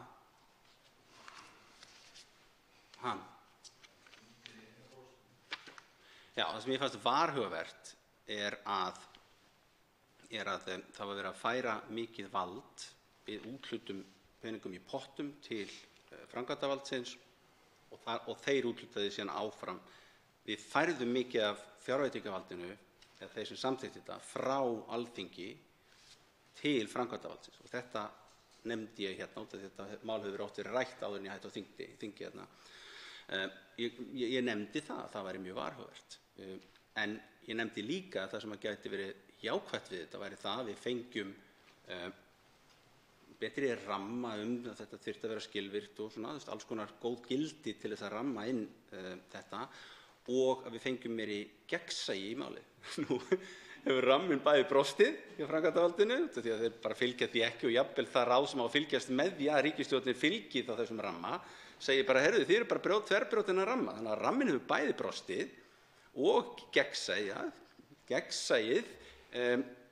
hefur versnað. Þannig að það sem að þingið átt að fá út úr þessu með því að afsala sér töluverðu fjárstjórnarvaldi til framkvæmdarvaldsins hefur framkvæmdarvaldi ekki skilað því sem það átt að skila á móti. Þannig að við erum í verri stöðu í dag sem fjárstjórnarvald heldur en fyrir að þessi lög voru sett. En það er gott, Björn Leví er mitt í fjárlaganefnd að kalla eftir þessum hlutum. Ég nefndi það við hæstv. Fjármála- og efnahagsráðherra inn í matsal, hann sagði ég mætti segja henni í pontu að við þurfum að fara, eigum að geta kallað eftir meiri upplýsingum þarna, samkvæmt lögum um þingsköp. Píratar mun ekki hætta fyrir við fáum allar þessar upplýsingar upp á borðið. Andsvörum er lokið. Til máls tekur hv. 11. þingmaður Reykjavíkurkjördæmis Suður, Björn Leví Gunnarsson. Virðulegur forseti. Það endar á svipuðum nótum og ég myndi vilja byrja á einmitt ógagnsætt frumvarp. En við erum hérna í fjárlagaumræðu sem að klassískt séð hefur ekki verið umfangsmikil í störfum Alþingis. Það varð aðeins breyting á því víst á hrunsárunum þar sem allt í einu varð fjárlagaumræðan miklu viðameiri og það sem áður hafði verið klárað kannski bara á einum degi eða eitthvað þvíumlíkt. En við erum í ákveðinni skuld og þetta var svona, allavega ég lagði upp með það að það væri mikilvægt að fá góða umræðu fjárlög í annarri umræðu, einmitt út af því að á undanförnum 2 árum að þá höfum við misst af fjárlagaumræðunni algjörlega og einmitt á mjög krítiskum tíma í þessu innleiðingarferli á lögum um opinber fjármál þar sem að einmitt við biðjum gagnsæ fjárlög til þess að það sem að ráðherrar eru að segja fyrirfram hvað þeir ætla að gera með fjárheimildina sem þeir fá, hvernig þeir ætla að nota það sem fjárveitingar þá til stofnana eða annað, en hafa ekki gert það undanfarin 2 ár og núna 3. árið bara enn sem komið þá er þetta bara afrit af gömlu aðferðinni á fjárlögum að langmestu leyti, nema ekki eins nákvæm og hún var. Það er að segja, áður voru fjárheimildir bara beint niður á stofnanir og beint niður á verkefni, voðalega nákvæmlega upp á það að gera og það var ekki markvisst af því að forsendunar fyrir því að ákveða þær upphæðir, þær voru einfaldlega bara ekkert sérstaklega mikið til staðar nákvæmlega inn á Alþingi. Að vera að stilla þær fram og tilbaka á þess að rauninni hafa hugmyndum kannski hvaða áhrif það hefði á verkefni eða áætlanir stofnana eða ráðuneyta eða hvað það var. Þannig að ég skil það skref að fara í almennari fjárheimildir til bara málaflokka og málefnasviða En á sama tíma þá verður að koma á móti einmitt í stefnumörkuninni og markmiðasetningunni þessi ætlan, kostnaðarmetin ætlan ráðherra til framtíðar. Sú kostnaðaráætlun, hún getur breyst á einhvern hátt til og frá, en það hjálpar til við framtíðarskipulag að gera kostnaðaráætlanir þá betri ef við erum sífellt að fá rangar kostnaðaráætlanir sem eru undir þeim heimildum eða jafnvel yfir þeim heimildum sem við síðan veitum, að þá erum við með gögn í höndunum sem segja vinsamlegast gerið betri kostnaðaráætlanir. Nú höfum við ekki hugmynd, ekki eina hugmynd. Við höfum það ekki áður og við höfum ekki ennþá hugmynd það hvort að kostnaðaráætlanirnar eru almennt séð yfir eða undir. Við fáum greiningu frá Ríkisendurskoðun sem segir okkur að það eru mjög margir liðir og mjög margir málaflokkar sem eru yfir heimildum. En við höfum ekki hugmynd það hvort að það sé rauninni gott hvað varðar verkefnin sem eru undir þeim heimildum eða ekki. Því að það getur vel verið að við séum einfaldlega bara að láta of lítinn pening í góð verkefni sem fara síðan yfir fjárheimild af því að það er gott fyrir verkefnið að gera. Það skilar góðum ábata til framtíðar að eða aðeins með riði núna, en Alþingi hefur ekki hugmyndum hvort það er satt eða ekki. Sýnist ég á svip hérna á þingmanna, ég þarf að útskýra þetta aðeins betur. Án þess að hafa kostnaðaráætlanir fyrir framan okkur, þá vitum við ekki hvort að það sé góð hugmynd að gefa aðeins meira í, að veita aðeins meiri fjárheimildir eða ekki. Það er staðan sem við erum í núna. Við erum ekki með þessar upplýsingar það hvort að kostnaðaráætlanir séu bara yfir til.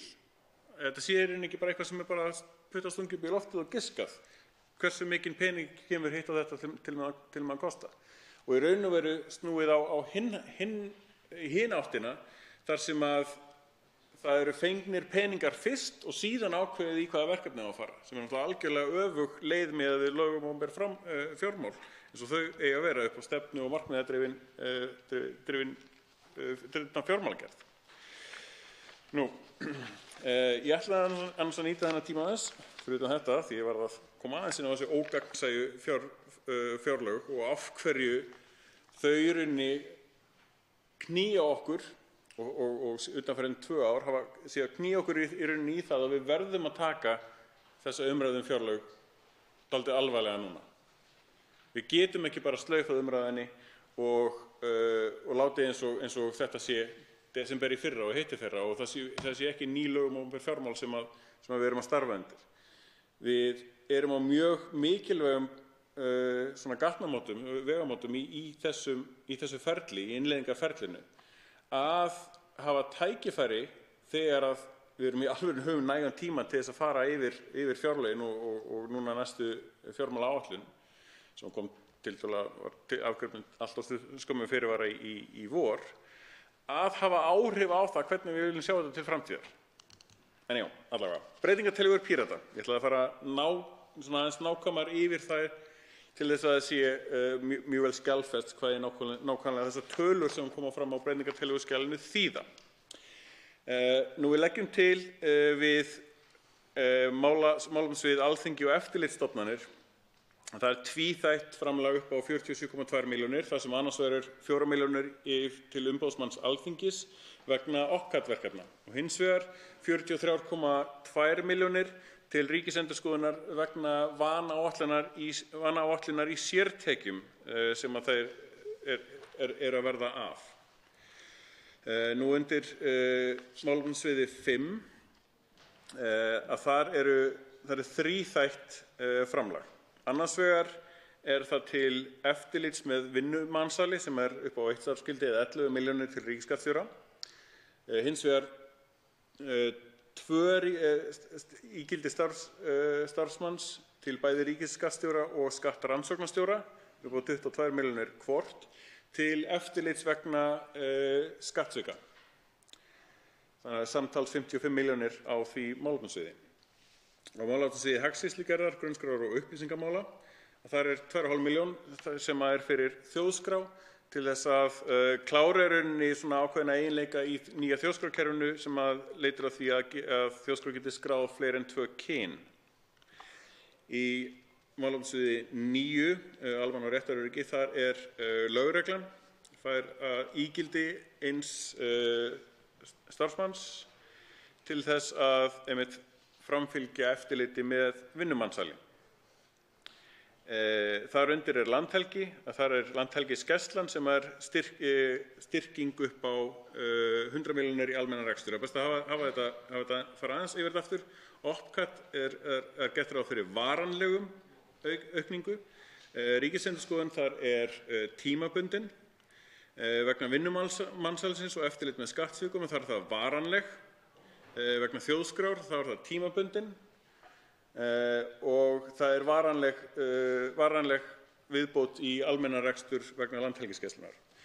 Á málefnasviði 10, þar varanleg aukning til persónuverndar vegna nýju persónuverndarlöggjafarinnar. Það er 1 starfsskildi þar upp á 11 milljónir.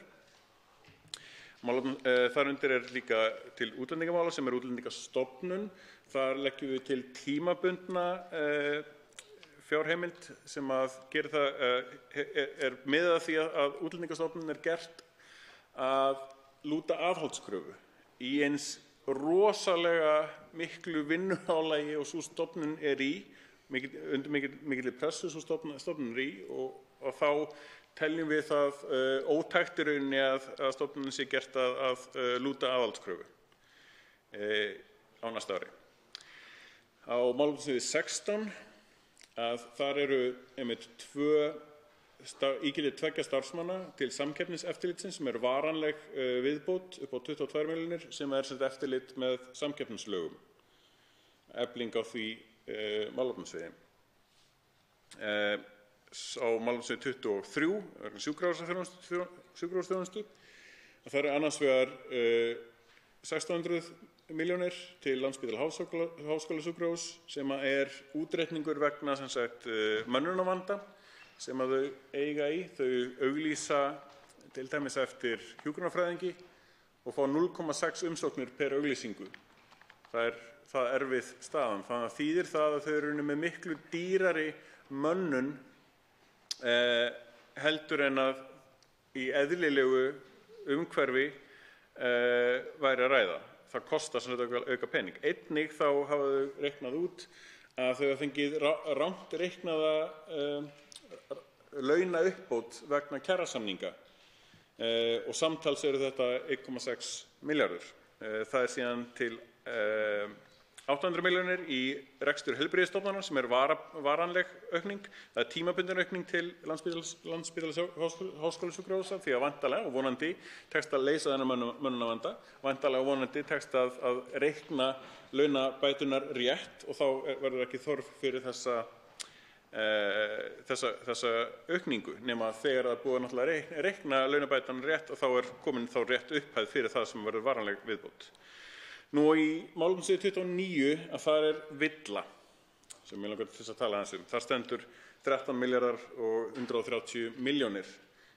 Þetta ekki rétt tala. Þannig að við leggjum til að í þessari breytingartillögu þá falli þessi liður burt. Það á annarri breytingartillögu á þingskjali 476 þar sem að rétt talar kemur fram. En ástæðan fyrir því að þessi ranga tala kom fram var sá tímaskortur sem að fékkst við það að skila nefndaráliti og breytingartillögum til skjalavinnslu og meðhöndlunar í þinginu sem að gera það verkum að nokkrir liðir sem að vantar þá í fyrri breytingartillöguna voru lagðir saman inn á þennan lið í staðinn fyrir að þetta væru 3 sittvorir breytingartillögu liðinir. Það náðist ekki að skoða þessa breytingartillögu áður en ég fór í ræðu sem framsögumaður annars minnihlutaálitsins þar sem að það var verið að tefja það að hefja þingfund þar að því að var verið að bíða eftir að þessi breytingartillaga kæmi úr prentun.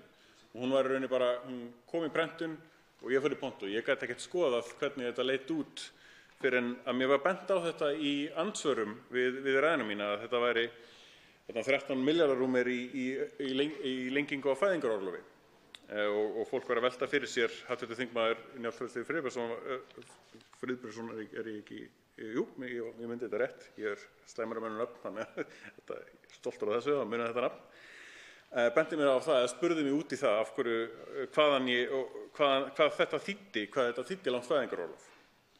Allavega, þessi liður fellur burt úr þessari breytingartillögu. Á málefnasviði 30 að þar eru vinnumál og atvinnuleysi, það er tvískipt þar, þessi 84 milljónir. Það er annars vegar 73 milljónir til VIRK starfsendurhæfingarsjóðsins sem að vantar upp í það að samningar standist. Það er gert ráð fyrir því í lögum starfsendurhæfingarsjóðinn að ríkið leggi til 0,13% af tryggingagjaldinu til starfsendurhæfingarsjóðsins. Það hefur ekki verið gert, en það hefur verið gerður samningur að það séu 0,05% af tryggingagjaldinu sem rennur til starfsendurhæfingarsjóðsins í staðinn fyrir þessi 0,13%.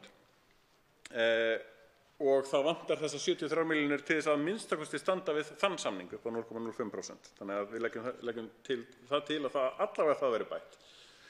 Þó að sjálfsögðu ætti að standa við það sem stendur í lögum það hvernig þessu fari fram.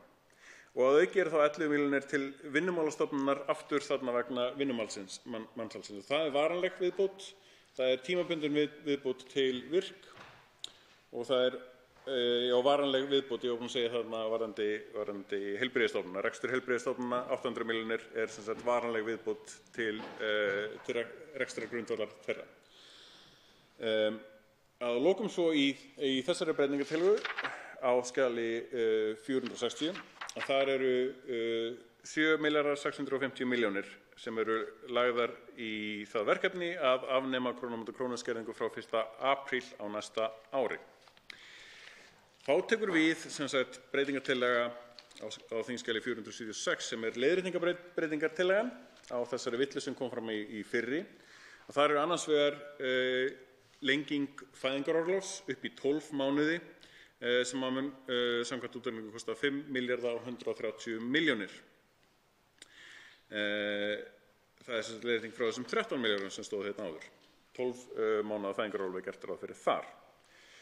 Síðan eru sem sagt hinir 8 milljarðarnir sem koma þarna fram. Það snýst aðeins að það er annars vegar tekjur upp á 2 milljarða sem eru lækkun eða hækkun á veiðigjaldinu umfram þá 3 milljarða sem á að draga frá því. Og þá er gert ráð fyrir því að sá milljarður sem að lækki miðað við óbreytt kerfi fari einmitt í ákveðin byggðasjónarmið varðandi minni og meðalstórar útgerðir. Það er útfærsluatriði að sjálfsögðu í lögum veiðigjöldin, en við væntumst til þess að þau séu í alvörunni í þetta skipti þá til minni og meðalstóra útgerða, ekki í svona plati eins og var sagt hérna í síðasta veiðigjaldafrumvarpi á síðasta ári sem var ekki svo heppilegt. Það var í raun og veru miklu meira til sem sagt stærri útgerðana, allavega meiri hlutin af þeirri tillögu beindist að stóru útgerðunum. Og að lokum, og síðast en ekki síst og allra síðast, að þá eru það 10 milljarðar í hækkun á persónuafslætti sem að fer upp í einhverjar þá 36.000 krónur á ári fyrir alla. Það er gróf útreikning. Við erum ekki með, því miður ekki með nógu góðan grunn til þess að vinna að því að reikna upp skattbreytingar þegar maður stillir til skattbreytingar hér og þar, hvernig það hefur áhrif á skattkerfið í heild sinni, þannig að við þurfum því miður bara að vinna með svona grófútreikninga, en þetta er svona það bil sem að sem að þetta lendir niður á, kannski aðeins meira. Þriðja breytingartillöguskjalið á þingskjali 471 að það er kannski, myndi ég segja, áhugavert. Ég er ekki viss að nokkur í minnihluta hafi lagt til þess að fjárheimildir séu skertar, eða að segja minnkaðar fjárheimildir. Það geti vel haft aftanáttu fyrir mér, ég hef ekki athugað það, ég man ekki eftir að hafa séð áður. En allavega, að þá er þar rakið ýmis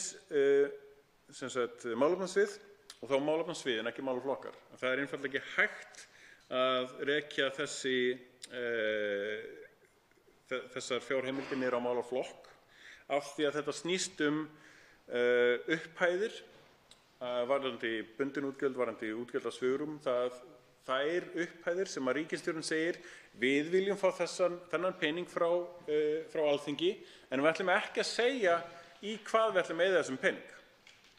Það nefnilega rosalega stór hluti af útgjaldaáætlunum fjárlagafrumvarpsins og ríkisstjórnarinnar upp á þessa rúma 8 milljarða hérna sem einfaldlega ekki hægt að finna í fjárlagafrumvarpinu. Það ekki hægt að finna því í útskýringum ráðuneytanna þegar þeir koma í heimsókn til fjárlaganefndar og koma með glærusýninguna sína hérna. Fólk getur, ef það vill, farið einmitt í fylgiskjöl nefndarálits annars minnihluta og séð þar kynningar ráðuneytanna. Það getur farið í frumvarp til fjárlaga og getur einfaldlega bara farið að tala þetta saman sjálft, hvernig þetta summast upp. Í sumum málefnasviðum að þá meira að segja beðið minni pening heldur en að fæst sundurliður. Það að segja að það beðið 100 milljónir en það eru sundurliðu verkefni upp á 125 milljónir sem dæmi. Og þá það vanfjármagnað að einhverju leyti, það gera meira heldur en að fá pening fyrir. Við skiptum okkur ekkert af því. Ríkisstjórnin má alveg eiga það vandamál út af fyrir sig. En við gerum ráð fyrir því að þær tölur sem eru ekki útskýrðar að ríkisstjórnin fær þar einfaldlega ekki. Og við notum þá þessa 8 milljarða rúma til þess að fjármagna þær aðgerðir sem við leggjum til, sem við þá útskýrum í hvað þessi peningar eiga að fara. Ég veit sem sagt að þessar útskýringar eru samt til. Okkur hefur verið sagt að segja til. En við fáum það samt ekki. Sem ef eitthvað ennþá merkilegra. Búin að ítreka aftur upplýsingarbeiðni mína til ráðuneytanna sem að við sjálfsögðu eigum að fá samkvæmt lögum um þingsköp að allt sem að málið varðar getur varpað ljósi á málið. Við eigum að fá það í hendur en einhverja leita vegna þá gerum við það ekki. Sum ráðuneytin voru með sundurliðunina í kynningu sinni, ég held að það verið 3 og 1 ráðuneyti svaraði upplýsingarbeiðninni á samgöngu- og sveitarstjórnarráðuneytið við fyrir þeim. En afgangurinn? Ekki neitt. En við sjáum hvort það næst inn fyrir 3. umræðu. Það verður áhugavert að sjá hvort það verður. Og þá getum við tekið upplýst ákvörðun það hvort að einhverja þessum fjárheimildum sem beðið þarna breytast eða ekki. Þannig að það verður gaman að sjá það. Ég vil koma hérna aðeins inn á, ég sagði það í flutningsræðu minni hérna, ég ætla aðeins að geyma málefnasviðin þangað til seinna og ég ætla aðeins að fara yfir allavega eitt núna. Það svona aðeins almennt velferðarmálin. Í frumvarpi til fjárlaga það var gert ráð fyrir 2,9% hækkun vísitölu neysluverðs, 2,9% verðbólgu. Og það var gert ráð fyrir 0,5% hækkun á lífeyrisbætur eða örorkuþega og fleira sem að gildur undir 69. grein að laga um almannatryggingar sem leiddi til 3,4% hækkun á þeim bótum sem eru miðaðir við þá grein og afleiðu af þeirri grein. Þegar ný þjóðhagsspá kemur út að þá hækkar verðbólguviðmiðið, áætlunin verðbólguna úr 2,9% í 3,6%. Allt í lagi, 0,7% hækkun þarna. Það þýðir að öllu óbreyttu að þá myndi hækkunin upp á 3,4% ekki vera undir verðbólguviðmiðum sem að samræmist ekki 69. grein laga um almannatryggingar. Og viðbrögðin í áliti meirihluta að breyta þá þessari hækkun úr 3,4% í 3,6%. Þannig skil ég þetta og tölunar virðast stemma við það. Og þá farin þessi 0,5% hækkun umfram verðbólgu sem var kynnt sem kaupmáttarhækkun kynnt sem kaupmáttarhækkun í frumvarpi til fjárlaga. Það að segja að það búið að hafa kaupmáttarhækkunina í rauninni af þeim sem að falla undir 69. grein laga um almannatryggingar. Það allavega loforðið sem var gefið í fjárlögunum að það hverfur núna á milli annarar og 3. umræðu. milli 1. og 2. umræðu, fyrirgefið. Lögin, þau kveða á ákveðin, svona eins og hefur verið kallaðan, tvöfaldan lás, að þessar bætur vegna almannatrygginga sem hafa fallað undir þá grein, þær eiga að hækka hvort sem hærra, vísitala neysluverðs eða launaþróun. Launaþróun í þessu frumvarpi 3,6%. Þannig að við erum að miða við líka 3,6% vísitölu neysluverðs. Ýmislegt annað í þessu frumvarpi segir einmitt að þær forsendur séu varlega áætlaðar. Það til dæmis sagt í frumvarpinu að það sé búist við nafnlaunahækkun upp á 6%. Og mjög margt í komandi kjaravetri segir okkur að 3,6% launahækkun á næsta ári verði mjög erfið allavega hvað kjarasamninga varðar. En þar birtist vandamál 69. greinarinnar í hnotskurn. Hérna leggjum við fram möguleikann á því hvernig launaþróun og hvernig verðbólguþróun verður á næsta ári. Segjum sem svo, miðað við allar forsendur hérna, að þá ekki svo ólíklegt að giska á að launaforsendur verði hærri og jafnvel verðbólga verði hærri. Þá fá þeir sem eru með bætur undir 69. greini, þeir fá ekki leiðréttingu í rauninni á því eftir á. Heldur þá bara tekið 2020 í kjölfarið. Það að segja, það gert ráð fyrir áætlun launaþróun og áætlun verðbólgu en ekki raunveruleg launaþróun síðan fyrir árið eða raunveruleg verðbólga fyrir árið. Kannski erum við stundum að gera ráð fyrir meiri launaþróun eða meiri verðbólgu og þá fá þeir aðilar sem undir 69. greini meiri kaupmáttaraukningu heldur en ella. En miðað við að forsendurnar eru yfirleitt frekar varlegar, að þá að jafnaði líklegt að það sé hið gagnstæða. Að þær forsendur sem gefnar í frumvarpi til fjárlaga séu almennt til þess að það dragist aftur. Þakinu sem þarna á. Og mér finnst þetta pínu alvarlegt. Ég ekki viss að markmið með lagasetningunni þegar þessu var bætt við 1997 hafi verið einmitt þetta. Það virðist benda til þess að það eigi að vera eiginleg launaþróun eða eiginleg verðbólguþróun sem eigi að hafa áhrif á þetta. Það myndi síðan aftur á móti geta leitt til þess vandamáls að ef að verðbólgan verði síðan minni heldur var spáð eða launaþróun minni en var spáð, að þá stæðu einhverjir í þeim sporum að þurfa jafnvel að skulda eða svo ákvörðun yrði mynd tekin að þetta væri þá bara auka kaupmáttaraukning. Þannig að þetta gengur í báðar áttið þarna. Að jafnaði sýnist mér þetta frekar líklega ganga til þessa hóps til mínus.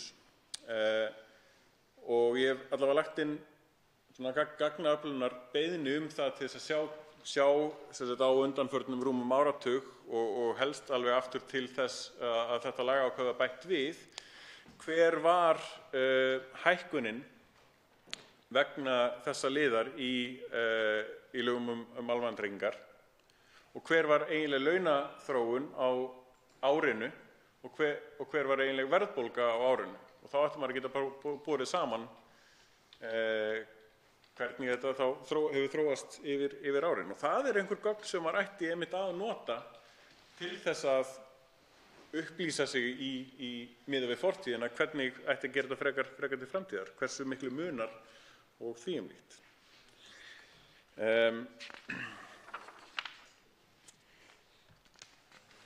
Já, það eru fleiri málaflokkar, ég tek þá bara kannski í næstu ræðu þá.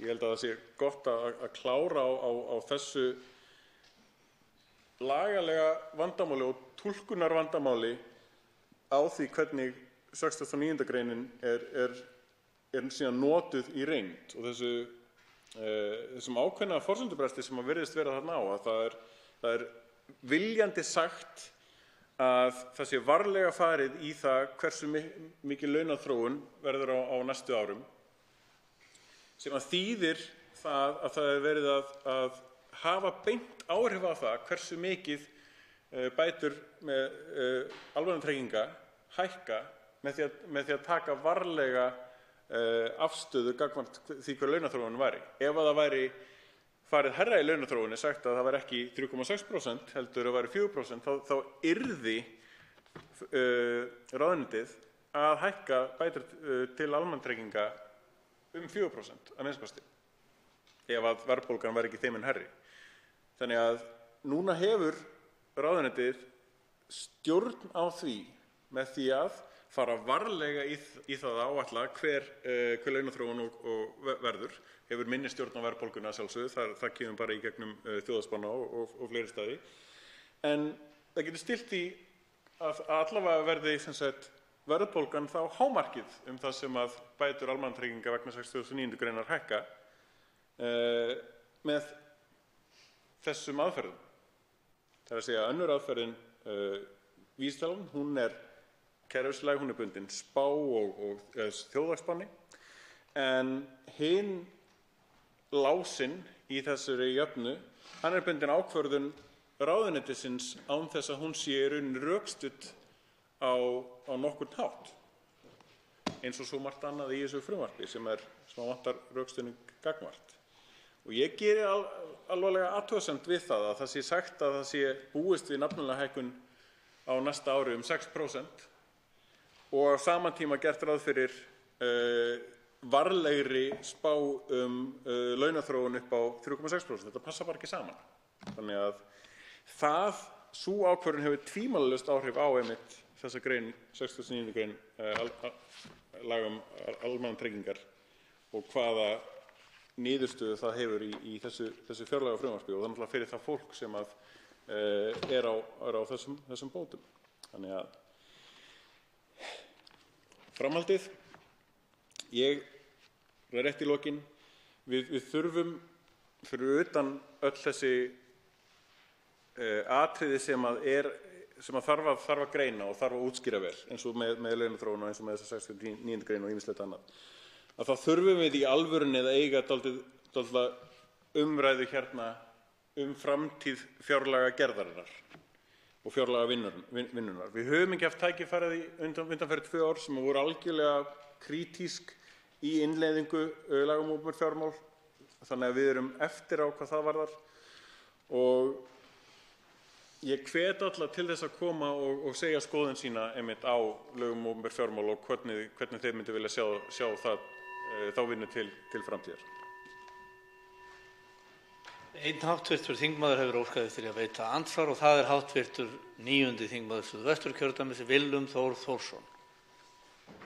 Já, hæstv. Forseti, ég þakka háttvirtum þingmanni Birni Leví Gunnarsyni fyrir prýðisræðu og háttvirtur þingmaður setur sig mjög vel inn í mál enda er háttvirtur þingmaður í háttvirtri fjárlaganefnd. Ég fór í andsvar við háttvirtan þingmann eftir framsögu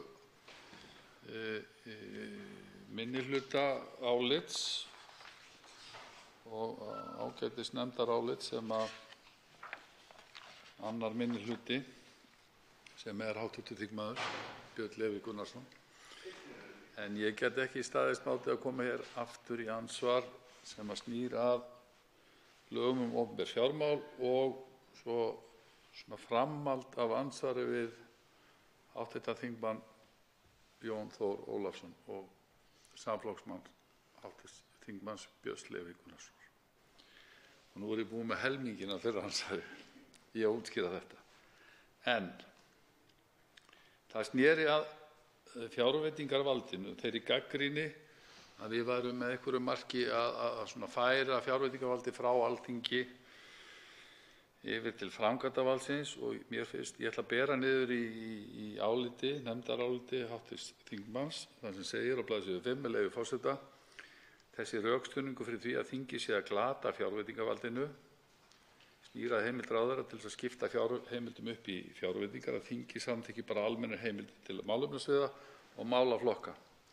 En ráðherra gerir svo það sem að honum sýnist innan hvers málaflokks. Sú gagnrýni hins vegar ekki réttmæt með öllu og mér finnst þetta mjög gott og ég ákvað að draga hér fram. Af því ég er algjörlega sammála hv. þingmanni. Það er margt gott við lög opinber fjármál og ég verð að koma inn á í seinna andsvari. Ég vildi bara draga þetta fram. Þá svarar andsvari hv. 11. þingmaður Reykjavíkurkjördæmis suður, Björn Leví Gunnarsson. Þá get ég kannski byrjað að nota fyrri helming andsvarsins míns til þess að hrósa hæstv. Formanni fjárlaganefndar fyrir að vera hérna viðstaddur allan tímann og taka virkan þátt í umræðunni. Það tel ég mjög mikilvægt og ég myndi vilja sjá meira af því frá hæstv. Ráðherrum. Kannski síður kannski í annarri umræðin en fyrsta umræðan var að þann hátt að það hefði kannski viljað.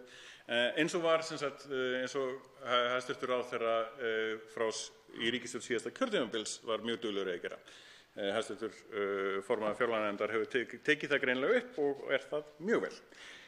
Varðandi spurninguna þá er gagnrýnin ekki alveg réttmæt einmitt af því að það ætlunin í lögum opinber fjármál að ráðherra útskýri fyrirfram hvað hann ætlar að gera við þær fjárheimildir sem hann fær, hvernig hann þýðir þær yfir í fjárveitingar. Og það til dæmis gert í fylgiskjalinu þar sem að það útskýrt hvernig hvernig fjárheimildir skiptast niður í fjárveitingar til mismunandi stofnana til 3 ára sem mikil framför frá fyrra ferli þar sem að stofnanir voru bara á ári til árs og vissu ekki í rauninni hvað þau fengju á næsta ári. Vandamálið við það eins og að þó að stofnanir sjáu 3 ár fram í tímann það hvernig fjárheimildir til þeirra, fjárveitingar til þeirra að þróast, þau sjá ekki ástæðuna fyrir því að þau séu að hækka eða lækka eða neitt svoleiðis. Sem að vantar þá tenginguna á milli stefnu og aðgerða stjórnvalda, hvernig þær þýðast yfir á mismunandi stofnanir. Þessi stofnun að fara að taka við verkefninu eða hin stofnunin? Það er óljóst. Þetta allt vegna launa viðbóta, uppreikninga eða eitthvað að fara í mínus og eitthvað að koma í plús á móti? Það er mjög óljóst og það það sem vantar helst þar sem að gerir þennan gagnrýninn hlut réttmætan. Þá veitir andsvar síðara sinni hv. 9. þingmaður Suðvesturkjördæmis Willum Þór Þórsson. Hæstv. forseti, ég þakka hv. þingmanni svarið og get tekið undir allt það sem hv. þingmaður sagði hér. Og af því að hv. þingmaður sagði í sinni ræðu jafnframt að við værum á tímamótum í þessu ferli öllu. Ég er sammála og þetta eru hlutir sem að við eigum að beita okkur fyrir í að betrumbæta og laga upplýsingarnar sem við fáum í frumvarpi og eitt af þeim markmiðum sem lagt var upp með lögum opinber fjármál var einmitt að treysta umgjörð ríkisfjármálanna og gera þetta treysta umgjörðina og bæta það sem við köllum framkvæmd fjárlaga. Eftirfylgni við það þegar við erum að ákvarða heimildir, fjárheimildir og svo fjárveitingarnar og í hvað þetta að fara, af hverju þarf að auka, af hverju þarf að minnka og svo framvegis. Og þetta vil ég meina, framfara skref í ríkisfjármálum og umgjörð ríkisfjármála. Það hluti af þeim stöðugleika sem var lagt upp með í kringum ríkisfjármál og aga. Og ég held að við sjáum núna þegar við erum fyrsta skipti að upplifa það að fara niður í efnahagsspám frá því sem hefur verið undanfarin misseri, að þá þurfa bara allir að fara í gegnum öll málefnasvið af því að launagengis- og verðlagsforsendur eru að hækka. En í frumvarpinu sjálfu í raun og veru sáralítil frávik frá ríkisfjármálaáætlun og það eitt af því jákvæða sem við sjáum. Við erum að halda okkur við upphafleg markmið í heildina tekið. Þannig að það ýmislegt jákvætt að draga fram en ég vil jafnframt segja hér virðulegi forseti, að margt af því sem í nefndaráliti hv. þingmanns og lagðar til úrbætur á forminu get ég tekið heils hugar undir. Þá svarar hv. 11. þingmaður Reykjavíkurkjördæmis suður, Björn Leví Gunnarsson, andsvari síðara sinni. Virðulegi forseti. Við þurfum því miður að eyða þingfundatíma í þessa umræðu. Mér finnst það pínu miður.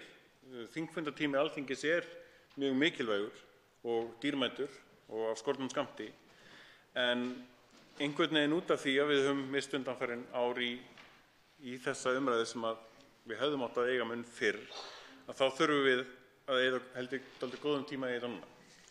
Og þetta eru tvö mjög góð atriði hérna sem koma aðeins fram, að framkvæmd fjárlaga, hún breytt, sem þýðir að þær hefðir og sú vinna sem hefur farið í vinnslu fjárlaga áður þarf að breytast líka. En við erum ekki að gera það. Við ný lög kalla á ný vinnubrögð, en við erum dálítið fast í gamla forminu. Af því að við glemdum að tala það síðast eða þar áður, höfum ekki tíma til þess þá.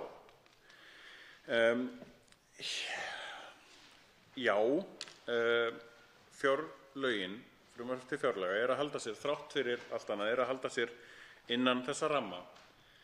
En forsenduna til þess að vita hvort að það sé eitthvað gott, við höfum ekki hugmynd það.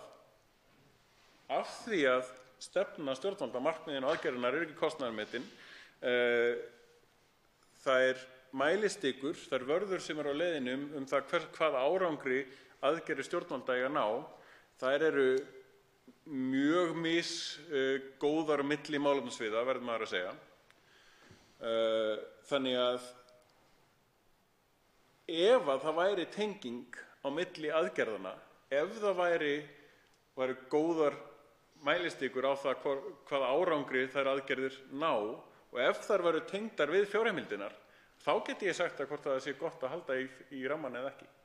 Það eiginlega vandamáli í hnotskurn sem við glímum við, ógagnsæið í þessu. Þá andsvörum lokið. Til máls tekur hv. 7. þingmaður Suðvesturkjördæmis, Gunnar Bragi Sveinsson.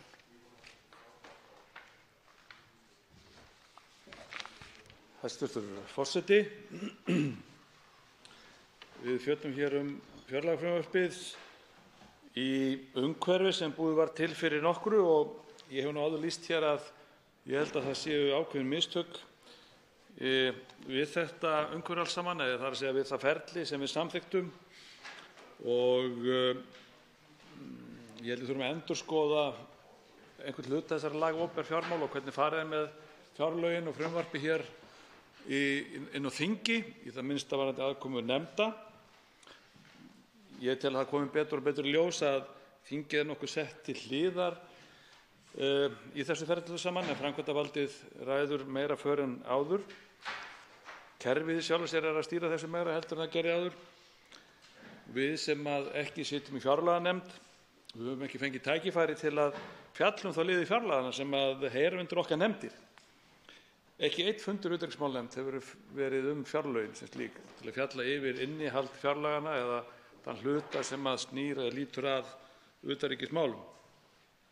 Okkur ekki gefist tími eða tóm eða færi til þess að kafa ofan í tillögurnar, breytingar eða athugasemdir, og gera athugasemdir eða breytingartillögur við frumvarpið. Þannig að okkar nálgun á þetta rauninni bara út frá textanum sem eins og í frumvarpinu, sem alls ekki lýsandi fyrir alla hluti.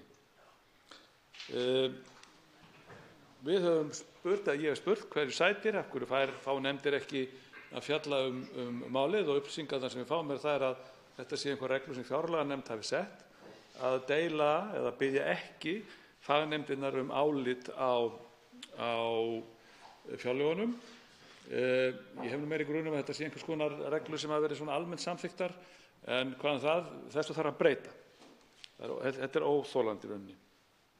Ég ætla að fjalla utanríkismál síðar í þessari ræðu, og ætla ég að reyna að gera það reyndar að mínu aðal umfjöllun, þó að sé erfitt eftir að hafa ekki fengið umfjöllun málið. fjárlögin sem hér liggja frammi eru lögð fram í fádæma góðu umhverfi, þótt vissulega séu blikur á lofti. Efnahagsumhverfi hefur sjaldan verið jafn gott undanfarin ár og undanfarið ár má kannski segja. Staða ríkissjóðs gríðarlega góð, ekki síst vegna þeirra aðgerða sem farið var í hér á árunum 2013 til 16, þar sem tókst að innheimta mikið fé úr hinum föllnu bönkum eða frá þessum svokölluðu vogunarsjóðum sem áttu bankana, og sjálfsögðu vegna þess að okkur tókst að leiðrétta skuldir heimilanna, og með leiðréttingunni þá tókst okkur að gera heimilin aftur að virkum þáttakendum í íslenskum efnahag. Flestir þeir sem hafa tjáð sig hér í kvöld eða eru með nefndarálit í þessu máli hafa varað við of mikilli bjartsýni, hagkerfið sé að kólna svo framvegis, sem virðist nú svo sem vera yfirvofandi ef marka má alla þá sérfræðinga sem hafa verið að fjalla um málið fyrir utan þennan sal, og ef marka má greiningar skýrslur bankana sem hafa komið út undanfarið.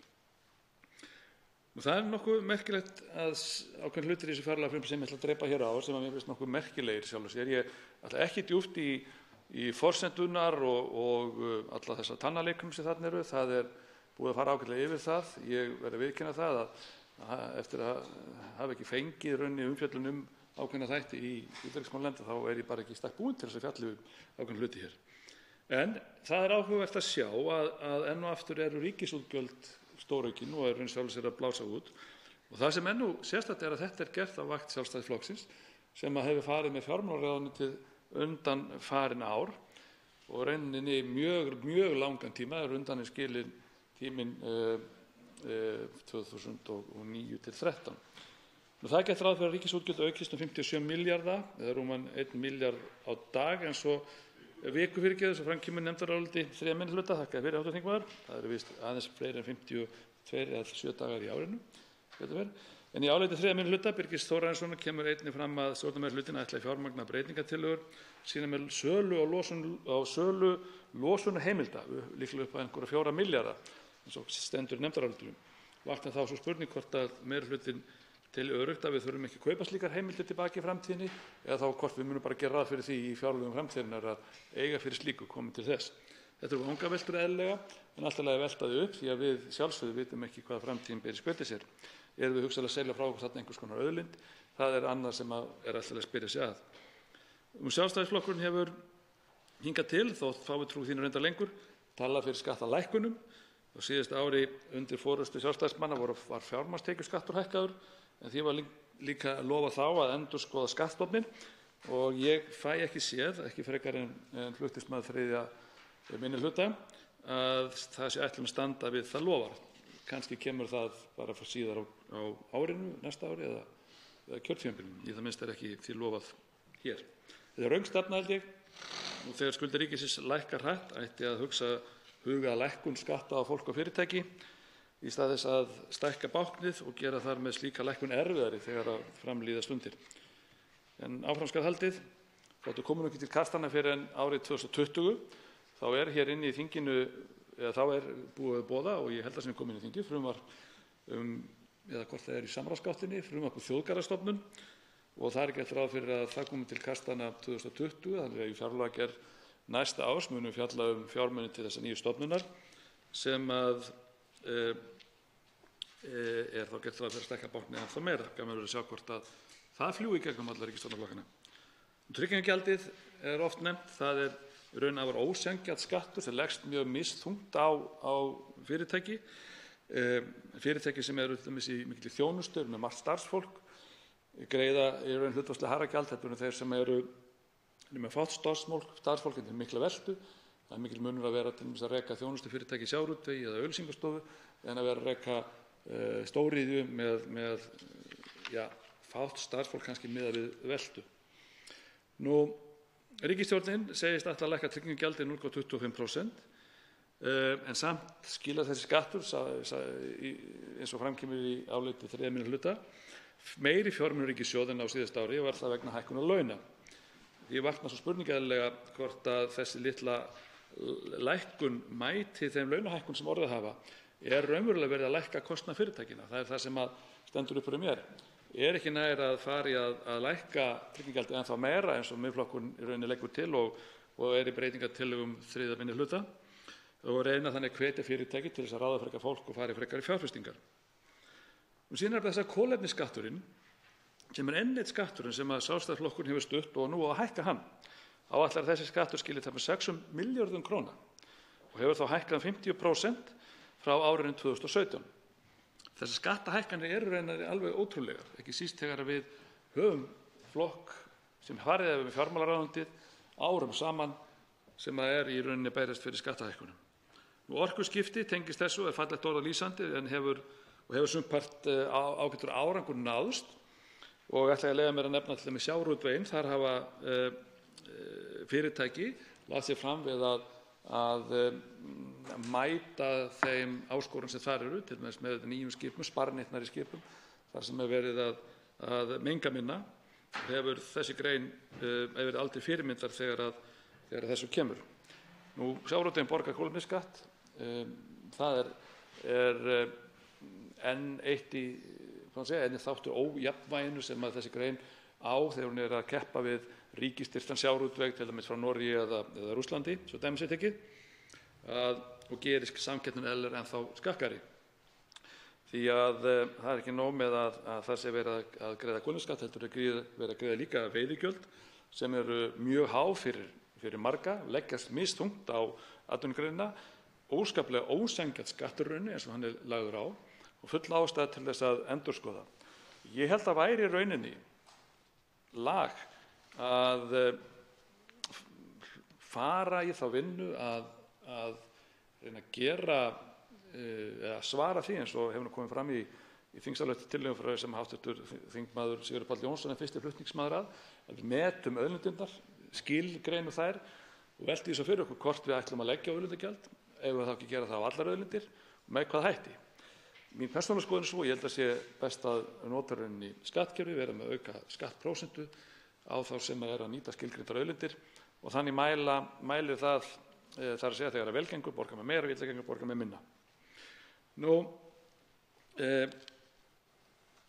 Kolefnisskatturinn, eins og hefur komið fram, leggst misþungt á landsmenn, leggst þyngra á landsbyggðina en aðra vegna þess að þar eru nú bæði fyrirtæki og heimili þurfa að nota olíu og bensín meira og hafa rannsóknir sýnt það heldur en aðrir. Landbúnaður er þar ekki undanskilinn og mjög mikilvægt að sú atvinnugrein geti keppt í því umhverfi sem hún er í dag við innfluttar afurðir, tala ekki ef að við ætlum að fara að hleypa hér óheft hráu kjöti til dæmis inn í landið. En afstaða ríkisstjórnarinnar til landbúnaðarins hefur í besta falli verið óvænt því að þar er einhvern veginn alltaf á tali þegar er verið að reyna á svörun til landbúnaðarins. Kolefnisskatturinn er röng stefna, hæstv. Forseti. Skatturinn sem Sjálfstæðisflokkurinn vill nú hækka leggst misjafnt á atvinnugreinar og íbúa landsins. Þetta er vitlaus skattur, ekki síst í ljósi þess að ríkisstjórnin hefur ekki hugmynd hvort þessi skattur skili árangri. Og þess vegna er ágætt að velta þeirri spurningu upp hér. Er það þannig að þessi skattur skilir einhverju? Vegna þess að í fyrirspurn hér og upplýsti umhverfis- og auðlindaráðherra það hér í þinginu að það er allsendis óvíst hvort að skatturinn skili einhverju árangri þegar varðandi loftslagsmálin. Kolefnisskatturinn er því ekkert annað en auka tekjustofn fyrir ríkið.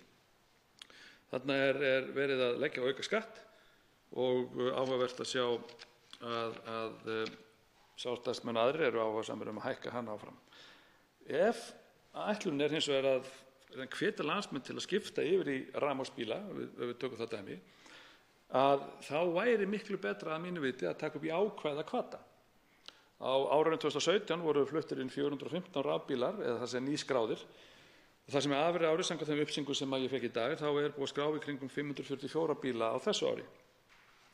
Það er því freistandi að velta fyrir sig hvort það sé ekki nær að við erum með jákvæðan hvata eins og til dæmis einhvers konar endurgreiðslu á hluta af því kaupverði sem af þessum bílum mætti hugsa sér 200.000 krónur á bíl, svo dæmis er tekið. Vissulega kostar það einhver rúmar 100 milljónir af þessum bílum eða þessar tölur sem ég nefndi hér. En á móti færðu það að þú getur mælt árangurinn og þú sér þá hvernig afraksturinn verður. Og markmiðið er líka ljóst. Í dag er markmiðið óljóst og árangurinn, veit enginn Þá má heldur ekki gleyma því eins og fram kemur áliti 3. minnihluta að auðvitað mun þessi hækkun á sköttum fara beint út í verðlagið og myndi verðbólguþrýsting. Í nefndarálitinu hjá 3. minnihluta lagt til að áfram verði hægt að nýta séreignarsparnað til íbúðarkaupa og niðurgreiðslu íbúðalána. Ég tek undir það og mig langar að nota tækifærið til að hvetja meirihlutann og rauninni okkur öll til þess að reyna að framlengja þetta ákvæði sem á að renna út nú í sumar, þannig að þetta geti nýst eitthvað lengur. Rauninni lagt til í áliti 3. minnihluta að þetta verði ótímabundið, en ég veit að það allt til skoðunar því, en við þurfum held ég að framlengja þetta. Það fjallað eldri borgara og þeirra kjör í nefndarálitinu og bent á að kjör eldri borgara eða lífeyrisgreiðslur fylgi ekki launaþróun eins og gert ráð fyrir 69. grein laga um almannatryggingar. Þessi hópur samborgara okkar búinn að streita og vinna hér og gera samfélagið tilbúið fyrir okkur hinn, og það rauninni sjálfsagt að þessi hópur geti unnið áfram. Hv. þingmaður Þorsteinn Sæmundsson hefur talað fyrir því að atvinnan eigi ekki að skerða rauninni greiðslurnar, og það það sem við viljum sjá. Við viljum að fólk geti nýtt góða heilsu og unnið. Það engin skylda sjálfsögðu, en ég held að það sé líka hluti af góðri heilbrigðisstefnu rauninni, að þeir sem eru hressir, eldri borgarar þreyttir til að vinna hlut og degi allan daginn þess vegna, að þeir geti þá gert það, verið í samskiptum við fólk og glatt okkur hinn. Það ýmislegt annað sem fjallað í þessu áliti.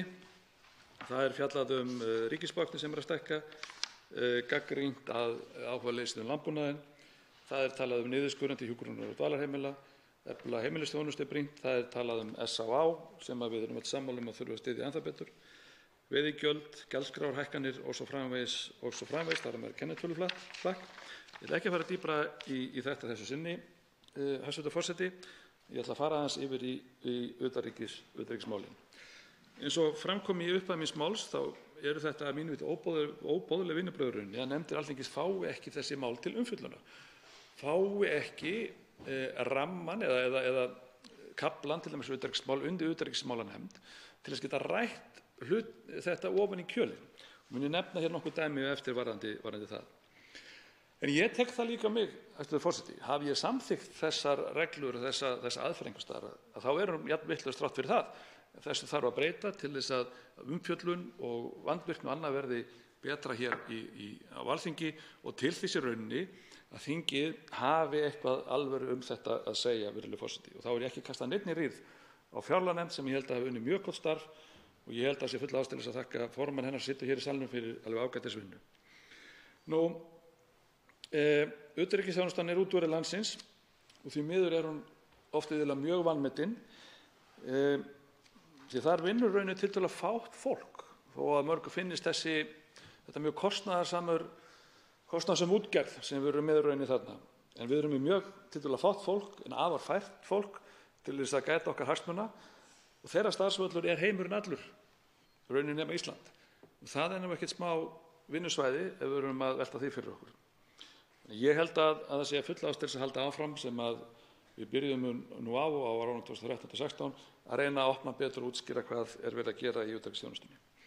Útgjaldaramminn vex rúman milljarð, eins og kemur fram í kaflanum utanríkismál. Þar kemur fram að meðal annars hefur verið að efla framkvæmd EES-samningsins og hækkun rekstrarframlagi í þróunarsamvinnu. Og þá eru 300 milljónir króna vegna aukinna verkefna utanríkisþjónustu stjórnsýslu. Ég velti fyrir mér, og hef ekki allavega séð ennþá, og kannski hef mér bara yfirsést það, ég sé ekki hvernig þessar 300 milljónir skiptast. Í hvað fara þessi verkefni? Í hvað fara þessi peningar?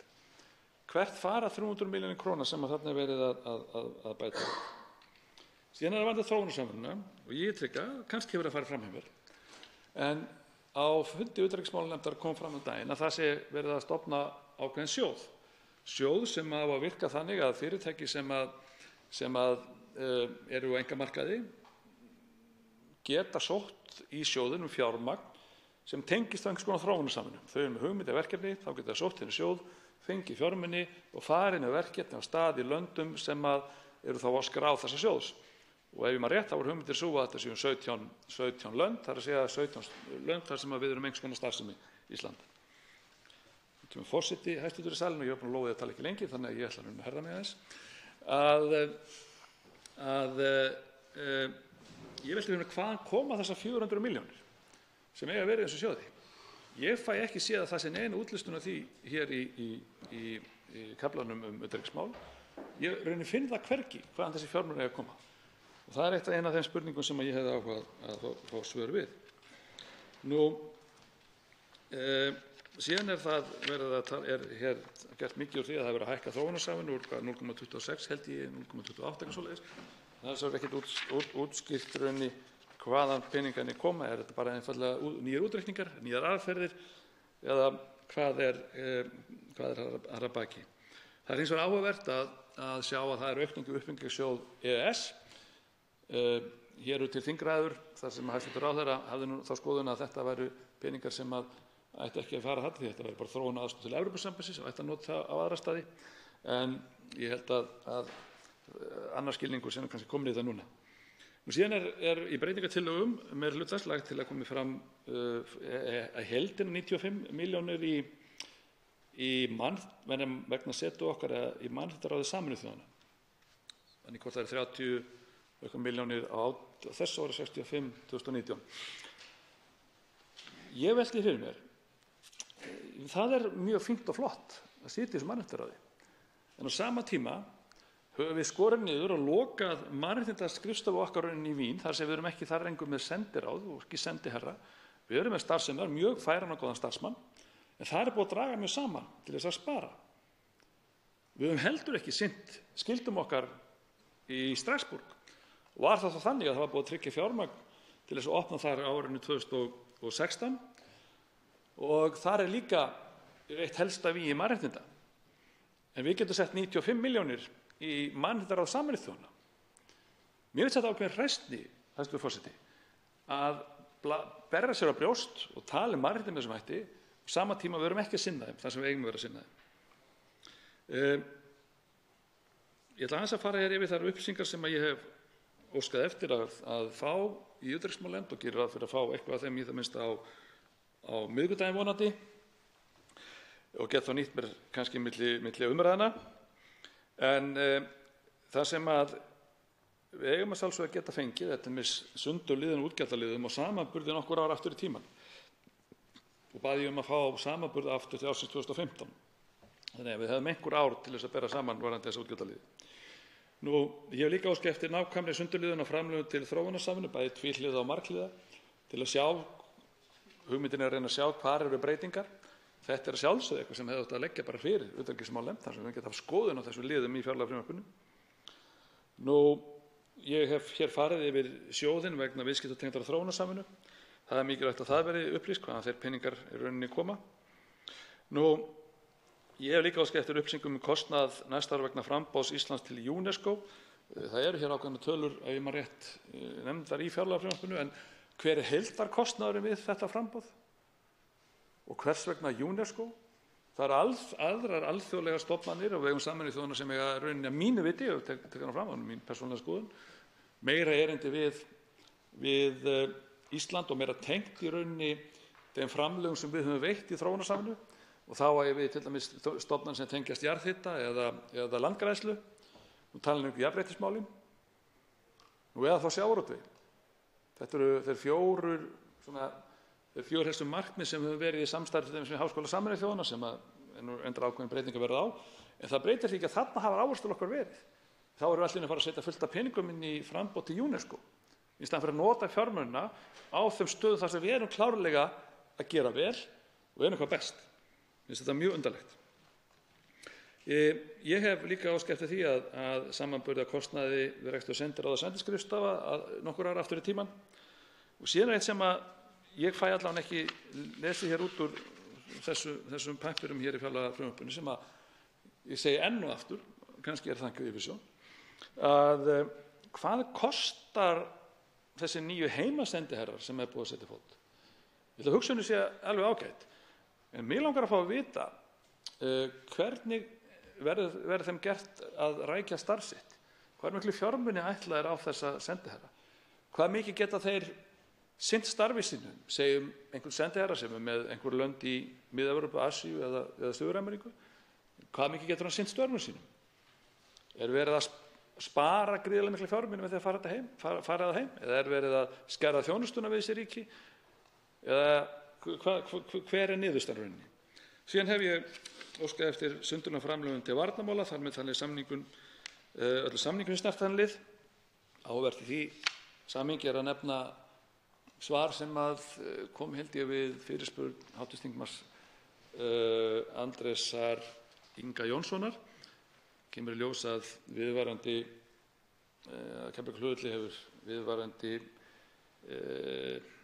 liðsveitir verið undanfarin ár sem að ég hef ekkert á móti sjálfu sér en áhugavert í ljósi ríkisstjórnarsamstarfsins með Vinstri grænum. Nú og síðan hef ég óskað eftir sundurliðnum framlögum til alþjóðastofnana og annarra stofnana svo nokkur dæmi séu talin hér upp. En virðulegur forseti, ég er hér búinn að skauta býsna létt sjálfu sér yfir þetta fjárlagafrumvarp. Það er margt sem að hér mætti nefna það frekar. Menn hafa hér rætt í dag töluvert mikið þennan niðurskurð eða seinkun, hvernig sem við orðum það nú, á framlögum til öryrkja. Ég held að það hafi verið ákveðin mistök hjá ríkisstjórninni að fara í þennan leiðangur, að standa við það. Ef það vantar eitthvað upp að klára eitthvað samkomulag þá er ekki hægt að vísa því á öryrkja til ég. Hæstvirtur forseti, ég læt þessu lokið í bili en að sjálfsögðu mun ég koma hér aftur upp til ég það störf á því og í það minnsta milli umræðna. Þá veitir andsvar við ræðu þingmannsins hv. 9. þingmaður Suðvesturkjördæmis Willum Þór Þórsson.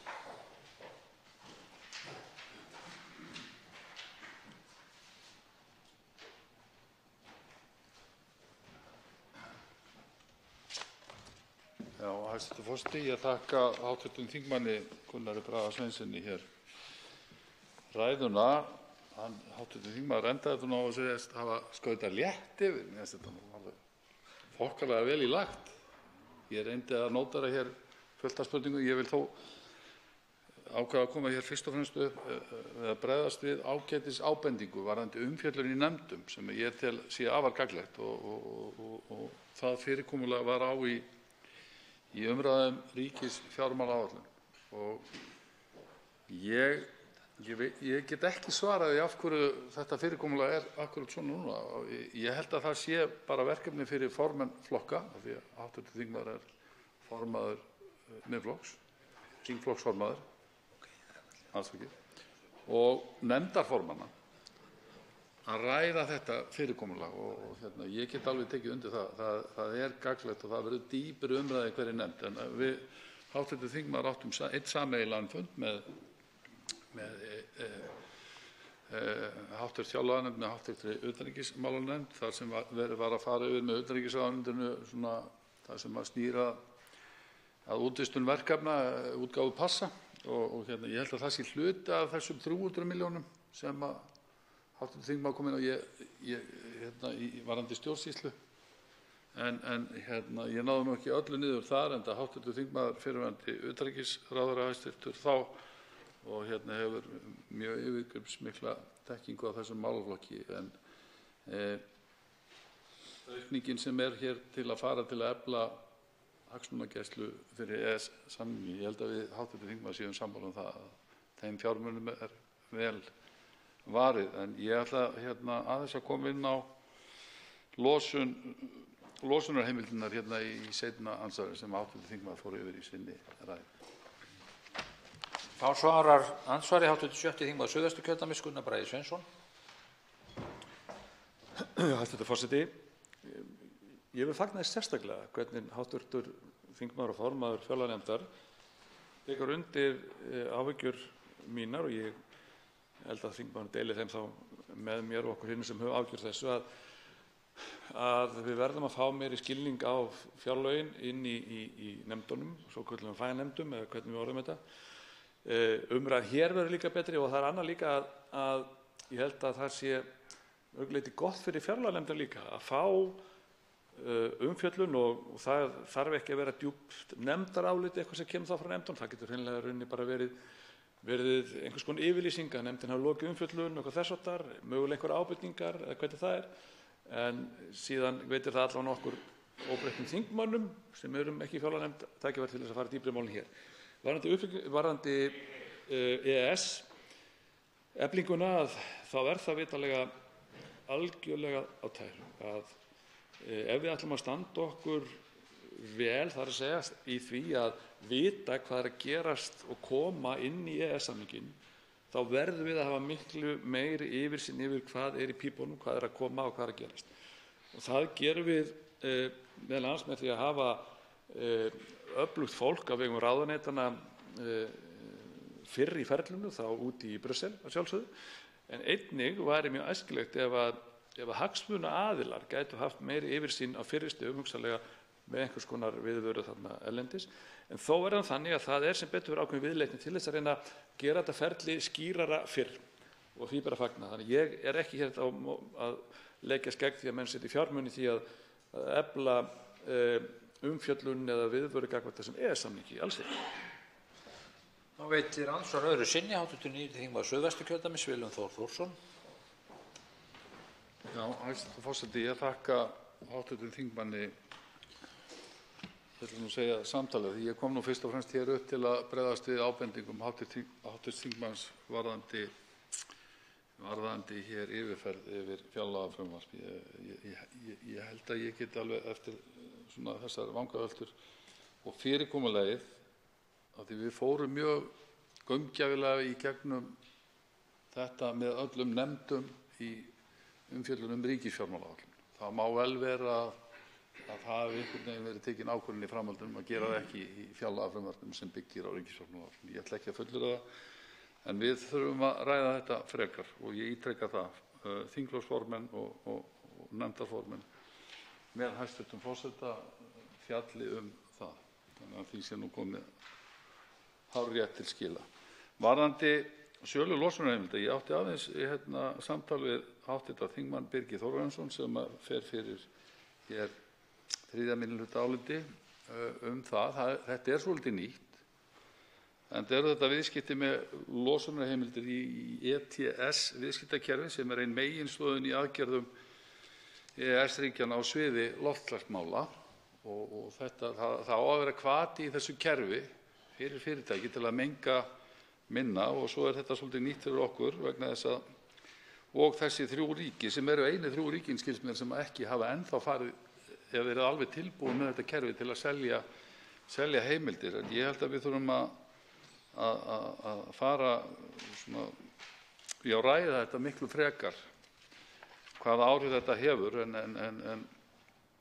það þannig með allar losunarheimildir sem ekki úthlutað án endurgjalds til fyrirtækja eru boðnar upp og úthlutað til EES-ríkjanna árlega eftir tilteknum reglum og ég held að við þurfum bara að kalla eftir síðan frekari upplýsingum þetta. En hv. þingmaður Ari Trausti Guðmundsson hefur kynnt sér þetta mjög vel og fór yfir það hér í andsvari nokkuð nákvæmlega. Þá svarar andsvari öðru sinni hv. 6. þingmaður Suðvesturkjördæmis, Gunnar Bragi Sveinsson. Virðulegur forseti, ég vil þakka hv. þingmanni fyrir andsvarið. Ég ætla nú að vanda mig að reyna að setja máli ekki þannig fram að hv. þingmaður þurfi að koma aftur upp og svara einhver því að hann getur það sjálfsögðu ekki. Þannig að virka þessi andsvör. Ég held hins vegar að það sé merkilegt að hafa það í huga á sínum tíma þegar að þetta kerfi var innleitt og man ég þá snögglega eftir mjög ákveðnum ræðum fyrrverandi þingmanns hv. Vigdísar Hauksdóttur sem varaði mjög við þessu kerfi.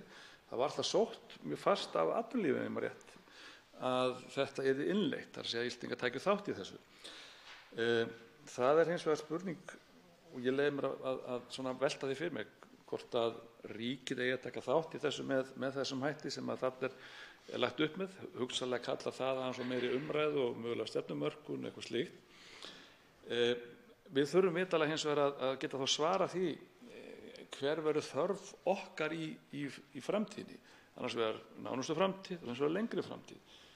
Það verður svolítið undarlegt ef við lendum, nú segi ég ef, og nota gæsalappir og svegu alltaf, ef við lendum í því, og ég held að það sem hv. þingmaður Birgir Þórarinsson að benda á, ef við lendum í því að þurfa svo að fara að kaupa losunarheimildir kannski á þessum uppboðsmarkaði íslenska ríkið, þá verðum við kannski svolítið skrýtnir í stöðu, vera að fjármagna svona einhver hluti með þessu hjá okkur, þess að kaupa þetta tilbaka. Þannig skil ég þetta. Andsvörum er lokið. Til máls tekur hv. 8. þingmaður Norðausturkjördæmis, Anna Kolbrún Árnadóttir.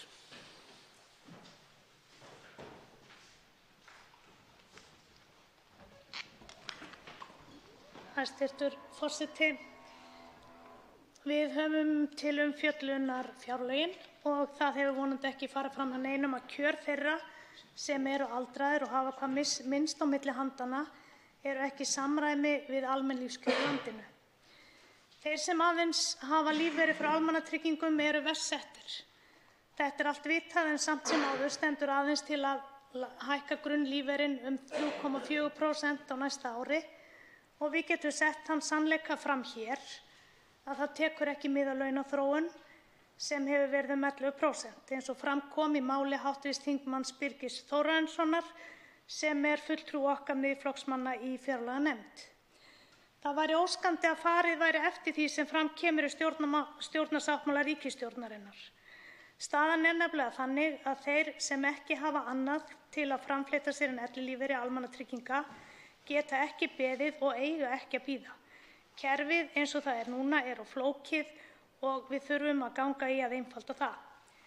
Það væri hægt að telja hér upp alla þá þætti sem finnast í kerfinu en þeir miða við fyrstu sýn allir að því að skerða réttindi. Kerfið er ekki sniðið fyrir þá sem þurfa á því að halda og það eru fleiri og fleiri sem hafa áhyggjur af afkomu sinni og það sjáum við meðal annars í tölvupóstum sem okkur berast sérstaklega þessa dagana. Við í Miðflokknum höfum ítrekað bent á að það þurfi að koma til móts við tillögur eldri borgara í þessum efnum enda skils mér að þær hafi verið vandaðar og okkur ber því að taka þær alvarlega. Stjórnvöld hafa ráðrúm til þess að gera vel og við eigum að sjá til þess að allir hafi tækifæri til að búa við mannsæmandi kjör og ekki síst þessi aldurshópur. Þjóðin er nefnilega að eldast og samhliða því eru þeir sem eldri eru frískari og vilja þar með vera áfram á vinnumarkaði enda gera þeir sem eldri eru sér vel grein fyrir að þátttaka á vinnumarkaði færi þeim sem það kjósa og geta aukna virkni í daglegu lífi.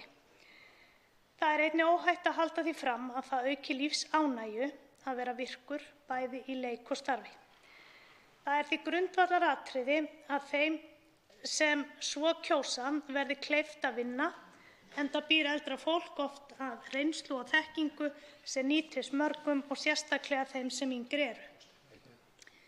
Við í Miðflokknum höfum lagt mikla áherslu á að afnema tekjutengingar vegna launatekna eldri borgara og nú er það svo að við leggjum fram breytingartillögu þess efnis að atvinnutekjur eldri borgara skerði ekki lífeyrisgreiðslur.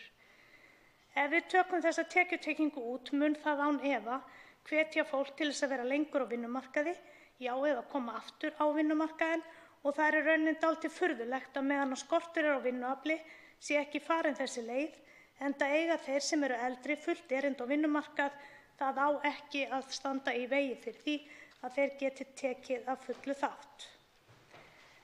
Í umræðunni hér við fjárlagafrumvarpið hefur hvað mest verið fjallað frestun á hækkun til öryrkja.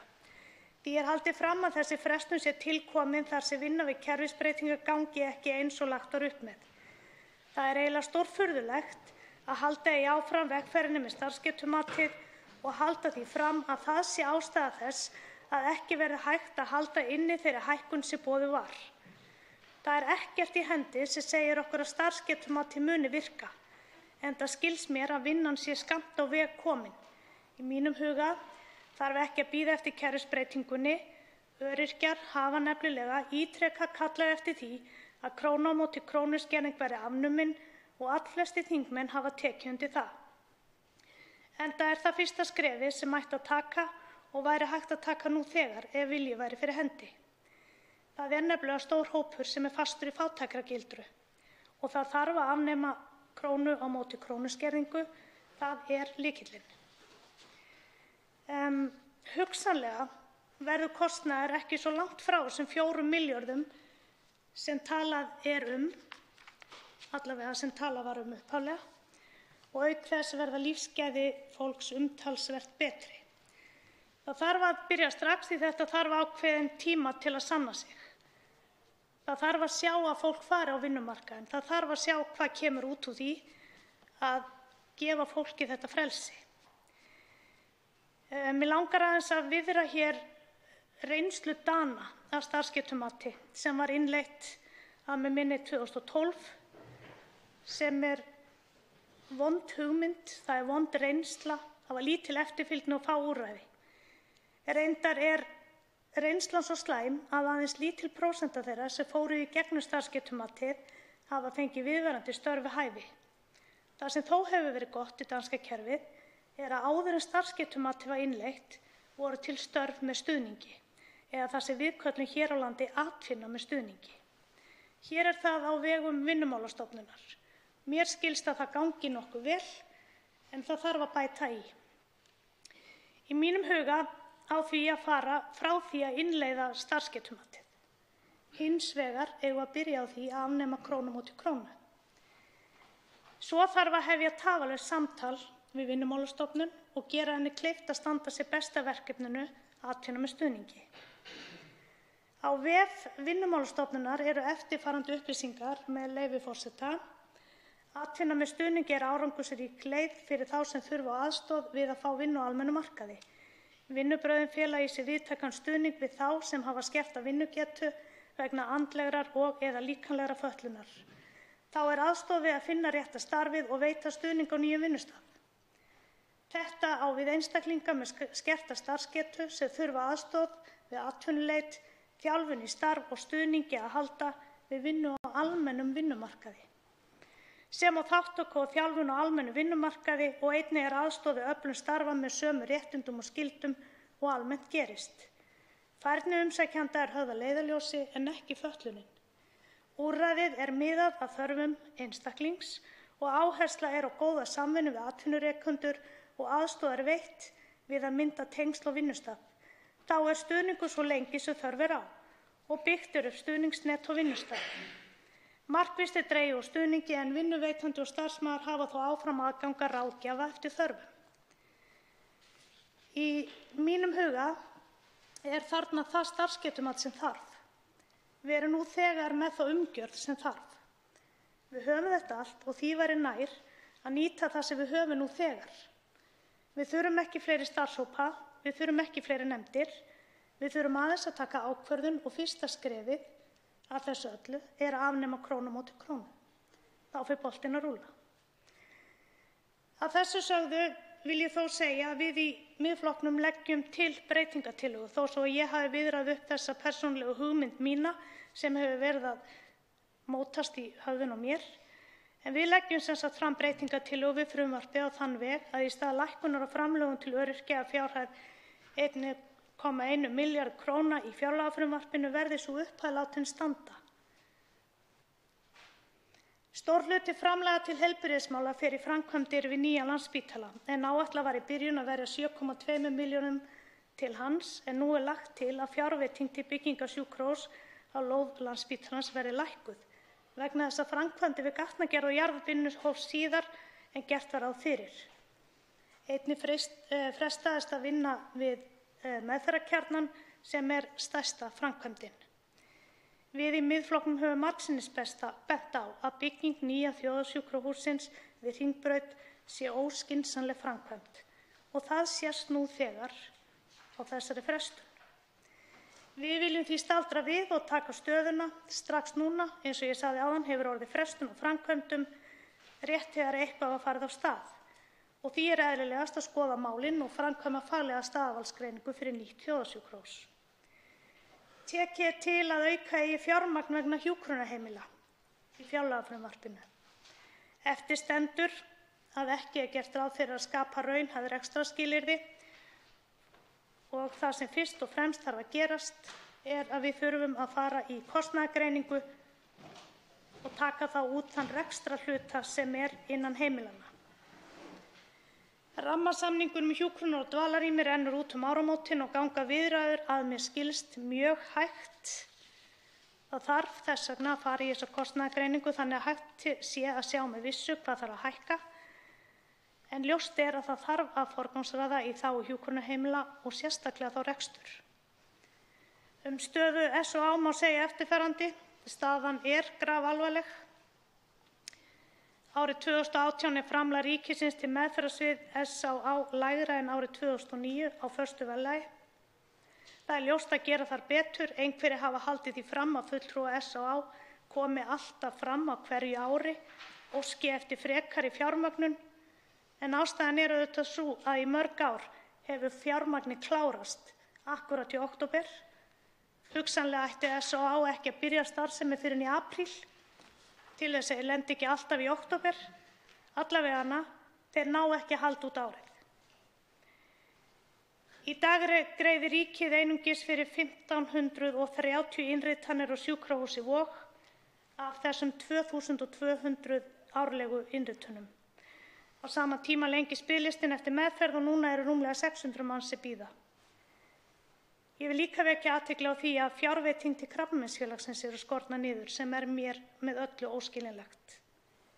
Við leggjum til breytingartillögu við fjárlagafrumvarpið sérstakt auka framlag til SÁÁ sem og til Krabbameinsfélagsins. Ég hef aðeins farið nokkra þætti fjárlagafrumvarpsins og þá sérstaklega þær breytingartillögur sem Miðflokkurinn leggur hvað mesta áherslu á. Ég hef ekki sérstaklega nefnt það sem snýr að landbúnaði. Ég hef heldur ekki tekið til lækkun tryggingagjalds eða heilsugæslunnar sem eru allt land og fleira mætti taka til. Ég treysti því að félagar mínir í Miðflokknum geri áfram þessum málaflokkum sem standa út af hjá mér góð skil. Þá veitir andsvar í ræðu þingmannsins 89. þingmaður Suðvesturkjördæmis Willum Þór Þórsson.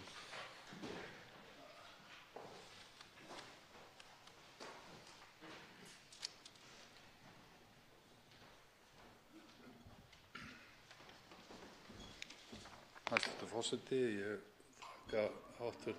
þingmanni Önnu Kolbrúnu Árnadóttur prýðisræðu. Ég ætla að takmarka mig við eina spurningu eða umræðu stórmál. Hv. þingmaður fór hér yfir starfsgetumat og andstöðu við starfsgetumat í þeim starfshópi sem hefur starfað á þverpólitíska starfshópi, starfað á vegum ráðherra í að koma með tillögur til að nýta 4 milljarða sem eru eyrnamerktir þessu verkefni. Og nú eins og hefur komið mjög vel í ljós og hv. þingmaður fór yfir, þá hefur þessi andstaða eitthvað tafið vinnuna. Ég er sammála hv. þingmanni í því. Við eigum að nota þessa peninga til þess að vinda ofan af þessu vonda kerfi svo lagt upp með. Ef að við myndum, og hv. þingmaður segir að við séum með þetta allt saman til staðar, nefnir Vinnumálastofnun, ég held að það sé að mörgu leyti rétt, þá sé ég fullyrði nokkuð. Ég held að mér fannst hv. þingmaður að fara vel yfir þetta.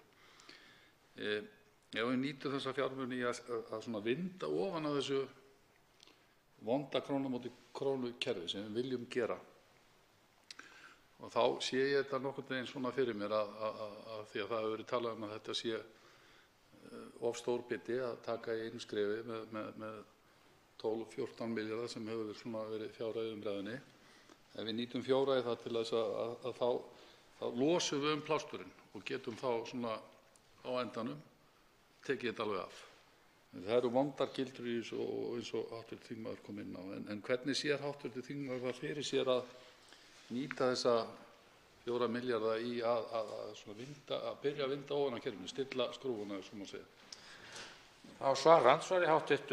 8. þingmaður Norðausturkjördæmis, Anna Kolbrún Árnadóttir.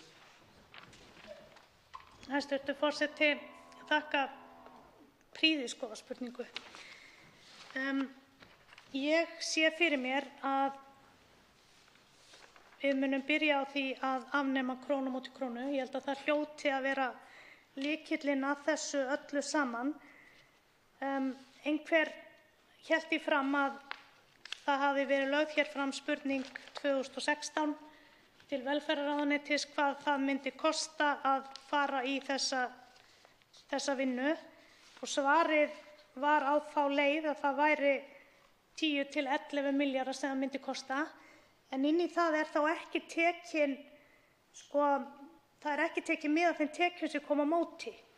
Þannig að talan mun lækka. Ég er alveg sannfærð það. Mínir kannski viltustu draumar myndu halda því fram að það væru þessi 4 milljarðar þó að ég ímyndi mér að þetta séu kannski 5 til 6 milljarðar þegar að upp er staðið. En samt sem áður hef ég einhverja hugmynd það að ég er ekki að gera lítið úr vinnu nefndar sem fjallar starfsgetumat, en ef að ég skil þetta rétt þá hefur sú vinna staðið ansi lengi. Það virðist ekki vera neinn samhljómur á milli þeirra sem fjallað það er að segja öryrkja. Þeir lýsa yfir mjög mikilli andstöðu við þetta mál. Þannig að segjum sem svo að við séum með ákveðna þekkingu innan Vinnumálastofnunar, segjum sem svo að við eigum einhverja einstaklinga sem hafa farið í gegnum atvinnu með stuðningi og það hafi virkað vel. Ég er einhvern veginn að segja að við þurfum að stíga svona 2 skref tilbaka og skoða hvað erum við með hér og hvað hefur virkað. Þá veitir andsvar öðru sinni hv. 9. þingmaður Suðvesturkjördæmis, Willum Þór Þórsson.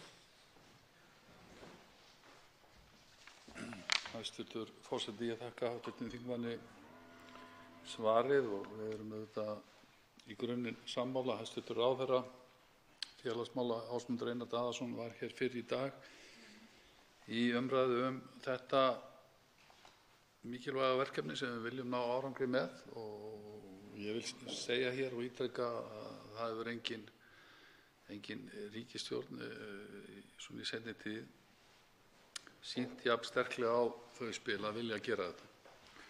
Og ég segi eins og hæstv. ráðherra sagði hér í dag, hann bindur vonir við að það takist og þessar tillögur komi sem fyrst. Hann sagði jafnframt að eiginleg innleiðing úr þessu getur ekki hafist fyrr en 2020, en við getum sannarlega nýtt þessa fjármuni til þess að byrja að vinda ofan af þessu. Mér líst ágætlega á það sem hv. þingmaður fór hér yfir, þannig að við getum, það verður þá auðveldara að taka plásturinn bara af alla leið. Og það er alveg hárrétt sem hv. þingmaður kemur hér inn á að auðvitað svona í þessu skattaumhverfi okkar að þá ef að meira situr eftir í vasa þeirra sem þiggja laun að þá hafa þeir meira til ráðstöfunar til að eyða, og það kemur þá fram í neyslusköttum og öðru sem hægt að, og þess vegna þessi fjárhæð líklega eitthvað lægri. En ég spyr hv. þingmann, hvenær getum við átt von á því að fá tillögur frá þessum starfshópi, af því að það er nú oft tilhneiging með svona stóra starfshópa og þarf að taka tillit til margra sjónarmiða, og ég hygg að það verði að ná sátt það sem við köllum starfsgetumat, hvenær við getum átt von á tillögum. Svarar andsvari öðru sinni hv. 8. þingmaður Norðausturkjördæmis, Anna Kolbrún Árnadóttir. Hæstv. forseti, nú er ég ekki í þessum starfshópi, en við eigum okkar fulltrúa stjórnarandstaðan. Ef ég hugsa þetta upphátt og ég get ímyndað mér hvar andstaðan liggur, það er kannski einna mest það að það er ekki hægt að meta einhvern einu sinni, og það sem fólk óttast það er að ef að það er metið með 60% getu til að vinna, að þá er hún kannski dottin niður í 15% næsta dag. Og hvað gerist þá? Þess vegna er ég að virkilega reyna að hugsa þetta sjálf lausnamiðað. Við erum með eitthvað nú þegar. Við eigum að skoða hvernig það hefur virkað. Af hverju þurfa öryrkjar að sanna sig inn á vinnumarkað? Hvaða öryrkjar munu ekki geta staðið við það að hafa samt reynt að sanna sig inn á vinnumarkað á góðum degi? Og ég veit það er ósanngjarnt af mér að setja þessar spurningar svona fram, en ég virkilega hugsa þessa hluti. Við höfum dæmi frá nágrannaþjóðum þar sem fólk sem ekki er með góða geðheilsu sem hefur verið skilið eftir. Hverjir taka við? Eru það sveitarfélögin? Ég myndi halda að það væri gáfulegra að prufa, skoða hvað við höfum í dag, fara inn í það. Það má alveg halda áfram með þessa vinnu í nefndinni, það er ekkert að því, en höfum allt opið sem hægt er, þannig að við getum sannarlega komið til móts við það sem þarf að gera. Andsvörum er lokið. Til máls tekur hv. 10. þingmaður Reykjavíkurkjördæmis suður, Þorsteinn Sæmundsson. Hæstv. forseti. Á þeim örskamma tíma sem ég hef hér til ráðstöfunar ætla ég að reyna að fara aðeins yfir helstu ágalla sem eru á nú fyrirliggjandi fjárlagafrumvarpi. Kemst náttúrulega ekki yfir þá alla á þessum stutta tíma og mun líka reifa nokkrar hugmyndir sem við Miðflokksmenn höfum til þess að gera hér á bragarbót. Fjárlagafrumvarpið sem nú liggur fyrir er annað fjárlagafrumvarp ríkisstjórnar Katrínar Jakobsdóttur. Hið fyrra sem lagt var fram hér fyrir ári síðan var embættismannafrumvarp vegna þess að menn höfðu þá ekki tíma til þess að koma að almennilegri fjárlagavinnu og því fengu menn bara hér afhent fjárlagafrumvarp úr embættismannakerfinu sem var svo reynt að bæta í en gekk ekki vel. Að þessu sinni var aðferðin nokkuð öðruvísi en niðurstaðan sú sama. Vegna þess að eftir alla vinnu sem að fjárlaganefnd háttvirt hafði lagt í fjárlagafrumvarpi milli 1. og 2. umræðu var því bara kippt tilbaka upp í fjármálaráðuneyti og við fáum tilbaka annað embættismannafjárlagafrumvarp. Og af hverju segi ég þetta? Ég segi það vegna þess að innst inni í hjarta mínu vil ég ekki trúa því að þær breytingar helstar sem eru gerðar hér milli 1. og 2. umræðu séu virkilega gerðar af meirihluta fjárlaganefndar háttvirtri. Ég bara vil ekki trúa því. En nú er náttúrulega á það að líta að í fjárlagafrumvarpinu birtast líka þau vandræði ríkisstjórnarinnar sem að felast í samsetningu hennar. Og það vill náttúrulega og blasir við að þeir pólar í íslenskri stjórnmálum sem eru lengst frá hvorum öðrum, VG og Sjálfstæðisflokkurinn, það koma hér fyrir mörg atriði í þessu fjárlagafrumvarpi þar sem blasir við svona hvað erfitt fyrir þessa flokka að ná saman og svona nokkrar svona hallærislegar uppákomur sem að svona undirstrika og endurspegla þennan ágreining sem þarna er á milli. Og þriðji flokkurinn, hann náttúrulega situr bara hljóður hjá og lætur yfir sig ganga allt sem á dynur.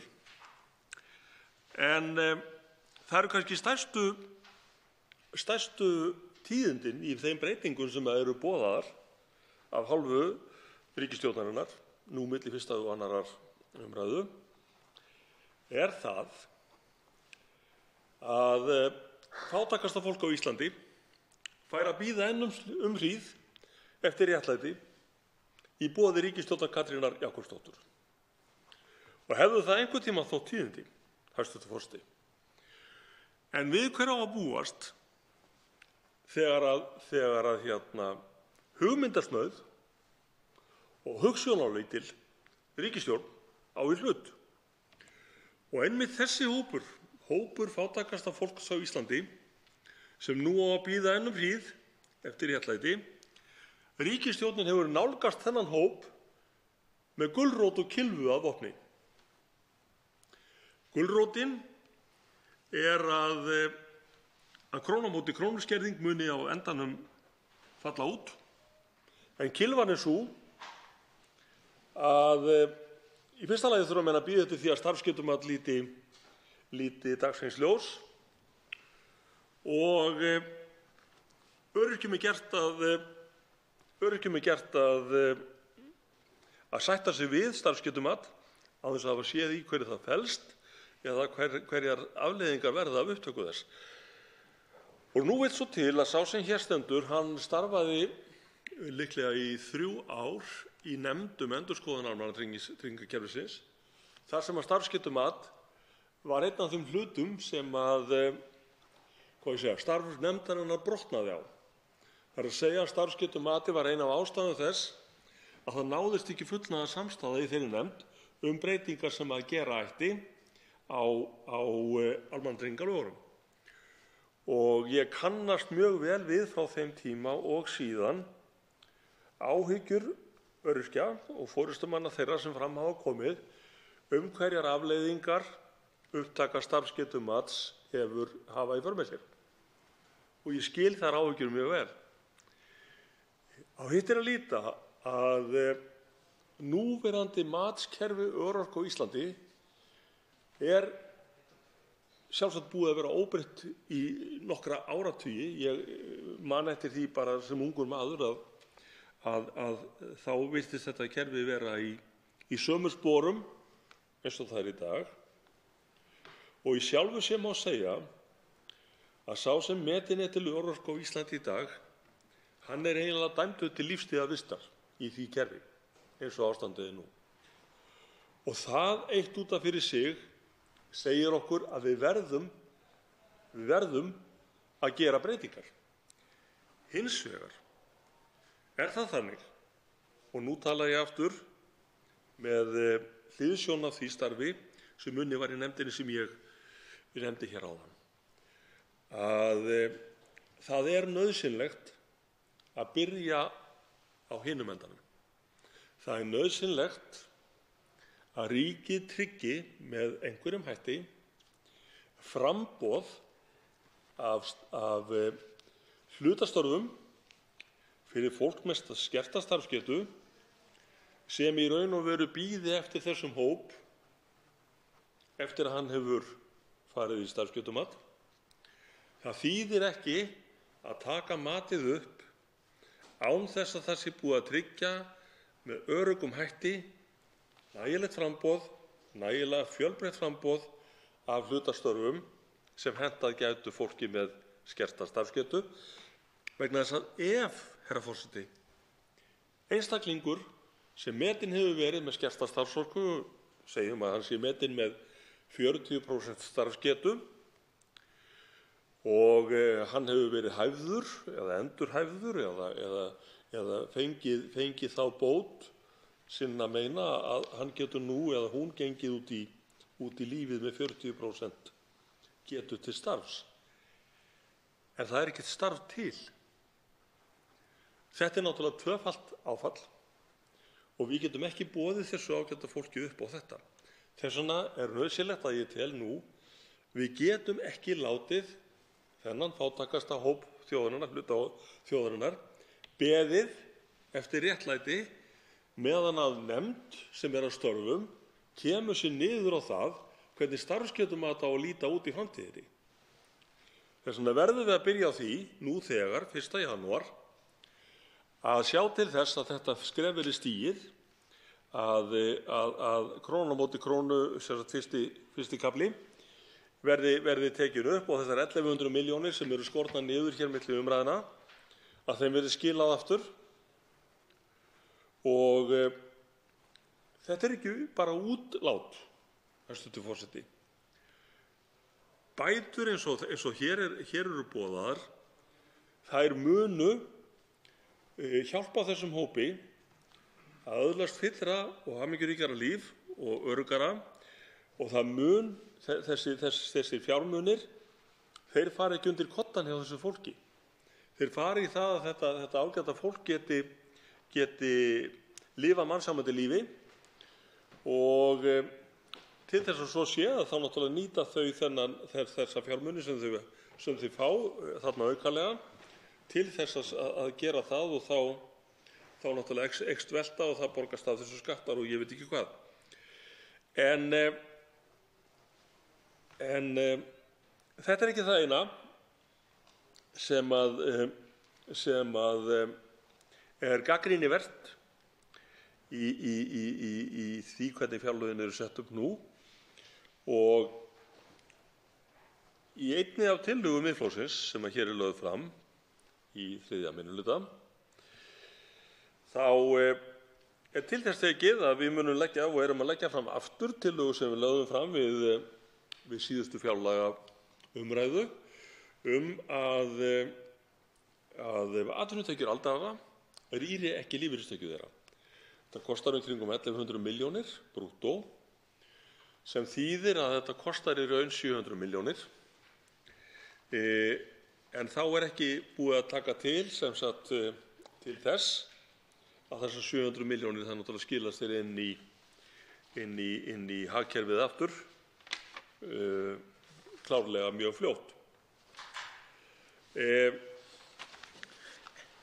Það er líka annað sem veldur miklum áhyggjum.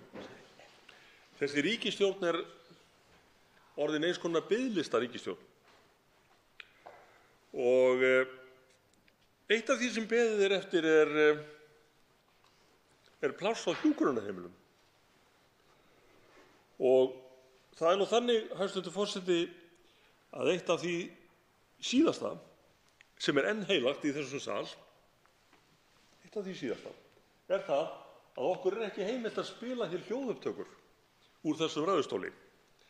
En mig langar með leyfi hæstv. Forseta að vitna hér í auglýsingu sem að birtist nokkuð oft í aðfara síðustu þingkosninga og hljómar svo með leyfi forseta. Við vitum jú öll að gamla fólkið okkar hefur setið á hakanum. Þess vegna viljum við reisa 300 íbúðir á næsta ári, gera það í samstarfi við lífeyrissjóðina sem myndu fjármagna framkvæmdina og hugsanlega byggja til að leysa úr þeim vanda að fólk komist hraðar inn á hjúkrunarrými eða í þjónustu íbúðir. Við þurfum að gera þetta fyrir af og ömmu. Getum við ekki öll verið sammála um það? Tilvitnun lýkur, herra forseti. Jú, í þetta sinn er ég sammála. En það vill þannig til að biðlistar eftir hjúkrunarrými hafa aukist 20%. Það hefur fjölgað þessu biðlistum 20%. Þannig að það er ekki verið að gera mikið fyrir af og ömmu. Getum við ekki öll verið sammála um það? Það er skemmst frá því að segja að þetta loforð er á sama stað og öll hin loforðum þessari átt, það er að segja í ruslafötunni, með svissnesku, færeysku, norsku og finnsku leiðinni og óskiljanlegu skattatillögunum. Það var líka minnst á hátekjuskatt hérna daginn, en það fjaraði út líka. Þannig að það er ekki mikið efndir þar. Ekki mikið. En mér langar líka að fara hér sérstaklega yfir nokkrar tillögur eða flestar tillögur, þær sem að Miðflokkurinn leggur til við aðra umræðu fjárlaga. Og ég sakna þess mjög að hæstv. Forsætisráðherra er ekki hér nú og ég veit af hverju og ég þykist vita að það mun ekki nást í hana til þess að vera hér viðstödd. En ég mun þá gera gangskur að því að hún fái ræðu mína í hendur með einhverju móti, á pappír eða einhvern veginn. Vegna þess að hæstv. Forsætisráðherra var í sjónvarpinu núna helgina og hún sagðist ekki skilja tillögu Miðflokksins nú við aðra umræðu fjárlaga. Hún sagðist ekki skilja það að það væri lagðir til minni skattar en meiri útgjöld. Og nú svo sem skil ég það vel að forsætisráðherra Vinstri grænna skilji það ekki að þetta sé hægt vegna þess að einu ráð Vinstri grænna hér árabil hafi verið að hækka skatta ef það vantar peninga og þá er alveg sama hver verður fyrir hækkununum. En nú ætla ég að útskýra þetta fyrir hæstv. Forsætisráðherra sem best ég get í ræðu minni en í staðinn fyrir ætla ég að eiga það við ráðherrann hæstv. þegar hún mætir hér til leiks að hún skýri fyrir mér á íslensku orð sem eftirherri voru höfð ekki alls fyrir löngu stöðu eins ráðherra ríkisstjórnarinnar þar sem hún sagði með leyfi hæstv. Forseta: Ég hef ekki verið og ekki hlynnt þeirri afstöðu að smætta kærfislegan vanda í einstök siðferðileg álitamál sem eru afleiðing aukinnar einstaklingshyggju og einstaklingsvæðingar stjórnmálanna. Svo mörg voru þau orð. En ef að hæstv. Forsætisráðherra þýðir þetta fyrir mig á íslensku þegar hún kemur heim, þá ætla ég núna að útskýra fyrir henni tillögur Miðflokksins milli tillagna, milli umræðna hér fjárlög. Miðflokkurinn leggur til frekari lækkun tryggingagjalds, það er að segja að tryggingagjaldið lækki 0,5%. Og lækkunin hún þjónar þeim tilgangi að stuðla að jafnvægi á vinnumarkaði og að launahækkanir á næsta ári leiði síður til verðbólgu. Þetta mun hugsanlega kosta 4 milljarða króna, svona við fyrstu sýn. En Í raun og veru gerir það ekki vegna þess að þessi lækkun tryggingagjalds er helsta forsenda þess að einkum smáfyrirtæki og meðalstór geti ráðið til sín fólk í meira mæli heldur en þau hafa verið fær núna undanfarandi og með fjölgun í störfum hjá þeim, þessum fyrirtækjum, þá fær ríkissjóður að sjálfsögðu meiri skatttekjur tilbaka. En með þetta, með því fororði tala ég þetta að þær tillögur útgjaldaaukningu sem að Miðflokkurinn leggur til hér og þrátt fyrir hugmyndir skattalækkanir, þá eru tillögur flokksins full fjármagnaðar. Miðflokkurinn leggur líka til að kolefnisgjald verði ekki hækkað, að það verði ekki hækkað 10% og núverandi hækkun felld úr gildi. Þessi skattur kemur ranglátlega niður í landinu og það hefur komið fram að ríkisstjórnin er ekki alveg viss og talsmenn hennar eru ekki viss það hvaða áhrif til góðs eða ills kolefnisgjaldið hefur. Og það nú þannig að það er eitt sem líka skrítið og er kannski hægt að skýra fyrir mér út einhvern tímann, að það er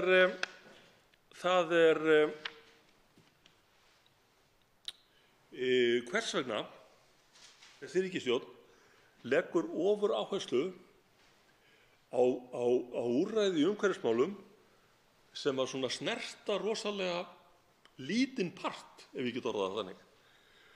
Og þetta kolefnisgjald sem var lagt núna á og er náttúrulega alveg fádæma óréttlátur skattur sem að Sjálfstæðisflokkurinn nota bene lét hafa sig út í að leggja á, þrátt fyrir að vita ekki hvaða afleiðingar hann hefði eða hvort hann kæmi með gagn eða ekki.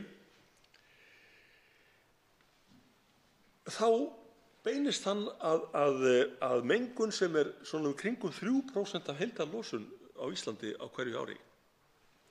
Svo fengum við annað dæmi núna daginn, þó það komi nú ekki í þessu fjárlagafrumvarpi beint við, að menn ætla að fara að banna plastpoka.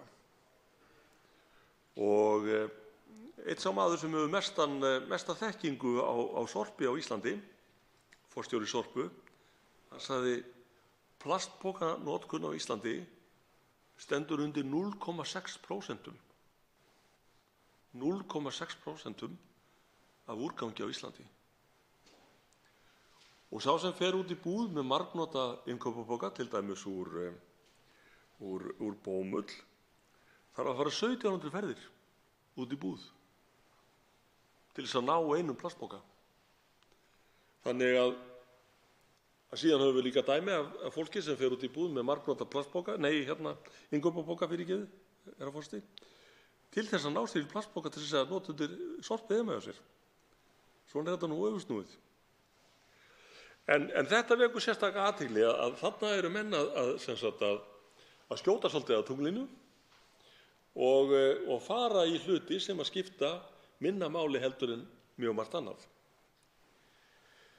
Ég minntist á það hér áðan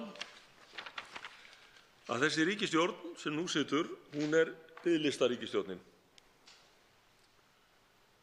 Það kom fram hér daginn í sérstakri umræðu eða undir fyrirspurnum að biðlistar á Íslandi núna telja 4.000 manns eftir algengustu aðgerðum og meðferðum.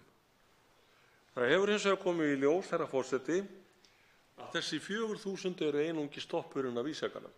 Þessi 4.000 sem þarna var getið þessar upplýsingar voru samkvæmt upplýsingum landlæknis og ég fengi þær alls ekki.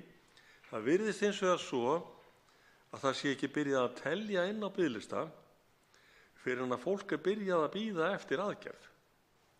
Og nú hefur komist að því nýlega að fólk sem þarf til dæmis á liðskipta aðgerð að halda, það þarf að bíða í 6 til 8 mánuði, 6 til 8 mánuði eftir viðtali við lækni. Eftir viðtalið við lækni tekur við bið aftur upp á einhverja 12 mánuði til 18 eftir aðgerðinni sjálfri. Og þetta minnir mig nú, hæstv. Forseti, á það að ég kom til Austur-Þýskalands hins forna skömmu fyrir fyrstu þingkosningarnar sem þær voru haldnar í vorið 1990 og gisti þar hjá yndislegu fólki sem var búið að bíða í 12 ára eftir síma. Og við erum væntanlega á leiðinni þangað því að það er bannað á Íslandi núna að gera læknisfræðilegar aðgerðir eða sinna læknisfræðilegum störfum ef það er minnsti möguleiki á því að maður hagnist á því.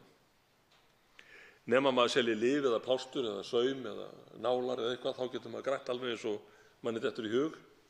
En sé maður læknir og skeri og gefi fólki pillur og skrifa út resept, þá er það algjör bannfæring að hagnast á því. Og nú er það svo, herra forseti, það er ekki einungis að fólk kveljist hér á biðlistum mánuðum og misserum saman, heldur er það þannig að ríkissjóður lekur út af þessum biðlistum. Af hverju gerir hann það? Vegna þess að við hleypum fólki ekki í lækningu á Íslandi þar sem hún er hugsanlega ódýrust, ekki bara hugsanlega, ég kem inn á það á eftir, vegna þess að þar er einkarekið fyrirtæki að skera fólk upp og lina þjáningar þess og það hagnast, hugsið ykkur ósvífnina. En samkvæmt upplýsingum sem ég hef nýlega fengið frá Landspítalanum Háskólasjúkrahúsi, þá kostar fyrsta aðgerð sem heitir meiri háttar liðskipti aðgerð á mjöðum 1800.000 krónur. Hún er verðlögð á 1800.000 krónur. Og að vísu var mér tjáð í svona seinna andsvari að þetta bæri nú að taka sem svona aðeins með varúð vegna þess að með fleiri aðgerðum þá gæti þetta lækkað. Meiri háttar liðskipti aðgerð á hné, fyrsta aðgerð, kostar rétt tæpan milljón kall. Þessi biðlisti sem þarna eða biðlistarnir sem þarna ræðir eftir þessum tveimur aðgerðum sem ég var að tala um áðan í kringum 1000 manns. Þar af 700 sem hafa beðið lengur en 3 mánuði. Það er sagt að það sé sérstakt átak í gangi til þess að eyða þessum biðlistum og mér er sagt að 150 hafi dottið út af biðlistanum í fyrra. En svo vill til að á þessari einkareknu skurðstofu sem ekki má versla við og ekki má taka þátt í kostnaði við, voru einmitt gerðar 150 aðgerðir á síðasta ári, þar sem fólk borgaði sjálft. Þær kostuðu 1200.000 krónur stykkið. Samkvæmt því sem ég var að segja hér áðan, þar sem að Landspítalinn velleggur þessa aðgerð sem að hér ræðir á 1800.000 kall, en það er hægt að gera hann inn í ármóla fyrir 1200.000, en við viljum það ekki, herra forseti. Við sendum fólk úr landi og látum gera þessa aðferð á einkaklíník út í Gautaborg því að okkur er alveg sama hvort að Svíar græða fyrir á milli 2 og 3 milljónir króna. Á milli 2 og 3 milljónir króna. Þannig, eins og ég segi, ríkissjóður lekur hvað þetta varðar. Og það er ekkert hér í þessu fjárlagafrumvarpi, ekkert sem að svona bendir til þess að menn vilji setja undir þennan leka. Ekki nokkuð skapaður hlutur. Og svo ég taki nú eitt smáræðismál með, að því ég segi ríkissjóður lekur og eftirlitið er ónógt. Á þessu ári og næsta ári og síðasta ári voru sendar nokkrar tugir milljóna króna endurgreiddar til trúfélags eða lífsskoðunarfélags sem hefur ekki einu sinni heimilisfang. Kringum 30-40 milljónir á ári í 3 ár. Ríkissjóður lekur. en það er enginn sem hefur áhuga, virðist vera. Og sem dæmi það hversu hugmyndasnauð þessi ríkisstjórn er það að ég hef hvergi séð í þessu frumvarpi, hvergi séð það að hvatt sé til aukinnar skattinnheimtu. Það er að segja að beitt sé sem sagt ítrustu möguleikum til þess að innheimta þegar álögð gjöld. Og ég man eftir því, hæstv. Forseti, árið 2013, þegar ríkisstjórnarmeirihlutinn sem þá var stóð frammi fyrir því að gera breytingu á veiðigjöldum og vinstri helmingurinn á þinginu var ekki ánægður, eða tæpi helmingur. En stendur nú frammi fyrir því að þurfa að gera nákvæmlega sömu ráðstafanir, og gerðar voru þá árið 2013. Og þessar ráðstafanir voru þá kallaðar, sérstaklega af hv. þingmönnum Vinstri grænna sem þá sátu á þingi, að ríkissjóður væri að afsala sér tekjum. En auðvitað voru þetta ekki tekjur því það var ekki búið að leggja gjöldin á. Ríkissjóður hins vegar að afsala sér tekjum með því að beita ekki auknu afli í skattinnheimtu. En svo vill til að Miðflokkurinn hefur ráð undir yfir hverju og þar á meðal hefur hann góð ráð fyrir ríkisstjórnina akkúrat í þessu máli og leggur til að embætti skattrannsóknarstjóra og ríkisskattstjóra verði styrkt verulega nú við þessa afgreiðslu fjárlaga til aðgerða sem beinast gegn kennitöluflakki. Og það hefur verið reiknað út, herra forseti, það hefur verið reiknað út og í rannsóknum sem gerðar hafa verið og birtar hafa verið meðal annars í mastersritgerð góðri sem að ég las daginn, að það megi álykta að kennitöluflakk á Íslandi sé að kosta ríkissjóð bara í beinhörðum sköttum svona á bilinu 6 til 20 milljarða á hverju einasta ári. Í tillögum þeim sem að Miðflokkurinn leggur fram hér nú einmitt gert ráð fyrir því að þetta aukna afl í skattheimtu skili 6 til 10 milljörðum í ríkissjóð. Það vill nefnilega þannig til, eins og ég sagði hér áðan, að útgjaldatillögur flokksins eru full fjármagnaðar. Það líka þannig, herra forseti, að í ljós hefur komið í umræðum við fólk í viðskiptum á Íslandi. Það voru spurningar lagðar fyrir stjórnendur fyrirtækja á vegum nemenda við viðskiptafræðideild Háskólans í Reykjavík. Þetta var reyndar árið 2005, en það bendir ekki til að þetta hafi batnað á nokkurn hátt.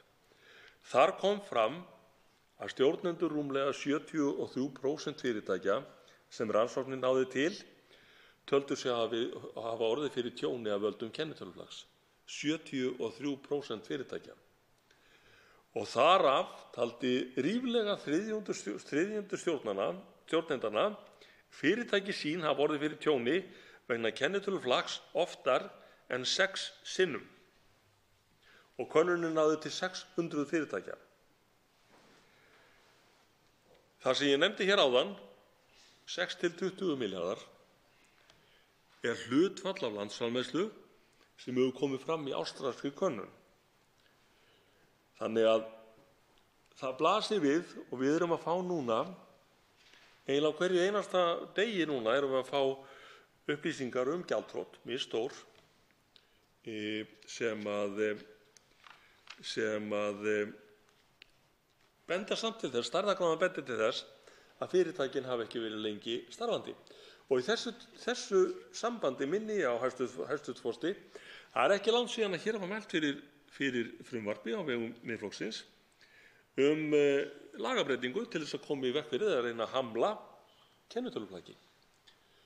Og það var nú lagt til þar og þótti ýmsum nóg að sá sem að hefur á síðustu 18 mánuðum leitt fyrirtæki sem verður gjaldþrota, 3 fyrirtæki á 18 mánuðum, það þýðir það, hæstv. Forseti, sem er fyrrum fjármálaráðherra, hæstv., að þessi fyrirtæki hafa mátt lifa í 6 mánuði eða yfir 3 vaxtímabil.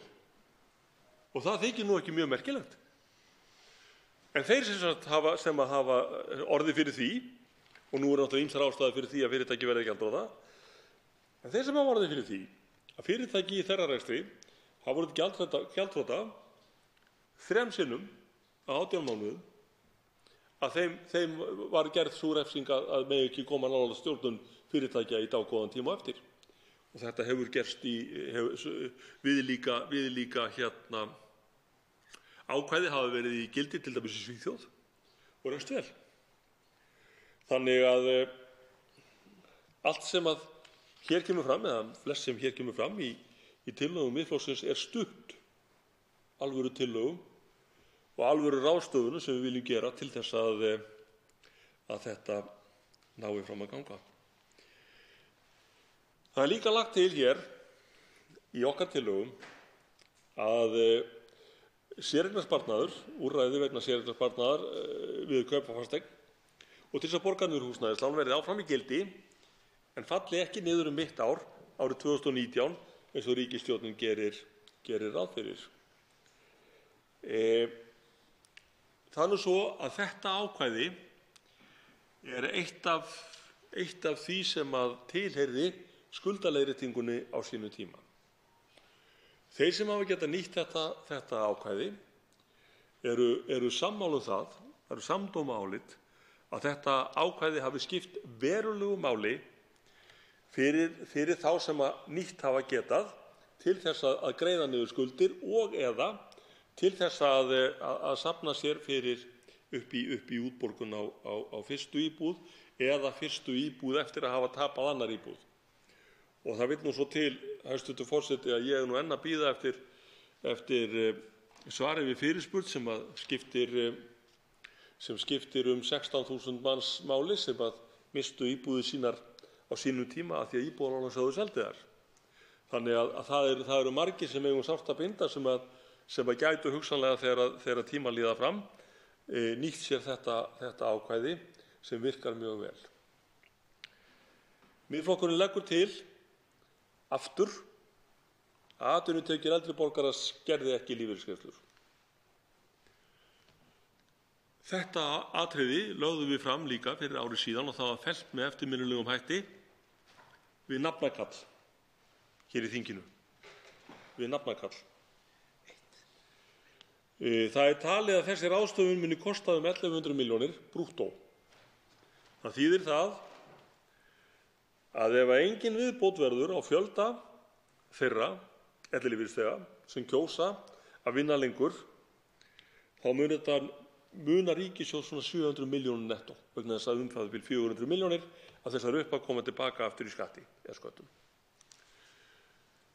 Fyrir utan það að þetta er fyrirbyggjandi aðgerð í heilsueflingu þeirra sem eru hressir og treysta sér til og geta og vilja unnið en eiga náttúrulega ekki möguleika á því þegar að tekjur byrja að skerðast strax við 100.000 krónur tekjur.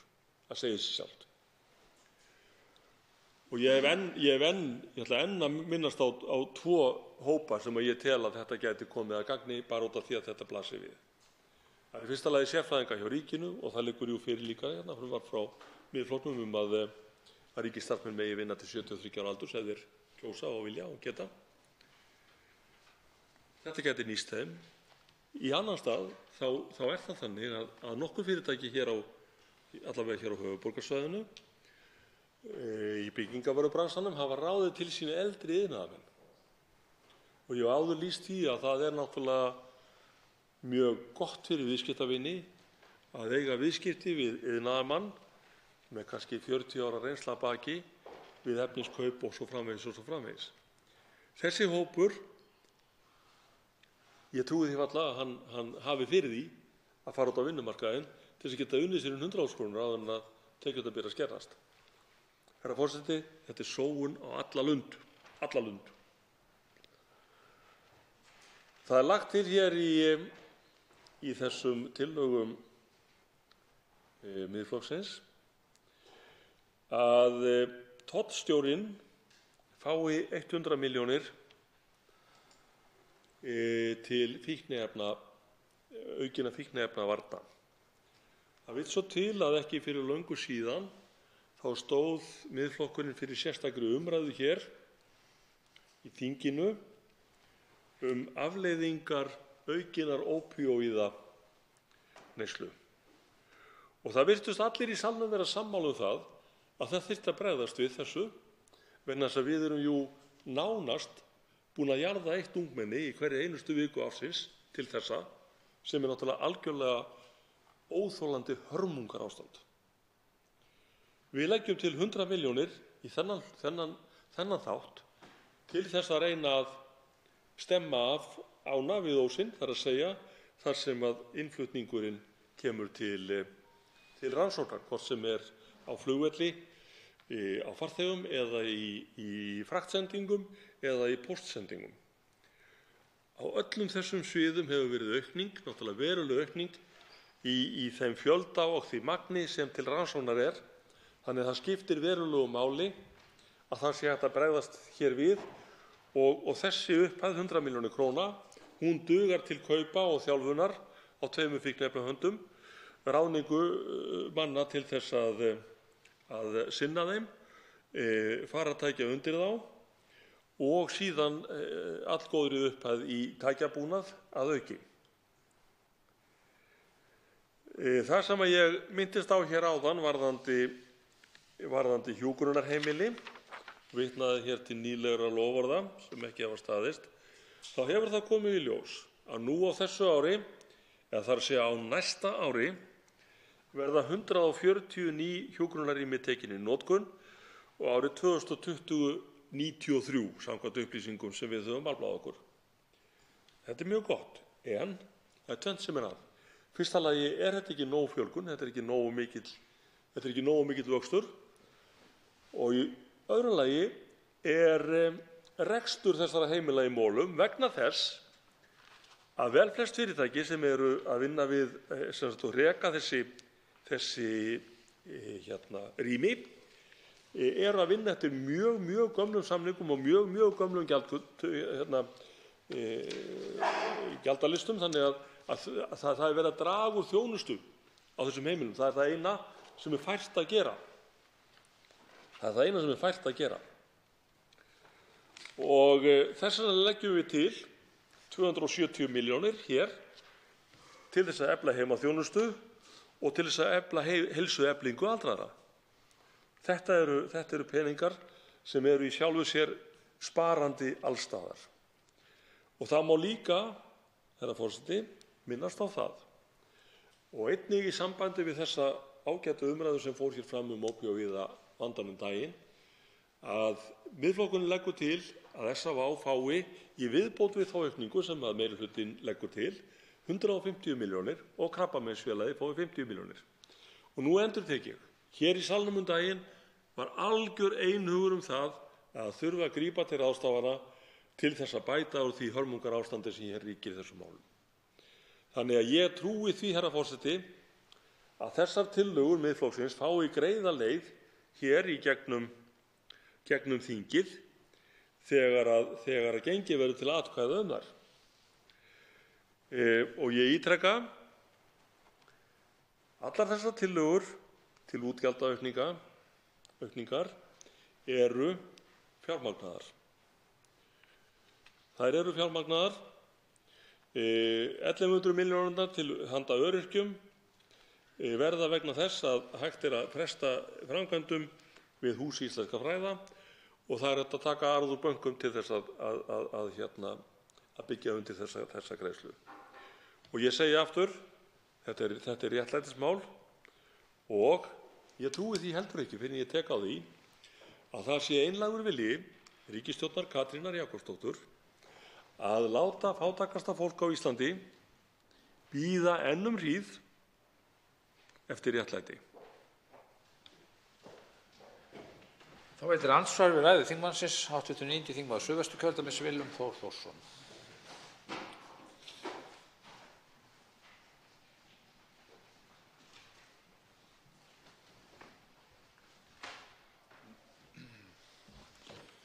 Hæstv. forseti. Ég þakka hv. þingmanni Þorsteini Sæmundssyni fyrir ræðuna. Ég ætla nú ekki að margar tillögur hér frá sem hv. þingmaður fór yfir og Miðflokkurinn er með breytingartillögur.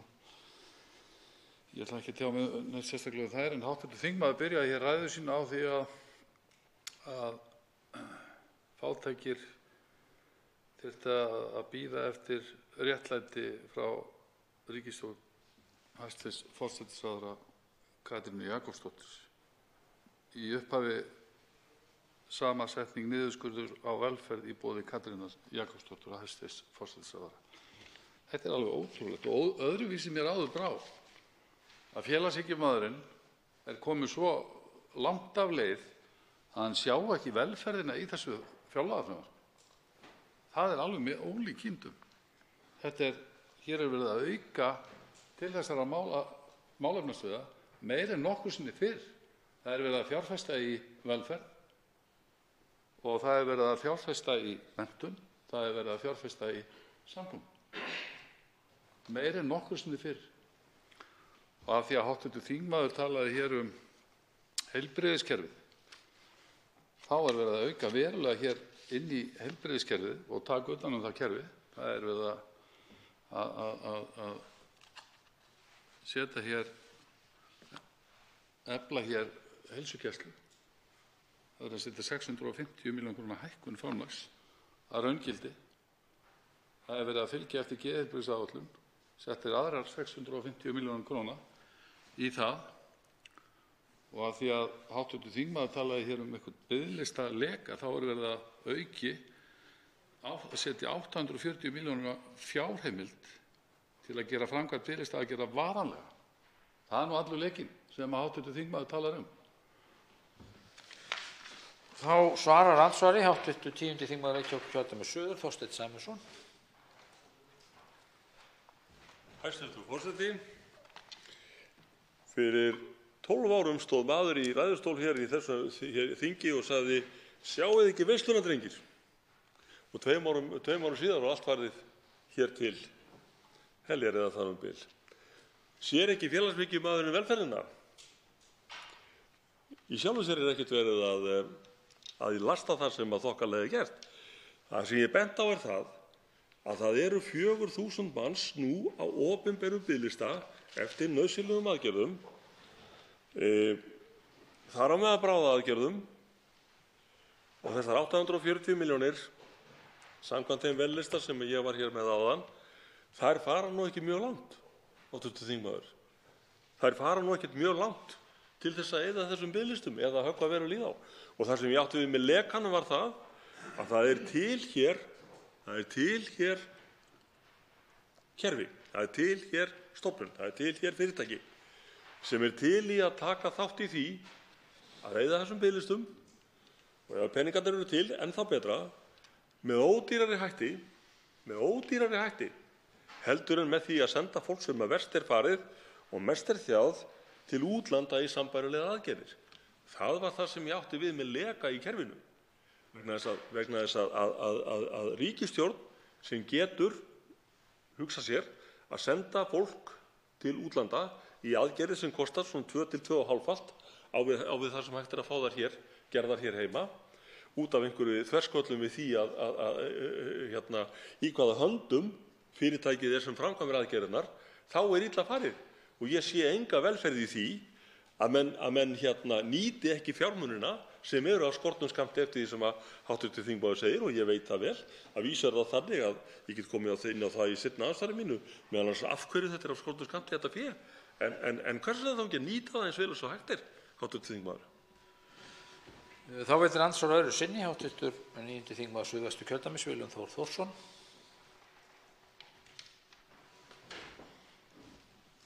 Já, hæstv. forseti, ég þakka hv.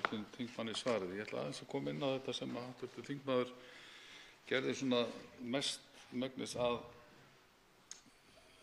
meginefni sinni, þennan meinta niðurskurð á velferð í boði hæstv. Ríkisstjórnar og tengdi það við hér þær breytingar sem hafa orðið á frumvarpinu milli 1. og 2. vegna þess að hér komin í hagspá og það þurfti að bregðast við því og setti þetta í samhengi við það að við höfum afsalað okkur algjörlega fjárveitingavaldinu hér frá Alþingi yfir til framkvæmdarvaldsins. Birtingarmyndin er einfaldlega sú að hér birtist miklu meiri agi í ríkisfjármálum en áður. Í ríkisfjármálastefnu þessari ríkisstjórnar sagt við skilum 1% afgangi. Öll ósköpin sem hv. þingmaður að koma hér inn á eru nú hagræðing upp á 0,17% af fjárlagafrumvarpinu. Ýmis útgjöld sem færast til 0,41%. Það eru verðlagsuppfærsla vegna þess að verðbólgan fer aðeins upp, það eru 0,43%. Vaxtagjöld 0,11%. Samtals gerir þetta bæði í debit og kredit eins og við segjum 0,03%. 0,07% afkomu bati eftir allar þessar aðgerðir. Nettó niðurstaðan 1% af vergri landsframleiðslu. Þetta nú allt afsalið, þetta það sem við fylgjum og förum eftir og þetta það sem hv. fjárlaganefnd þarf að skoða og fara yfir og ganga eftir upplýsingum Og þetta sá agi sem við höfum margoft kallað eftir og ég og hv. þingmaður stóðum að samþykkja frumvarp þar að lútandi. Nettó niðurstaðan algjörlega sú sama. Þetta eftir sem áður hér verið að fjárfesta í velferð, í menntun, í samgöngum og auka útgjöld til loftslagsmála. Það hárrétt. Já. Þá svarar andsvar öðru sinni hv. 10. þingmaður Reykjavíkurkjördæmis suður, Þorsteinn Sæmundsson. Já, hv. þingmaður, takk fyrir þetta svar. Hv. þingmaður getur alveg hengt það hálsinn á mér að ég hafi samþykkt lög opinber fjármál á sínum tíma sem líklega eitt mesta valdaafsal frá þessari stofnun til framkvæmdarvaldsins nokkru sinni og það getur vel verið að ég lifi til þess að sjá eftir því að hafa nokkurn tímann gert það en það kemur þá bara í ljós. En sko, ég hef í hyggju að taka þessa ræðu þingmannsins háttvits eða þetta andsvar alla prósenturnar og spila það fyrir fólkið á biðlistunum. Vita hvort að það verður eitthvað líknandi fyrir það að liggja heima í þjáningu og hlusta á þetta vegna þess að þetta ekki að gera gagn. En það náttúrulega eitt í þessu, herra forseti, og það kannski lykillinn að þessu öllu. Ríkisstjórn sem að treysti sér til þess að láta heilan banka í hendur útlendra vogunarsjóða í staðinn fyrir yfirtakan eins og hægt hefði verið að gera og gera sér verulega peninga úr, hún á nóga peningum. Og þarf ekkert að spara neina peninga.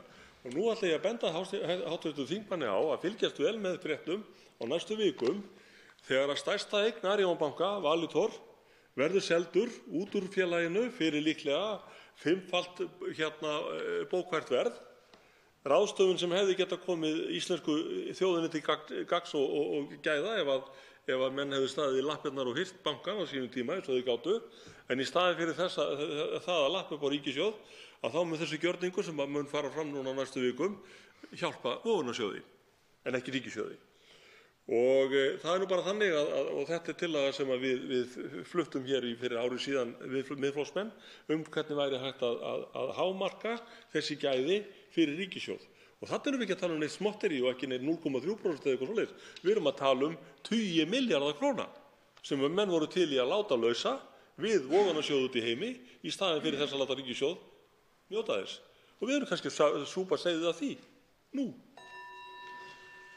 Andsvörum lokið. Umræðu eina dagskrármálið verður nú frestað og málið tekið út af dagskrá. Fleira liggur þá ekki fyrir á þessum fundi. Boðað verður til næsta fundar með dagskrá. Fundinum slitið.